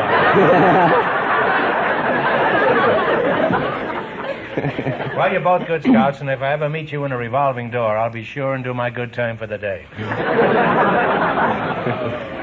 Now then, we're going to play You Bet Your Life. For a chance at $1,000. Right now, I want you to pay close attention to something of great importance. The new DeSoto Fire Dome 8 is now at your DeSoto Plymouth dealers. The most exciting, most talked about car in America. The new DeSoto Fire Dome 8. With the new 160 horsepower Fire Dome V8 engine. Here is the most revolutionary engine design in a generation. And it's years ahead of every other type of passenger car engine built today. The unique hemispherical or dome-shaped combustion chambers actually produce more power from every drop of gas.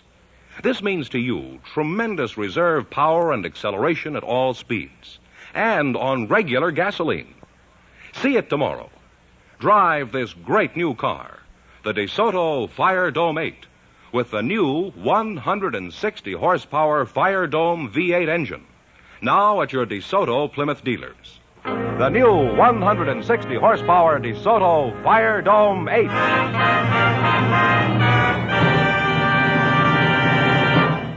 All right, now let's see how you work together as a team. George? Yes, sir. This is Mr. Have you met Mr. Fenneman? Yes, how do you do? This is Mr. Fenneman. Would you mind explaining the rules? This is Martha and this is Bill. How do you do? How do you do? You bet They're married. I forgot to tell you. Oh. You bet as much of your $20 as you want on each of 4 questions, and the couple that earns the most money gets a chance at the DeSoto Plymouth $1,000 question at the end of the show. Here we go. Let's see how high I can build you $20. You select the terms used in plane geometry. All right, here's your first question. How much will you bet? 17. 17. 17? Let them hear us. 17. Okay. What is the shortest distance between 2 points? A line. A straight line is right. Well, you now have $37. Now, remember, you're going for $1,000 tonight. How much of the $37 will you bet on this one? 34. You can talk. 34. Okay, now, what do you call the length of or distance around a circle? Circumference. The circumference is right. You now have $71. Here's your third question. How much of the 71 are you going to go for? 65. How 65. Much? 65? How many degrees in a right angle? 90 degrees. 90 degrees is right. now have $136. Say, I'm learning something here tonight, too. 125. 125. How much have they got? 136. And you're going to bet 100 and what? 25. 125. What do you call a five-sided figure? There's one in Washington. Pentagon. Pentagon is right. And you wind up What is with that? $261. Thank you. Thanks and good luck from the DeSoto Plymouth dealers. We invited some women lawyers to the program tonight, Groucho, and just before we went on the air, our studio audience selected Mrs. Elsie Manahan, and her partner is a husband from the audience. Right over there he is now. Groucho, This guy this is is Mr. wild. We have to wild. This is Fred Clark, Groucho. This Fred Clark? Well, put it there, Fred. Delighted to meet you, Groucho. Glad to meet you, Freddie, old boy. Miss Elsie Manahan, huh? That's right. That's a good old Irish name, isn't it? Just a little bit. A little bit. You're a woman lawyer, eh? That's right. I used to go with one. She had quite a case on me, too. We only went together 2 months. It was just a brief case. Where are you from, Elsie? I'm from Akron, Ohio. Akron? Oh, I used to play Akron, Ohio. Colonial Theater there. How long since you've left Akron? Well, I don't want to tell you how long since I've left, but I left when I was 2. Well, there wasn't any Colonial Theater then. There was hardly any Akron. Mr. Fred Clark, is that your name? That's right. That's right. He used to be a manager of the Pittsburgh baseball Yeah, club. I know him very well. You're not Fred. You're not that. No, I'm not the same fellow. Where are you from? Atlanta and Charlotte, North Carolina, and Oklahoma City, Tulsa, Chicago. I've lived all around. Wouldn't it have been cheaper to pay your hotel bills? Well, I had a company that paid them, thank the Lord. You were sort of a roving minstrel, huh? No, you see, I was at it quite a while. I see. Well, where are you living now, Fred? I'm living out at 1034 South Catalina Street, I see. Los Angeles. Oh, how soon do you plan on moving? Well, it looked like I might have to move pretty soon. Rain got me the other night, about 2 o'clock in the morning, and I had a little row with the owner this morning. I hired a man to help me, tried to keep the rain off, and had a little row with him. I might move. Well, I'd wait for another rainstorm. Just take it easy. It wasn't rain. It was a pipe broke, and he said it was an act of God. And I told him I didn't think God break any pipes.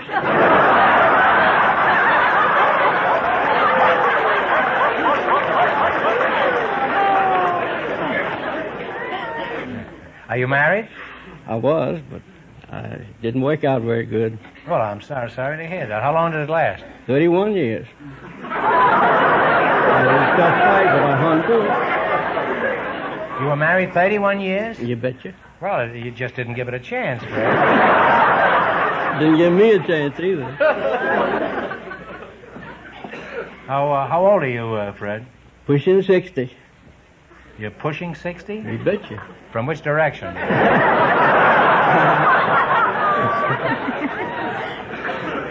Now, Elsie, you're a lady lawyer, is that right? That's right. I'd like to ask you a question. What is your age? 33. 33. Is that the truth, the whole truth, and nothing but the truth? To the best of my knowledge. Some lawyer, eh? Have you ever made any mistakes in court, like swearing at the judge instead of swearing in the witness? Well, I did make one mistake. I represented a fellow who was charged with passing bad checks. I know a fellow was charged with salsa once, and had quite a time in court. Well, I made the mistake of accepting a check from him in payment for my fee. And this check...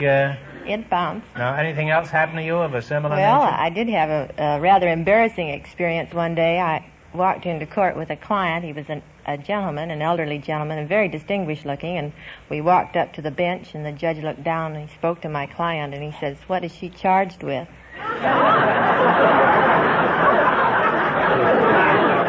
That's something like the salsa joke, isn't it? Fred, let's get back to you, shall we? Not that I want to particularly, but the sponsor says I have to talk to everybody. Now, as a matter of fact, I'd like to talk to you because... Thank you. That goes double on my side. Well, that's fine. Put it there, Fred. Yes, sir. What kind of work do you do? Well, I've retired, and I'm trying to grow old gracefully. Mm-hmm. Why don't you be like me and grow old disgracefully? Can't I get caught? It's not too bad, Fred. Well, I have to get you to help me, God. They're very, very lenient on us oldsters. Yeah, you're not as old as I am by a long shot. Well? Well?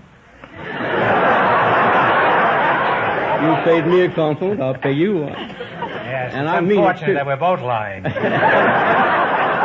Well, a good lie is better than the truth sometimes. Yes, it certainly is. Say, you're quite a philosopher, Fred. Well, thank you. You're sort of a rolling Benjamin Franklin. So are you. What kind of work have you done in the Oh, past? I started out... I mean, before you were breaking pipes in somebody's house. Started out in the plumbing business and lasted one day.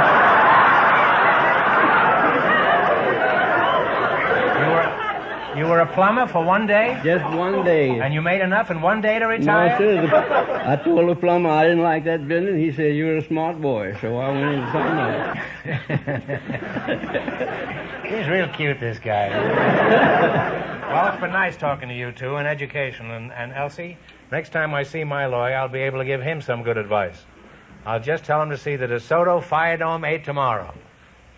All right, now you're going to play You Bet Your Life. You beat our other couples, and you get a chance at the $1,000 question. I can't tell you how much you have to win, but Mr. Fenneman is going to remind our listeners.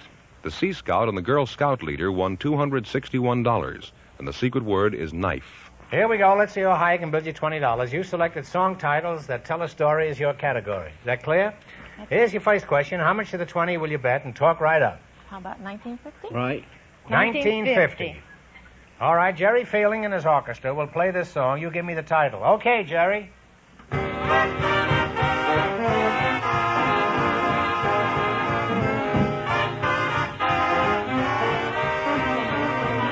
Yeah. Somebody stole my gal. That's right. Somebody stole my gal. And you're on your way. You have $39.50. How much you going to bet? 39. Out of how much? 39.50. Play, Mr. Fielding.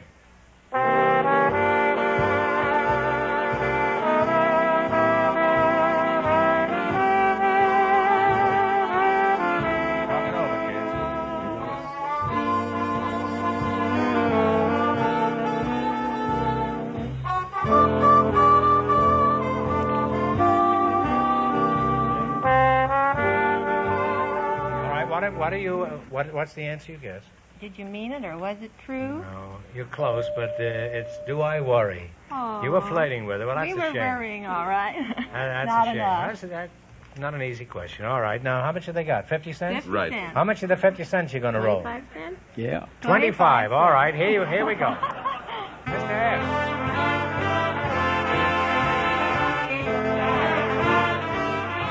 Was it lucky April shop? Find $1 million baby in a 5 That's and 10. right. $1 million baby. You found $1 million baby, and you now have 75 cents. Right. And it's your last chance to beat the other couples. How much you going to bet? Shall we shoot the word? All of it. Shoot at everything. 75 Okay, cents. here we go. Play, Mr. F.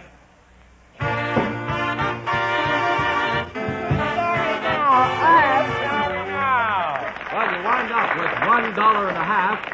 We can't let him go away, can we? Nobody leaves here with $1.50. Nobody leaves here with less than $25. I'm going to give you one more question, answered correctly, and we give you $23.50, right? All right, and no help in the audience, because this is a tough question. You ready? Yeah. Who is buried in Grant's tomb? Right. General Grant is right. Put it there, friend. Thanks, and good luck from the DeSoto Plymouth Dealer.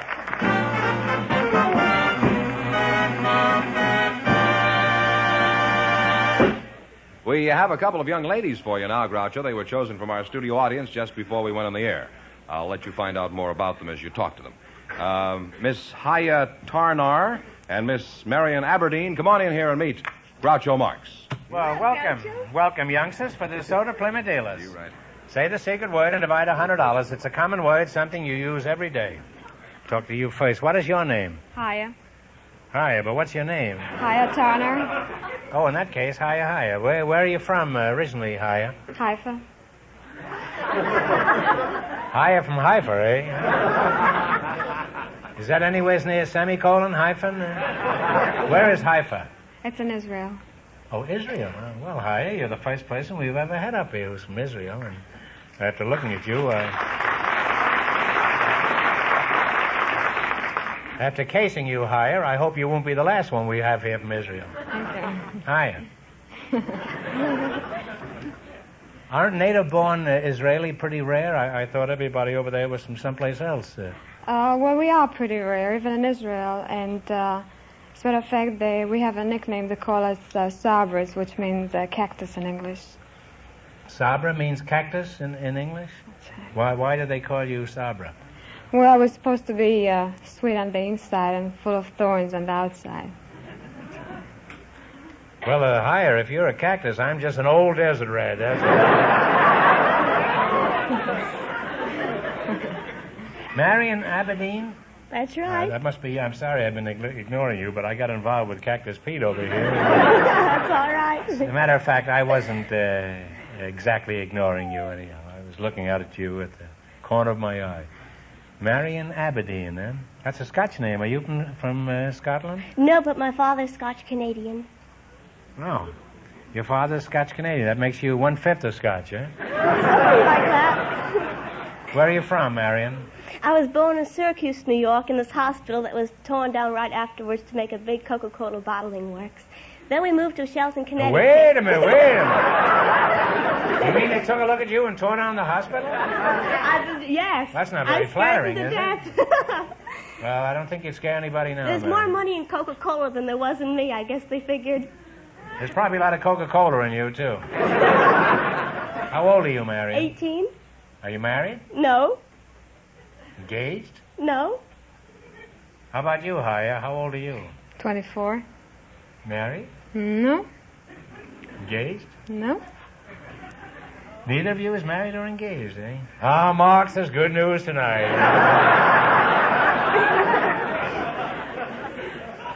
Let's see, what good deed have I done to deserve all this? Now, Hire, I gather from that uniform you're wearing, you work for some kind of an airline. Is that right?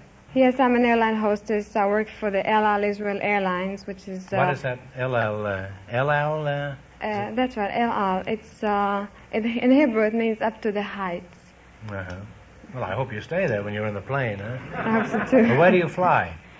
We fly to Europe and the States, stopping in cities like Istanbul, Rome, Paris, Zurich, London, New York. Are you scared when you're up there? Sometimes. Well, since Israel is only 3 years old, your airline is just a baby, isn't it? Is it safe to fly with you? You can't have had too much experience in 3 years. Well, I think it's safe. We have very experienced personnel. As a matter of fact, my pilot, Captain O'Reilly, has about 10,000...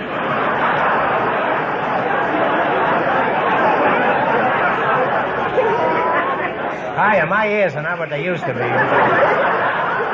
Would you mind repeating that? So, Captain O'Reilly. Captain O'Reilly? He's a native of Israel? No. He must live on the outskirts. It doesn't matter. Most of our pilots are Americans. Oh, well, why is that? Because they have experience of 8 or 9 years, which our boys haven't got it yet. Hiya, tell us some more about Israel. What is the climate like over there? Just like California. You mean the sun shines every day, but you're building lots of flood projects? Well, it happened to us, but it happened here. It was very unusual, but we had the floods the same time you had them here. Is that so? Well, there's a kindred spirits. Now, how about industry? What sort of things do you export? Our biggest export is oranges. We grow oranges as big as grapefruits. You're proud of that, eh? Sure. Well, don't get too cocky. California's pretty good, too, you know. Out here, we raise grapefruit as big as oranges.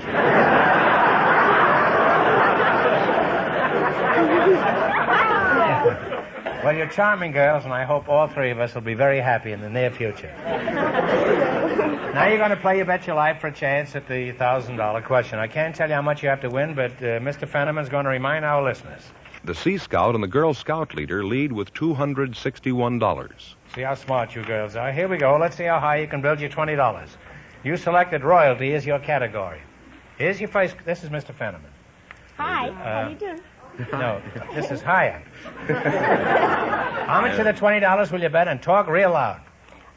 15. 15, yeah. 15. Okay, what is the wife of a baron called?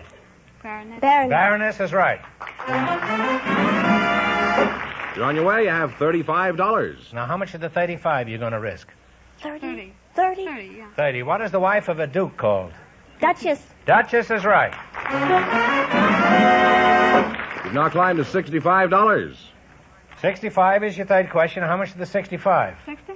60? All right. What was the wife of a czar called? Serena, isn't it?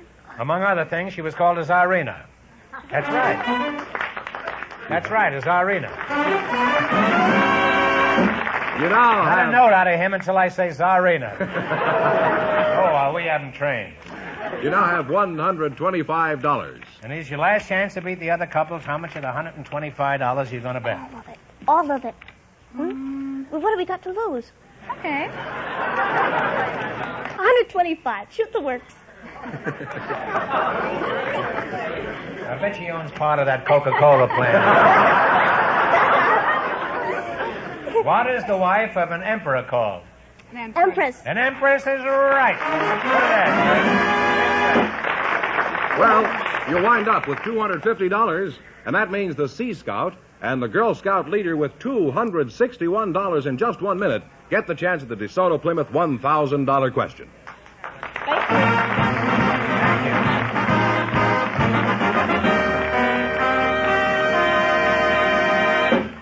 It's here. The exciting new DeSoto Fire Dome 8 with power steering. One of the most remarkable advancements in automobile history. Here is the new DeSoto feature that takes almost all the effort out of turning the wheels. Imagine, one finger. Yes, one finger is all it takes to turn the wheels, even when the car is at a standstill. In parking your car, you've never known anything to compare with DeSoto power steering. With no more effort than it takes you to dial a phone, you can turn the wheels and glide comfortably into the tightest parking space. And out on the highway, DeSoto power steering makes your control of the car easier, with less road shock. No matter how bad the road, DeSoto power steering helps you hold a true and steady course, and with practically no effort on your part. DeSoto power steering. Never has there been a more brilliant advance in making it easier, safer for everyone to handle a car. See the brilliant new DeSoto with power steering, the 160 horsepower Fire Dome V8 engine, and so many other great features. It's now at your DeSoto Plymouth dealers.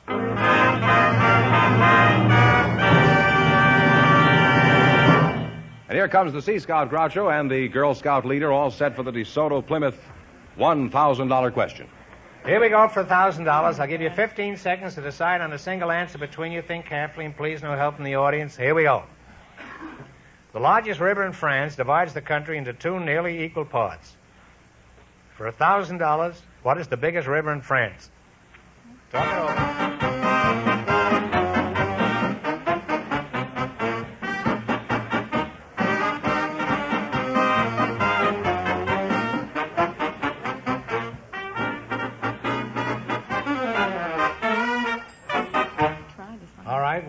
What answer have you decided upon? Rhine?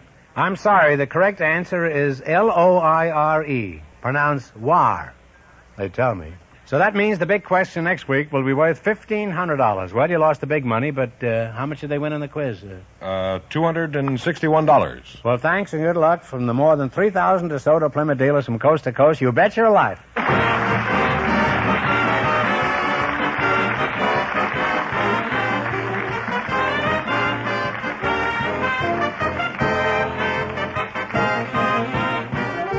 Be sure to tune in again next Wednesday night at the same time for the Groucho Marx Show, when the big question will be worth $1,500. And don't miss Groucho's television show, also presented by the DeSoto Plymouth Dealers of America. And remember, all dealers who sell DeSoto also sell Plymouth. Two great cars, both products of the Chrysler Corporation. And when you drive in, tell them Groucho sent you. Good night, folks, and remember, see the DeSoto Fire Dome 8 tomorrow.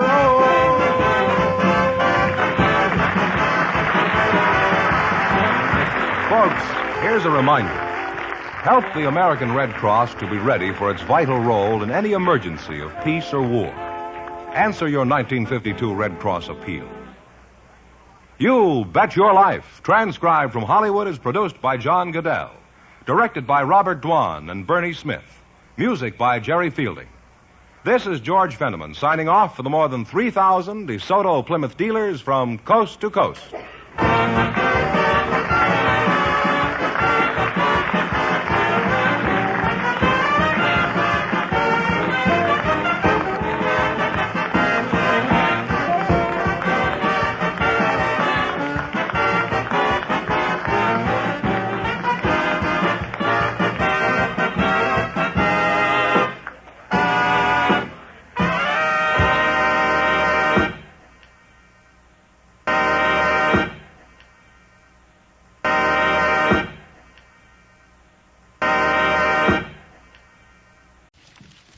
Ladies and gentlemen, the secret word tonight is sky. S-K-Y.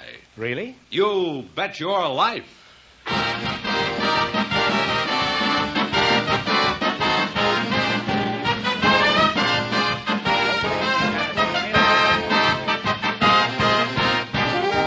more than 3,000 DeSoto Plymouth dealers of America present Groucho Marx in You Bet Your Life, the comedy quiz series produced and transcribed from Hollywood. And here he is, the one, the only... That's me.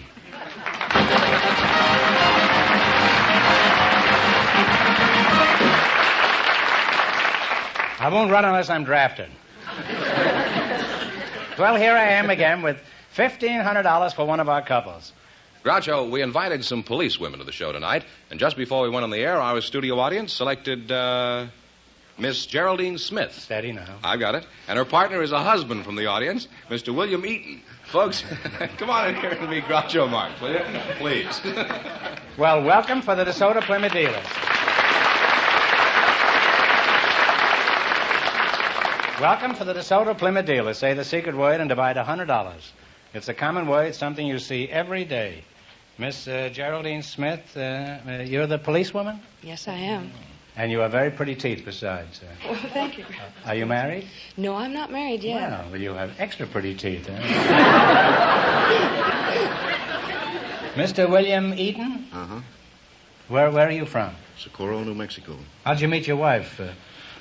I was walking down Hill Street between 7th and 8th a few years ago. I saw this young lady pass me.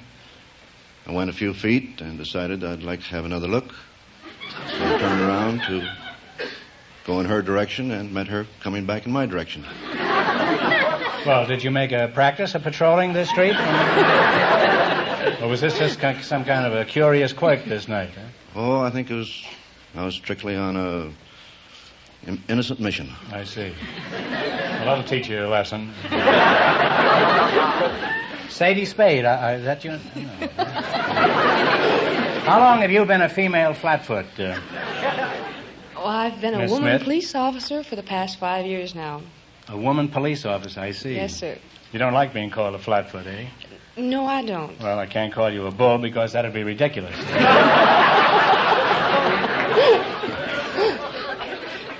What sort of work do you do, Mr. Eaton, outside of 7th and 8th? You must have some other occupation, I presume. I'm an escrow officer. I work in an escrow company. Oh, you're not a cop, eh? No, I'm strictly an impartial third person. Hold money and hold funds and documents until certain conditions have been complied with. You're a third party, huh? A third party. Well, who's your candidate? The fourth party. Well, Copper, I see you're still hanging around. I may run you in for loitering, you know.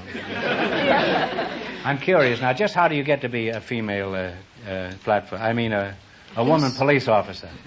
Well, first of all, you have to take a written, oral, and a physical agility examination from the city that you're applying to. What are some of these tests that you take, Geraldine? Well, What a silly name for a policeman, huh?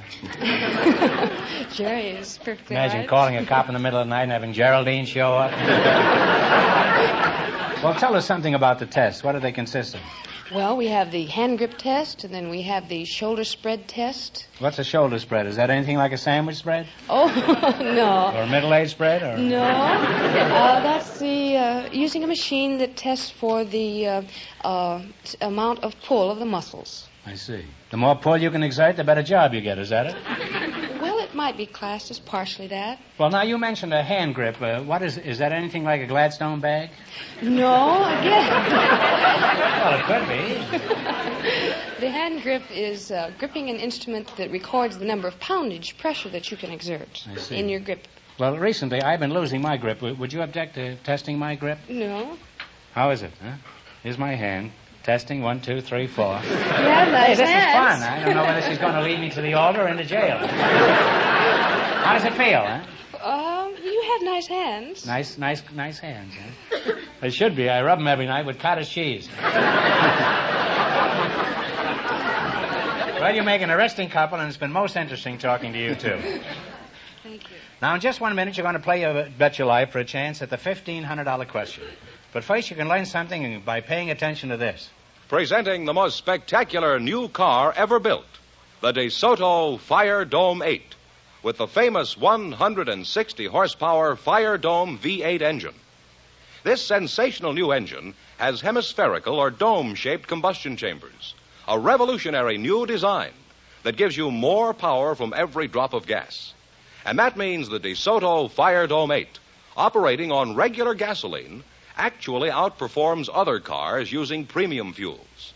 It means when you get behind the wheel of the exciting new DeSoto Fire Dome 8, you get instant acceleration. You go from a standing start to cruising speeds in a matter of brief seconds. And at any speed range, you have tremendous reserve power. Power to spare should you need it. Yes, friends, the new DeSoto Fire Dome 8 has power written all over it. So tomorrow, go to your DeSoto Plymouth dealer and see America's most talked about new car. The new 160 horsepower DeSoto Fire Dome 8.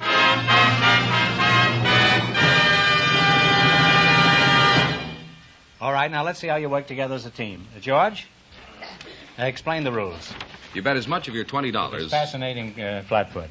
You bet as much of your $20 as you want on each of 4 questions, and the couple that earns the most money gets a chance at the $1,500 DeSoto Plymouth question later in the show. All right, here we go. Let's see how high I can build you $20. You selected famous inventions and discoveries as your category. Here's your first question. How much of the 20 will you try? 1950. Talk up, Geraldine. 1975. Talk right up as though you were making a 1975, pin. he says. Who invented the magnetic telegraph? Marconi. Talk it over. Marconi? Is that Edison? Well, Edison? No, I'm sorry. It's Morse. Oh, It was so easy, you fell right over it. All right, now you got 2 bets left. Yeah. How much are you going to bet? 20 cents? 20 cents. All right, remember, you're going for $1,500 tonight. That's the big money anyhow. You're going to bet 20 cents. Who invented the cotton gin? Gin. Whitney. Whitney. Eli Whitney is right. You now have 45 cents. 40 cents. How much you going to bet? 40 cents? Who evolved the special theory of relativity? Einstein. Einstein is right. If you're climbing, you have 85 cents. That's some climb, all right. You're practically in the cellar. Here's your last chance to beat the other couples. How much of the 85 will you go for? 85. All right. Who invented the motion picture machine? Eastman. Talk it over. Eastman. Take a stab. Eastman. No, it's Thomas Edison. They went broke completely. Well, nobody leaves here broke. We'll give you one more question. Answer it correctly, and we'll see that you win $25. Ready? What kind of an animal was Peter Rabbit? A rabbit is right.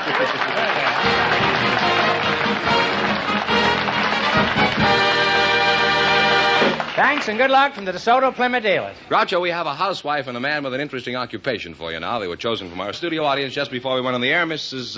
Maria Galarza, Mr. James Hershey. Come on in here and meet Groucho Marx.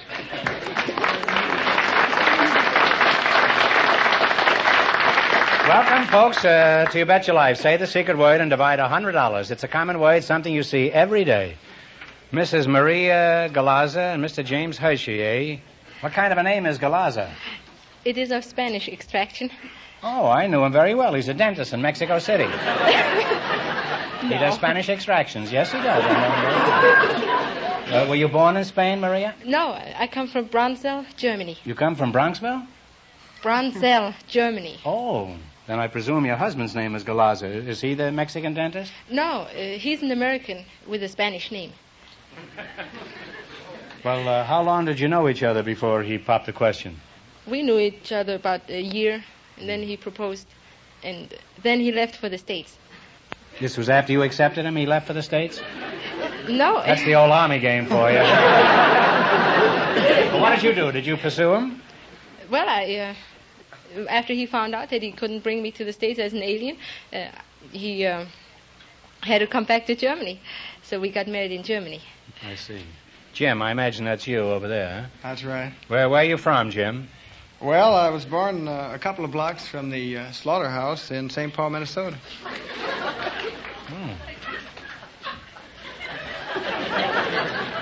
Was that of any help?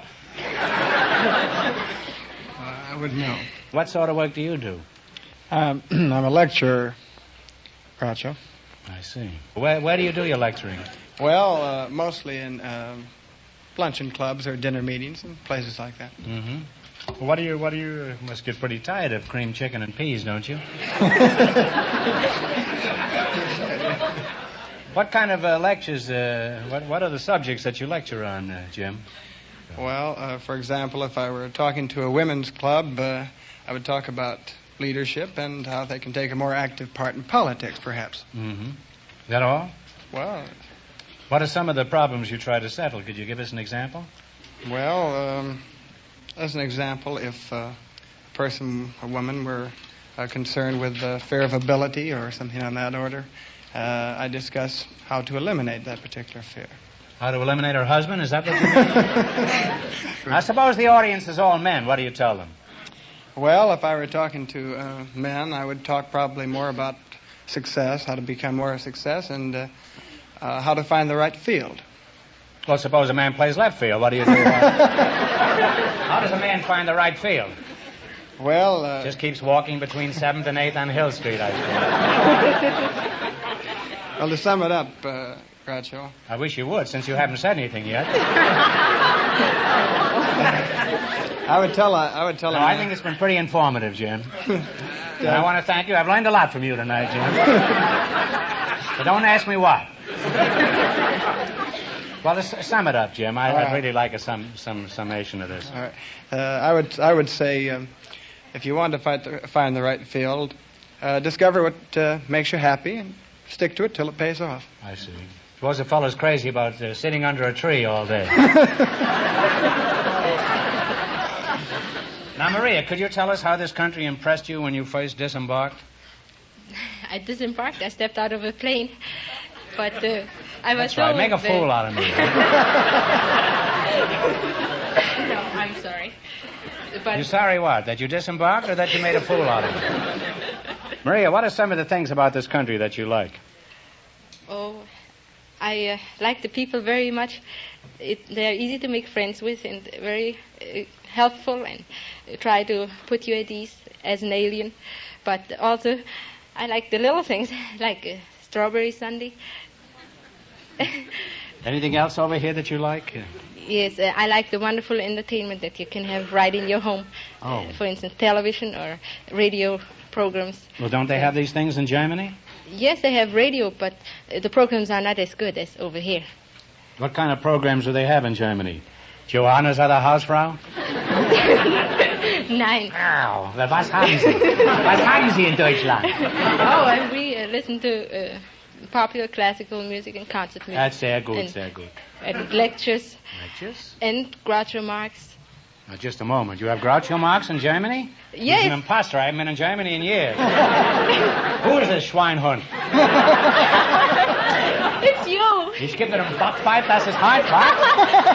It's you. It's me? I've been insulted. No, really not. Now, come now. You really listen to You Bet Your Life in Germany?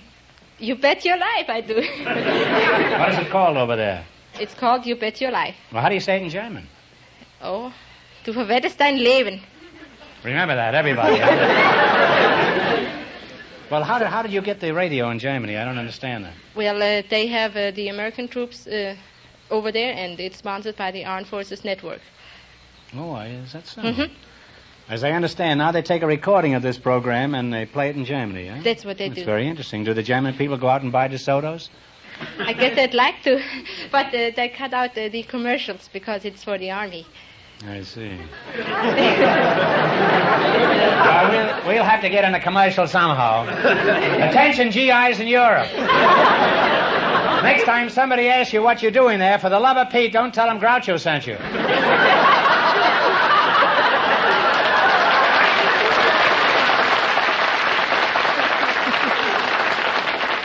Well, Maria, I hope you'll be very happy in your adopted country. And if you really want to see one of the finest things we have over here, just take a look at the new DeSoto Fire Dome 8. Do you remember that? Mm-hmm. Now you're going to play You Bet Your Life. You beat our other couples, you'll get a chance at the $1,500 question. Can't tell you how much you have to win, but George is going to remind our listeners. The policewoman and Mr. Eaton lost all their money, so this couple has a clear field. And the secret word is sky. Here we go. Let's see how high I can build you $20. You selected familiar operatic areas as your category. Jerry will play the music, and you tell me what opera it's from. Mm-hmm. Here's your first question. How much will you bet? $19. $19. They line fast in Germany, huh? $19.50. Yeah. Jerry and the boys will play their version of Ma Paris or Ah So Pure. You give me the name of the opera. Okay, Jerry.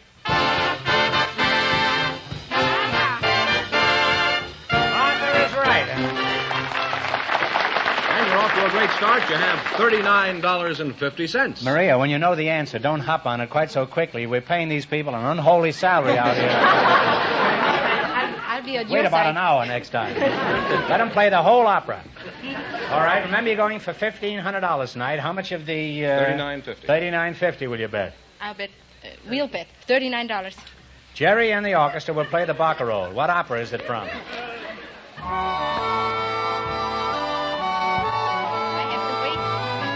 The Tales of Hoffman. The Tales from Hoffman.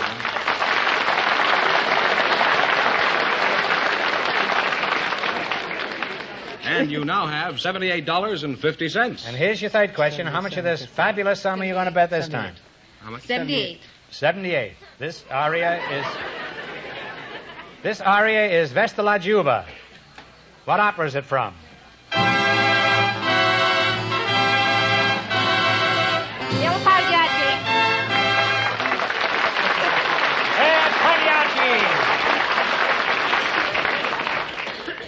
You now have $156.50. And here's your last chance to beat the other couples. How much will you bet?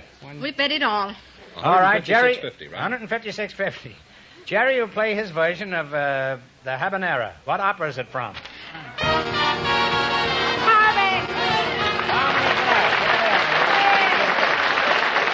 And we'll wind up with $313. Thanks and good luck to the DeSoto Plymouth dealer.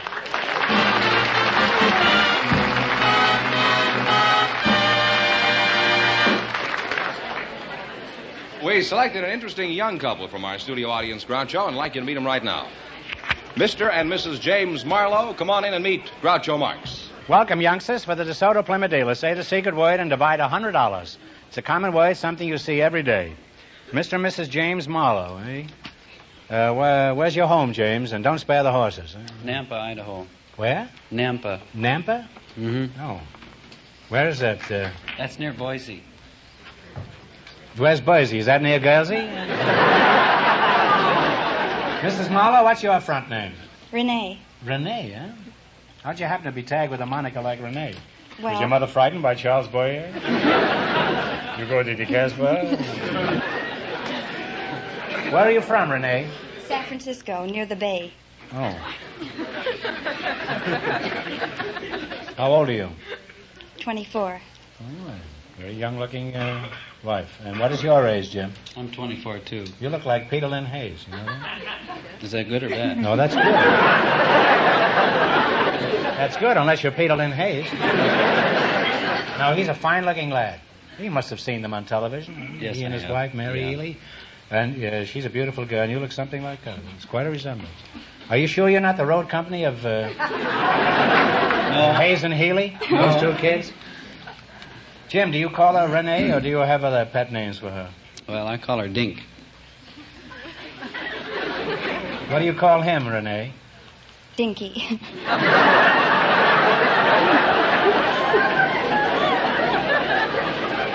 Why? Because he reminds me of one. What is a dinky? Is it anything like a pinky? Or a dinghy? It's a cable car in San Francisco. He reminds you of a cable car? It must be the cable car named Desire right there.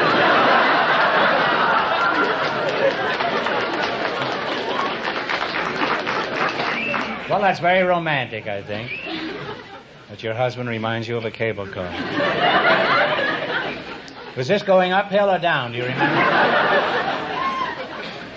Dink and Dinky, eh? The only difference between you two is a Y. And you can join the Y for $9. How long have you been married, Jim? About 5 years now. Where did you meet your husband, Renee? I know, 7th and 8th on Hill Street. Between 15th and 16th on Chestnut Street. No, he sat beside me in our geometry class at San Mateo High. Geometry class? How did you find he managed to trap Jim? We eloped to Reno. You went to Reno to get married? Yes. That's the younger generation for you. They do everything backwards. Tell me, why did you elope? Well, our parents objected. Had they seen Jim? Was this just a general objection they had to your getting married? I think so. I see. Did you put a stepladder up to her window and help her down with her suitcase? Jim? No, as a matter of fact, I didn't help her at all. Her father carried her suitcase. That's a nice picture. She and her father going down the ladder together. What were you doing, holding the ladder? No, as I said, I wasn't there. You weren't even there, and she was eloping, huh? Isn't that romantic, huh? Her father thought she was spending a weekend with a girlfriend. That's how we arranged the deal to get out of town without being noticed. Your father, in other words, had no idea that you were eloping. Is that it? That's right. That's what you think. You probably had your room rented before you rounded the corner.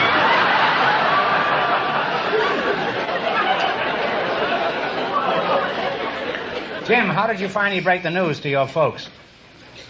Well, this time they were running the streetcar. I sent a telegram to my folks after we were married, and I said, just married Renee, don't wait dinner. And how about you, Renee? How did you notify your parents? Well, I sent them a telegram, too, and I said, just married Jim, having a wonderful time. I should think so. Wish you were here.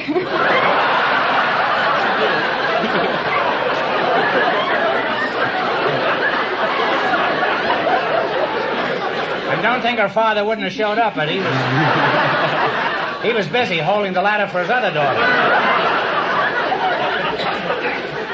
Well, you're a nice young couple, and apparently the world is your oyster. Now, just look out for the months with R in them. I said that pretty good for Neesner, huh? Now you're going to play You Bet Your Life for a chance at the $1,500 DeSoto Plymouth question. You run your $20 into more than our other couples. I can't tell you how much you have to win, but Mr. Fenneman is going to remind our listeners.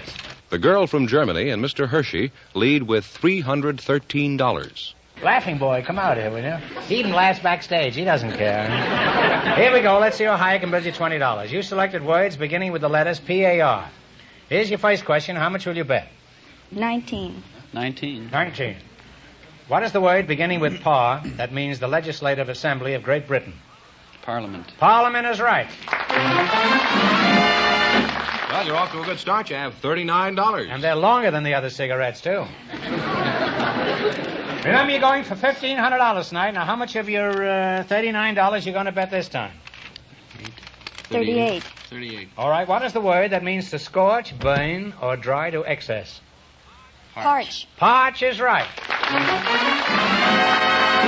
You now have $77. I thought parch was the front part of a house. Here's your third question. How much will you bet? How much do we have? 77. 76. 76. What is the word beginning with pa that means a burlesque imitation of a serious song or poem? Parody. Parody is right. You now have $153. And here's your last chance to beat the other couples. How much of the 153? All of it. Okay, now I don't want to influence you. You use your own judgment here, Jim. It's pretty bad. No, it's been pretty good so far. We'll bet it all. All right. Now, what is the word that means a lady's sun umbrella? Parasol. A parasol is right. You wind up with $306, and that means the girl from Germany and Mr. Hershey with $313 in just 1 minute. Get the chance at the DeSoto Plymouth $1,500 question.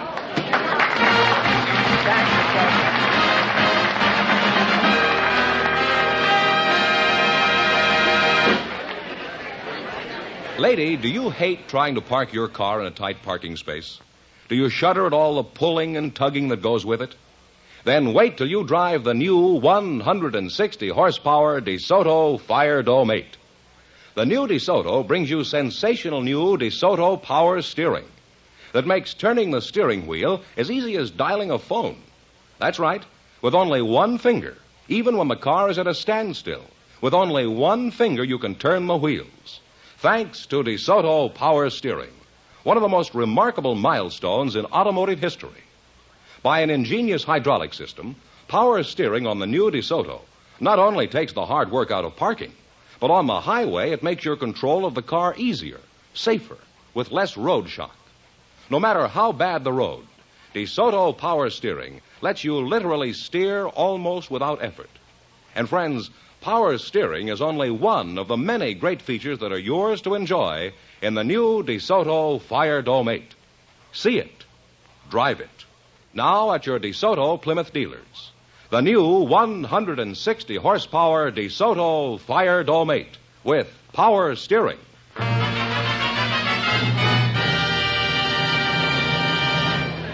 And here's the winning couple, Groucho, the girl from Germany and Mr. Hershey, all set for the $1,500 question. Right in here. Here it is. Situated in Salisbury Plain in England is a group of ancient stone circles thought to be more than 4,000 years old.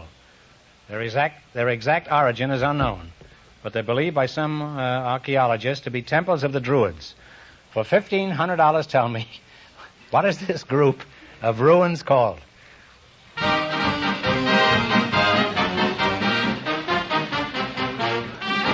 Talk it over.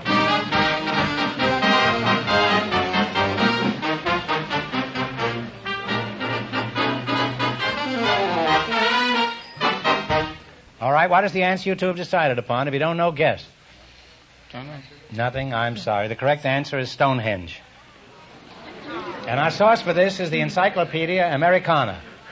So that means the big question next week will be worth $2,000. Well, you lost the big money, but they won quite a lot. How much did they win the quiz, George? $313 Well, it's not too bad. Congratulations, and thanks to both of you and to all of our contestants on the show tonight. Thank you very much.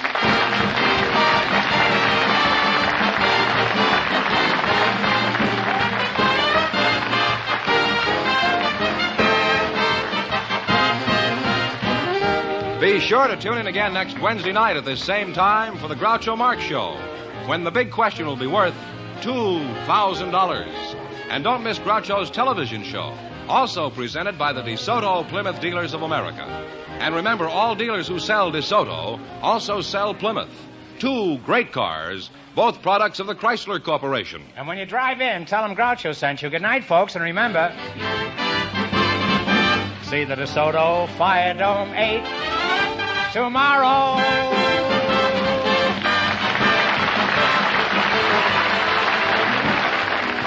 Folks, here's a rhyme from the National Safety Council. The rules for driving safety add up to only 3: common sense and caution, and common courtesy. You Bet Your Life, transcribed from Hollywood, is produced by John Goodell. Directed by Robert Dwan and Bernie Smith. Music by Jerry Fielding. This is George Fenneman signing off for the more than 3,000 DeSoto Plymouth dealers from coast to coast.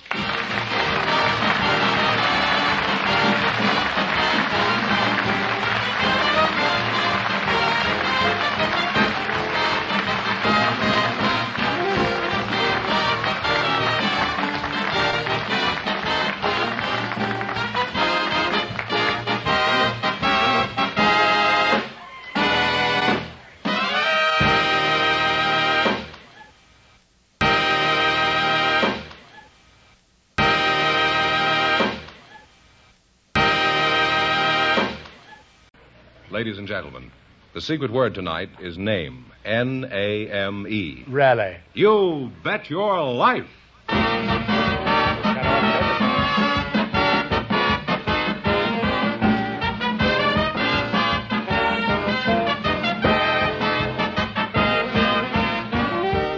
The more than 3,000 DeSoto Plymouth dealers of America present Groucho Marx in You Bet Your Life, the comedy quiz series produced and transcribed from Hollywood. And here he is, the one, the only... What a ridiculous name. Oh, that's me!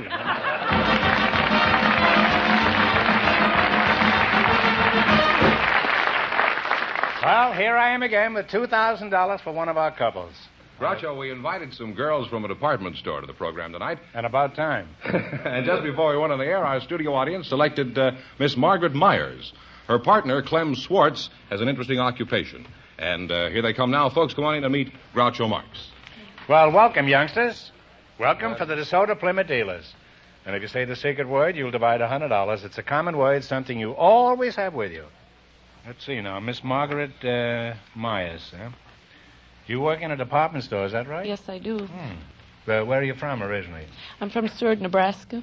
What department store are you Broadway laboring Hollywood. under? What's that? Broadway Hollywood. You work at the Broadway Hollywood? Yes, I do. Huh? Well, really, that store carries prettier merchandise than I realized. I must have a go at it someday. And you're Mr. Clem Schwartz, huh?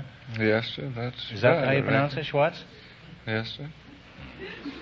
You'll say yes at anything, I can see that. Where are you from, Clem? Clemmy? Broken Arrow, Oklahoma. Come again? Broken Arrow, Oklahoma. I don't care what you broke. I asked you where you're from. Now, Clem, Fenneman says that you have an interesting occupation. Just what do you do? Well, sir, I'm a rodeo rider. You're a radio writer? Rodeo. What show are you on, the March of Time? Well, no, sir. What kind of a radio writer? A rodeo rider, you know. Oh, a rodeo rider. Well, that's way... a horse of a different color, huh? How did you happen to get into that kind of a job? Well, sir, I was raised back home on the ranch, and all the boys that I knew, you know, they rodeoed for a living, and golly, you know, it's a lot better deal of doing that than it is working for a living. Well, it makes a lot of sense, Clem. Makes horse sense, as a matter of fact. Now, let's go shopping in your store. What kind of, Margaret, what do you do there? I work in the notions department. Well, what is a notion? I've seen that word many times, but just what does it mean? Well, it's a notion, whatever you get a notion to have. It's hard to describe. Well, some of the notions I have, you said you couldn't buy in a department store. Do you have any headaches in a job like that? Oh, yes, lots of them. Like what? Oh, for one thing, we can't get enough girls in our department. Yeah, well, I've had that complaint, too. You too, Clem? Oh, gosh, yes. I should imagine you do right well, Clem. But that's just about all I do, I reckon. Just imagine. You haven't got a girl out here, Clem? Oh, gosh, no, I couldn't find one. And all these people out here, they're city folks, you know. You mean city folks don't have girls? Is that what you're implying? Well, the city boys has already got them, if you know what I mean.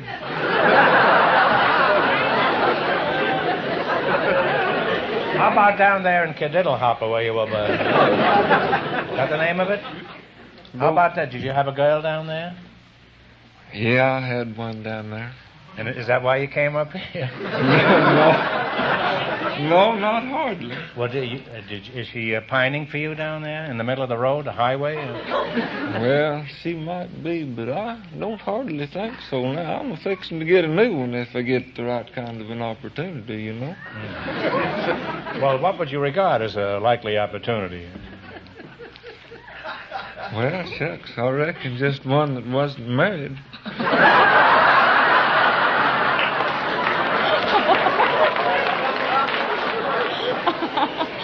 Clem, your standards are too high.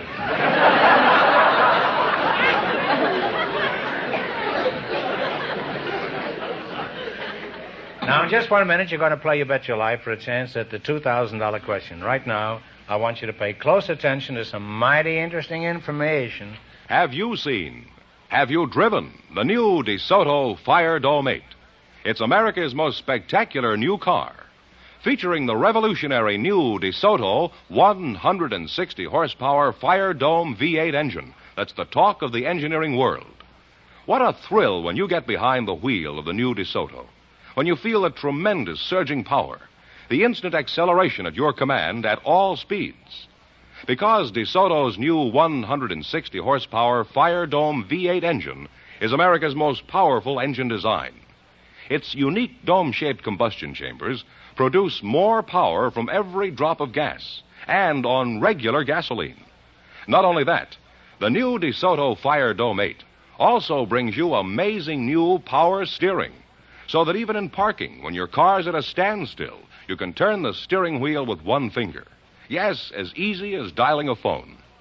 Tomorrow, go to your DeSoto Plymouth dealers and see and drive the new 160 horsepower DeSoto Fire Dome 8, America's most spectacular new car.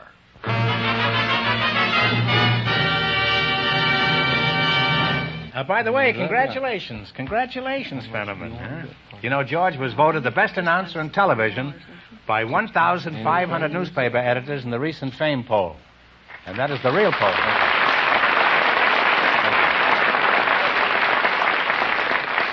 And I was delighted to find out that you won this, George. And I hope that you don't try to strike us for more money. That's all. Now, here we go. Let's see how high you can build your $20. You selected songs about animals as your category. How much of the $20 you going to bet?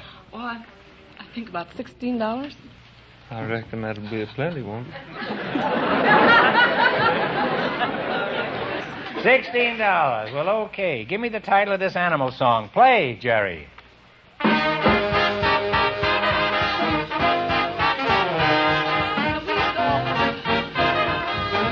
Monkey and the weasel. Pop goes the weasel. Pop goes the weasel is right. Well, you're off to a good start. You have $36. Remember, you're going for $2,000 tonight. Now, how much of the 36 will you bet this time? 35, I reckon. 35, he reckons. Hardin said. He does more reckoning without ever adding up. All right, play, Jerry.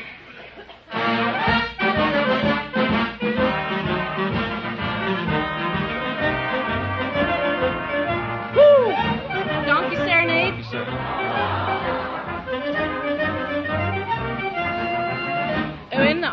Well, all right. What is it? No, the Whistler and his dog. You now have $1. You have $1. How much you reckon you're going to bet this time, Clem? My God, Sergeant, we're getting kind of low, aren't we? Let's just bet 50 cents. 50 cents of that? 50 cents. Let's see if you can identify this animal song. Play, Jerry.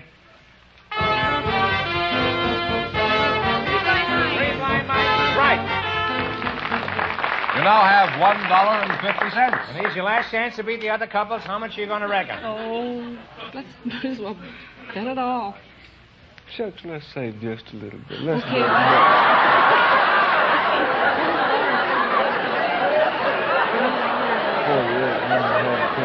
Okay. I'm going to bet $1.48. You're going to bet $1.48, eh? He's reckoning us, and we're wrecking him. All right, here we go for $1.48. Play. Old gray mare, she ain't what she used to be. The old gray mare, she ain't what she used to be. And you'll wind up with $2.98. Nobody leaves here with $2.98. I'm going to give you one more question, get it right, and we bring your winnings up to $25. You ready? How long do you cook a 3-minute egg? 3 minutes is right.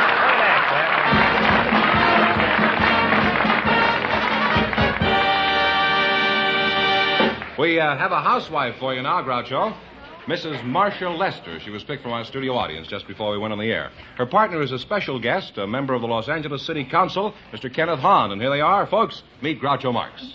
Welcome, kids, to You Bet Your Life. Say the secret word and divide $100. It's a common word, something you always have with you. Mrs. Marshall Lester and Councilman Kenneth Hahn, eh? Oh, come now. Are you really a councilman? Yes. Yes, I am. Can't be. You've got your hands in your own pockets. I apologize, Mr. Hahn. I didn't really mean that. It just slipped out. Will you ignore what I just said? Certainly, certainly. He's a politician, all right. He'll ignore anything we voters have to say. Mrs. Marshall Lester, you're the housewife, huh? Yes. I'll call you Marcia, and you can call me Mallow. How'd you meet your husband? Well, I was coming out of the May Company just loaded with packages. You were, eh? And, I hope you didn't get stuck in a revolving door. well, almost just as bad. I slipped, and it was raining, and I was trying to hold my little umbrella, and I pulled my husband down, an innocent bystander with me.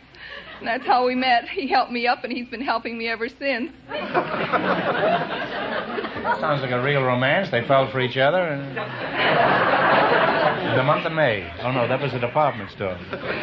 Mr. Kenneth Hahn, you're a councilman, eh? I find it very stimulating talking to a councilman. Can you fix a traffic ticket? No, Groucho. Well, I don't see any point in continuing this conversation. I can't keep calling you Mr. Hahn, a young, fine-looking fellow like you, a councilman. What shall I call you? Well, my friends call me Kenny. Incredible. A man in public office who still has friends? Why, it's uncanny. How old are you, Ken? 31. 31, huh? And how long have you been in office? I've been in office 5 years. I imagine you've had some interesting experiences with your constituents. Do you remember any hot ones that you could relate? Well, just a week or so ago, a lady called me at my home at 10:30 at night. Are you married? Yes, I am. So she called me at 10:30 at night. Where was your wife? My wife was in bed. And where were you? I was in bed, too, and the phone was ringing. So I jumped up to answer it. I thought it was some kind of emergency call. Now, what kind of an emergency call did a politician get? Oh, we get them plenty of calls, Groucho. Is that so? People in trouble or in jail, or they got a house is burning, or they want somebody to go to the hospital. Half the time they call a councilman instead of calling the right departments. So anyway, this lady calls me and says... You're not going to let me horn in on this at all. He's going to wind up being governor. Then you're going to chase those grunion, you know that. It's a lot of fun to do. So anyway, she called me. You got a daughter named Honey Bear? No, I have a son. I have another. Well, call him Honey Bear. Can't be elected unless you have a child named Honey Bear. Well, I'll call the next one Honey Bear. Okay. That's a promise now. So she calls me at 10:30 at night. She said that the garbage... It's about 11 now, isn't it? She said... on with the story. All right, on with it. She said... And the torpedoes. She said the garbage man forgot to pick up her garbage for 2 consecutive times. She said she lives in a 4-family flat, that her garbage pail is full, her neighbors are full, and she's using the dish pan. She got all the dishes, and her husband's mad at her, and she wanted me to do something about it. So I called for an emergency truck to see what they could do to help this lady out. Well, the next morning, they went by about midnight, I imagine, picked up the garbage. The next morning, she woke me. She was at the door about 7:30, Oh, I mean, wait a minute. Cross that out. Show me about 6:30. I'm always up early. And, I'm letting him hang himself now. I know. At 6:30. You notice I don't say anything anymore. You're riding alone, Councilman. I'm afraid of that. So she said, Mr. Hahn, she says, I'll always vote for you. She said, that was just wonderful for you to come out last night and pick up the garbage yourself. She said, I just want to know, where did you put it? And how'd you get it in your car? She says, if you know where to do it, she says, or she said, if you know how to get rid of the garbage, she says, maybe next time I can do it. Well, Ken, I've been standing here taking pot shots at you, and I think it's only democratic to give you a chance to do the same. You're at liberty to say anything you want. Well, since this is election year, I won't say too much except this, Groucho. Sincerely, that you are contributing a great deal to the welfare of our country. You're making millions of people laugh. I think you're doing a great deal for our country.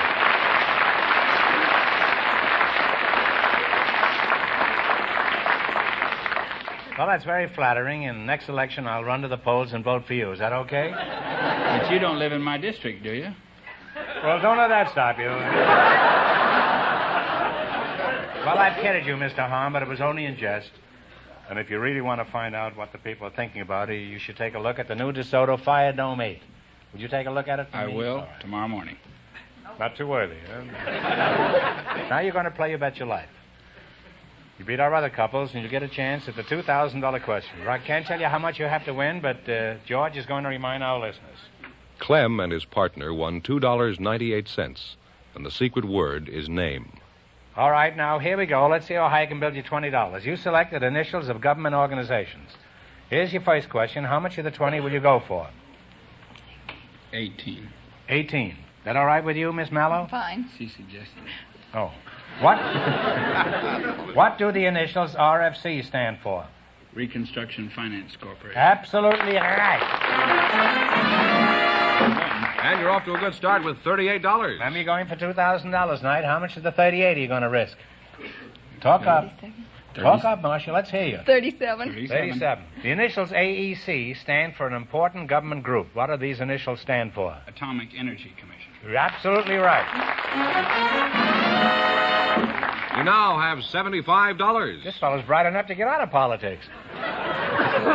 Here's your third question. How much of the 78 are you going to bet? 75. 75. 74. 74. What do the initials TVA stand for? Tennessee Valley Authority. Absolutely correct. You now have $149. You're crazy if you don't run for mayor. And you're crazy if you do. Now, here's your last chance to beat the other couples. How much of the 149? All of it. All of it. All of it.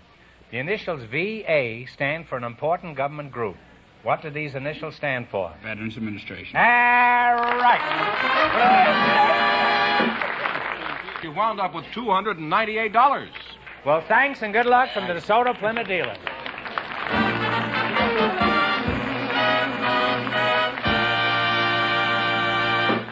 We have a school teacher and a telephone operator for you now, Groucho.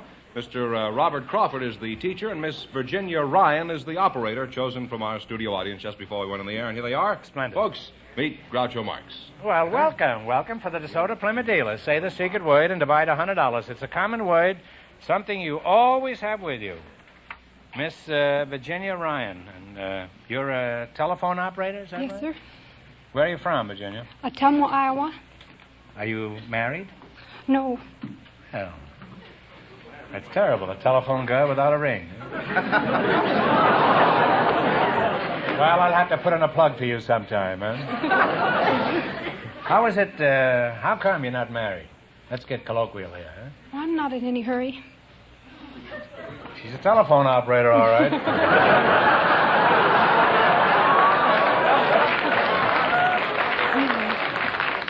But if I asked her for a date, she'd give me the busy signal. Mr. Robert Crawford, that's you, huh? Right. You look like Francis Ouimet, the fellow who used to be golf champion. Anybody ever tell you that? No. Are you married? Yes, I'm married. How did you meet your wife? I don't think that's worth discussing. Well, I think every married man feels that way about it. Nevertheless, we're very persistent here. How did you meet her? Well, to be truthful, I was coaching a basketball team in a 7-state tournament. You were coaching basketball? Coaching basketball. Were you dribbling or drooling? Well, a little of both, I imagine. What do you teach? I teach some math courses. I'm head of the mathematics department. Oh, say, you're quite a fellow here, eh? Basketball and mathematics, huh? What should I call a math teacher? You have a pretty dignified position. I can't call you Robbie. What shall I call you? Well, for about 12 years, my students have been calling me Uncle Fudd. That's quite dignified, huh? Where do you teach, Fudd? No, where Santa do you Monica teach? High School. You don't teach, Fudd. I mean, where do you teach? Fudd. It's not getting any clearer. I teach at Fudd, where do you teach? I'll turn this thing around. I teach at Santa Monica High School. Oh, well, what are some of the subjects you teach these innocent children? Well, you see, some of the students are planning to go to college, and that's the group that I teach, the upper group. I teach them college algebra, solid geometry, trigonometry. Well, tell us about college algebra. What is that like? I think it'd be more logical if I told you about high school algebra first.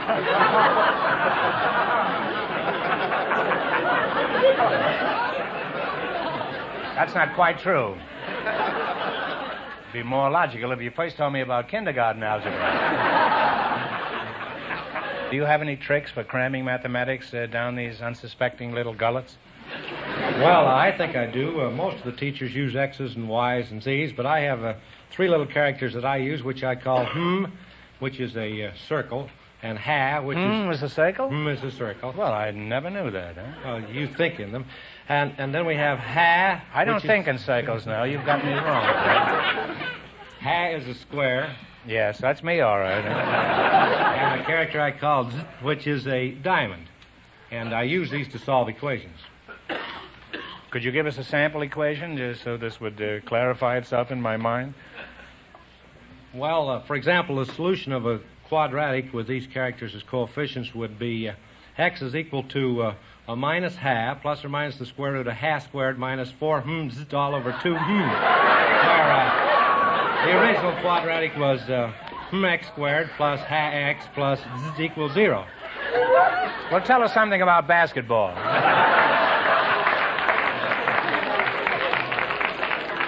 Well, I've learned a lot tonight, and I'll probably get a bill from the phone company for all this extra conversation. Even talk isn't cheap anymore. Now you're going to play You Bet Your Life for a chance at the DeSoto Plymouth $2,000 question. All you got to do is run your $20 into more than our other couples. Can't tell you how much you have to win, but George is going to remind our listeners. Councilman Hahn and his partner lead with $298. Oh, I have a note here to remind me to tell you something. A good friend of mine, S.J. Perelman, has written a slanderous piece about me in the new issue of Holiday magazine. I think you'll like it. You'll find it in the April issue of Holiday. He's a wonderful writer, and even if you don't like the subject matter, I think you'll be crazy about it. Now then, we'll play the quiz. All right, here we go. Let's see how high I can bid you $20. You selected husband and wife teams of radio and television. Here's your first question. How much of the $20 will you bet and talk out loud? $19.52. Here we go. One of the most popular husband and wife teams in radio actually used their own kids, Ricky and David, on their program. What is the name of this couple? Ozzie and Harriet. Ozzie and Harriet is right. You're off to a good start. You have $39.52. By the way, I saw them in their new movie, Here Come the Nelsons, the other night, and it's real George. For you squares in the audience, that means very good, and I recommend that you go see it. Remember, you're going for $2,000 tonight. Now, how much of the $39.52 are you going to bet this time? $39? It'll be fine. Oh, make it tough on yourself. You're a math teacher. $39 and 8.5 cents. $39.40 and 2 mils. And don't forget, the mills of the gods grind slowly, but they grind exceeding fine. Now, what's he going to bet? How much you going to bet? Don't let him talk you out of it now, Scott. $39.40 and 2 mils. That's right. This man is allegedly a graduate of the University of San Francisco. He ought to know that. 402. All right, here we go. Who played the title roles in The Halls of Ivy? Ronald Coleman and his wife, Benita. Benita Coleman. That's close enough. We'll give you that. I have it. Just a moment. How much have you got?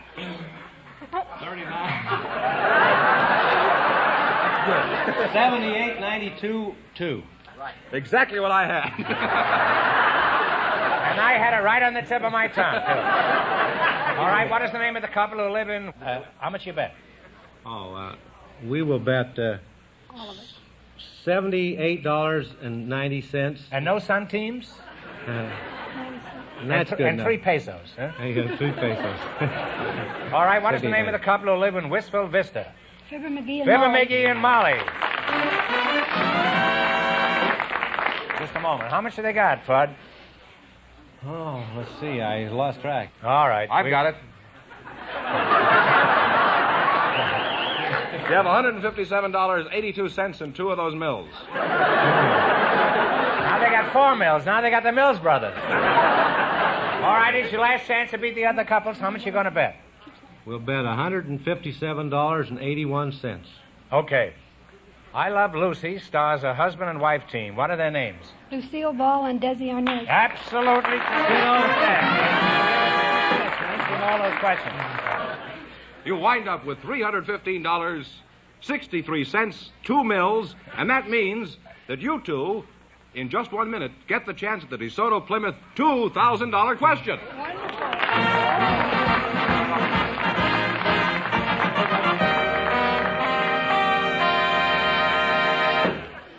Attention all car owners. Now is the time to get your car ready for warmer weather.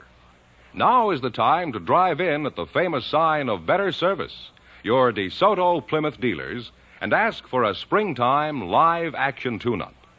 First of all, the DeSoto Plymouth dealers' expert mechanics will go over the engine of your car, adjusting the carburetor, distributor, and timing, cleaning and regapping the spark plugs, cleaning and servicing the air cleaners. This will mean new pep to your car and more miles to the gallon. Your DeSoto Plymouth dealer will see to it that your car is properly lubricated to factory specifications and the engine oil changed, as well as transmission and differential lubricants.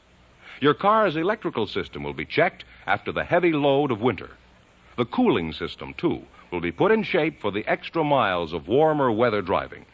So, for extra power, extra economy, extra satisfaction, tomorrow take your car for that springtime live action tune-up. Take it where you see the famous sign of better service, the friendly sign of a DeSoto Plymouth dealer. And here comes the school teacher and the telephone operator, the winning couple, all set for the DeSoto Plymouth $2,000 question. All right, here we go for $2,000. I'll give you 15 seconds to decide on a single answer between you. Think carefully, and please no help from the audience. Ready? One of the most dramatic episodes of World War II occurred in December 1939, when a German pocket battleship was scuttled and burned off the coast of Uruguay. For $2,000, what was the name of this ship?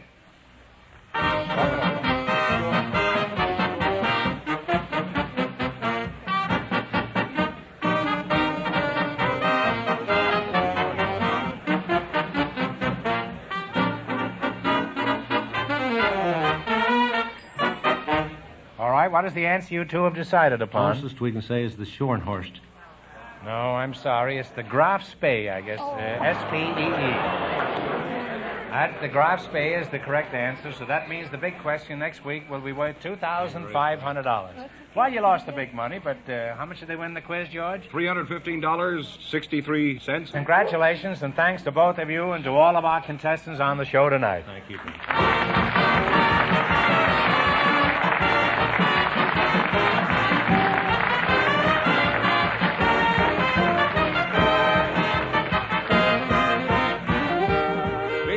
Tune in again next Wednesday night at the same time for the Groucho Marx Show, when the big question will be worth $2,500. And don't miss Groucho's television show, also presented by the DeSoto Plymouth Dealers of America. And remember, all dealers who sell DeSoto also sell Plymouth. 2 great cars, both products of the Chrysler Corporation. And when you drive in, tell them Groucho sent you. Good night, folks, and remember, see DeSoto fire don't make tomorrow.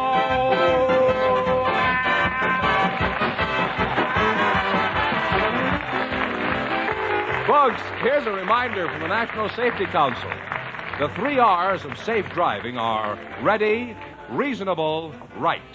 You Bet Your Life, transcribed from Hollywood, is produced by John Goodell, directed by Robert Dwan and Bernie Smith, music by Jerry Fielding. This is George Fenneman signing off for the more than 3,000 DeSoto Plymouth dealers from coast to coast.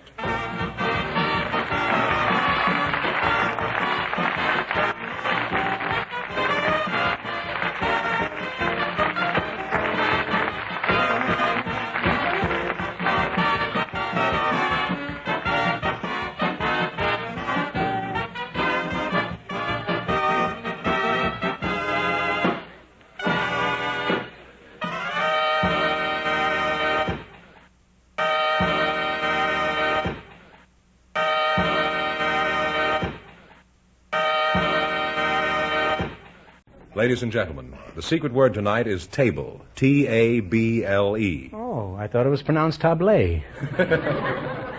Really? You bet your life. Oh, that's awesome.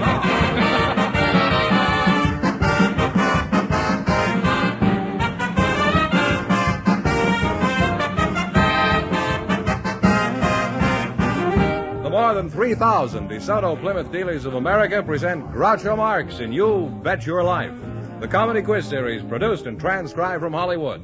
And here he is, the one, the only... Land sakes, that's me, Groucho Marx.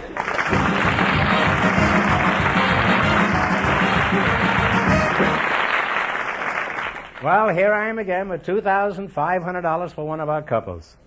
Groucho, just before we went on the air, we asked for married couples to volunteer, and here come the two that were chosen, Dr. and Mrs. Lloyd Ely. Folks, meet Groucho Marx. Well, welcome to the DeSoto Plymouth dealers. Say the secret word and divide $100. It's a common word, something you'll find around the house. I'd like to find that around the house. Dr. and Mrs. Lloyd Ely, eh?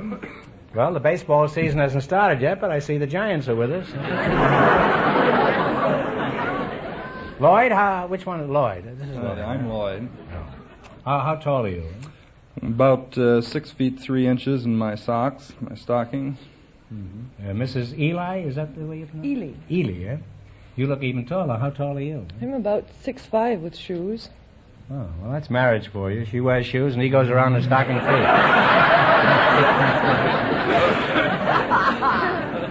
How much you weigh, Doc? About 240. Is that with or without shoes? It doesn't much matter.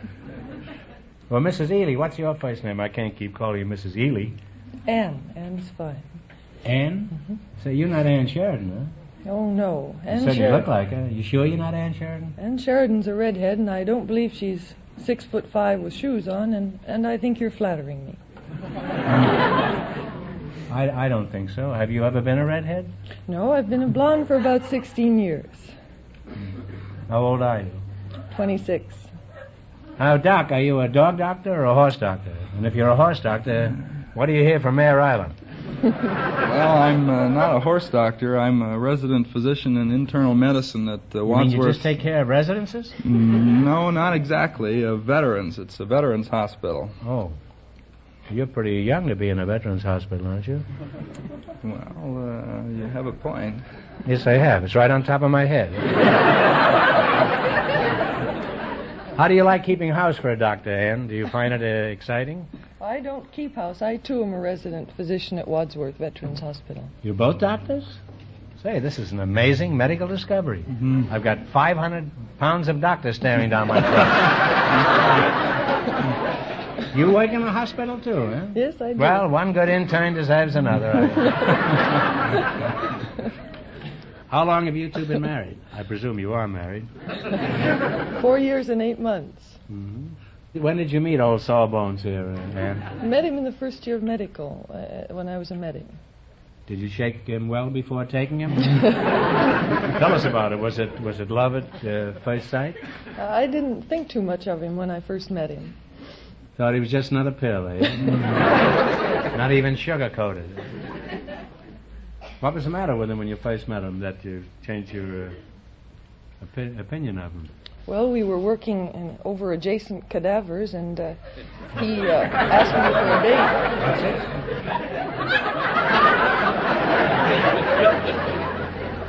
it. You were working over what? Adjacent cadavers.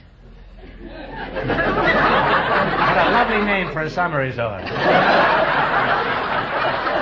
Spending a weekend at adjacent cadavers. Wish you were here. Well, was it easy to distinguish him from the cadavers? Not at first, huh? He was fairly quiet, huh? And what happened? We were working... How did you know whose hand you were holding? At any rate, he asked me for a date at one of the fraternity balls, and I thought it was a bit late, and I didn't like the way he asked me. How did he ask thought you? It was a last resort. Mm-hmm. Well, that's the summer resort, I guess. Doc, that's you, Lloyd. How is your bedside manner? For example, how do you cheer up a patient?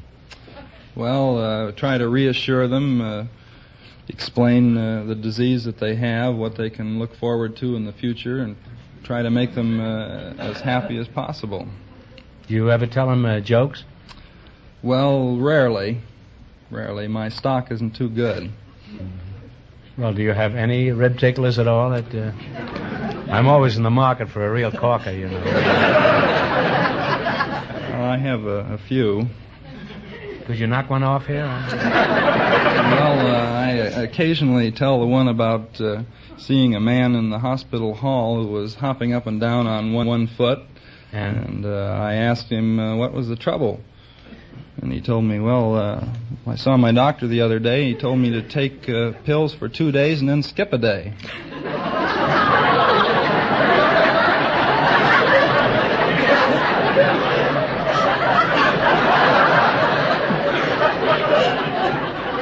And do any of the patients recover from that joke?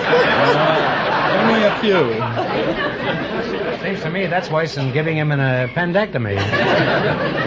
But what are your plans for the future, Lloyd? Will Anne retire and take up housekeeping as a career? No. Or housewifing? We plan to set up an office together.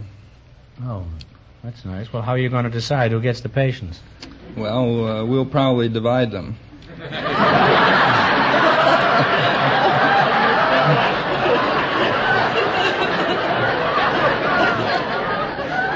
I had no idea you were both taking surgery. They don't bother splitting fees. They just split the patient.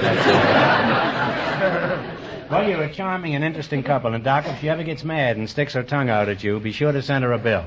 I'll do that. Now, in just 1 minute, you're going to play Bet Your Life for a chance at the $2,500 question.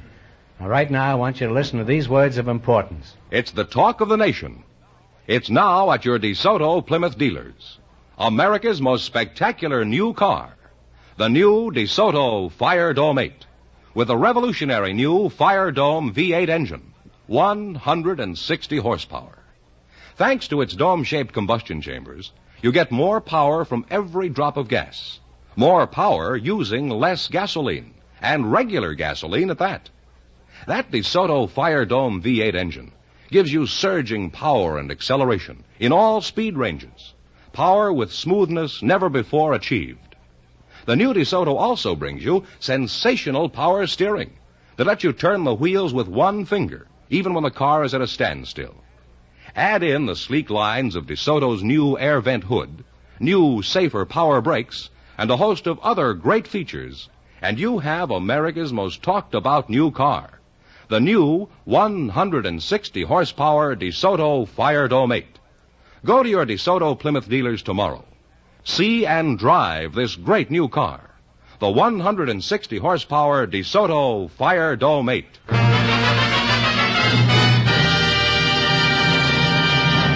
All right, now let's see how you work together as a team. George, explain the rules, You bet as much of your $20 as you want on each of 4 questions, and the couple that earns the most money gets a chance at the $2,500 DeSoto Plymouth question later in the show. Here we go. Let's see how I can build you $20. You selected sciences ending in ology as your category. Here's your first question. How much of the 20 will you bet? 1950. What is the science called that deals with the structure of the Earth? Geology. Geology is right. Well, you're on your way. You have $39.50. Remember, you're going for $2,500 tonight. How much of $39.50 will you risk now? $39. What is the science called that deals with the skin? Dermatology. That's true. You've now climbed to $78.50. And here's your third question. How much of this vast loot will you bet this time? 78. Oh, all right. 78. What is the science called that deals with human behavior? Psychology. Psychology is right. How do you spell it, Doc? P-S-Y-C-H-O-L-O-G-Y. Say, that's right good, huh? You now have $156.50. I thought that was Physio Wally School. You have $156.50, and how much of this are you going to try this time? All of them. All right, all of it. All right, what is the science called that deals with ancient things and relics of early races of mankind? Archaeology. Paleontology. One answer now. Do you think it's paleontology?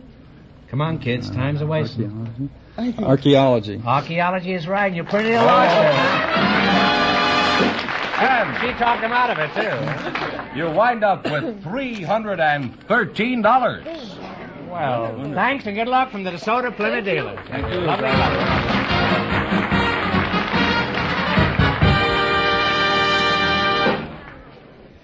We have a couple of young people for you now, Groucho. They were chosen from our studio audience just before we went on the air. I'd like you to meet Mrs. Perry Ann Webb and Mr. Herman G. Smith. Folks, would you come in here, please, and meet Groucho Marx? Well, welcome, kids. See you bet your life. Huh? Say the secret word and divide $100. It's a common word, something you'll find around the house. Let's see. Herman G. Smith and Mrs. Perihan Webb. Is that right? Webb. Perihan Webb, eh? How old are you, Herm? 35. 35, huh? And where are you from? Born in above an undertaker's parlor in Dillon, Montana. You didn't happen to meet two Gadavas there, did you? I have to ask my mother. Where were you born? In Montana? Dillon, Montana. Uh-huh. Is that a cowboy town? A mining town? I believe it's a mining town. Oh, it's been quite some time since you were there. Yes. How long? 35 years. You left the day you were born? 4 days later. You learned to walk quickly, didn't you? What sort of work do you do? Well, it's a little bit difficult to tell you. I'm in between jobs. I worked for the Red Cross for 16 years, and now I'm making a change. You going with the Blue Cross now? No. I'm going to private enterprise, Long Beach Amusement Company. That's what we need, more private enterprise. This is a Hoover man, I can tell that. Mrs. Perihan Webb. Huh? Webb. You're the housewife? Yes, I am. A very attractive one, too. Thank you very much. Have you always been this pretty? Well, I don't remember. What's your hometown, Perihan? Istanbul. Istanbul? Mm-hmm. Well, where is that? In Turkey. Oh, really? I thought the only thing in Turkey was stuffing. That's not a very good joke, is it? No. You don't have to agree quite so quickly. You can kind of played around with it for a while. You're married, huh? Yes, I am. Unfortunate. Where did you meet your husband, in Turkey or in America? In Paris. Was he a parasite? No. Did you like that joke better than the one about the stuffing? No. This girl is 100% right. She doesn't like any joke I'd say. Well, did you get married in Paris or in Turkey? In Greece.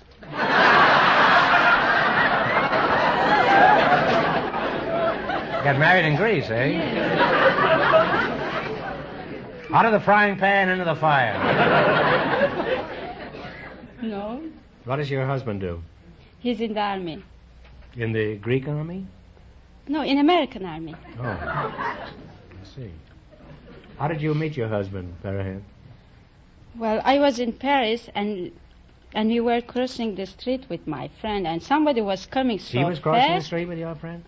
I was crossing the street with his my friend. No, with my own friend. Oh, and he was in Greece?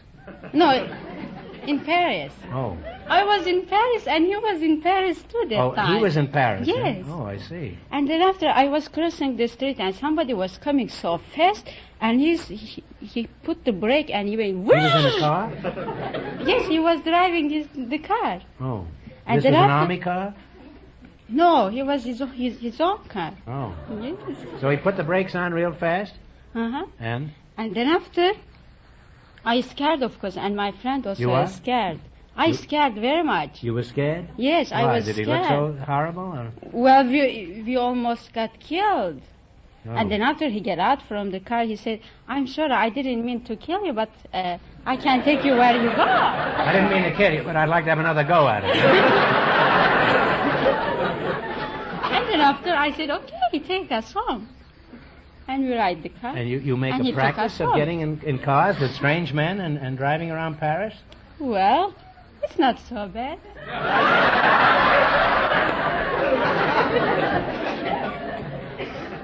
I hope you've broken that habit, have you? No, I didn't. You mean every time you cross the street and somebody stops their car, you hop in and go away? Oh, no. Well, Just no. occasionally, yeah? Sometimes. When do you plan on crossing the street again?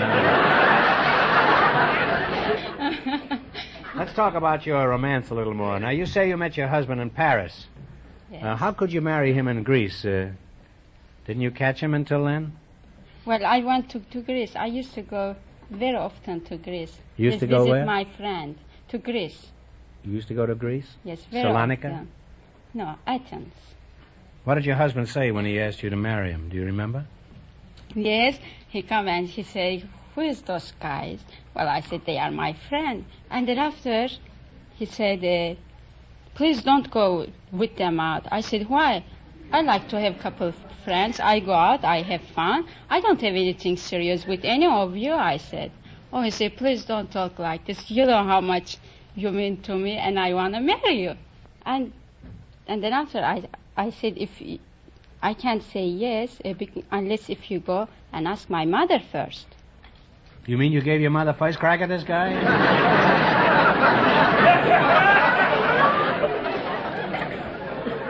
They do things different in Athens. Now, where were the Romans while this was going on? Were they at the gates? Well, what happened then? And then after I wrote, "Dear mother," I said, "This guy is a nice guy and he wants to marry me. What do you think about it?" What'd your mother say? Did she say yes? No. She said no? Yes.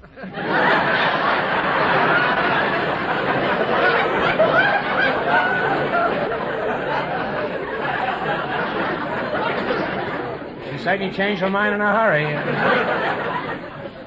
Well, I've enjoyed talking to you two. And if you want to enjoy something, you take a ride in the new DeSoto Fire Dome 8. You'll be crazy about it. Okay. Now you're going to play You Bet Your Life. You beat our other couples, and you'll get a chance at the $2,500 question. I can't tell you how much you have to win, but George is going to remind our listeners. Our two doctors won $313, and the secret word is table. Let's see how high I can build you $20. You get 4 questions. All of these questions can be answered by pronouncing a single letter of the alphabet. Now, here's your first question. How much will you bet? And talk real loud. And talk it over between you. 1950? Yes. Okay, 1950. 1950, yeah? All right, give me the name of an insect that can be answered with one letter.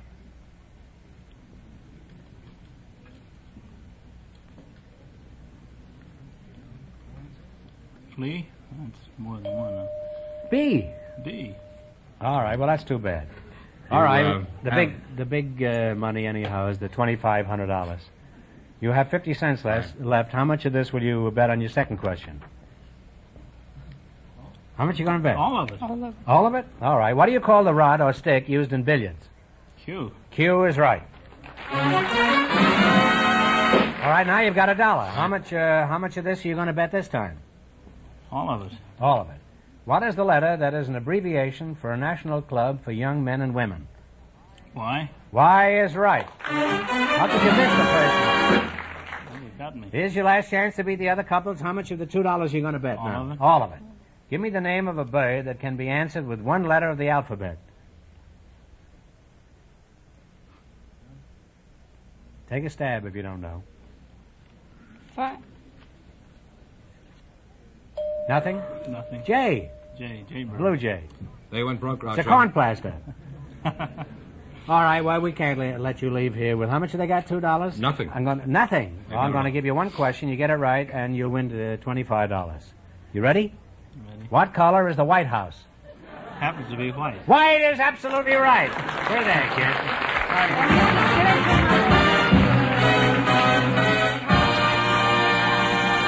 Just before we went on the air, our studio audience selected a couple of young people. They're single. Groucho, I want you to meet them. They're Miss Mary Lou Schwartz, Mr. Michael Mekjian. Come on in here and meet Groucho Marx. Right there. Welcome for the DeSoto Plymouth dealer. Say the secret word and divide $100. It's a common word, something you'll find around the house. Miss Marilyn Schwartz. Mary Lou. Mary Lou Schwartz. And Mr. Michael Mekjian? That's very good. It is, huh? How old are you, Mary Lou? That's a blunt question. I expect a blunt answer. 24. 24. Huh? Well, you were a very young-looking 24. I thought you were about 23.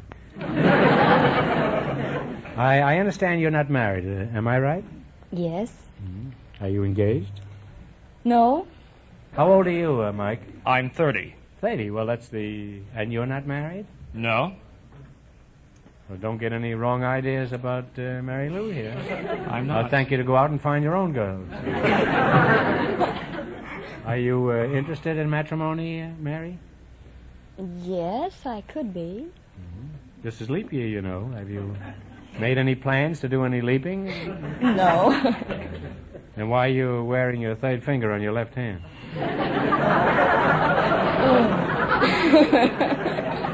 No answer. Well, let's find out something about you two. You two may be more compatible than you realize. And Lloyd's will give you 8 to 5. This boy doesn't leave this program single here tonight. What sort of work do you do, Mike? I'm a landscape architect. Just what is a landscape architect? Well, a landscape architect is probably a man who designs, develops, and supervises outdoor space for human use and enjoyment. To the average homeowner, it means maybe... It means about $3,000. Well, that's a good price. Yeah. It really means designing... to a homeowner, it means designing a garden. Mm-hmm. In other words, you're a gardener. Well, why didn't you say that? Oh, I beg your pardon. I'm not a gardener. A gardener couldn't perform my job any better than an usher could perform your job. Not so loud. There are 6 ushers out there, and 4 of them have their own program.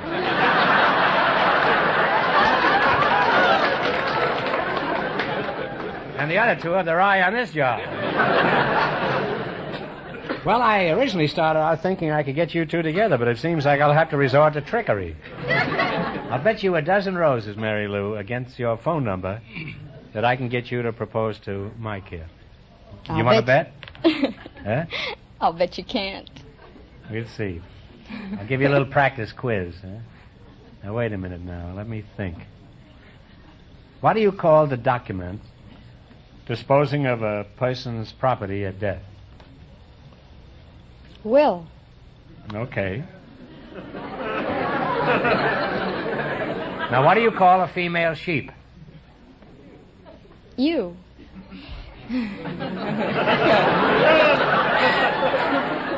Oh, am I sucking her in here? Now, think hard, Mary Lou. Who was the little girl who had a little lamb? Mary. Now, what have you got so far? Will you marry? This is a cinch. One more question now. Think now, Mary. What is the third note in the scale?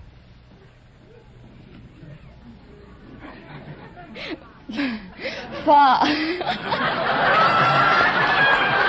Why, you scoundrel, you, huh? Why, Mary, it's supposed to be me. Your scale is even crookeder than the one in the butcher uses. Well, you're going to play You Bet Your Life. You beat our other couples, and you get a chance at the $2,500 question. I can't tell you how much you have to win, but George is going to remind our listeners.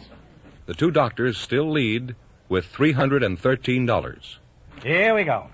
Let's see how high I can build you $20. You selected names of states. Here's your first question. How much will you bet? Nicknames of states. Oh, I beg your pardon. 19? Nicknames of states. 19. All right. What state is nicknamed the Sunflower State? Kansas. Kansas is right. You're on your way. You have $39. Remember, you're going for $2,500 tonight. Now, how much of the $39 will you bet on your second question? 39, you say? You don't have to kiss her. Just tell her what. 38. $38, huh? All right. What state is named the Show Me State? Missouri. Missouri is right. You now have $77. Here's the third question. Now, how much will you bet? What'd you say? Talk over. Talk it up. 75. 75. She All right. chooses. What state is nicknamed the Hoosier State? Indiana. Indiana. You climbed to $152. Here's your last chance to beat the other couples. How much of the $152 are you going to try? 150. 150. What state is nicknamed the Buckeye State? Ohio. Ohio is right. Put your arms around and give him a big kiss. And you wind up with $302. This is killing me for the roses tomorrow. You know? And that means that our two doctors with $313. In just 1 minute, get a chance at the $2,500 DeSoto Plymouth question. You did pretty well.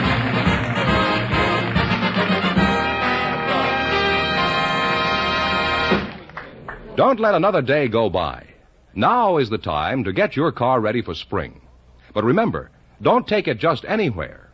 Take it tomorrow to your DeSoto Plymouth dealers and ask for a springtime live action tune-up. Here, expert mechanics will go over the engine of your car, adjusting carburetor, distributor, and timing, checking your car's electrical system after the heavy load of winter. They'll check the cooling system and put it in shape for the extra miles of warmer weather driving. And they'll see to it that your car is properly lubricated to factory specifications. You'll drive out in a far peppier car, ready for thousands and thousands of miles of trouble-free economical operation. And remember, too, the service at a DeSoto Plymouth dealers is prompt. The price is fair. So drive in for that springtime live action tune-up tomorrow. You owe it to your car. You owe it to yourself, for this can mean a summer of happy driving and trouble-free operation for your car. Just look for the famous sign of better service, the friendly sign of a DeSoto Plymouth dealer. And here comes the two doctors. He's real joy. The winning couple, all set for the DeSoto Plymouth $2,500 question.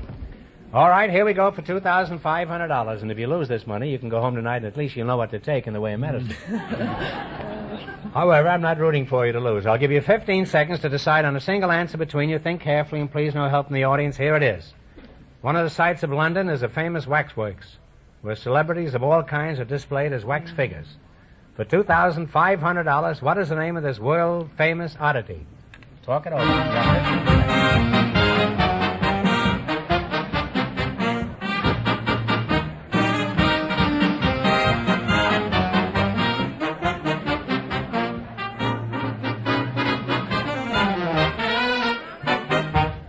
What is the answer you two have decided upon?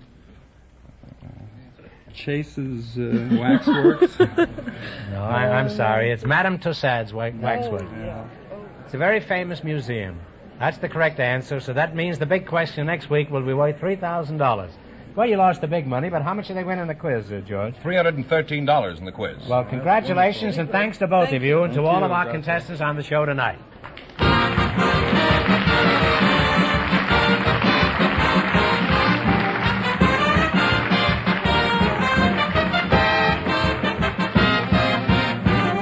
Be sure to tune in again next Wednesday night at the same time for the Groucho Marx Show, when the big question will be worth $3,000. And don't miss Groucho's television show, also presented by the DeSoto Plymouth Dealers of America.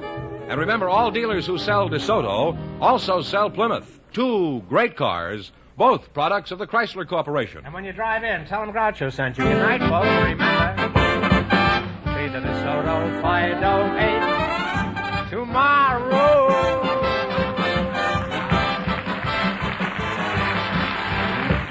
Folks, here's a reminder from the National Safety Council.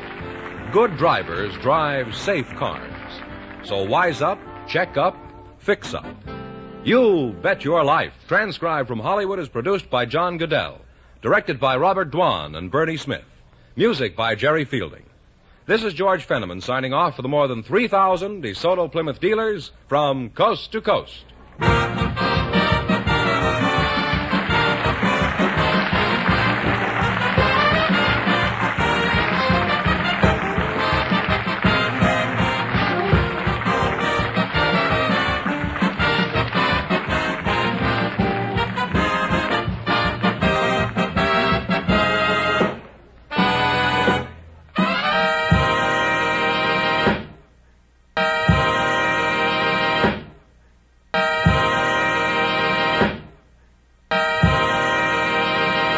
Ladies and gentlemen, the secret word tonight is chair. C-H-A-I-R. Really? You bet your life.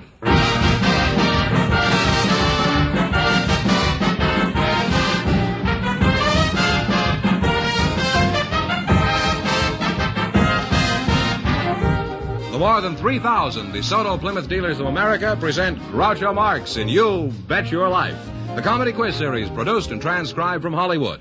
And here he is, the one, the only... Just call me Sam. Oh, that's me.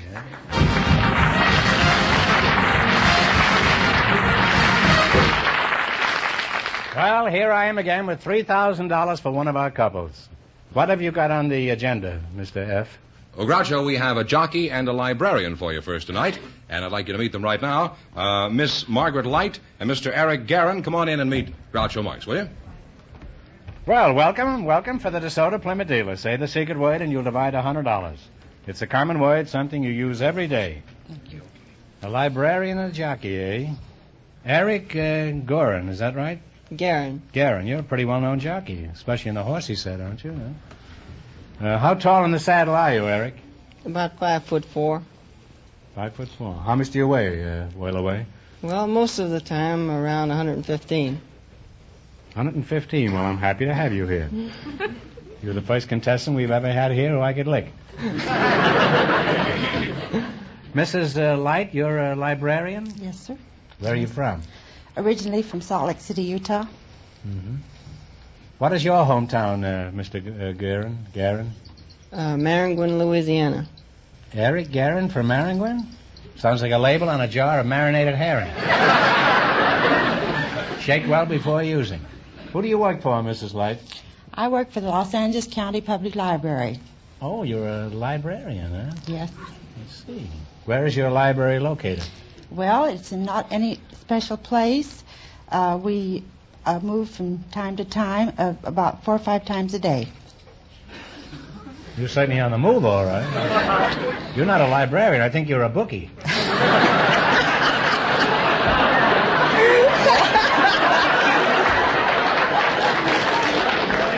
Now, before this joint is raided, I think you'd better explain that. Well, why do you keep moving so frequently? Well, I'm a bookmobile librarian. We go from place to place, and we have the technical name for it is a traveling library.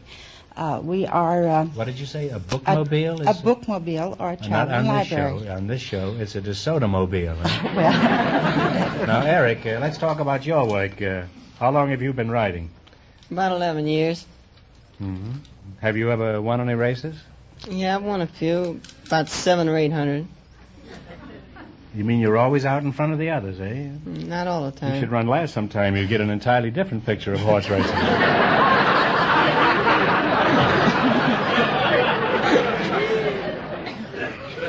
Have you ever won any of the more important races, Eric? The red? Yes, I've won a few of those. What have you won? I won the Kentucky Derby in 1947 on really? Jet well, Pilot.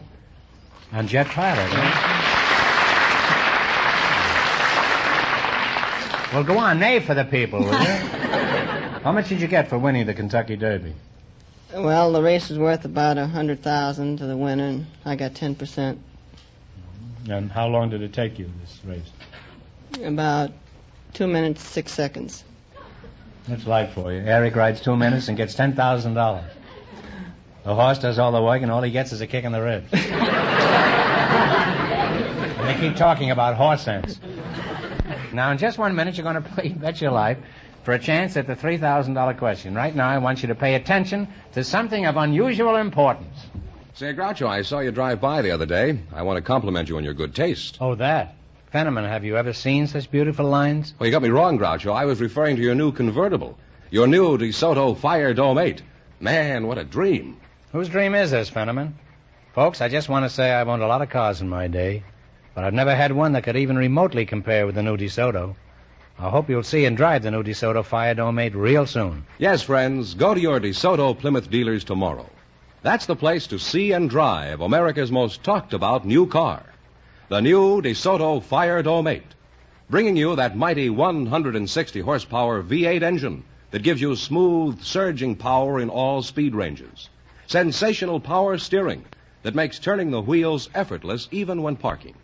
Power brakes and scores of other great features that add up to the car you've always dreamed of owning. Remember, it's at your DeSoto Plymouth dealers. Stop in tomorrow. And when you do, tell them Groucho sent you. See it, drive it, and you'll want the new 160 horsepower DeSoto Fire Dome 8.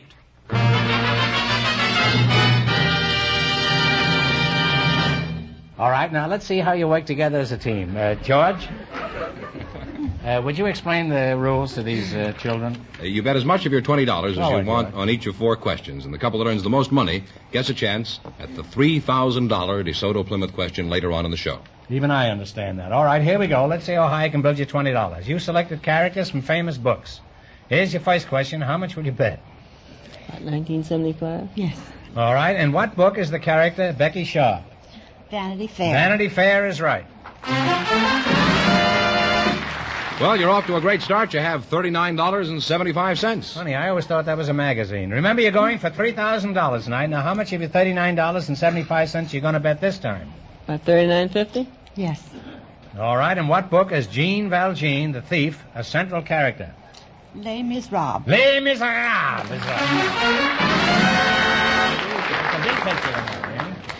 All right, how much have they got? I'm a little behind here. Well,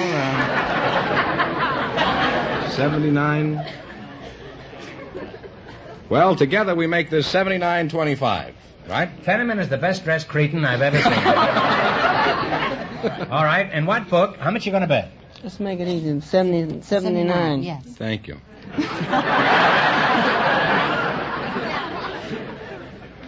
And what book is the character Sancho Panza? Don Quixote. Don Quixote is right. Until I was 40 years old, I pronounced that Don Quixote. You now have $158.25. I prefer Don Quixote. How much have they got? Shoot the works. $158.25. Shoot the works. The whole thing? Yeah. Everything? Parlay Coming it down the all. stretch, huh? All right, here we go. Hawkeye was the guide in what famous book? One of Robert Louis Stevenson's. Talk it over. Let me see. Do you know the Hawkeye? Oh, let's see. Robert Louis, Hawkeye. Some book. Yes. Sorry, I didn't know. I'm sorry, but it's The Last of the Mohegans. Oh, yes. It was so obvious that you just stumbled right over it. Lost Now, you have nothing? Well, it makes it easy for Fenneman, but difficult for you. But nobody leaves here with nothing. I'm going to give you one question. You get it right, and we'll bring your winnings up to $25. Who is buried in Grant's tomb? Grant? General Grant is right, huh?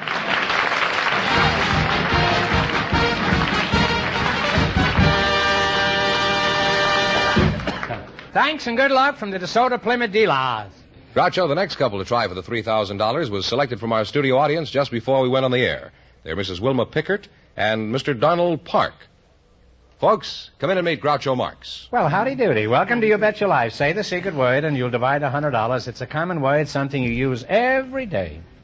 Mrs. William Pickett and Mr. Donald Park. Mrs. Wilma Pickett. Mrs. What did I say? You said William. William. Well, it's possible, isn't it? Mrs. Wilma Pickett. I prefer William myself. Mr. Park, where are you from? Bakersfield.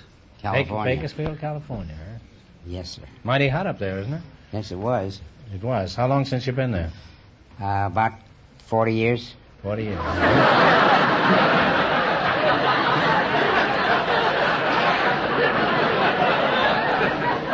You must be quite an authority on the weather in Bakersfield. You been here the last 40 years? No, I've been here the last 25. Mm-hmm. Where were you in between? All around. Shifty answer. What is your hometown, Mrs. Pickett? I was born in Chicago on the south side. On the south side of Chicago. The Windy City. Does the wind still blow in Chicago? Oh, yes, there's a cold wind blows there all winter. Well, don't worry. When the politicians get there for the conventions, there'll be a hot wind blowing all summer. I used to live in the south side. Whereabouts did you live? I used to live in Grand Boulevard on 45th Street. Well, I lived on 44th Street, just out near Vincennes. Well, I was 4512 Grand Boulevard. I live 548 East 44th Street. Oh, let's get together sometime. Right around the corner. Yes. It's unfortunate that we didn't meet earlier. White Sox had a real good team then, too. It was the Black Sox. I remember my father talking about that.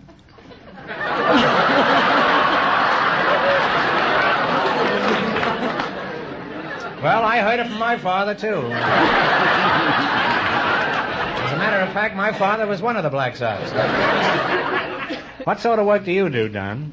You've been standing there pretty quietly for quite some time. Associate Supervisor in Physical Education at the University of California at Los Angeles. Oh. What sort of work do you do there? I'm in charge of the aquatic program. What program did you say? Aquatic. Aquatic. Mm-hmm. The only aquatic program I know is the Democratic program. What is aquatics? Well, it has to do with water. That could be the Democrats, all right. Good many of them are in hot water right now. Are you married, Mr. Parks? Yes, I am. You are, huh? Where'd you meet your wife? Circus. Was she selling peanuts or catching them? We were both attending college at the University of Oregon, and the circus was in town, and we'd both gone up to the circus, and after we came out of the sideshow, she needed a way to get home, so I asked her if she'd ride in my jalopy, and I took her home to her sorority house, and... Well, did she know you were from the same university she was? I hope she did. Well, did you ever find out? Oh, yes, I found out later. That's a kind of a promiscuous approach, isn't it? Well, not in those days. You mean those were the wicked days? Well, Things have quieted down I since wouldn't then? say that. They've only quieted down for you and I, Mr. Parks. Well, they have slowed up, I'll admit that. Yes, I don't know whether they have, but we have. That's right. That's right. How did you meet Mr. Pickett, Wilma? Well, I was in the Army, and he was in the Army. And I was sent out on very secretive orders and discovered that I was at Los Alamos, New Mexico, at the Atomic Energy Commission. Everyone who was stationed up there went through quite a bit of security process, and there was an MP who was assigned to each group who were taken into security. And he was rather a nice-looking MP. He had on a white hat. He had beautiful eyes. He had a white head, did you say? White. One of these white metal hats on his head. And I was assigned to Dr. Robert Oppenheimer's division. Oh. And was this long division or short division? He was the leading scientist at the Atomic Energy Commission. Oh. In fact, he's been credited with having perfected the atomic bomb. Nice of him. Account of him, I had to get 4 bottles of water in my house. And a flashlight. And a fire extinguisher. And 11 cans of tomato juice. That's my equipment in case war breaks out. What kind of a life did you lead at Los Alamos? Oh, it was perfectly horrible up there. You see, it was practically an empty reservation. There were no movies, no entertainment. In fact, there just wasn't anything to do. Well, I'm sure you could have found something to do. You could have gone fishing, you know. I understand at Los Alamos the fishing was very good, especially the nuclear fishing. No groaning, please. I just liked it just as much as you did. Huh? Now you're going to play You Bet Your Life. You beat our other couples, you'll get a chance at the $3,000 question. I can't tell you how much you have to win, but George is going to remind our listeners. The first couple lost all their money, so these people have a clear field. And the secret word is chair. Here we go. Let's see how high I can build you $20. You selected sporting terms. Now, here's your first question. You have $20. How much will you try? What do you want to bet? 19 and a half. 1950? All right, let's try it. 1950. In what sport is the expression dormy used? Talk it over. Golf. Golf. Golf is right. Got to squeeze it out of him. You're on your way with $39.50. Remember, you're going for $3,000 tonight. Now, how much of the $39.50 you're going to try this time? Let's shoot the 39. Okay. $39. In what sport is the expression a split used? Bowling. Bowling is right. You now have $78.50. And here's your third question. How much of this sum are you going to try? 78. Sure. 78. In what sport is the expression shuss used? S-H-U-S-S.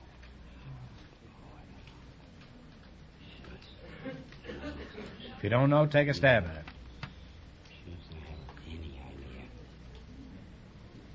If you don't know, guess. Take a guess. Shush, I don't know. I haven't any idea what shush is. None at all. Well, it's skiing. Oh. You've dropped to 50 cents. Here's your last chance to beat the other couples. How much of the swag are you going to bet this time? All of it. All of it? All of it. In what sport is the expression across the board used? Horse racing. Horse racing is right. Well, they wound up with $1, Groucho. Well, nobody leaves here with $1. I'll give you one more question. Get it right, and we'll bring your winnings up to $25. Ready?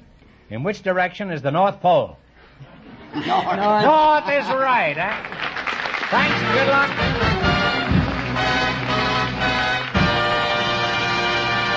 Thanks and good luck from the DeSoto Plymouth dealers. We have a couple of young single people for you now, Groucho. They were selected from our studio audience just before we went on the air. And here they are, Miss Nina Moeller, Mr. Jack Wright. Will you come in here and meet Groucho Marx, please? Right here. Well, welcome, youngsters, for the DeSoto Plymouth dealers. Say the secret word and divide $100. It's a common word, something you use every day. Mrs. Nina Moeller and Mr. Jack Wright. As healthy a brace of contestants as I've ever looked at. How old are you, Jack? 19 years old. 19? You're a real big boy, aren't you? Huh? Where are you from, Jack? San Angelo, Texas.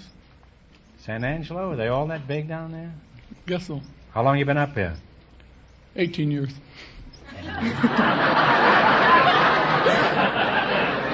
Did you arrive under your own power? Well, no, I was courted by my mother. You were courted by your mother? Well, I mean accompanied by my mother. Oh. What sort of work do you do? I work for Beacon's Van and Storage Company. Oh, you're a moving man, huh? Yes, sir. Well, from the looks of what's standing next to you, I think I can guess the direction you're going to start moving. But you better move fast, boy, if you want to be there fastest with the mostest. Nina Moeller, is that right? No, it's Müller. It's what? Müller. How do you spell it? M-U-L-L-E-R. M-U-L-L-E-R. What kind of a letter is It's Ö.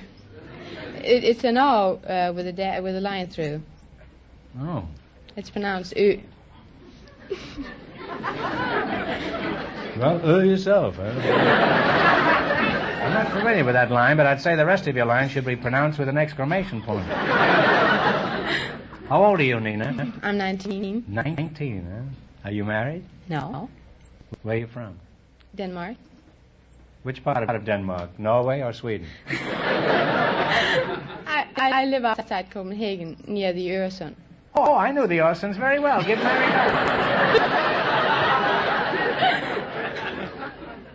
What is the Øresund? Well, it's one of the straits between the Danish islands. Is that anywhere near Dire Straits? I've been in Dire Straits for many years. It's an intellectual joke. It's nothing. Eh? Now, Jack, could you get interested in Miss Müller? With the umlaut or the umlaut? Sprechen Sie Deutsch, Miss Müller? Well, a little bit. Kleine bisschen, yeah. Mm-hmm. Could you get interested in Miss Miller? Oh, no. I think it wouldn't be hard. He's a moving man, all right. He's beginning to make his move already. Let's talk about the moving business. For example, what kind of things do you move? Well, we move anything that isn't fastened down.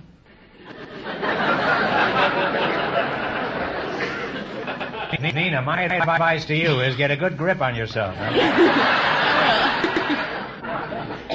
What are the requirements for your job, Jack? Well, there's a little joke around the warehouse that you got to have a strong back and a weak mind.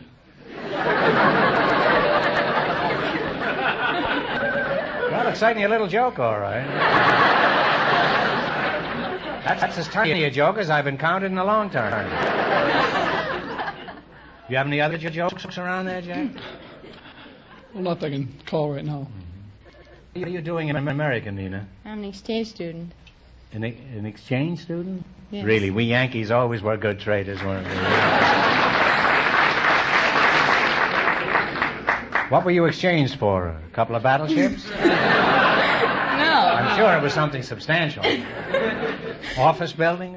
No, I'm here on a Pan-Atlantic scholarship. What does that consist of? Well, it's all the sororities that pay for a foreign student each year. Mm-hmm. And how do you achieve one of these scholarships? Well, you turn in your grades and then you write a letter why you want to go and what you plan to do. Mm-hmm. If I wrote a letter on why I wanted to go and what I planned on doing, I get a scholarship in Alcatraz.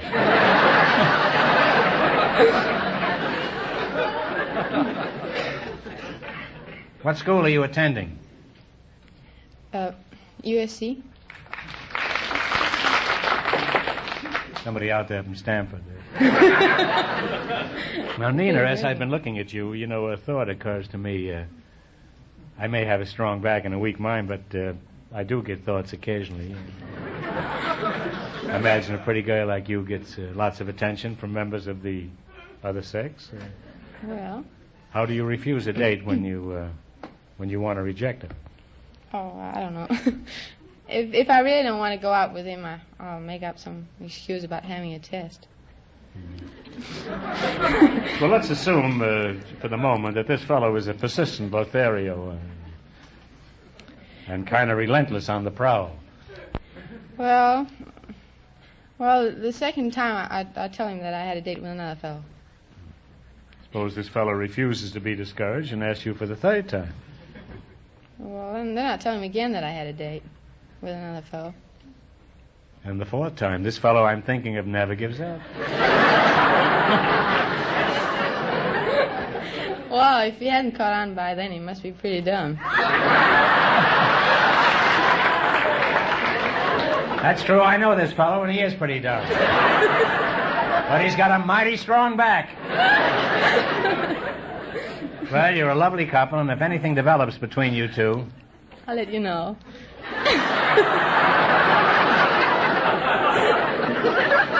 I'd rather you wouldn't, Nina. Of course, it'll depress me for some months. Now you're going to play You Bet Your Life. You beat our other couples, and you'll get a chance at the $3,000 question. I can't tell you how much you have to win, but George is going to remind our listeners.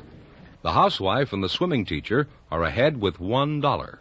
Here we go. Let's see how high I can build you $20. You selected professions and occupations as your category. Here's your first question. How much will you bet? Go ahead. 18. Okay, 18. $18. What do you call a person who sells goods at a public sale to the highest bidder? Auctioneer. Auctioneer is right.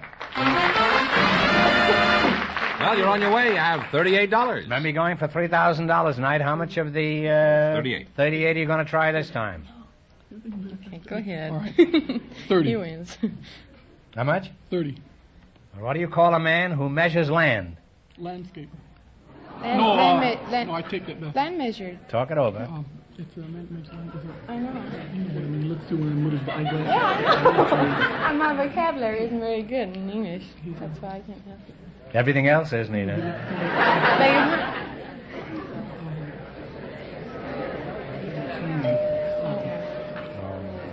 He knew it, but he just couldn't think of it, that's all. It's a surveyor. Oh, yes, it's right. Well, you still have $8. Well, now don't get discouraged. Here's your third question. How much of the $8 will you try this time? All of it. All of it. What do you call the doctor who specializes in the care of children?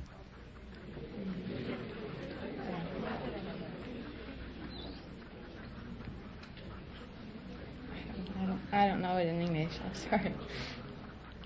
Wouldn't be an obstetrician. No. You're close, but it's pediatrician. Oh. No, they got nothing, huh? They're broke, Groucho. Nobody leaves here broke. I'm going to give you one more question. If you get it right, you're going to win $25. It's a tough question. Are you ready? Okay. What kind of shoes does a horse wear? Horseshoes. Horseshoes is right, huh? Groucho, the housewife and the swimming teacher with $1 get the chance in just 1 minute of the DeSoto Plymouth $3,000 question.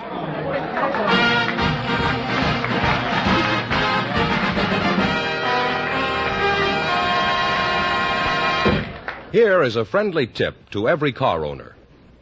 Only skilled hands, only expert mechanics using scientific equipment should ever be allowed to touch the engine of your car. That's why you should take your car for service to a DeSoto Plymouth dealer. In a DeSoto Plymouth dealer's shop, there are master technicians, men with the experience and know-how. Not only are they experienced, but these men are kept up to date on the latest techniques of servicing your car.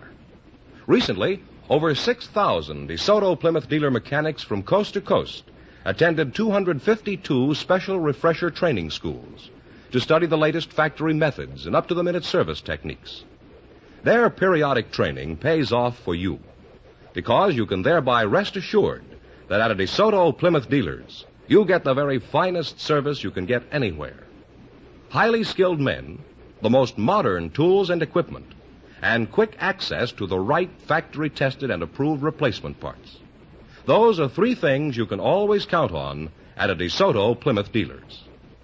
For all this efficient attention, and for the courtesy and promptness that goes along with it, you pay a price that's fair. So, to keep your car in tip-top condition, take it now where you see the famous sign of better service, the friendly sign of a DeSoto Plymouth dealer.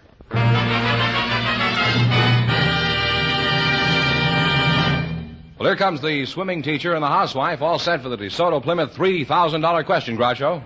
But you never thought you'd be up here with $1. I should say not, Mr. Marx. Never.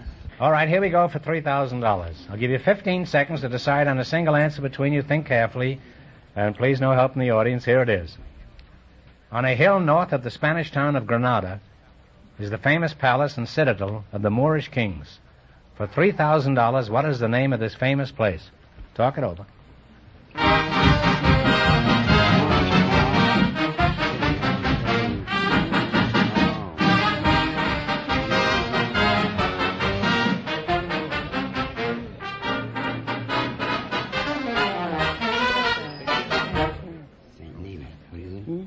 All right, what is the answer you two have decided upon?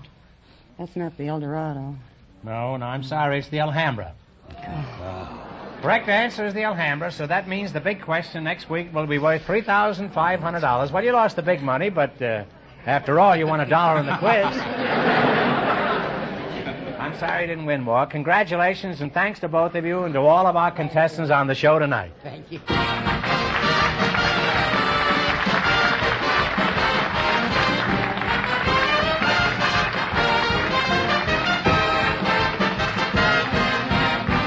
Be sure to tune in again next Wednesday night at the same time for the Groucho Marx Show, when the big question will be worth $3,500. And don't miss Groucho's television show, also presented by the DeSoto Plymouth Dealers of America. And remember, all dealers who sell DeSoto also sell Plymouth. Two great cars, both products of the Chrysler Corporation. And when you drive in, tell them Groucho sent you. Good night, folks, and remember, see the DeSoto Fire Dome 8 tomorrow.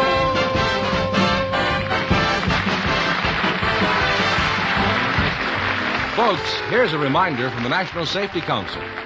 Safe speed depends on conditions. You Bet Your Life, transcribed from Hollywood, is produced by John Goodell, directed by Robert Dwan and Bernie Smith, music by Jerry Fielding.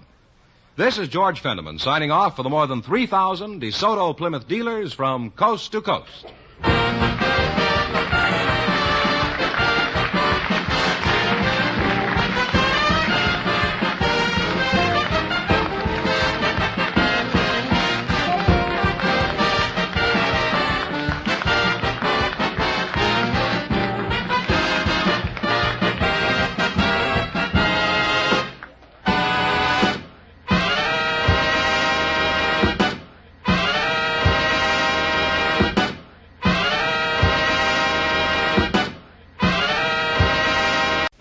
Ladies and gentlemen, the secret word tonight is sign. S-I-G-N. Really? You bet your life.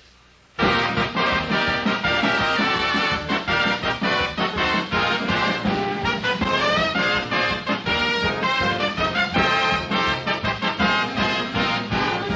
more than 3,000 DeSoto Plymouth dealers of America present Groucho Marx in You Bet Your Life, the comedy quiz series produced and transcribed from Hollywood. And here he is, the one, the only... Well, what do you know? That's me.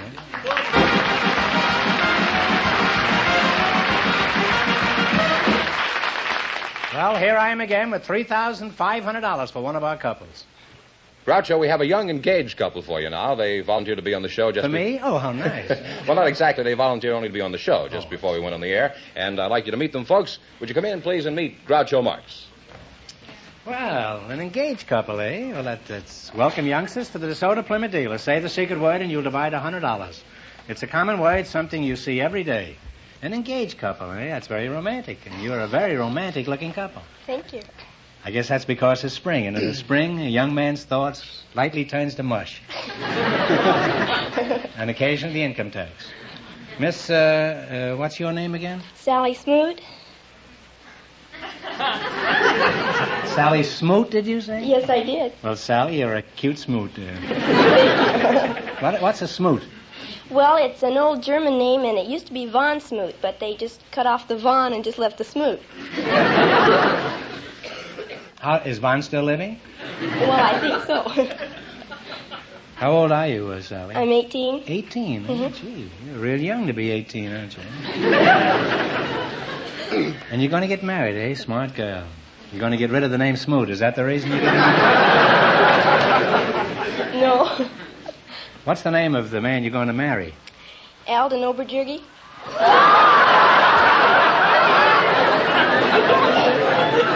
that right?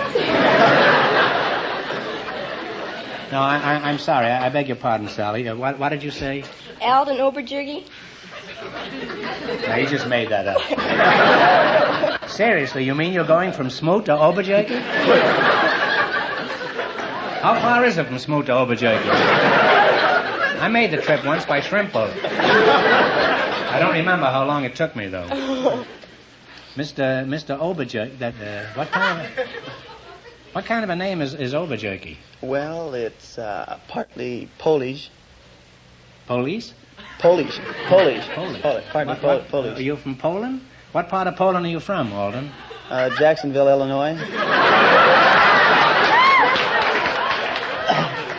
Well, that's behind the Iron Curtain, isn't it? No, it's in the United States. Oh, I thought Jacksonville was in Florida. Well, I'll just call you Al, eh? That's fine. I could keep calling you Mr. Oberjurgi, but then we wouldn't have time for the big question later on. Or anything else for that matter. Why don't you just shorten it to Jakey? Or have the Ober cut off by the same fellow that cut your name down.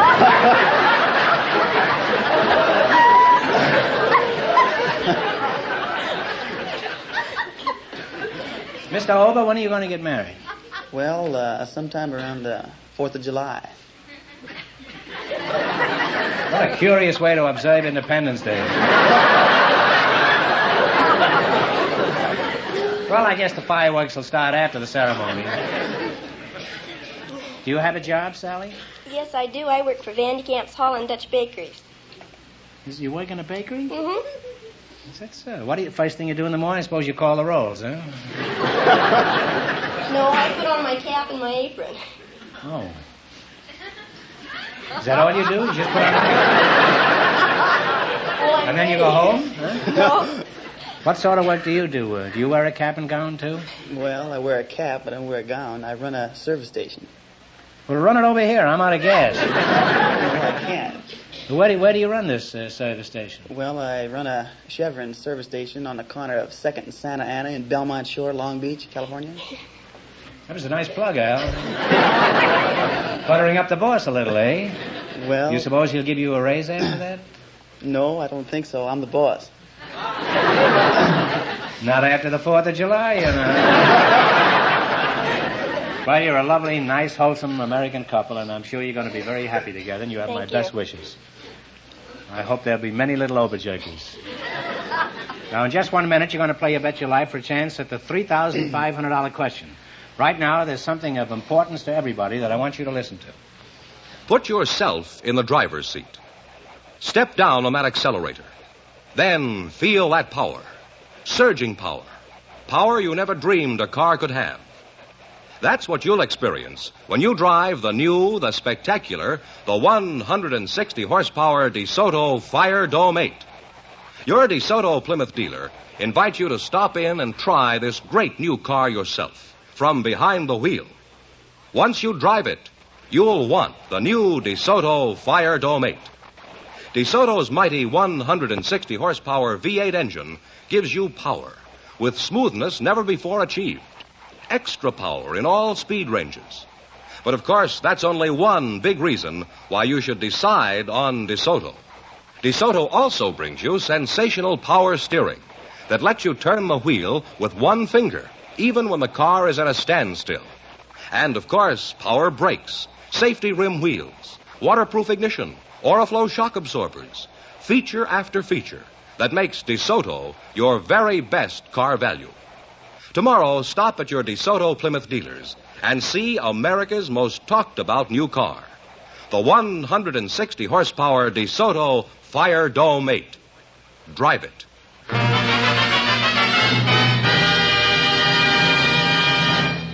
All right, now let's see how well you work together as a team. George? Yes, sir. All right, you bet as much of your $20 as you want on each of 4 questions. And the couple that earns the most money gets a chance at the $3,500 DeSoto Plymouth question later in the show. That's pretty clear, isn't it? Yeah. Even I understand that. All right, let's see how high I can build you $20. You selected songs with a color in the title as your category. Here's your first question. How much will you bet? All of it. All of it? All right, what is the name of this song? Play, Jerry.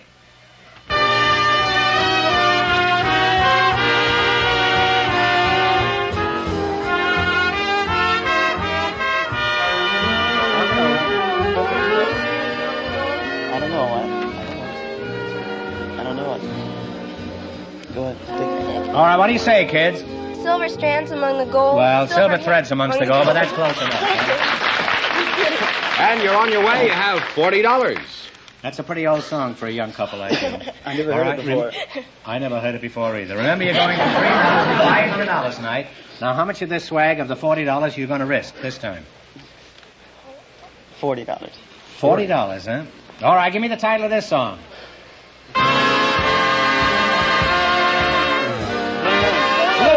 That's right. Oh, you're really climbing. You now have $80. The songs are getting younger and they're getting faster. Here's your third question. How much are the 80? 80. 80. See if you can identify this tune. Okay, Mr. Fielding. Green eyes. Green eyes is right. You now have climbed to $160. Here's your last chance to be the other couples. How much are the 160? All of it. All of it. All of it, huh? They're real gamblers. You know, if you win this, that's as much as you can earn on this show, including my salary. Here we go. Play it, Jerry.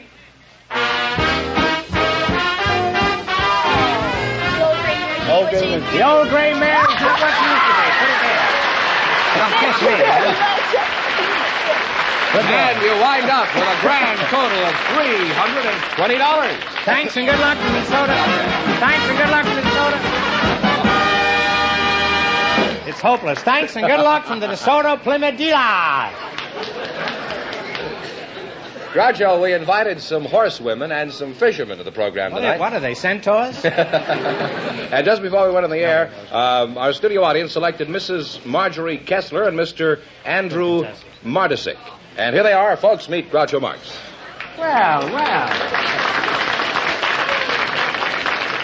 Welcome to the DeSoto Plymouth dealer. Say the secret word and you'll divide $100. The common word, something you see every day. Fish. A horsewoman. You don't have to look at me when you say fish either. I'm sure I inspired that. A horsewoman and a fisherman, eh? I presume you're the horsewoman, eh, Miss... Miss Kessler? Mrs. Kessler. Oh, that's not too bad. I'm sorry. Well, you're a very attractive filly. Where are you from? Philadelphia? No. You're not from Philly? No. Where are you from? Cornish, New Hampshire. How old are you, Marjorie? Well, that's not a fair question, is it? Well, give me a crooked answer. I don't know. We don't object to a little chicanery here. You're young enough to admit your age, but it isn't necessary. I'll find it out later anyhow. I would say you're 19. Thank you, sir. Now I know she isn't. Are you married, too, huh? Yes, sir. How long you been married? 10 years. 10 years? Yes. You're 27. What does your husband do? He's a builder. He's a builder? Mm-hmm. Of what, blocks or... No. Houses. Houses? Mm-hmm. How'd you meet him? Were you wearing your foundation at the time?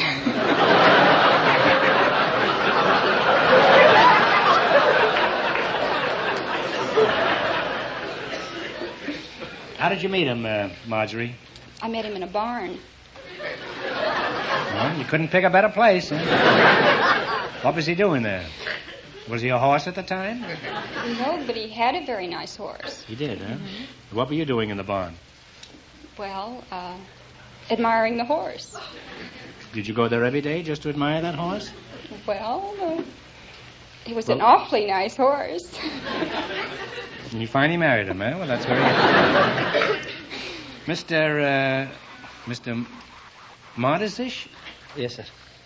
You just made that up, huh? No, what kind of a name is Mardisish? Slav name with itch. You say you know a Slav who's got the itch? Itch. I'm not interested in your friends. I want to know what name you use.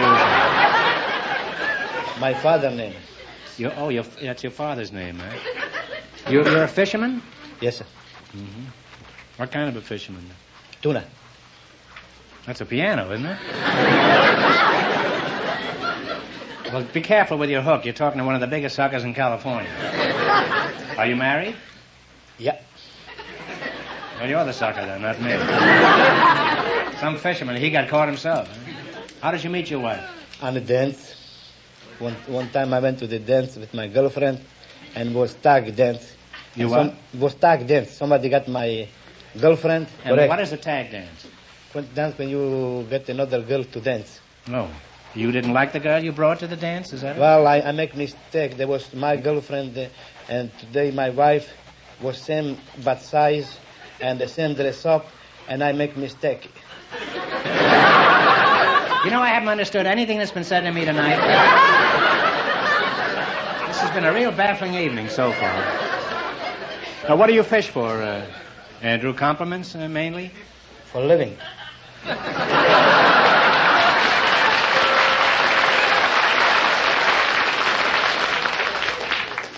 And do you catch many of those? All depends a lot. What kind of fish do you catch, Andy? Tuna. How big is a tuna? 2 pole. 2 pole? Why do you measure a fish by a pole? You don't measure a pole by a fish, do you? When 1 pole can handle, you put 2 pole on 1 hook. You put 2 poles on 1 hook, huh? How big are those fish? Pretty good size. He thinks he's under oath here, I think. Well, let's horse around a bit, you and I. For example, Marjorie, what kind of a horsewoman are you? Do you work on a ranch, or do you drive a milk wagon, or just what does it consist of? Do you ride bareback, or do you wear an overcoat? I do most of my riding in horse shows. In horse shows, I see. Well, you're a society horsewoman, is that it? Well, I wouldn't say that. Well, you can if you want. What do you do at the horse show? Well, I ride jumpers. Just jumpers, huh? Do you wear them or do you ride them? I ride them. Well, tell us about the jumping event. This ought to be quite interesting. Well, there are different types of jumping classes. Mm-hmm. There are, there's the 5-foot class, the touch and out class, a knock down and out class. That sounds like society, all right. That's society at Cero's. What do you mean by the knockdown and out class? Well, the horse that... if a horse knocks down a fence, he is eliminated. I knocked down a fence the other day. You only want to give me $12 for a gold watch.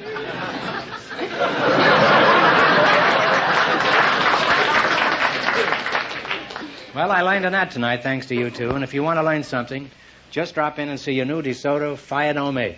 It's a great car. Now, you're going to play You Bet Your Life. Beat our other couples, and you'll get a chance at the $3,500 question. I can't tell you how much you have to win, but George is going to remind our listeners. The engaged couple won $320, and the secret word is sign. Here we go. Let's see how high I can build you $20. You selected sports parks and stadiums. Here's your first question. How much will you bet? $18.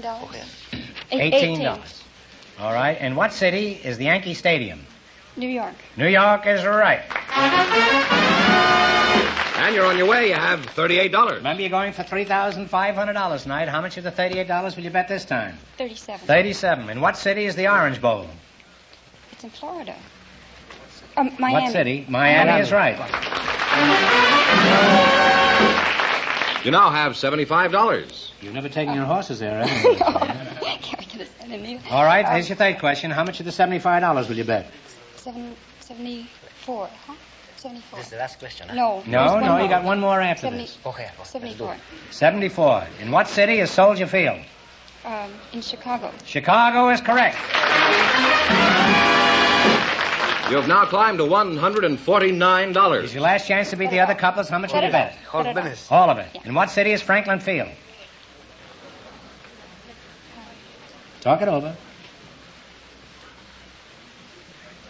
Franklin Field. What city? Take a stab if you don't know. There are only 3,859 cities in the United States. I don't know. It isn't in Detroit, is it? No, it's Franklin Field. It's in Philadelphia. Oh, they went broke, Groucho. Sorry, you went broke on the last question. Oh, well. Well, nobody leaves here broke. We're going to give you one more question. If you get this right, you'll split $25 between you. Now, think carefully, and please no help from the audience. You ready? How many leaves in a four-leaf clover? Four is right, Andy. Put it there.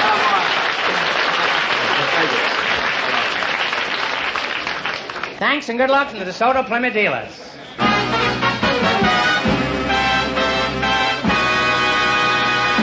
We asked for some housewives and some husbands to volunteer tonight, Groucho. And here are the two that were chosen. Mrs. Lillian Sweet, Mr. Herman Zuckerman. Would you come in, please, and meet Groucho Marx? Welcome, folks, for the DeSoto Plymouth dealers. Say the secret word. Say the secret word, and you'll divide $100. It's a common word, something you see every day. A housewife and a husband, eh? Lillian Sweet and Herman Zuckerman. Well, now, let's see. Lillian, where are you from? I was born in Redlands, California. I'm a native. Oh, a native, huh? Mm-hmm. Well, that's most unusual, huh? And Herman, where do you hail from? Oh, I was born in New York City where the Essex Street Park is. Where is? Where what is? Essex Street Park is Essex Street. Oh, I see. We'd rather you wouldn't mention that name on this show, if you don't mind. I can't help it.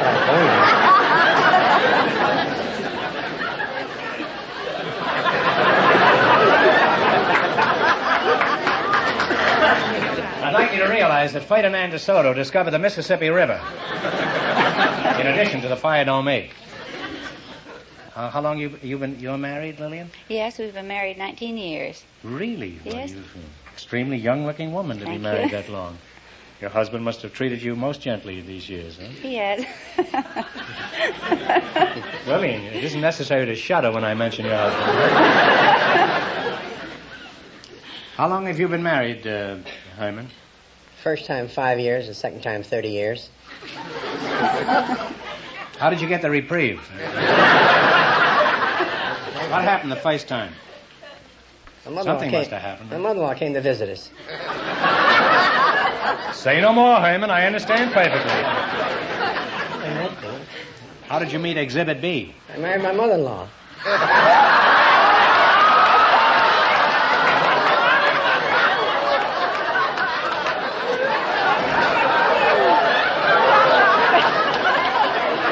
Well, that's certainly an original way of getting rid of your mother-in-law. Now, would you mind explaining that, if there is an explanation? Precisely what happened, Herman? Oh, I met my mother-in-law in a department store, and she was a widow at the Just time. a moment. You make a practice of roaming through department stores, picking up elderly women? Eh? Sometimes. Sometimes. Sometimes. Pretty honest about it, isn't it? Now, Mrs. Sweet, how did you meet your husband? Well, he came out with my sister's boyfriend, and he came out to meet me, and I had made a previous date, and I went on my date and left him there to play rummy with my parents that evening. I think he lost about 65 cents. Well, was he a rummy at the time, or was this just a... That was just a game they were playing. I see. Now, what did Mr. Sweet say when he proposed? Do you remember? Did he whisper sweet nothings to you? Well, no, he didn't propose. My brother-in-law did the proposing. This has been a tough night all evening. Well, that's natural. You married your brother-in-law, Hyman married his mother-in-law, and I was a male war bride.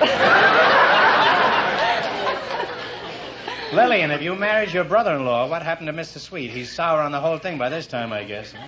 Well, no, my brother-in-law married my sister. And your husband married Hyman's daughter-in-law, is that it? You better explain about that proposal, Mrs. Sweet.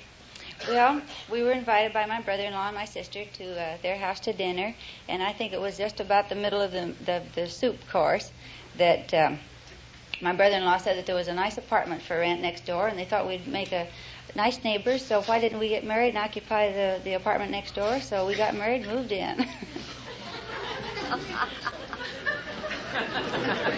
Did you ever finish the soup? I've forgotten. Well, you're a nice couple, and it's been interesting talking to you. That's what I like about this program. You meet nice, normal people every day. Just like you and me. Now, before I proceed with this, I'd like the audience to know that there's a popular library edition of Kyle Crichton's book, The Marx Brothers, that is now on sale at all drugstores for 2 bits. That's true, and the book originally was $3. That'll give you an idea of the book. Now, I may be prejudiced, but I think it's a wonderful book, and my advice to you is to rush down and buy a copy of this book. I'm sure you'll be crazy about it. All right, now you're going to play You Bet Your Life. You beat our other couples, and you'll get a chance at the $3,500 question. I can't tell you how much you have to win, but George is going to remind our listeners. The engaged couple still lead with $320. Let's see how high I can bid you $20. You selected songs about occupations as your category. Here's your first question. How much of the $20 will you try? How much should we go? $19.99. $19.99? $19.99. All right. What is the name of this song? Play, Jerry.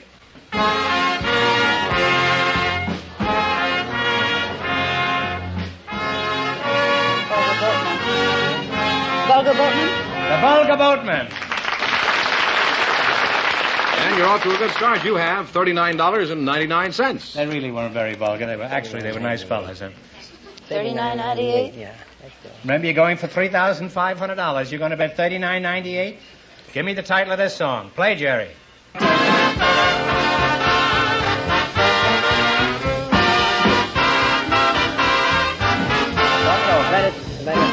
Let it rain. Prisoner's Song. Prisoner's Song is right. You're climbing. You have $79.97. You have $79.97. How much are you going to bet? $79.96. All right, go ahead. Mm-hmm. $79.96. All right, play it, Jerry. Come on, you guess, too.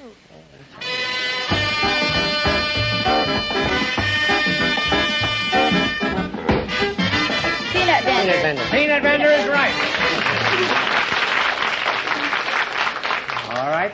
Now you have $159.93. Shoot the word. You had too much to say tonight anyhow. All right. Okay. It's your last chance to be the other couples. You're going to bet what? All of it. All of it. Mm-hmm. Play it, Jerry.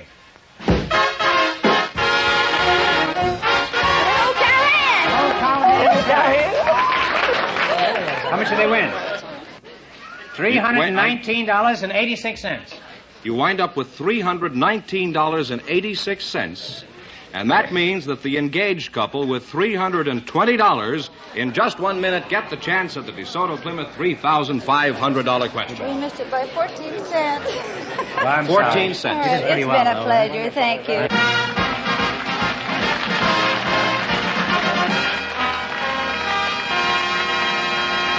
Easter time, when we all like to blossom forth in our new spring outfits, is a good time of year to think about our car, too. A good time to check up on its appearance for the summer driving ahead. Remember, when it comes to your car, good appearance is more than a matter of pride. It's also protection.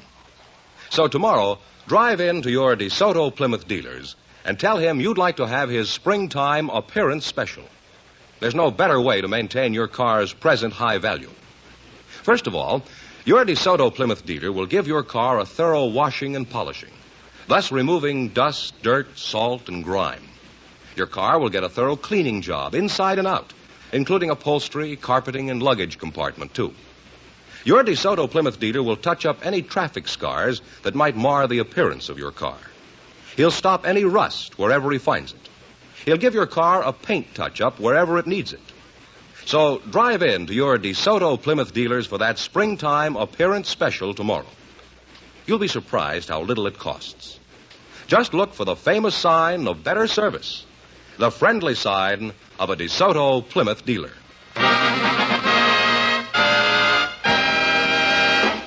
And here comes the winning couple, Groucho, the engaged couple, all set for the DeSoto Plymouth $3,500 question.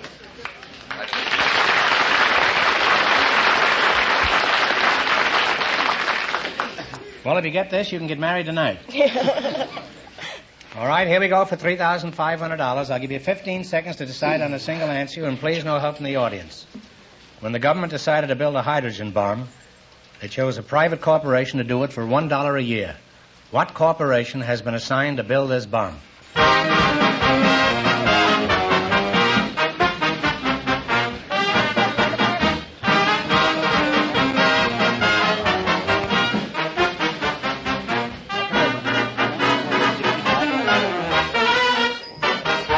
What is the answer you two have decided upon? Oh, I read it. Was it the War Department they decided? No, I asked you what corporation has been assigned. No, I don't know. Well, the correct answer is DuPont. Yeah. So that means the big question next week will be worth $4,000. Well, they lost the big money, but they won $400 in the quiz, George. 320. 320. Well, congratulations, and give each other a big kiss. Thanks. Congratulations and thanks to both of you and to all of our contestants on the show tonight.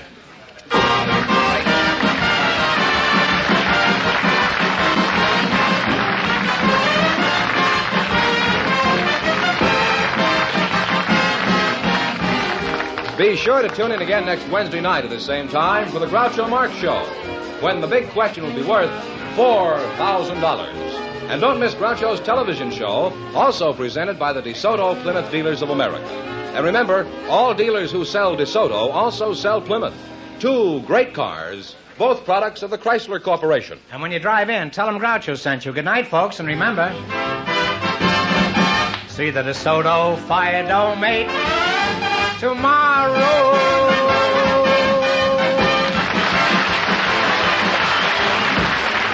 Folks, here's a reminder from the National Safety Council. You're looking for trouble when you look away from the road. You Bet Your Life, transcribed from Hollywood, is produced by John Goodell, directed by Robert Dwan and Bernie Smith, music by Jerry Fielding. This is George Fenneman signing off for the more than 3,000 DeSoto Plymouth dealers from coast to coast.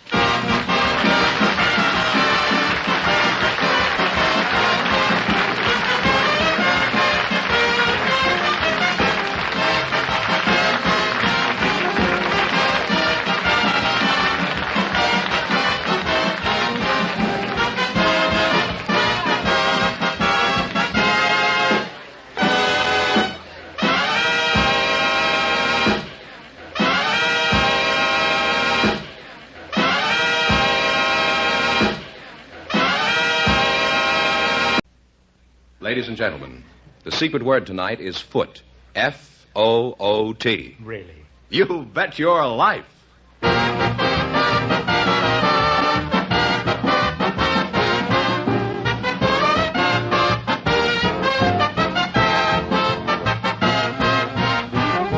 The more than 3,000 DeSoto Plymouth Dealers of America present Groucho Marx in You Bet Your Life, the comedy quiz series produced and transcribed from Hollywood. And here he is, the one, the only... Nice fellow, knew him well. Oh, that's me.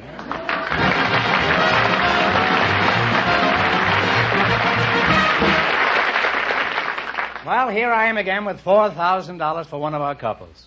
Groucho, we asked for young single people to volunteer tonight. And I do that frequently. Do you? Well, just before we went on the air...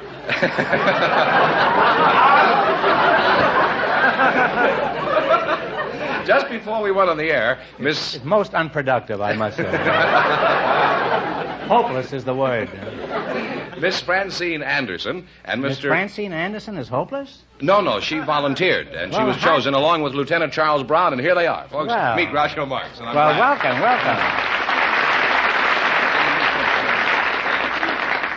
Welcome, kids, with the DeSoto Plymouth dealers. Say the secret word and you'll divide $100. It's a common word, something you always have with you. Francis Anderson and Charles Brown, huh? Well, that's a good simple. What kind of a uniform is that? United States Air Force. Is that so? I thought you were a letter carrier. Huh? How do I know you're in the Air Force? Well, you can tell by the wings. Likely story. How do I know you're not delivering airmail?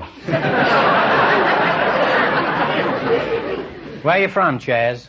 Well, from the original gateway to the west in Southern California, Fort Smith, Arkansas. He's going to wind up in the real estate business, I think. Now, should I call you Francine or Fran? Well, I prefer Fran. So do I. With men who know women best, it's Fran, 2 to 1. Be lucky, go happy, huh? Where are you from, Fran? Well, I was born in Santa Monica, California. Where? Santa Monica. I'm a native Santa girl. Monica. Yeah. Oh, native girl, huh? Is that a native outfit you're wearing? Well, how old are you, Fran? I'm 21. 21, huh? You don't look it. I thought you were about 20 and a half. Oh. You say you're in the Air Force, Charlie? That's right. What kind of a plane do you fly? B-29. Well, tell us about the B-29. How big actually is this monster? Well, it's not the biggest by any means, but it's pretty good size. If you stood it up on a wingtip, it'd be about as tall as a 10-story building. Sounds pretty cozy, doesn't it? Could you take Fran up for a little spin? No, I'm afraid the Air Force might disapprove of that. You mean the Air Force wouldn't approve of Francine? That's not the red-blooded American Air Force I used to know. How far can you go in this crate? Well, we could go about 6,500 miles without stopping. For instance, we could go from here to Hawaii and return without landing. Well, what's the sense of going?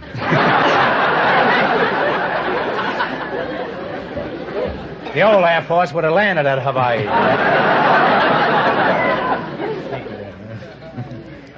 Don't you get tired steering that jalopy for so many miles? Well, no. After we once get off the ground and get up in the air, we let George fly it. George? Who's George? Any relation to Fenneman? No. George isn't human. George is the automatic pilot. That's Fenneman, all right, eh? Have you had any interesting experiences in this crate? No, nothing in the B-29. There was a thing back a couple of years ago pertaining to the uniform. We were having a social function in the hotel lobby, and while standing in the lobby waiting for my date, an elderly lady walked up and handed me a stack of letters and says, "Boy, would you mind mailing these for me?" Well, I did better than that. I thought you were a letter carrier. I just thought you were a bellhop. Did she tip you? Not at all. Well, tell us that. That's a kind of an incomplete story. Did the girls ever show up? Absolutely. And did you have a lot of fun? Yes, we did. Apparently you didn't stay in the lobby all evening, huh? No, we didn't. That's the Air Force that I know. What do you... Look how she's looking at you. Boy, is she casing you.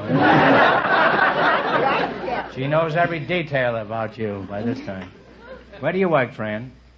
I work in West Los Angeles, the physical services gymnasium there. You work in a gymnasium? Mm-hmm. You supervise exercises? That's right. What else? Well, like bodybuilding. Could you build me one, you think? Well, we could try. Instead of this travesty I'm walking around in, huh? Do you have separate gyms for the men and the women? No, we have the same gym.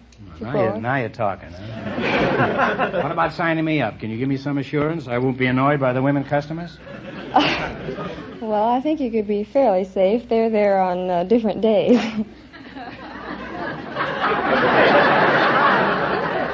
apparently she's accustomed to handling dumbbells. Does your reducing emporium have a slogan like "Be patriotic, don't waste fat"? Not quite like that. We do have one. If you don't have it, we can give it to you. The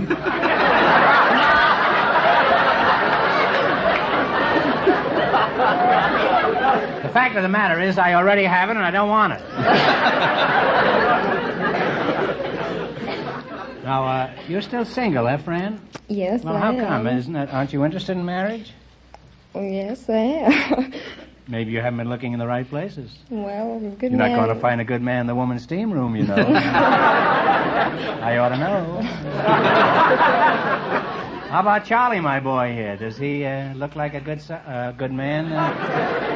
Does he look like a likely candidate? Not bad at all.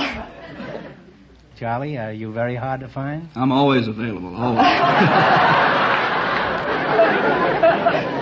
This is no lobby gal, this boy. Well, Charlie, do me a favor and get lost, will you? Fran and I will go looking for you after the show.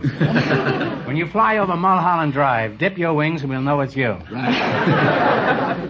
Now, in just 1 minute, you're going to play You Bet Your Life for a chance at the $4,000 question. Right now, I want you to pay close attention to this. You know, friends, there are lots of things about the new 160 horsepower DeSoto Fire Dome 8 you just can't appreciate fully until you get behind the wheel of this great new car. Until you actually drive it out on the highway or over rough roads. Until you park it. The thing to do is to go into your DeSoto Plymouth dealers tomorrow and treat yourself to the ride of your life. You'll be amazed when you feel the smooth power and instant acceleration of the 160 horsepower DeSoto Fire Dome V8 engine. You'll be thrilled when you experience DeSoto's full power steering. That's right, not partial, but full power steering that lets you turn the wheels of the new DeSoto with one finger, even when the car is at a standstill. You'll find out for yourself that full power steering on the new DeSoto means easier, safer driving, not just some of the time, but all of the time. So take a few minutes tomorrow to stop in at your DeSoto Plymouth dealers. Get behind the wheel of the world's most talked about new car, the spectacular new 160 horsepower DeSoto Fire Dome 8. Also see and drive the DeSoto PowerMaster 6, available in custom and deluxe models. And remember, all dealers who sell DeSoto also sell Plymouth, the low-priced car most like high-priced cars. So no matter what price range you have in mind, you'll find the car you want at your DeSoto Plymouth dealers. Now,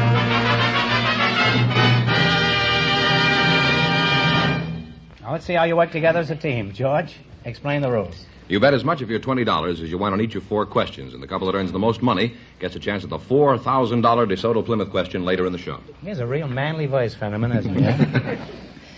Certainly astonishes me all the time. Here we go. Let's see how high I can build you $20. You selected popular songs as your category. Now, here's your first question. How much of the 20 will you bet? 19. 19. Give me the title of this song. Play, Jerry. Anytime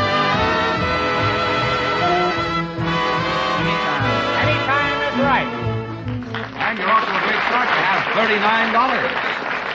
Yeah, force doesn't fool around. Remember, you're going for $4,000 tonight. How much of your $39 you're going to try this time? 38. 38. What's the name of this song? Play it. Slowpoke. Slowpoke is right. You now have $77. You now have $77. Let's see if you can identify this song. How much you going to bet? 76. 76. Okay. Play it, Jerry.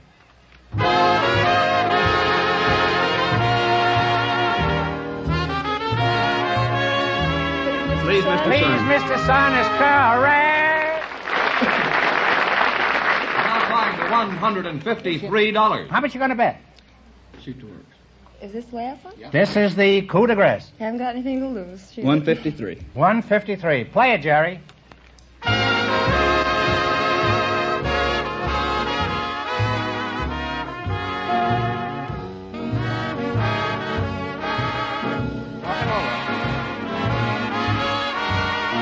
Tell me why. Tell me why is right. Now give him a big kick.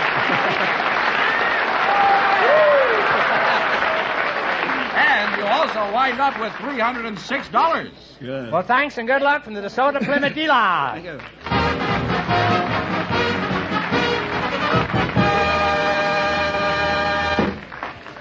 We They're a real cute couple, weren't They they? certainly were. Wonderful. We have a housewife and a salesman for you now, Groucho. They were chosen just before we went on the air, and here they are. Mrs. Pearl Woosley and Mr. Merrill Rawlings. Meet Groucho Marx. Welcome to You Bet Your Life. Say the secret word and divide $100. It's a common word, something you always have with you. Mrs. Pearl Woosley, Mr. Merle Rawlings, and you're a salesman. Where are you from, Merle? Newcastle, Indiana, originally, Mr. Marx. Somebody out there from Muncie. Mrs. Woosley, you stop that snickering over here, will you? Pearl Woosley. Pearl, where are you from? St. Paul, Minnesota? I'm from Shelbyville, Tennessee. Way Well, down south in Dixie. Where you all from? Where'd you say? Shelbyville, Tennessee. Way down south in Dixie. Well, show enough. What kind of a place is Shelbyville? Well, when I was born, there was about 6,000 people. A very wealthy country town. Mm-hmm. Do you enjoy living in this metropolis? I certainly did. Here, I mean. Oh, yes, I like Hollywood. Period. And especially Mr. Groucho Marx. I see. Well, thank you, Pearl. That's Pearl before swine or something. Now, I realize the dangers of asking a salesman what he sells, but could you tell us, Merle, what racket you're in? What is your profession? I What sell business? Guardian Service, Mr. Marx. What is this? Guardian Service. Guardian Service? America's finest cooking equipment. Oh. You mean you sell pots and pans? No, that's quite a bit of difference there, Mr. Marx. You Mhm. see, Guardian Service is not just ordinary pots and pans. It's a method. They have bottoms in, I suppose, huh? Double bottoms, sir. Double bottoms. That's right. Well, how do you peddle this? Do you go around knocking on doors? No, sir, we don't. We make calls by appointment only. Well, how do you do this? Could you tell us something about Yes, it? sir. We make an appointment in the home for the hostess, and she invites over 14, 15 people. What do you mean you make an appointment? You just call up anybody, you get down the phone book? How Well, do in you many do this? cases we have leads from previous programs. We call them Guardian Health programs. That's certainly a pretty fancy moniker for that. What do you serve at these clam bakes, aside from bicarbonate of soda? We always serve a very well-balanced meal, roast beef dinner. Now, Pearl, how does this sound to you? Do you like roast beef dinners? I like it, delighted. You like it, huh? Like it. But I like the southern cooking better. Fried chicken and chicken dumplings, hog joe and turnip salad, and black-eyed peas on New Year's Day. Good luck. Good luck to you, too, Pearl. Corn pone, too. And a round of barbiturates for everybody.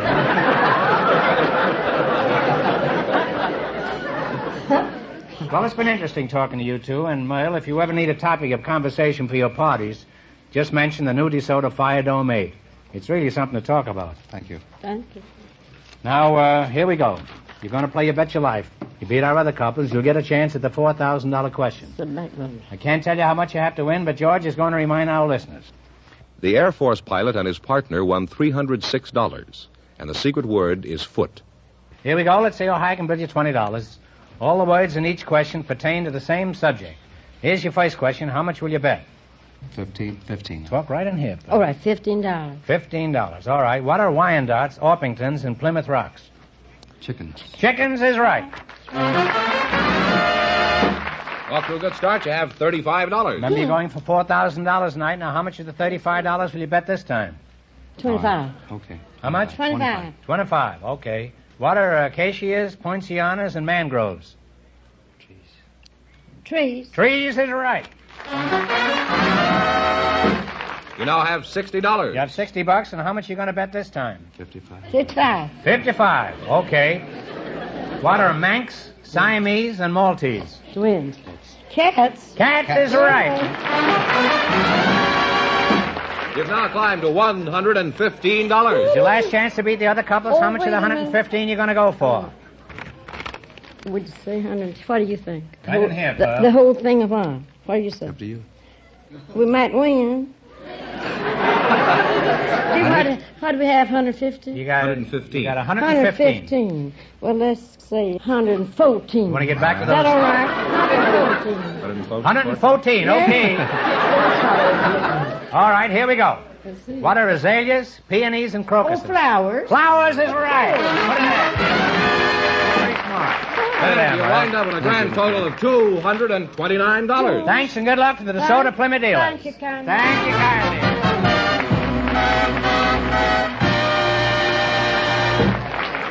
We invited some caddies to the program tonight, and just before we went on the air, our studio audience selected Anthony Nobb.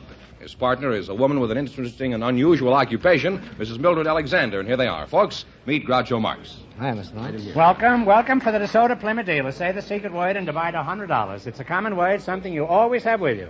Mrs. Mildred Alexander and Anthony Nobb, huh? That's right, sir. You're a caddy? Yes, sir. Mm-hmm. You look a little old for a caddy. How old are you, Anthony? 40, Mr. Marx. Really? Junior is 2 years older than I am. Where you from, Anthony? Hell's Kitchen. We don't approve of that kind of language on this show, Anthony. Hell's Kitchen? You mean you come from 10th Avenue, New York? That's right, sir. Now, what is your birthplace, Mrs. Alexander? I was born just outside of Boston. Oh, what's the matter? Were you banned in Boston?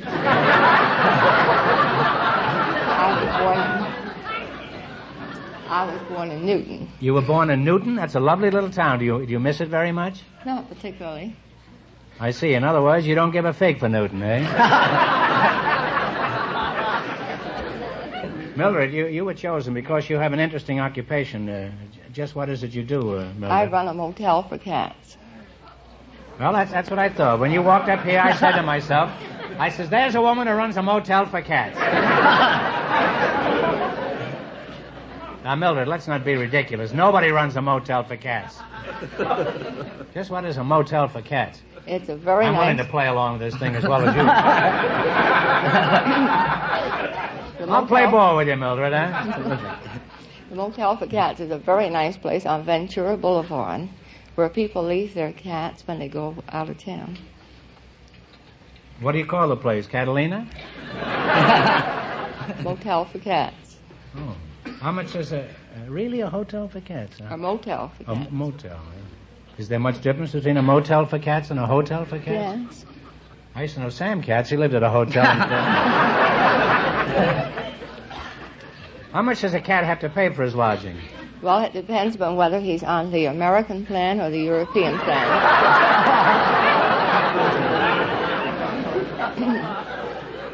Well, let's say he's a Siamese cat. Huh? Would you mind explaining the difference between... Well, if he's on the American plan, he has the regular food, everyday fare of the Motel for Cats.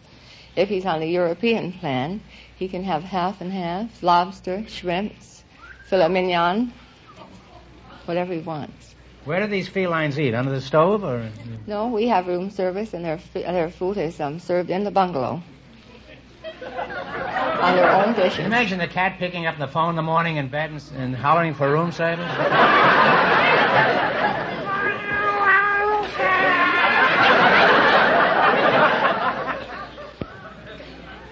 How does this sound to you, Andy? Does this sound pretty interesting to you? I'm bewildered.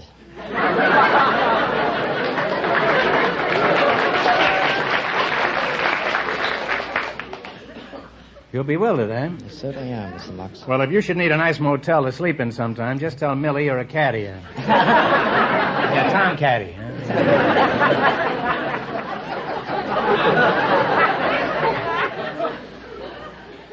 Where do you say you're a caddy? Lakeside Country Club. Oh, Lakes. Oh, that's a pretty exclusive club, isn't it? It certainly is, Mr. Marx. You have a lot of very distinguished members out there. We certainly have. Could you name a few of your Well, members? we have Bob Hope, Bing Crosby, Dennis Morgan, Gordon McRae. Well, do you get a thrill caddying for these big shots? Sometimes. What do you mean, sometimes? Depends on the tips. I'll give you a big tip. Don't have a caddy for me if you want a big tip. What are the qualifications for a good caddy aside from flat feet? Well, you have to know the local knowledge. Or You mean the topography of the That's right, sir. links? And I had them with The extra brakes in the salt. green. Huh? The brakes in the green. You have brakes on the green? Yes, sir. They're not as good as the DeSoto brakes, I'll bet. What do you like best about caddying? Big tips. This fellow's got a one-track mind. Let's face it. You know, years ago, Jesse Lasky was playing at Hillcrest. And adjoining Hillcrest is Rancho. You know, the two clubs are right close together there. And Lasky was a notoriously wild golfer, and he hit one shot over on the Rancho, which is right across the road. So he said to the caddy, he says, "What club do I use?" And the caddy says, "You tell me what club you're playing, I'll tell you what club to use."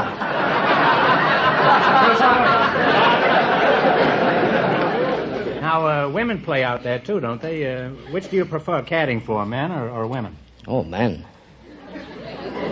Why is that? Well, women, they talk a little too much. And they stop on a turn in the powder room, and they might not come out for another 15 minutes. And the main thing is, men are better tippers.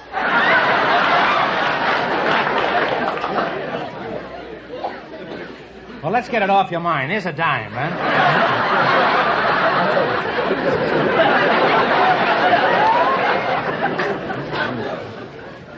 Now, Mildred, would you board my cat? It happens to come from Poland.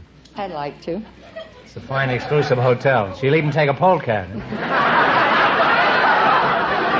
But he's good for the money. He'll pay you a cent at a time. Now, tell me, Millie, when a cat checks in, what kind of luggage does he carry? I presume you wouldn't let him in without luggage. No. He brings his own bedding and his dishes.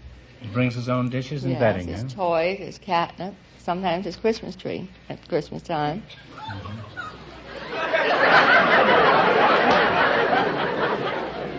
Say, could I get a room there sometime?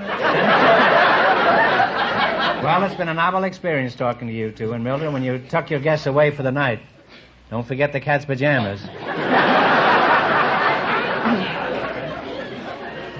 All right, let's play You Bet Your Life for a chance at the $4,000. You run your $20 into more than our other couples. I can't tell you how much you have to win, but Mr. Fenneman's going to remind our listeners. The Air Force pilot and his partner still lead with $306. Here we go. Let's see how high I can build you $20. You selected outstanding American athletes. Here's your first question. How much will you bet? 19.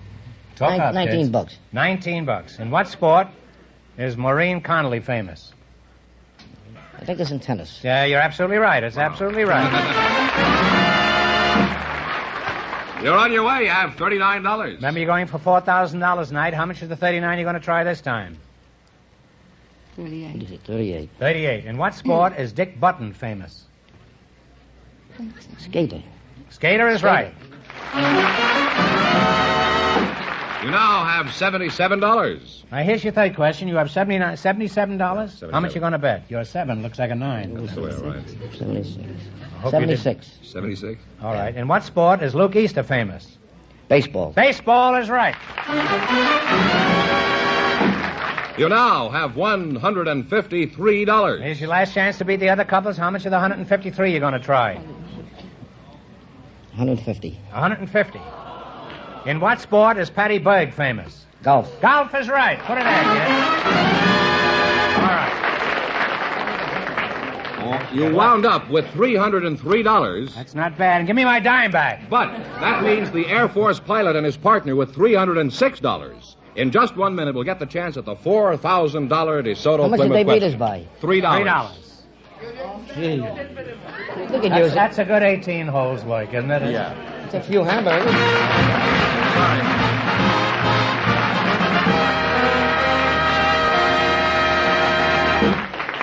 Say, Fenneman, I have something for you. It's here. It's a letter from Mr. Albert L. McKenzie of Campbell, California. It's addressed to me? Of course not. It's addressed to me. What would Albert McKenzie be writing to you about? Oh, I don't know. For that matter, what would he be writing to me about? Oh, I remember. It's about a used car. Here, read it, George. Oh, gladly. Mr. McKenzie writes, Dear Mr. Marx. That's me. I followed your advice, went into a DeSoto Plymouth dealer and told them Groucho sent me. Well, I purchased a used car. It was fairly priced, and I'm very happy with it. I received a very satisfactory allowance on my old car. The dealer was courteous and very efficient and had that rare gift of making me feel at home and welcome. The deal was somehow lifted out of the realm of a mere business transaction where you simply got what you paid for and placed on an entirely different plane. It was a novel and pleasing experience. I thought you might be interested in hearing. It's signed, yours very truly, Albert L. Mackenzie. Well, friends, I'm sure you'd like that kind of treatment, too. And if you're interested in a used car, visit a DeSoto Plymouth dealer. DeSoto Plymouth dealers, you know, have many makes and models to choose from, and in all price ranges. And remember, George, some of the cars are DeSoto's and Plymouth's the dealer has serviced from the day they were brand new. That's right. For top values in used cars, for a fair and square deal every time, go to a DeSoto Plymouth dealer. And when you do, tell them Groucho sent you.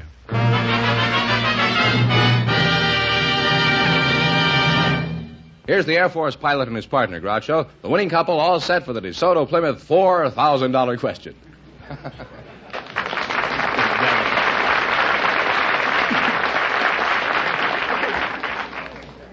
Well, you can quit the gym and you can quit... no, you can't quit for children. All you got to do is, all right, here we go for $4,000. I'll give you 15 seconds to decide on a single answer between you. Think carefully and please no help in the audience. Here it is. There is a small island in the Mediterranean that has served as a penal colony since 1874. Its name was made famous by Edmond Dantes, hero of a great novel by Dumas. For $4,000, what is the name of this island? Talk it over.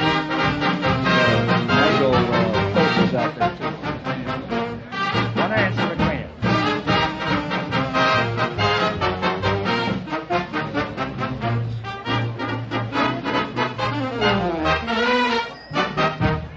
What is the answer you two have decided upon? Sicily. No, I'm sorry. Here it is. Monte Cristo. That's the correct answer, Monte Cristo. So that means the big question next week will be worth $4,500. Well, you lost the big money, but how much did they win the quiz? $306 in the quiz. Well, it's not too bad. Congratulations, and thanks to both of you and to all of our contestants on the show tonight.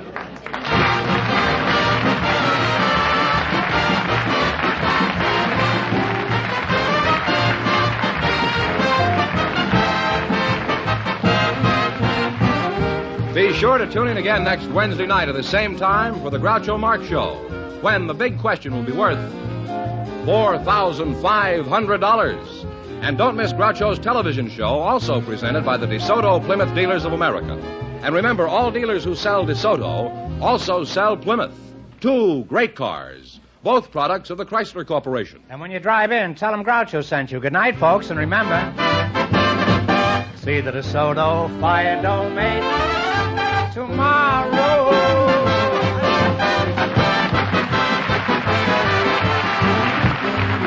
Folks, here's a reminder from the National Safety Council. Cross town or cross country, slow down for blind intersections and be prepared to stop. You Bet Your Life, transcribed from Hollywood, is produced by John Goodell, directed by Robert Dwan and Bernie Smith, music by Jerry Fielding. This is George Fenneman signing off for the more than 3,000 DeSoto Plymouth dealers from coast to coast.